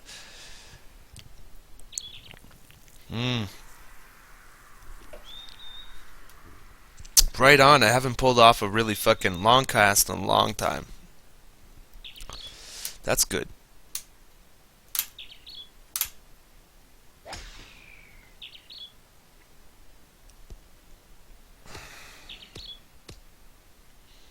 Going old school cast. You just keep casting. That's how you do her. Fucking just cast. What am I talking about? Now I'm talking about my childhood. What else can I fucking dig up here? Oh yeah, one thing I wanted, the first two girls. That's why I feel like I'm very attracted to Polish women. Is the very first two girls that I ever had like a real. So there's a girl in elementary school. Her name, she had a weird name. It was like Amencia or Imancia or some. It's fucking weird. I think when I moved back to Calgary, she was the first girl that I kissed when I lived in Calgary. She would give me her candy and shit, and she was a real pretty girl, from what I can remember from from my 5th grade memory. But well, if I liked her, she must have been attractive. So, and then the next girl that I was fucking deeply in love with, boom, 61-foot putt, easy. And she was Polish, so she was Polish, and then the next girl I met, she was another Polish girl, and her best friend was Polish, and that's the girl. I'm not sure if I told you guys. I've told this story, but she's the model. I used to make fun of her. I used to make fun of her when I'd not make fun of her. I would just pick on her because secretly I liked her. That was my thing. Okay, that's what I did.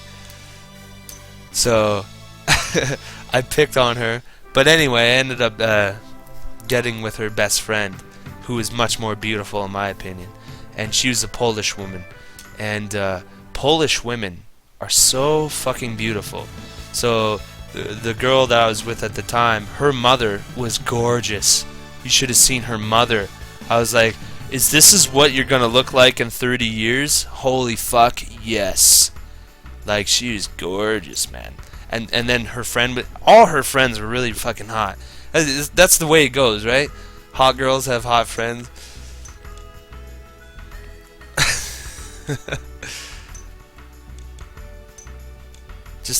Yeah, European women in general, like, tabarnak. But I had to say Polish women, just Polish women, because Polish women are the full package.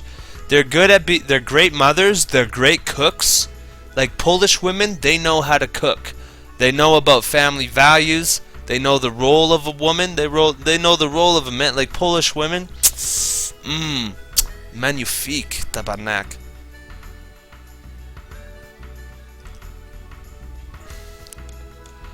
I didn't really. I don't think I really.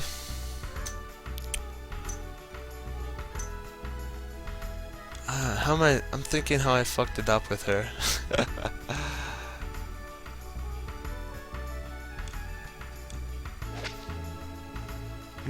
I don't know. I don't know. There's some other girls too.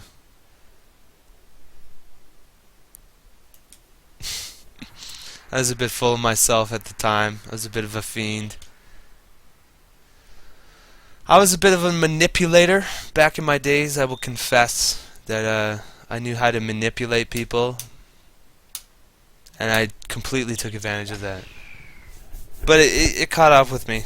You know, it caught up with me in the end.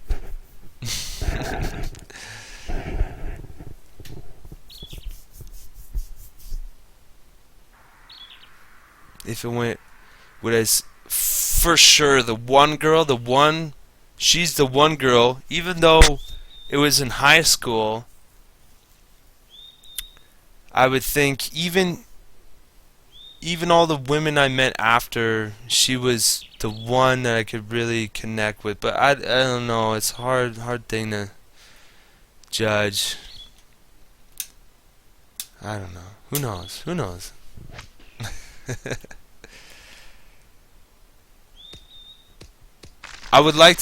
I know that we can make some good-looking children if I got with her. I'm pretty sure that I saw her here in Calgary.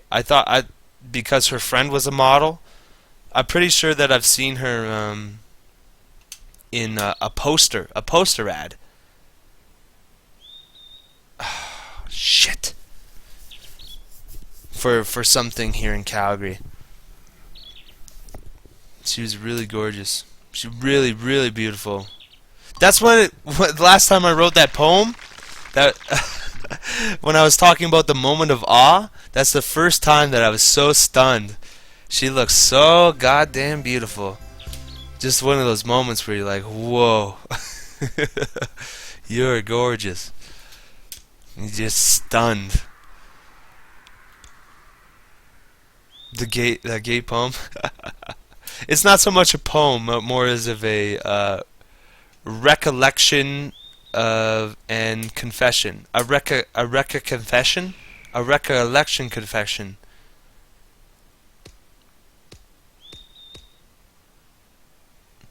Yeah. So Yeah. But at the same end, Mega Man is fucking. Those people allowed me to manipulate them, and maybe sometimes I reached too much, and I was, you know, going beyond my means. But anytime I did manipulate somebody, it was because they wanted me to, or they wanted something out of it.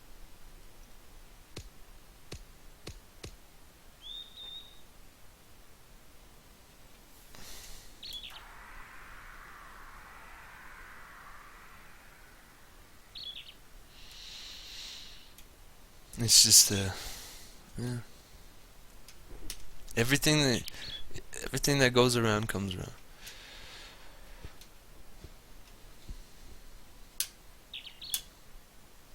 Boom, boom. This might be nice.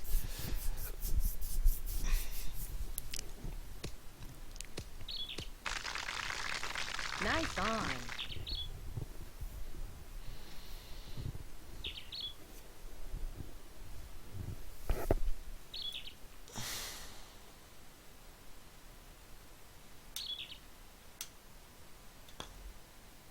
Turn.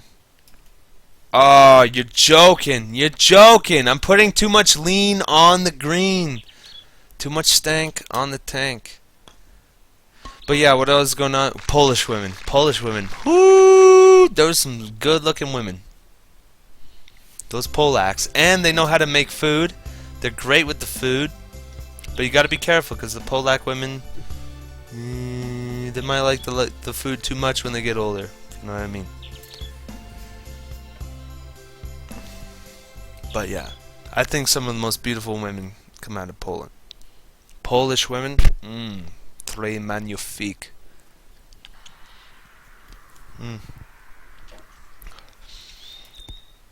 But that goes for everywhere too. You know, Canadian women, there's beautiful Canadian women, Brazilian women,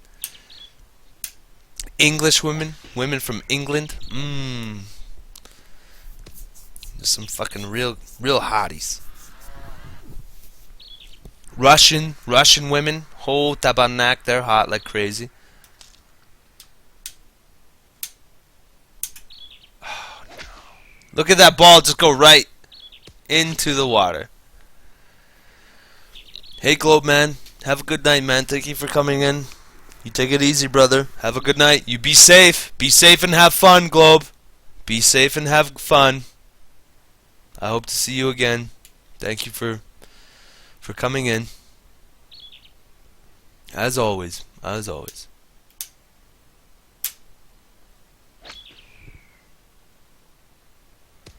He's just sleeping, but still, be safe, have fun. Okay, be safe. I just say that until the next time. You know.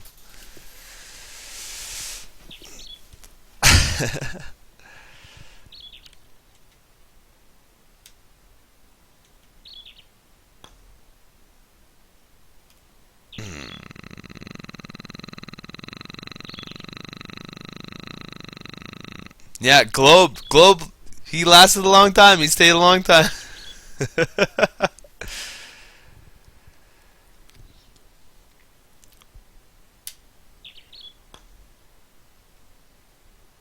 What the fuck happened on that fucking putt? I'm going fucking triple bogey on the... I'm already out of the tourney. That does it. That's fucking... Triple bogue. He stayed wrong time. Very wrong.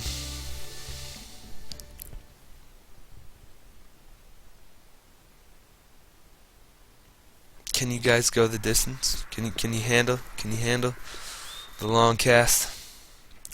Yeah, I'm gonna... Where's my radio station? What are you guys playing now? Here we go. Fits in the tantrum. Out of my league. 40 days and 40 nights.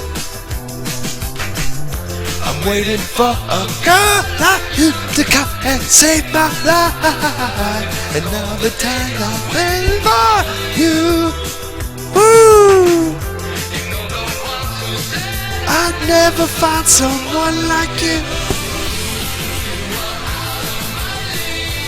All the yeah, you are more than just a dream. That wakes me up. Woo!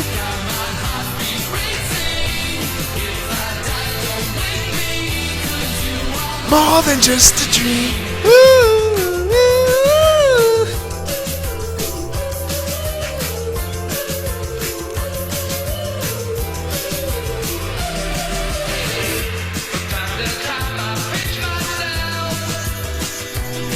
Tap, tap.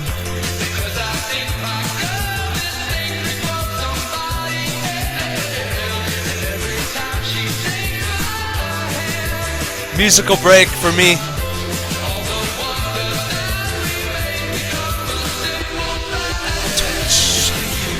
Automatic.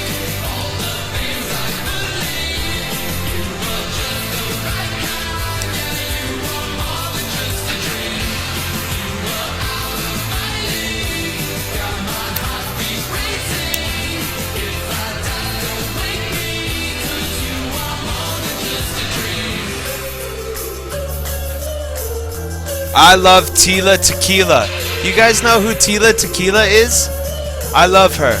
Wherever you are, Tila Tequila, I say your name with love. Be safe. And I love you. Tila Tequila, I love you.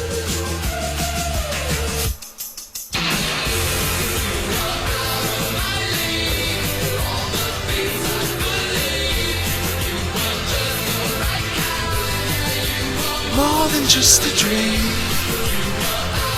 Finally redeemed.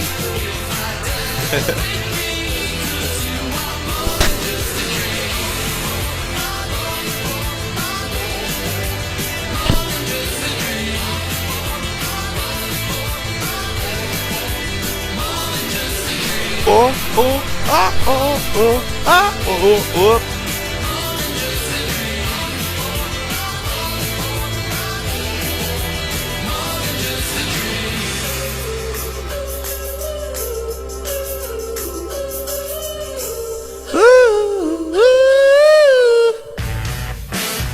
City in Color, Thirst, Dallas Green. It's kind of a cool song.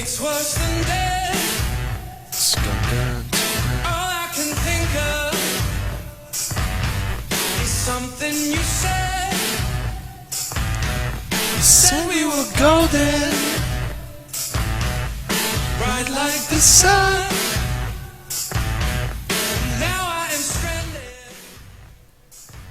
knowing I'm not the one. I'm not the one. An ocean of anger Flowing through me. I love that line. Okay. Yeah, Tila Tequila. I love Tila Tequila. I'm not sure if you guys have known about her. She went into like a whole like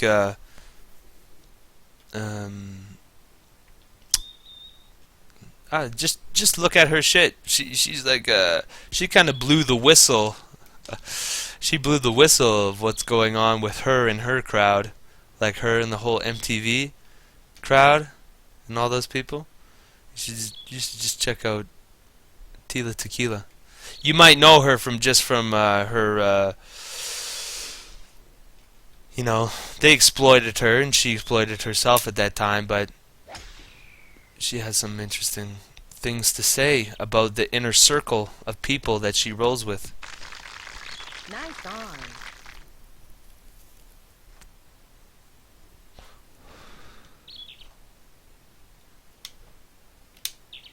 Boom, in perfect pot.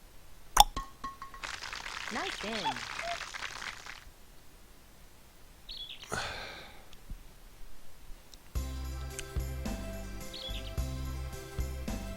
So I'm already 3 over.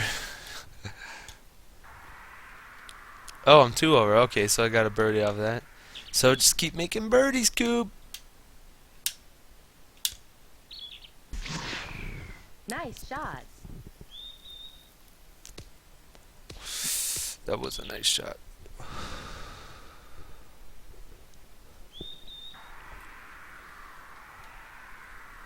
More than just a dream. Ooh.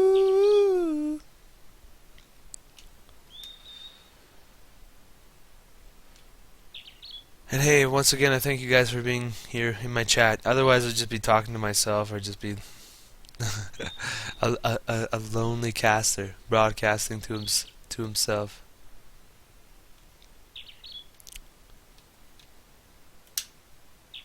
Boom, boom. That's gonna fly well. It should sit good.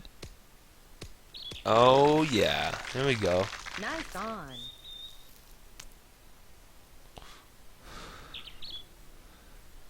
They suck in bed.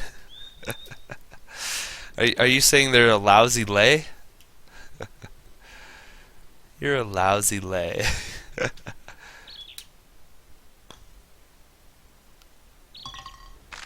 Nice in.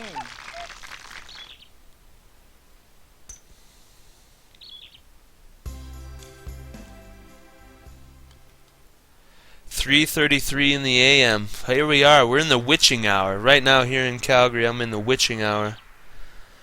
The witching hour is typically when most paranormal or bizarre activities occur. It's at 3 AM in the morning, in the deadest of night. It's dead. Ooh, that wind looks a bit tough. I'm going to send it a bit left. Make sure I land. This shot is bound for doomness. Oh, it's okay. Nice on.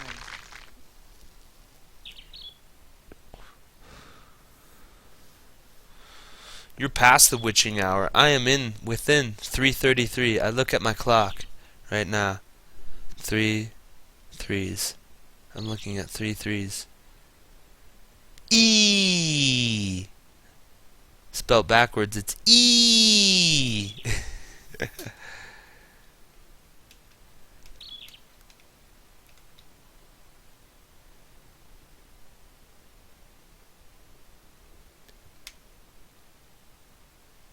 E. Boom, baby. Wow, I might be able to turn this around if I can actually get my shit together.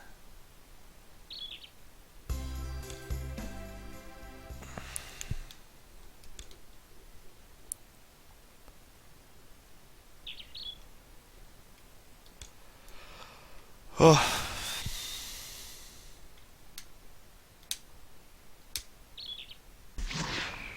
Nice shot. Just want to finish my box of beer. Once I'm done this beer, I got one more to go. And then we will conclude our cast.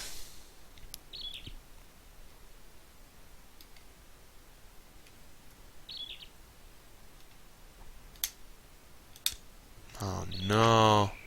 Nice shot. Nice shot. Yeah, it says you. No, okay, that works. Nice on.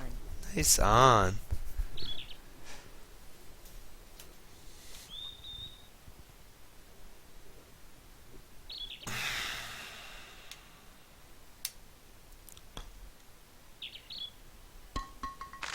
Nice in.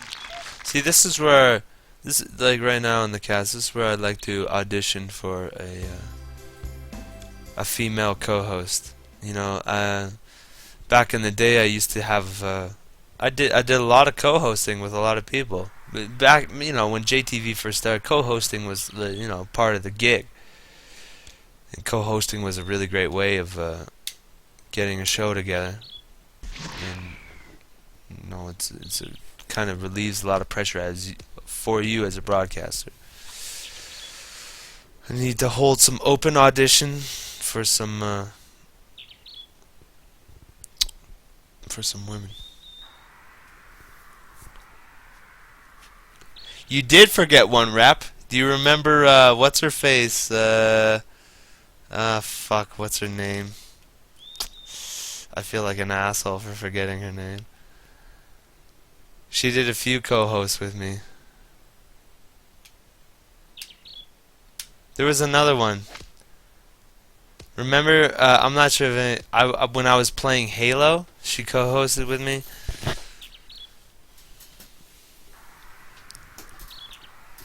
Fairly good on mic, but mostly it was my my shit that made it good. But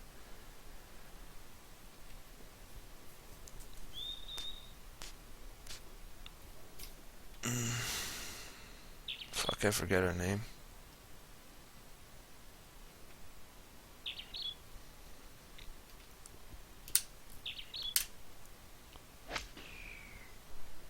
Yeah, Kitty was great.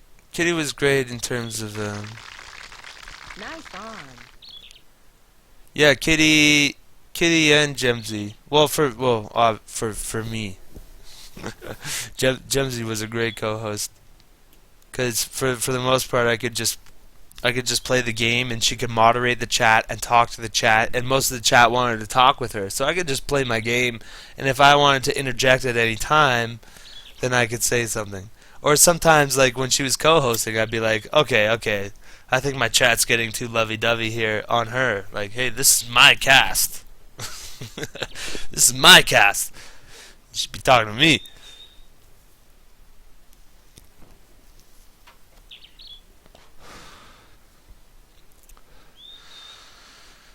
That was Nastasia Draw Dream. She co-hosted with me on the Doom 3 cast.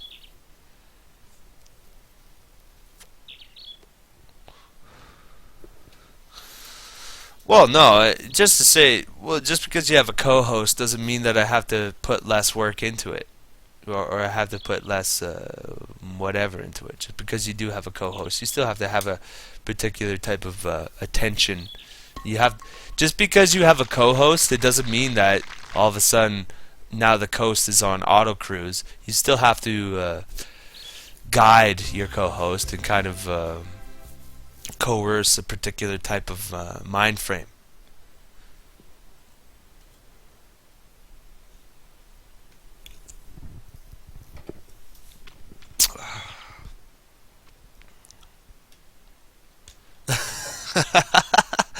I just,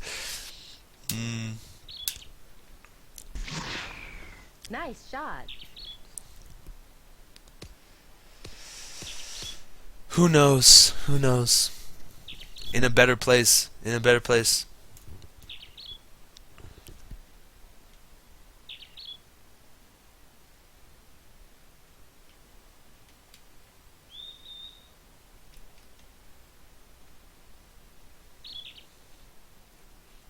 But as I reminisce and as I think of her eyes, I tell you, Gemsy's eyes, her eyes, she had the most stunning pair of eyes that you have ever seen in your life. The type of eyes that, as soon as they, the kind of eye, not only that, you know, rockin' body, beautiful face, but those eyes, they do a number on you. The kind of shit that you never forget.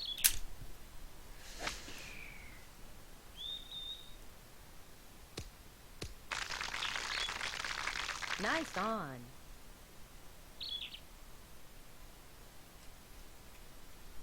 No, she doesn't just have eyes. She has some of the probably some of the most fascinating and beautiful eyes I have ever laid my eyes upon.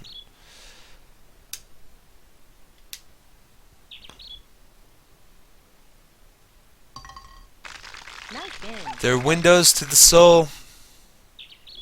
Windows to the soul. Look at that, I pulled it back, so fucking I went from 3+ to 2 under.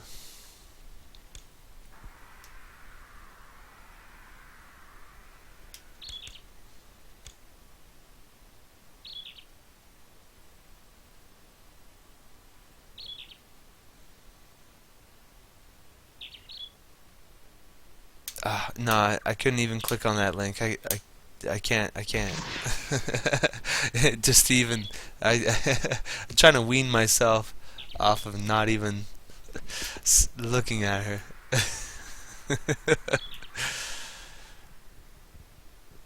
I can't.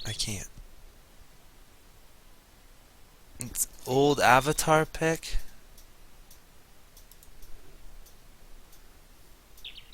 Ah, no. I don't like look. I can't look at her. I can't.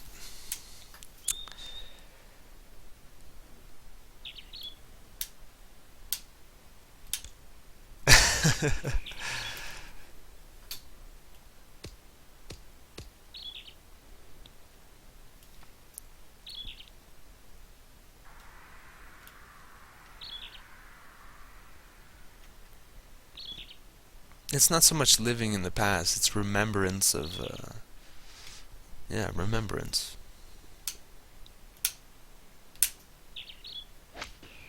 Fucking hot ass, fucking beautiful.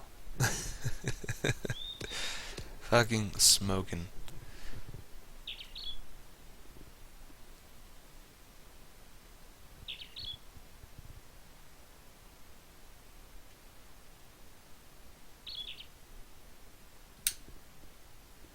Boom. Bang. Booey saves the pie.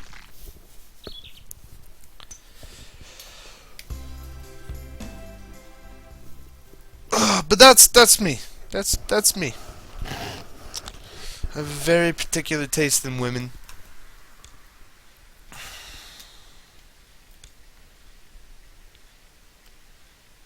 Oh, look at this fucking...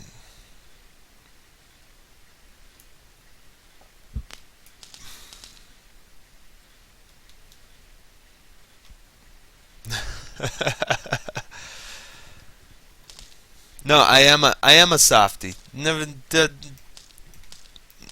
think that I'm a soft. Well, I'm a softie when it comes to particular things. On other things, I will fucking kill. I will kill, destroy. Don't fuck with me. I will destroy. But on other aspects, I'm a softie. It's true. I have love and compassion. I feel with my heart. My heart. It beats blood. Red blood.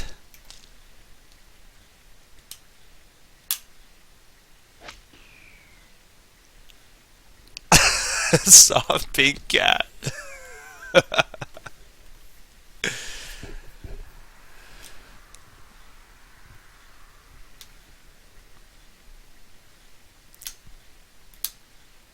I have to be careful with women because I have to say, you know,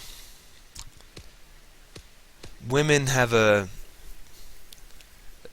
well, not so, I've learned to control it, but in my younger years, they have a very hypnotic effect on me, women, like really just, I used to let myself get consumed by it, like just completely give over.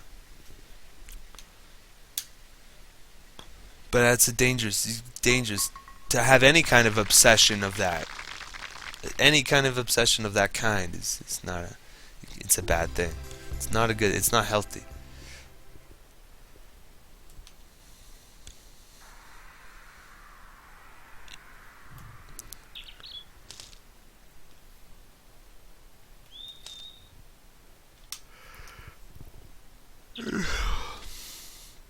But I love women. I love them. The way they smell, they're so soft, they're so inviting. And we're not even talking, they're pussies, plus the pussy. pretty, it's a gift. It's a gift from God, that shit. Tabarnak.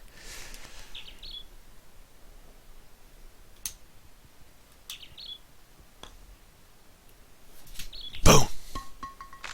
Nice in.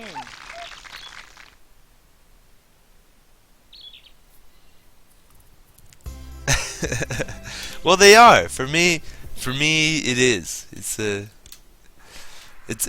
hard it's hard not to fall. It's like, say, when I go on the bus or I go on the train. It's hard not, I can almost fall in love with every woman I see. I could find something about, Every woman I see is like, I could see me falling in love with you. We have a family. And, you know, we go out for walks on Sunday mornings. You know, I drive you to work.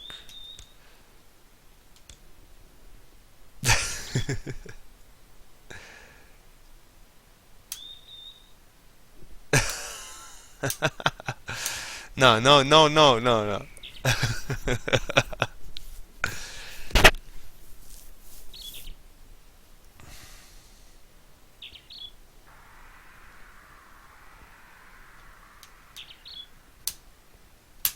Ugh, it's too much. Too much juice on that moose for sure. Unless it sits down nice.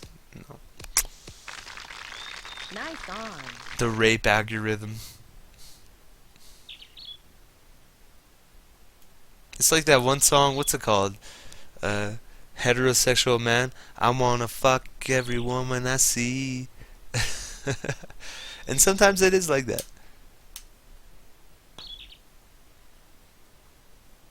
Oh, you fucking kidding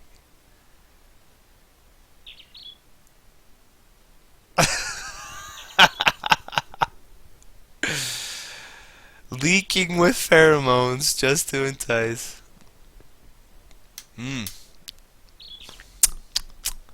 Some nice pheromone.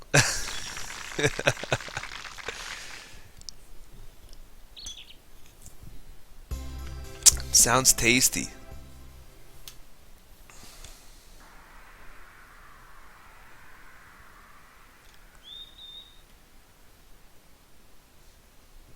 Remember, boys, real men eat pussy.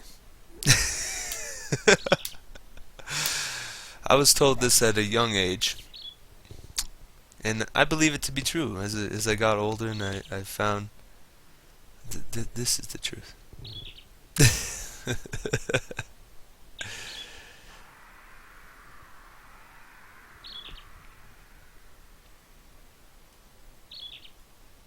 This cast is still going. Oh, and there's still more to go. I'm just gonna keep babbling and talking. Nice shot. That's a nice shot for sure. Look at Nice that. on.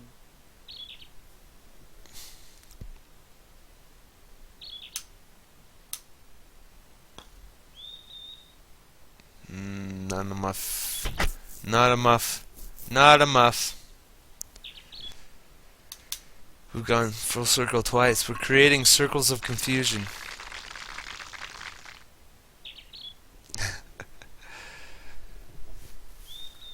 Keep the cast going. JTV. JTV, baby. JTV's my home. My second home. Thank you, JTV, for letting me do this. Giving me a platform and a place to do what I wanted. Look at that, right in the... Fuck.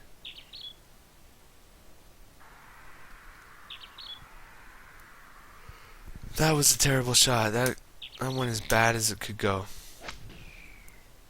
And that fucker's going way left. So, I go from the right side to the left side. I can't even hit the fairway. 201 yards. I need to nail this shot.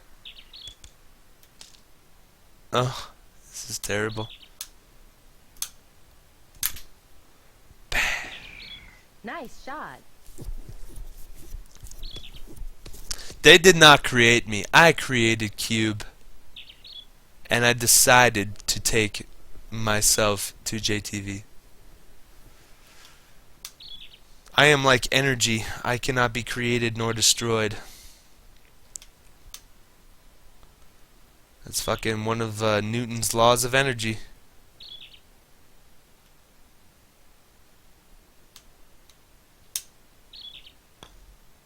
Electric gold. Boom! What a par! From downtown, baby! Woo! That was a good one. Only transferred from stream to stream. Yeah, see? Exactly.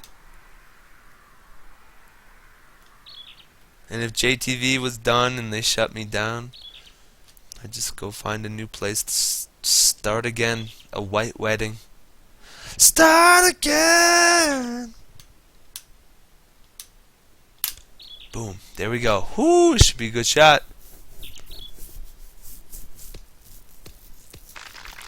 That's a birdie.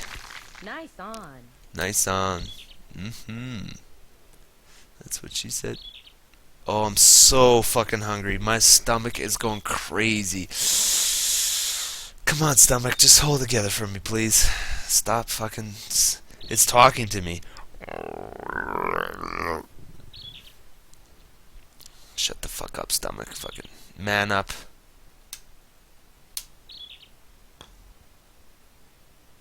Bang. Nice in.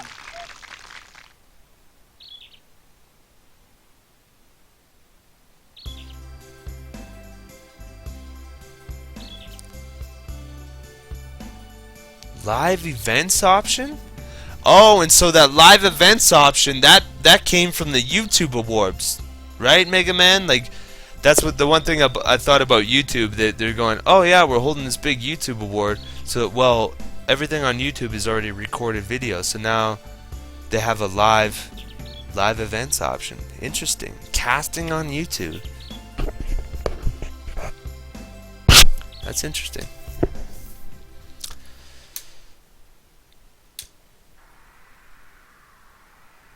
Oh, but the chat, yeah.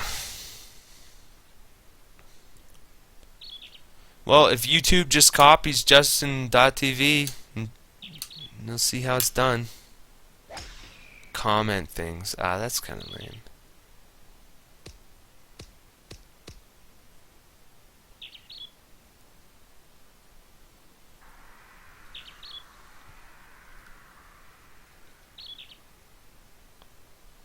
I see. Bang. Should be a good shot. It should bounce nice. No, not nice enough. Nice on. 26 feet, no problem.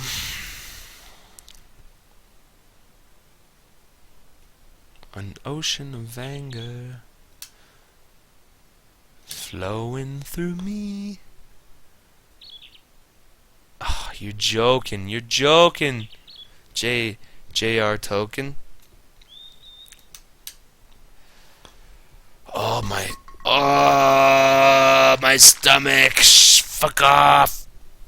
I hate when it starts making noises to remind you how hungry you are. Like you feel the rumbling. Fuck off. Stop it. I gotta take a piss. I'll be right back.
Jonesy. Oh, he snuck in. You fucker. We got the Jones. Mwah. Hey. How you doing? This beautiful guy. This beautiful fucking cat. What a guy.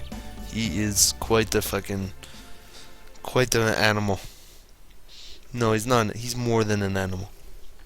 He's he's just such a. I want to eat him. I want to eat him with my teeth. I feel like I want to bite him. Bite him with love.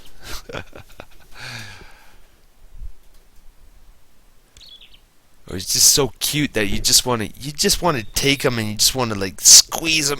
You just want to keep squeezing him until you like absorb him into your body. He's that cute.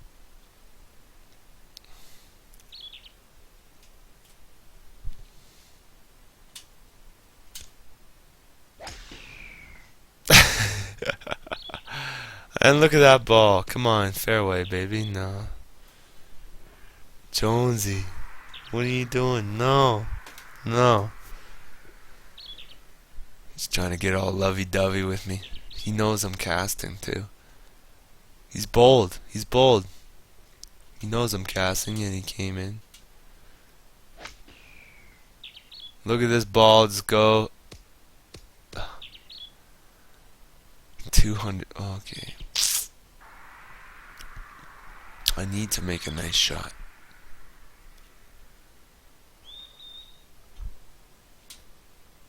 Boom. That seems nice. That sits. Oh. Beautiful shot. Nice on. Yeah, it is a nice on. Thanks. If I can make this birdie, I might win the tourney.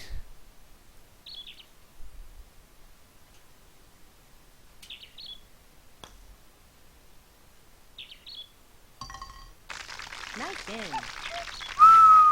5 under, that might win me the shit.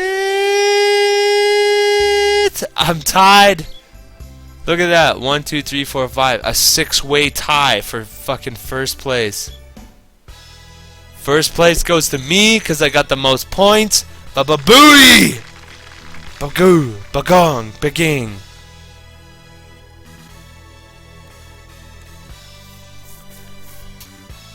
Nice. Hey, Jonesy. That's all you, babe. Way to go. That's all because Jonesy came in.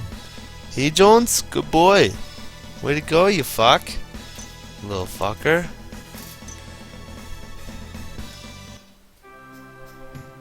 A 6-way tie for first.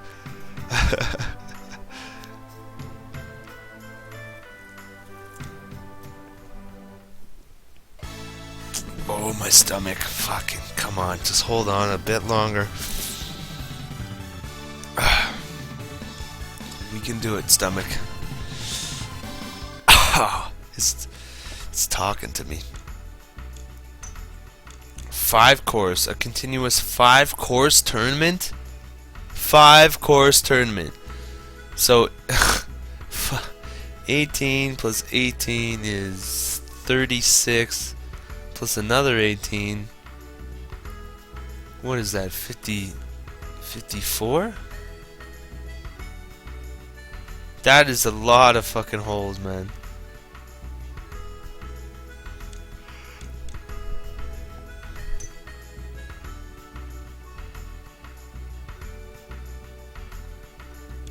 Ugh. Keep it together. Maybe I'll do another verse mode. So I'll play as this guy. Oh, yeah, because this guy's good. Ralph, he's got a fade, but he's a bit of a fucking cunt to beat if I remember.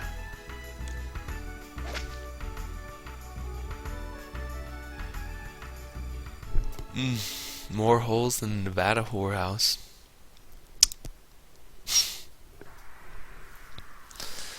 Jonesy. Gotta keep on going. Keep it rolling. Just keep on trucking. Don't be a motherfucking.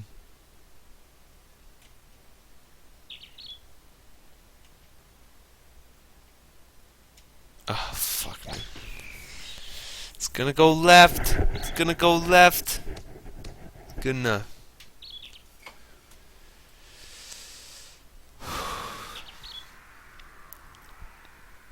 See, this is the guy. I think I used this guy right here, Ralph. I think I used this guy to beat the game. Pretty sure.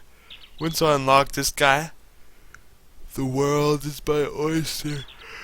4:02 in the AM, Calgary, Alberta, Canada. It's a wee bit late.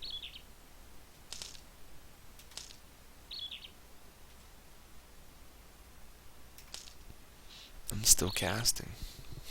What the? Oh, fuck. And I'm tired like crazy. I felt as soon as I got up in my chair to go take a piss,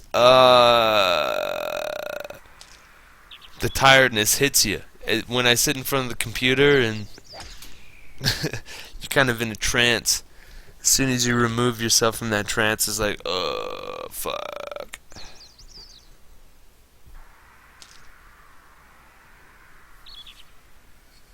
Ugh. There's one beer left in the box, and I'm working on this final beer.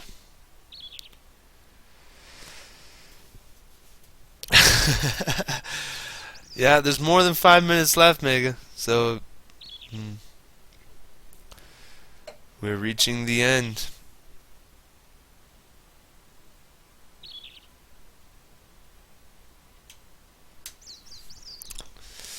The breaking point. We're reaching the breaking point. Wow, look at that. 32 footer. Bang.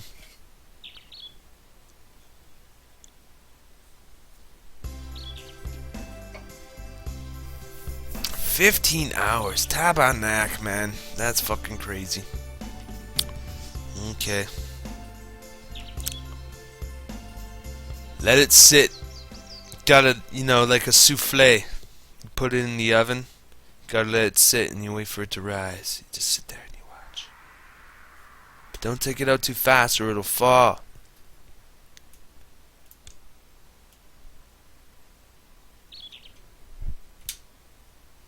Shit. That fucker's going left for days. Wow, look at that. The wind kept it in.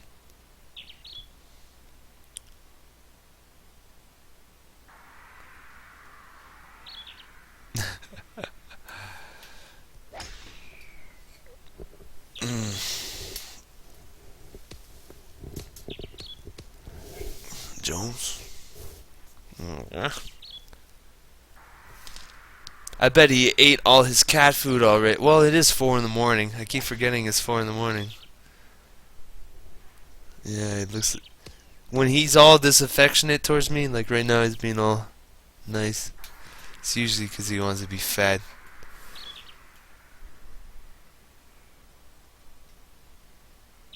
I spoil... Absolutely, if I can, I do. I try to.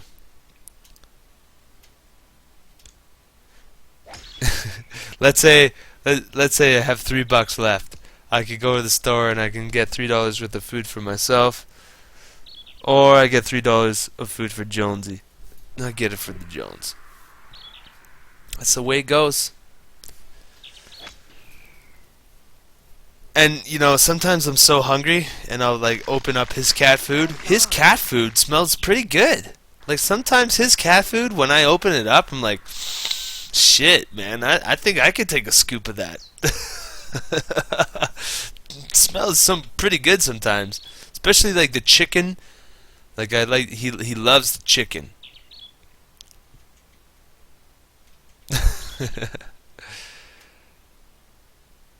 I think if I had to eat any cat food, I think it'd be the chicken stuff.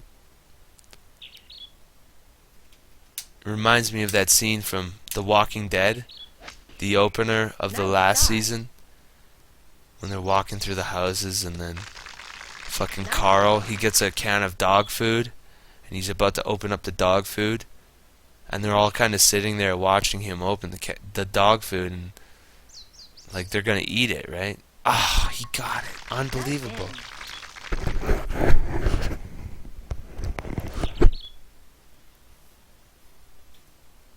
But yeah, and yeah, he opens up the can of dog food, and then Rick freaks out. And then shortly after there, he finds the prison. Nice end. Mad Max. You know, I have to watch that movie in full. That's one of those movies that I've seen in little pieces here and there throughout my lifetime. So I feel like I've seen the whole thing, but really there's a lot of things that don't make sense to me that I need to watch Mad Max.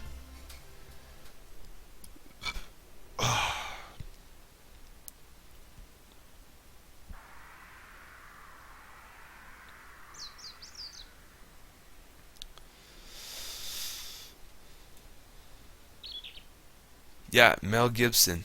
A very young Mel Gibson. Yeah, you know what? I should watch those fucking films, man. All of them.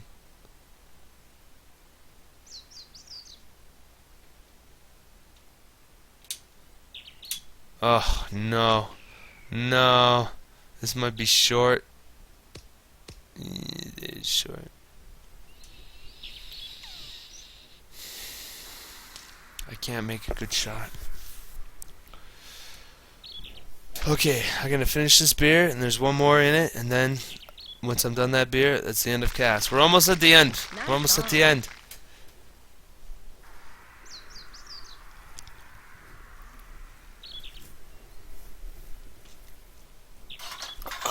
Okay, that fucker's done. One more to go.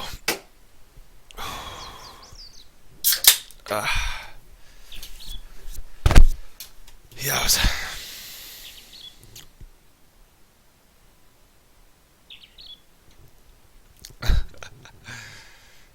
I feel the same way, B. No, it's not weird. I feel the same.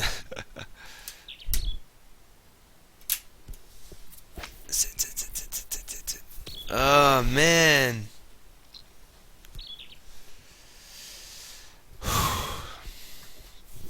Let me have a smoke.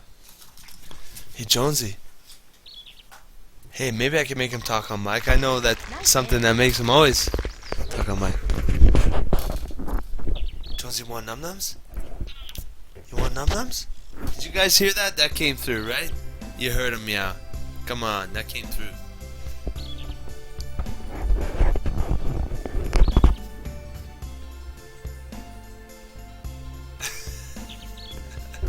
Okay, good. Hey. Good boy. Sorry, no num-nums though. I was just saying that. You fucker. No food for you, asshole. What? You can have a cigarette. You want a cigarette? Jonesy, want a cigarette? You want to smoke?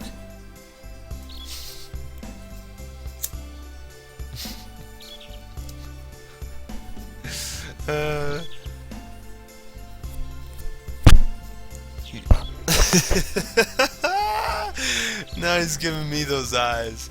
You know, it's funny.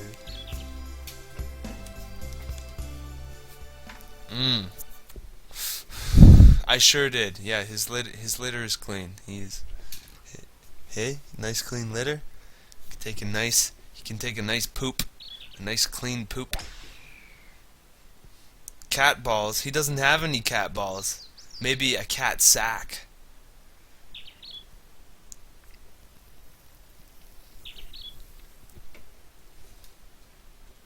Oh, trying to finish this beer so I can finish the cast.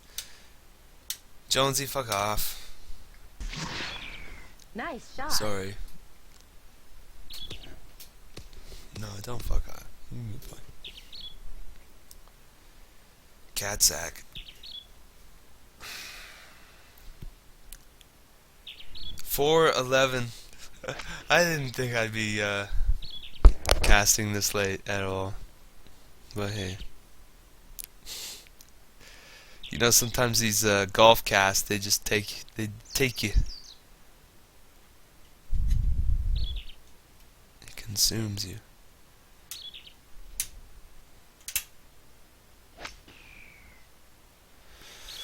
And hey, thank you, Rep, for being here. Nice Thank you, B, for being here. Thank you, Biz. Thank you, fucking Mega Man.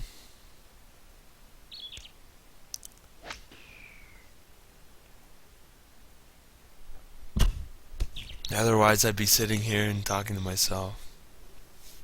So it helps. Thanks.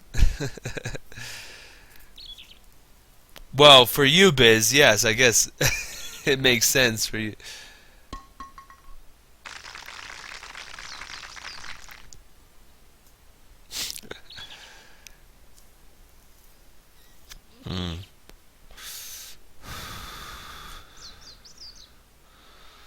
It's much appreciated. Bang! Beautiful. What a birdie. Nailed you, fucker. Yee-hoo! Cheers, Jonesy. Cheers.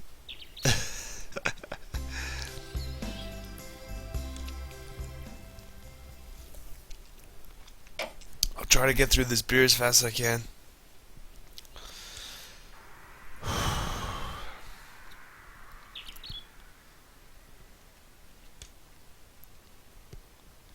Stick with me, people. We're almost done. We're almost done at the cast here. We're gonna make it.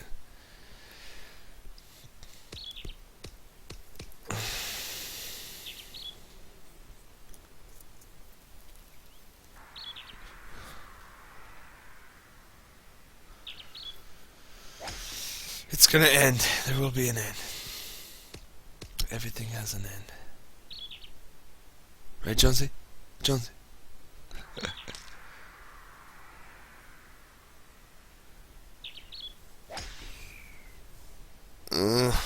It's my big ego. It's anti-ego. You know, to cast is somewhat ego, but it's somewhat anti-ego at the same time. You have to be able to shit on yourself if you want to cast. If you really truly want to cast, you must shit on yourself. You must eat your own shit at times. You must eat your own fucking shit.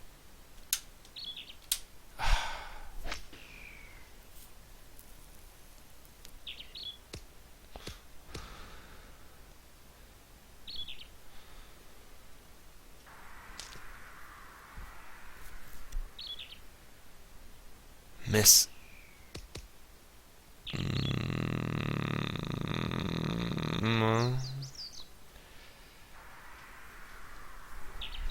Can we work it out? If we scream and shout, you work it out.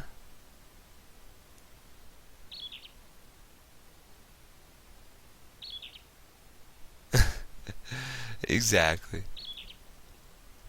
Exactly. Boom! That's going in. It's going. No, it's not. That was shorter.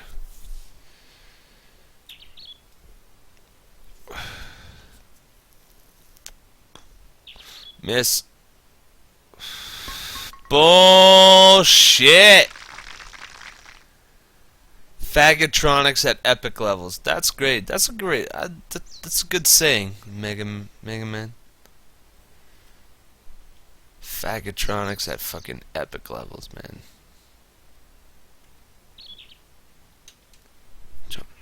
Jonesy, come on. He's right in my face. Like he wants to be fed right now. I shouldn't have said. When I said, I don't want to say it because he's here. When I said N-U-M-S, or N-U-M-S, or no, it's nums. Okay, I just said. He kind of looked at me like he has no more cat food, man. I can barely feed myself, and I'm feeding you. I could have bought a chocolate bar for your food. You fucker, I could have bought a chocolate bar. It's a good thing I'm not a greedy fucker, Jones.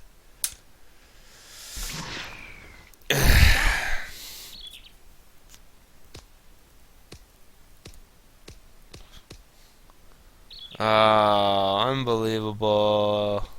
Jonesy, no. He's acting all lovey-dovey.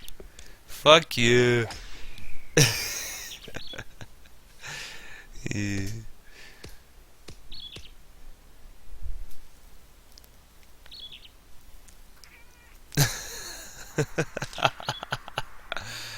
You little fucker.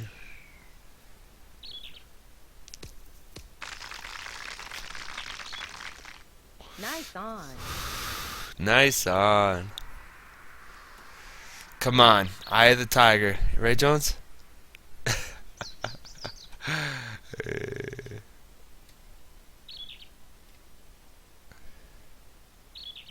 Can we work it out? Can we just work it out? We scream and shout till we work it out. Oh, look at that. I can't get on the green. Fuck, man. I can't keep my shit focused. Yeah, I'm slipping. Because I'm trying to finish this beer so I can end the cast. But the more I drink the beer, I'm just getting friggin' another drunk cast. I would like to say that I'm the on JTV and of any other caster. I'm the master of the fucking drunken cast. I'm the drunken master. Do not be fooled by anybody else. I am the one.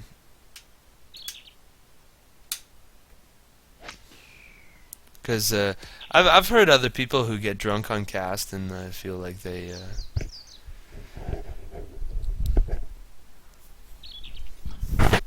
Jonesy.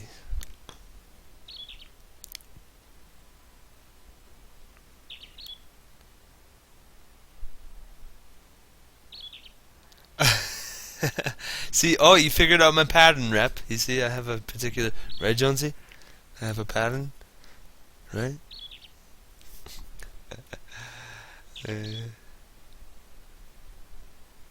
Can we just work it out?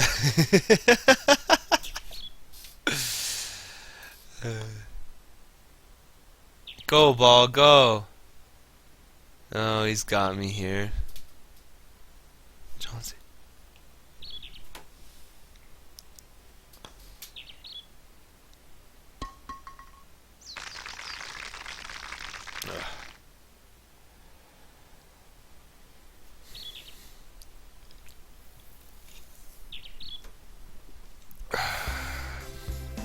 And I say that I say that in a way that it's not only when I drink. I feel like when I drink, or when people get drunk or so-called drunk, or, yeah, or I guess they get drunk.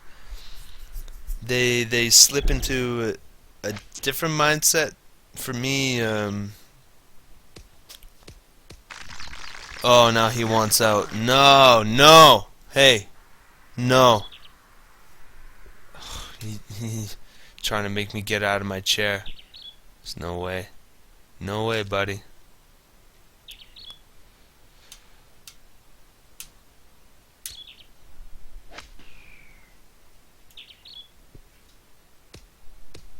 We're scratching at the door.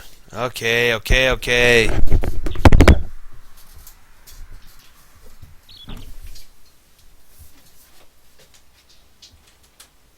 Shoot.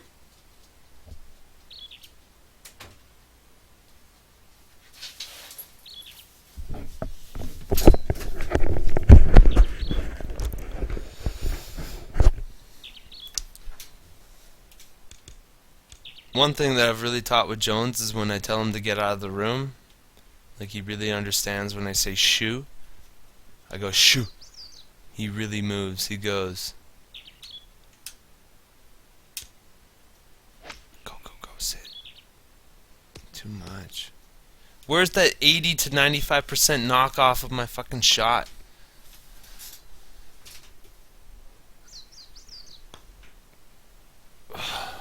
Oh fuck, I'm tired. I'm fucking tired, you guys. I'm as tired as you guys are. You guys are tired? I think I've reached the halfway mark with my beer. I'm going. I'm trying.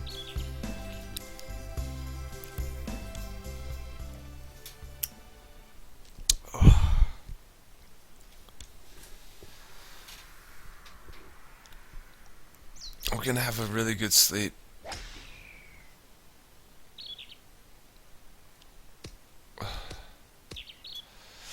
This is Sparta!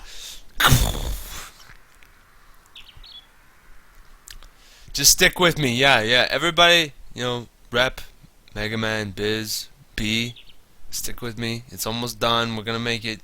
We're gonna make it to the end. Please give me a bit more of your patience. We'll get. We're almost there. Oh, look at that. That shot is right. I can't hit.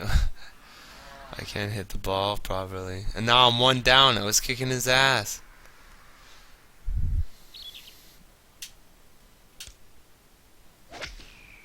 Nice shot. Excuse me.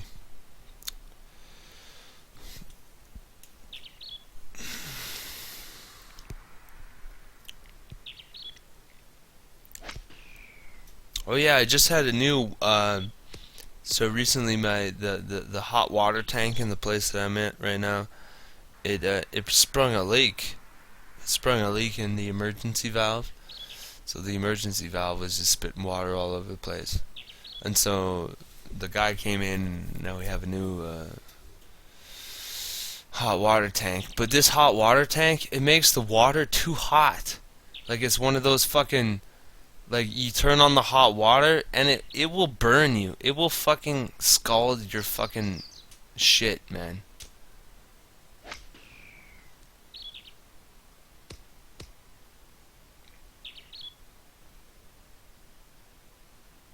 I liked it before.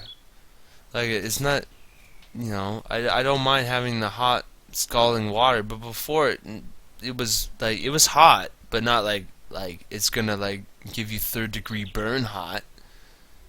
Like now it's just out of control. And I turned it down a couple of times. So there's a couple settings on the hot water tank that you have. You have very hot, and then you have, it goes through letters, so it goes A, B, C, and then very hot. I think I'm going to turn it down to A, because I don't like the scalding water. I've already burned my hand. Or it's like when you're washing your hands and the hot water's going, and all of a sudden it's like, ah! It's too fucking hot. Ah, there's nothing like a nice hot shower. That's the first thing I did when I got home. Doing all the snow removal. You're out in the cold all night. Well, not really. Like for the first part, when I was just taking the snow off all the pedestrian walks, you're out there with your shovel and you're just getting the snow out. And then you put down the salt. But then once you're in the truck, you're nice and warm. So for pretty much for the rest of the night, you're sitting in a nice warm truck.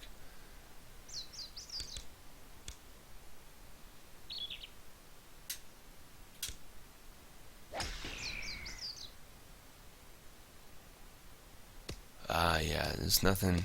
Yeah, you're born again. You know what I always feel like, Rep, is like you're born again when you're standing in that nice hot shower. Complete cleanse.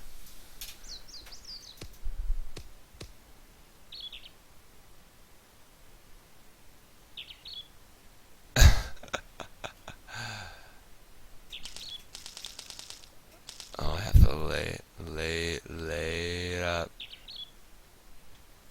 Lay it up. Oh, okay, I know what you're talking. The hot spell. Yeah, so when you're down up in the glacier, when you're up in the snow, and then you gotta get to the hot tub so you refill your stamina.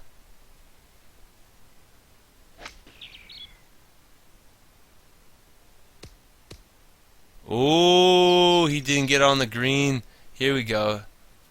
This is my chance to fucking make it even. Can we just work it out? To scream and shout. And I did the same. Fuck, I had a chance to fucking take him for everything he had, and I fucking sure. Take another drink of this beer. It's almost done. This cast is almost done. It's almost done, this cast.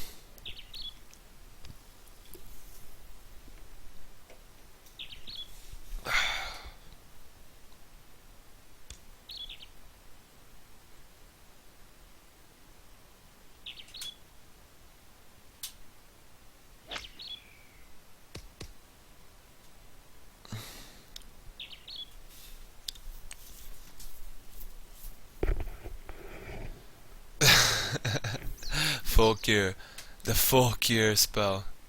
It's good stuff. Complete rejuvenation.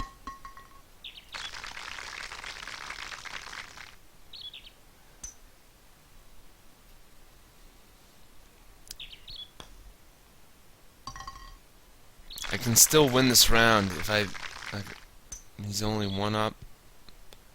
It's a fight. We got a fight going here. We're going into the back nine.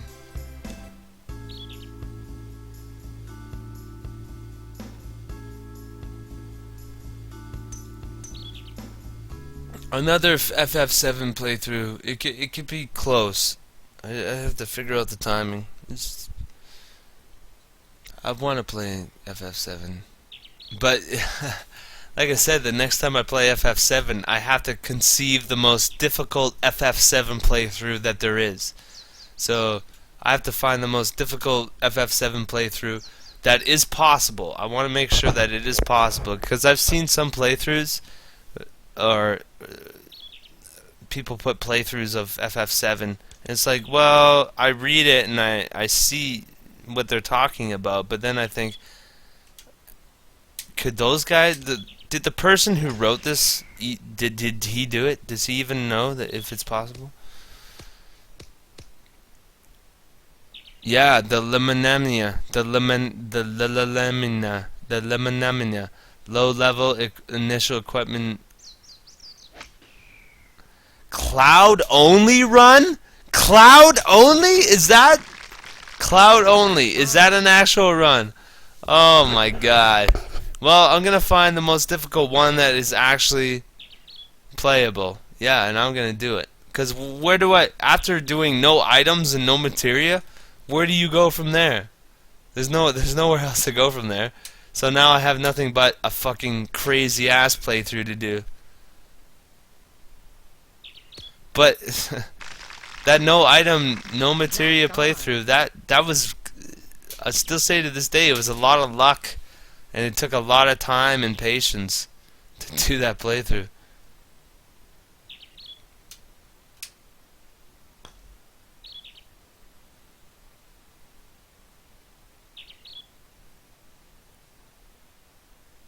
Cube equals Cloud. Cloud was my hero.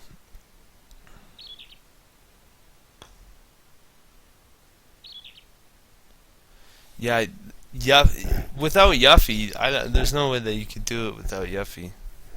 Yuffie with her healing, if there's no items, you have to have her. This is a must.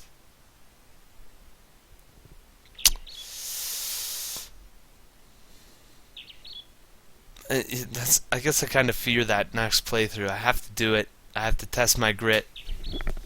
And I felt like I really tested my grit, and I really proved myself with that no item and no material playthrough. But now, for the next one, I have to take it to the next level. I have to go really hardcore, super hardcore, and that's the one game that I can go hardcore with because I know it so well. I know Final Fantasy VII like the back of my hand, back of my cack.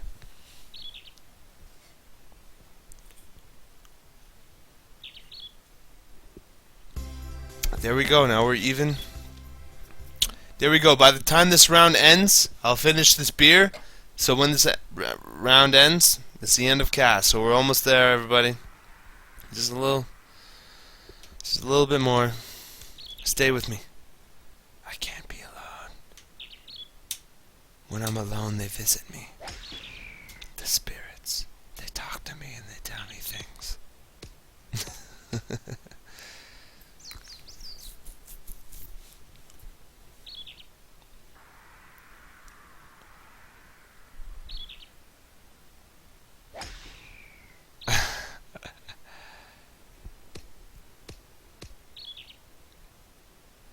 if I had more beer and some more... If I had some dope. It'd be nice if I had some fucking dope, but no dope. And by dope, I mean completely legal tobacco. Oh!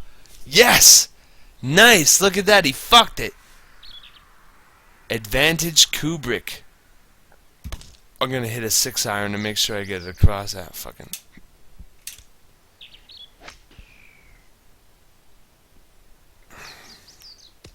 Oh, and I hit too...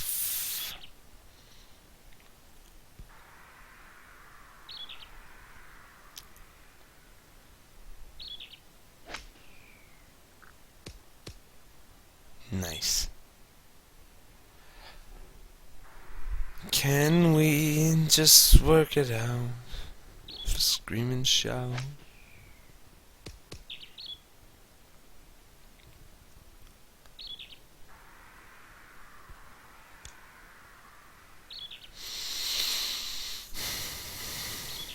It's a bitchy fucking shot.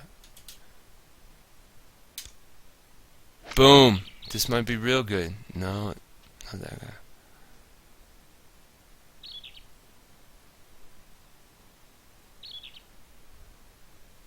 Pot for the win.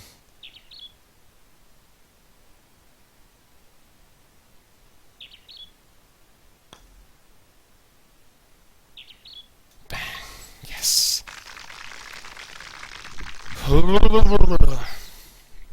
Oh, I feel like I'm slipping in and out of consciousness.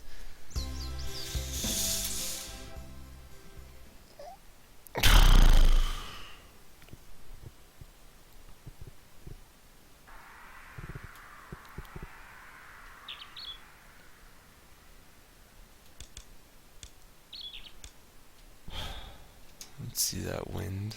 The wind seems pretty tame. 11 yards down. I'm gonna hit it with no backspin. I'm just gonna hit it right into the pin. Oh, it's going left. Ooh, beauty. Nice on.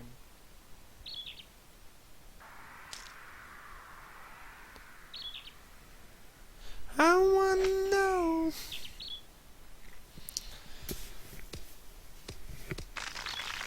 Nice on. There's no way he makes that putt. 54 feet. Go ahead, computer. Give it a go. Try that shit. Have fun. Just like I thought. No way. Oh fuck, I'm so tired. I could fall asleep right now. I could fall into a deep sleep. I can't wait to go to sleep.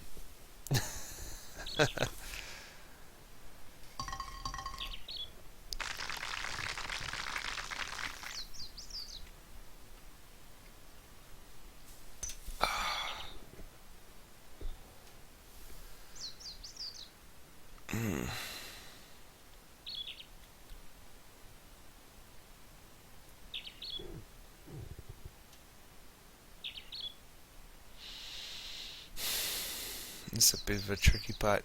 Just getting the power correct. Oh, I fucked it, man. I hate it!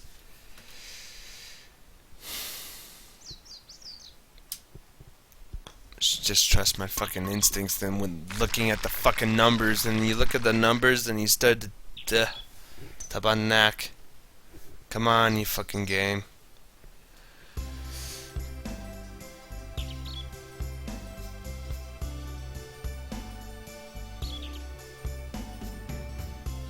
I agree, Rep. Yes, I do. I do agree with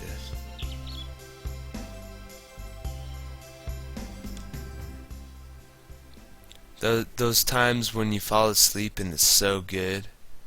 Which happened when I was done with all that fucking snow removal bullshit. When I got home, I watched The Walking Dead first. I watched The Walking Dead and then I fucking passed out. Bang! Nice Boom. shot. There's a shot. Eat that, computer. Beat that.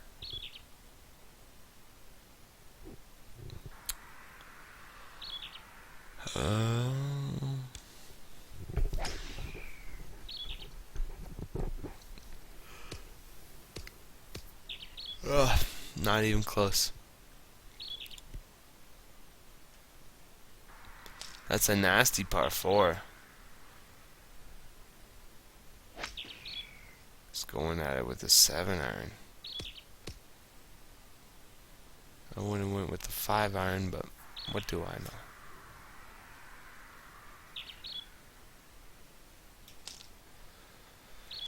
Oh, with the wind being at 4, it's hard to. I don't want to make the same shot the computer made. So maybe I just tone down this shot a bit.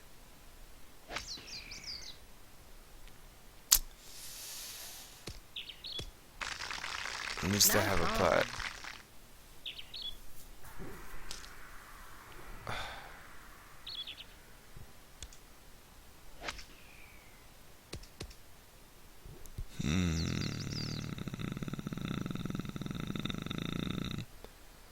Easy putt, beautiful, easy breezy.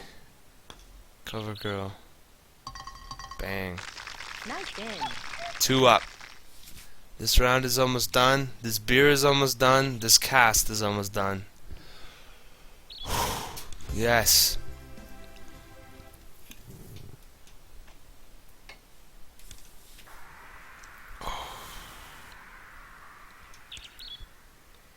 We're gonna make it.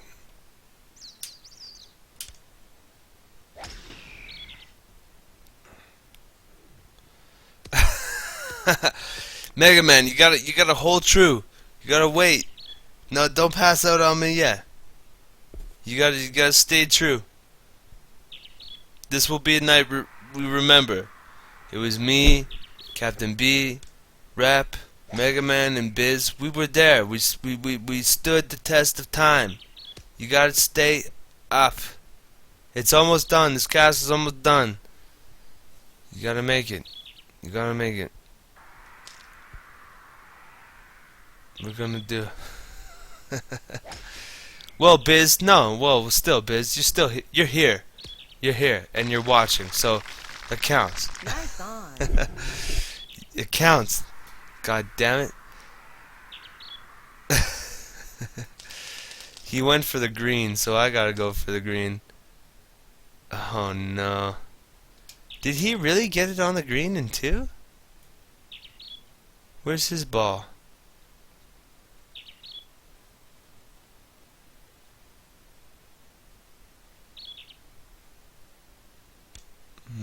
Fucker.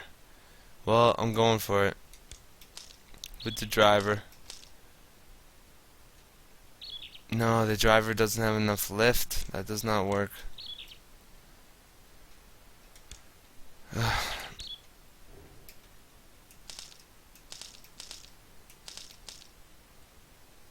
I'm just gonna lay it up as best I can. 4-iron. Shit.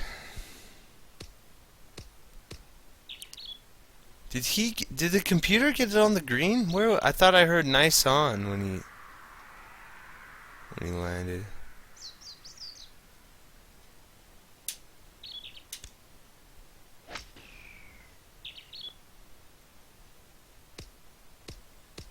Oh yeah, he's on the edge there. I see it. Nice on. I can sink that putt. It's okay. Look at that. He's obviously not on the green. He's on the fringe. And he made a putt. No, he didn't. Yes. Yes. If I make this putt, it's all good.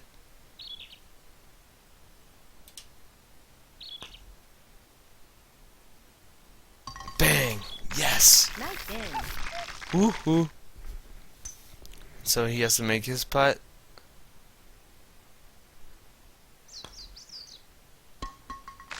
Nice in.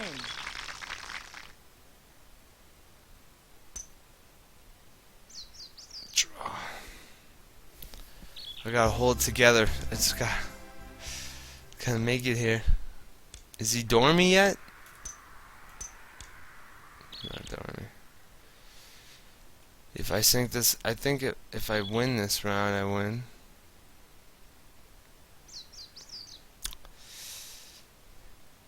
There's no wind on the... Bang. There you go. Fly. Fly, ball. Fly.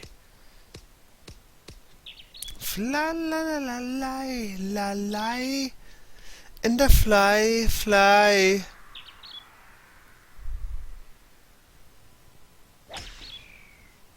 Oh, I'm so fucking hungry.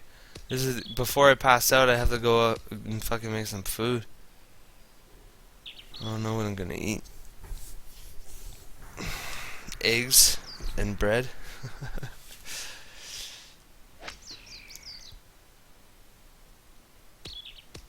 Oh, he's not on the green. Mm-hmm. It's time for me to make a good shot and fucking sink the nail in the coffin. Right there. That's it. Bang. Nice shot. I have eggs. Nice I have a on. carton of eggs. That's it. Oh, and mayonnaise. So I was gonna make egg salad later. Some egg salad sandwiches. I have a can of tuna, and I can make tuna sandwiches. Anything to do with bread, that's pretty much all I have. I'm in sandwich mode. Here we go. This should go right in the hole, baby. You fucking bitch. I have hot sauce. I do.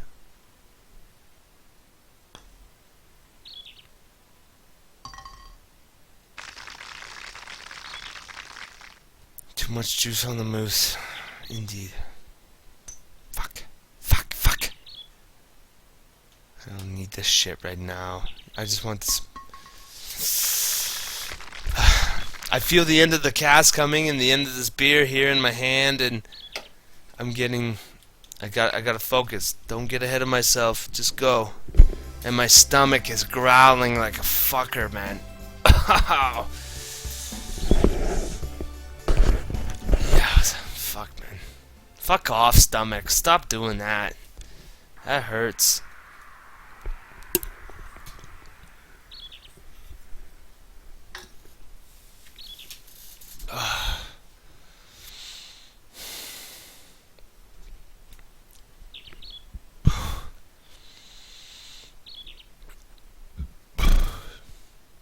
So right here, it's better to hit it past the pin than too short.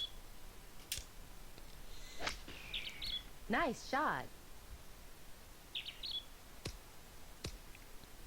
That's okay. Let's see what the computer does. Oh, I hate when it comes down to just two. What's he doing? I think his shot's too short. It's too short. Oh. Oh. Nice on. Oh no, no, no, no! Fucker! Fuck! Fuck! Unbelievable he pulled that shot off. He, fuck! No way! I need to sink this shot. If I sink this, I win. Oh no, no, no, no. I can't believe he got that shot. It's gonna come... It's no way. No, how did you get that, you fucking computer? You cheater. Okay.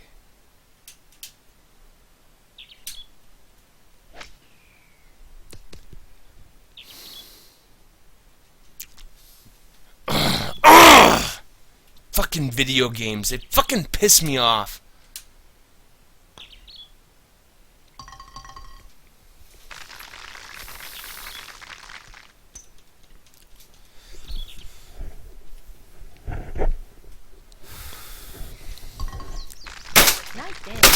Nice birdie putt, you fucking cheating ass piece of shit game. Fuck you. Fuck you.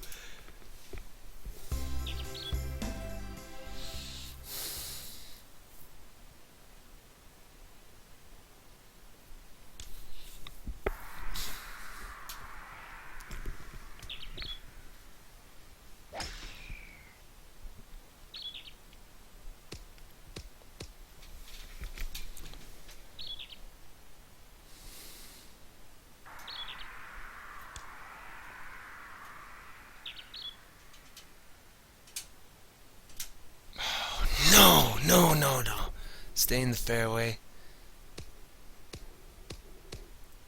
Yes. Hey, Tact, brother. Welcome back. Welcome back. You just reached the end of the cast. Look, he got it on the green. Nice on. I doubt that he can make that putt, but fuck. Nah.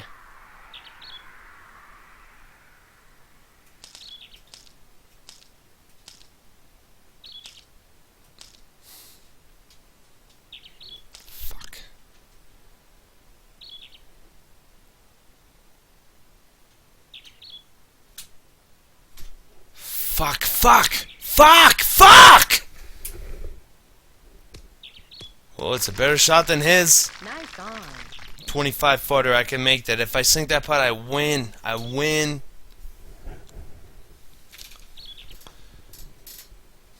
I didn't think I'd go this. He almost sunk that fucker. He almost sunk that.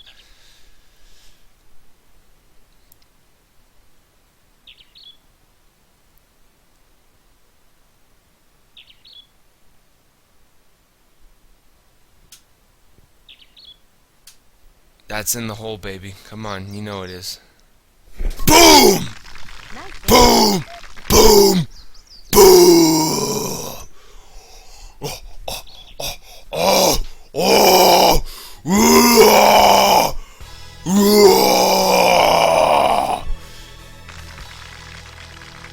And now I have a new character. Ah! Haha, that Ralph, and that's gonna be the character I beat the game with. Data saved on memory card, or so it says.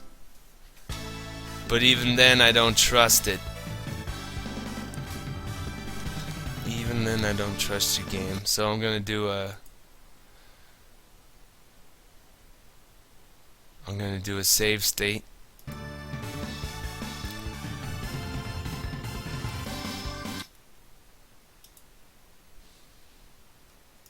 And then I'm going to end the show.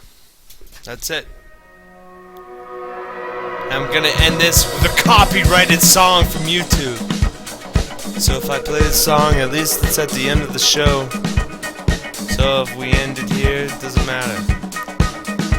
Into the oblivion. And everybody who joined me, thank you very much, you guys. Fucking Mega Man, Captain B, Tac, you were here at the end. Rap and Biz, thank you very much for being here with me. Always appreciated your viewership and all the time. It's the obligatory thank you, but I don't know how to say it enough. I wish I could pay you guys money. If I was a millionaire, I'd pay you guys money to watch my cast. And I have nothing but appreciation. After all the breath in the dirt, in the fire. And I thank you for coming in and watching me. And giving me your time. And I hope everybody here have a good night, have a good morning, have a good afternoon. I have nothing but goodness for all you guys. I thank you. Just thank you. Thank you.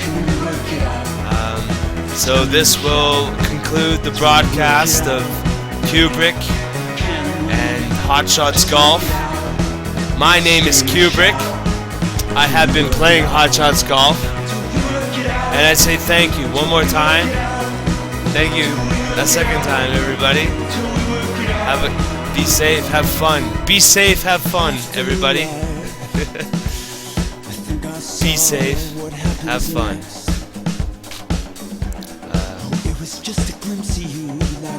My name is CUBEBRICK. I will be signing out.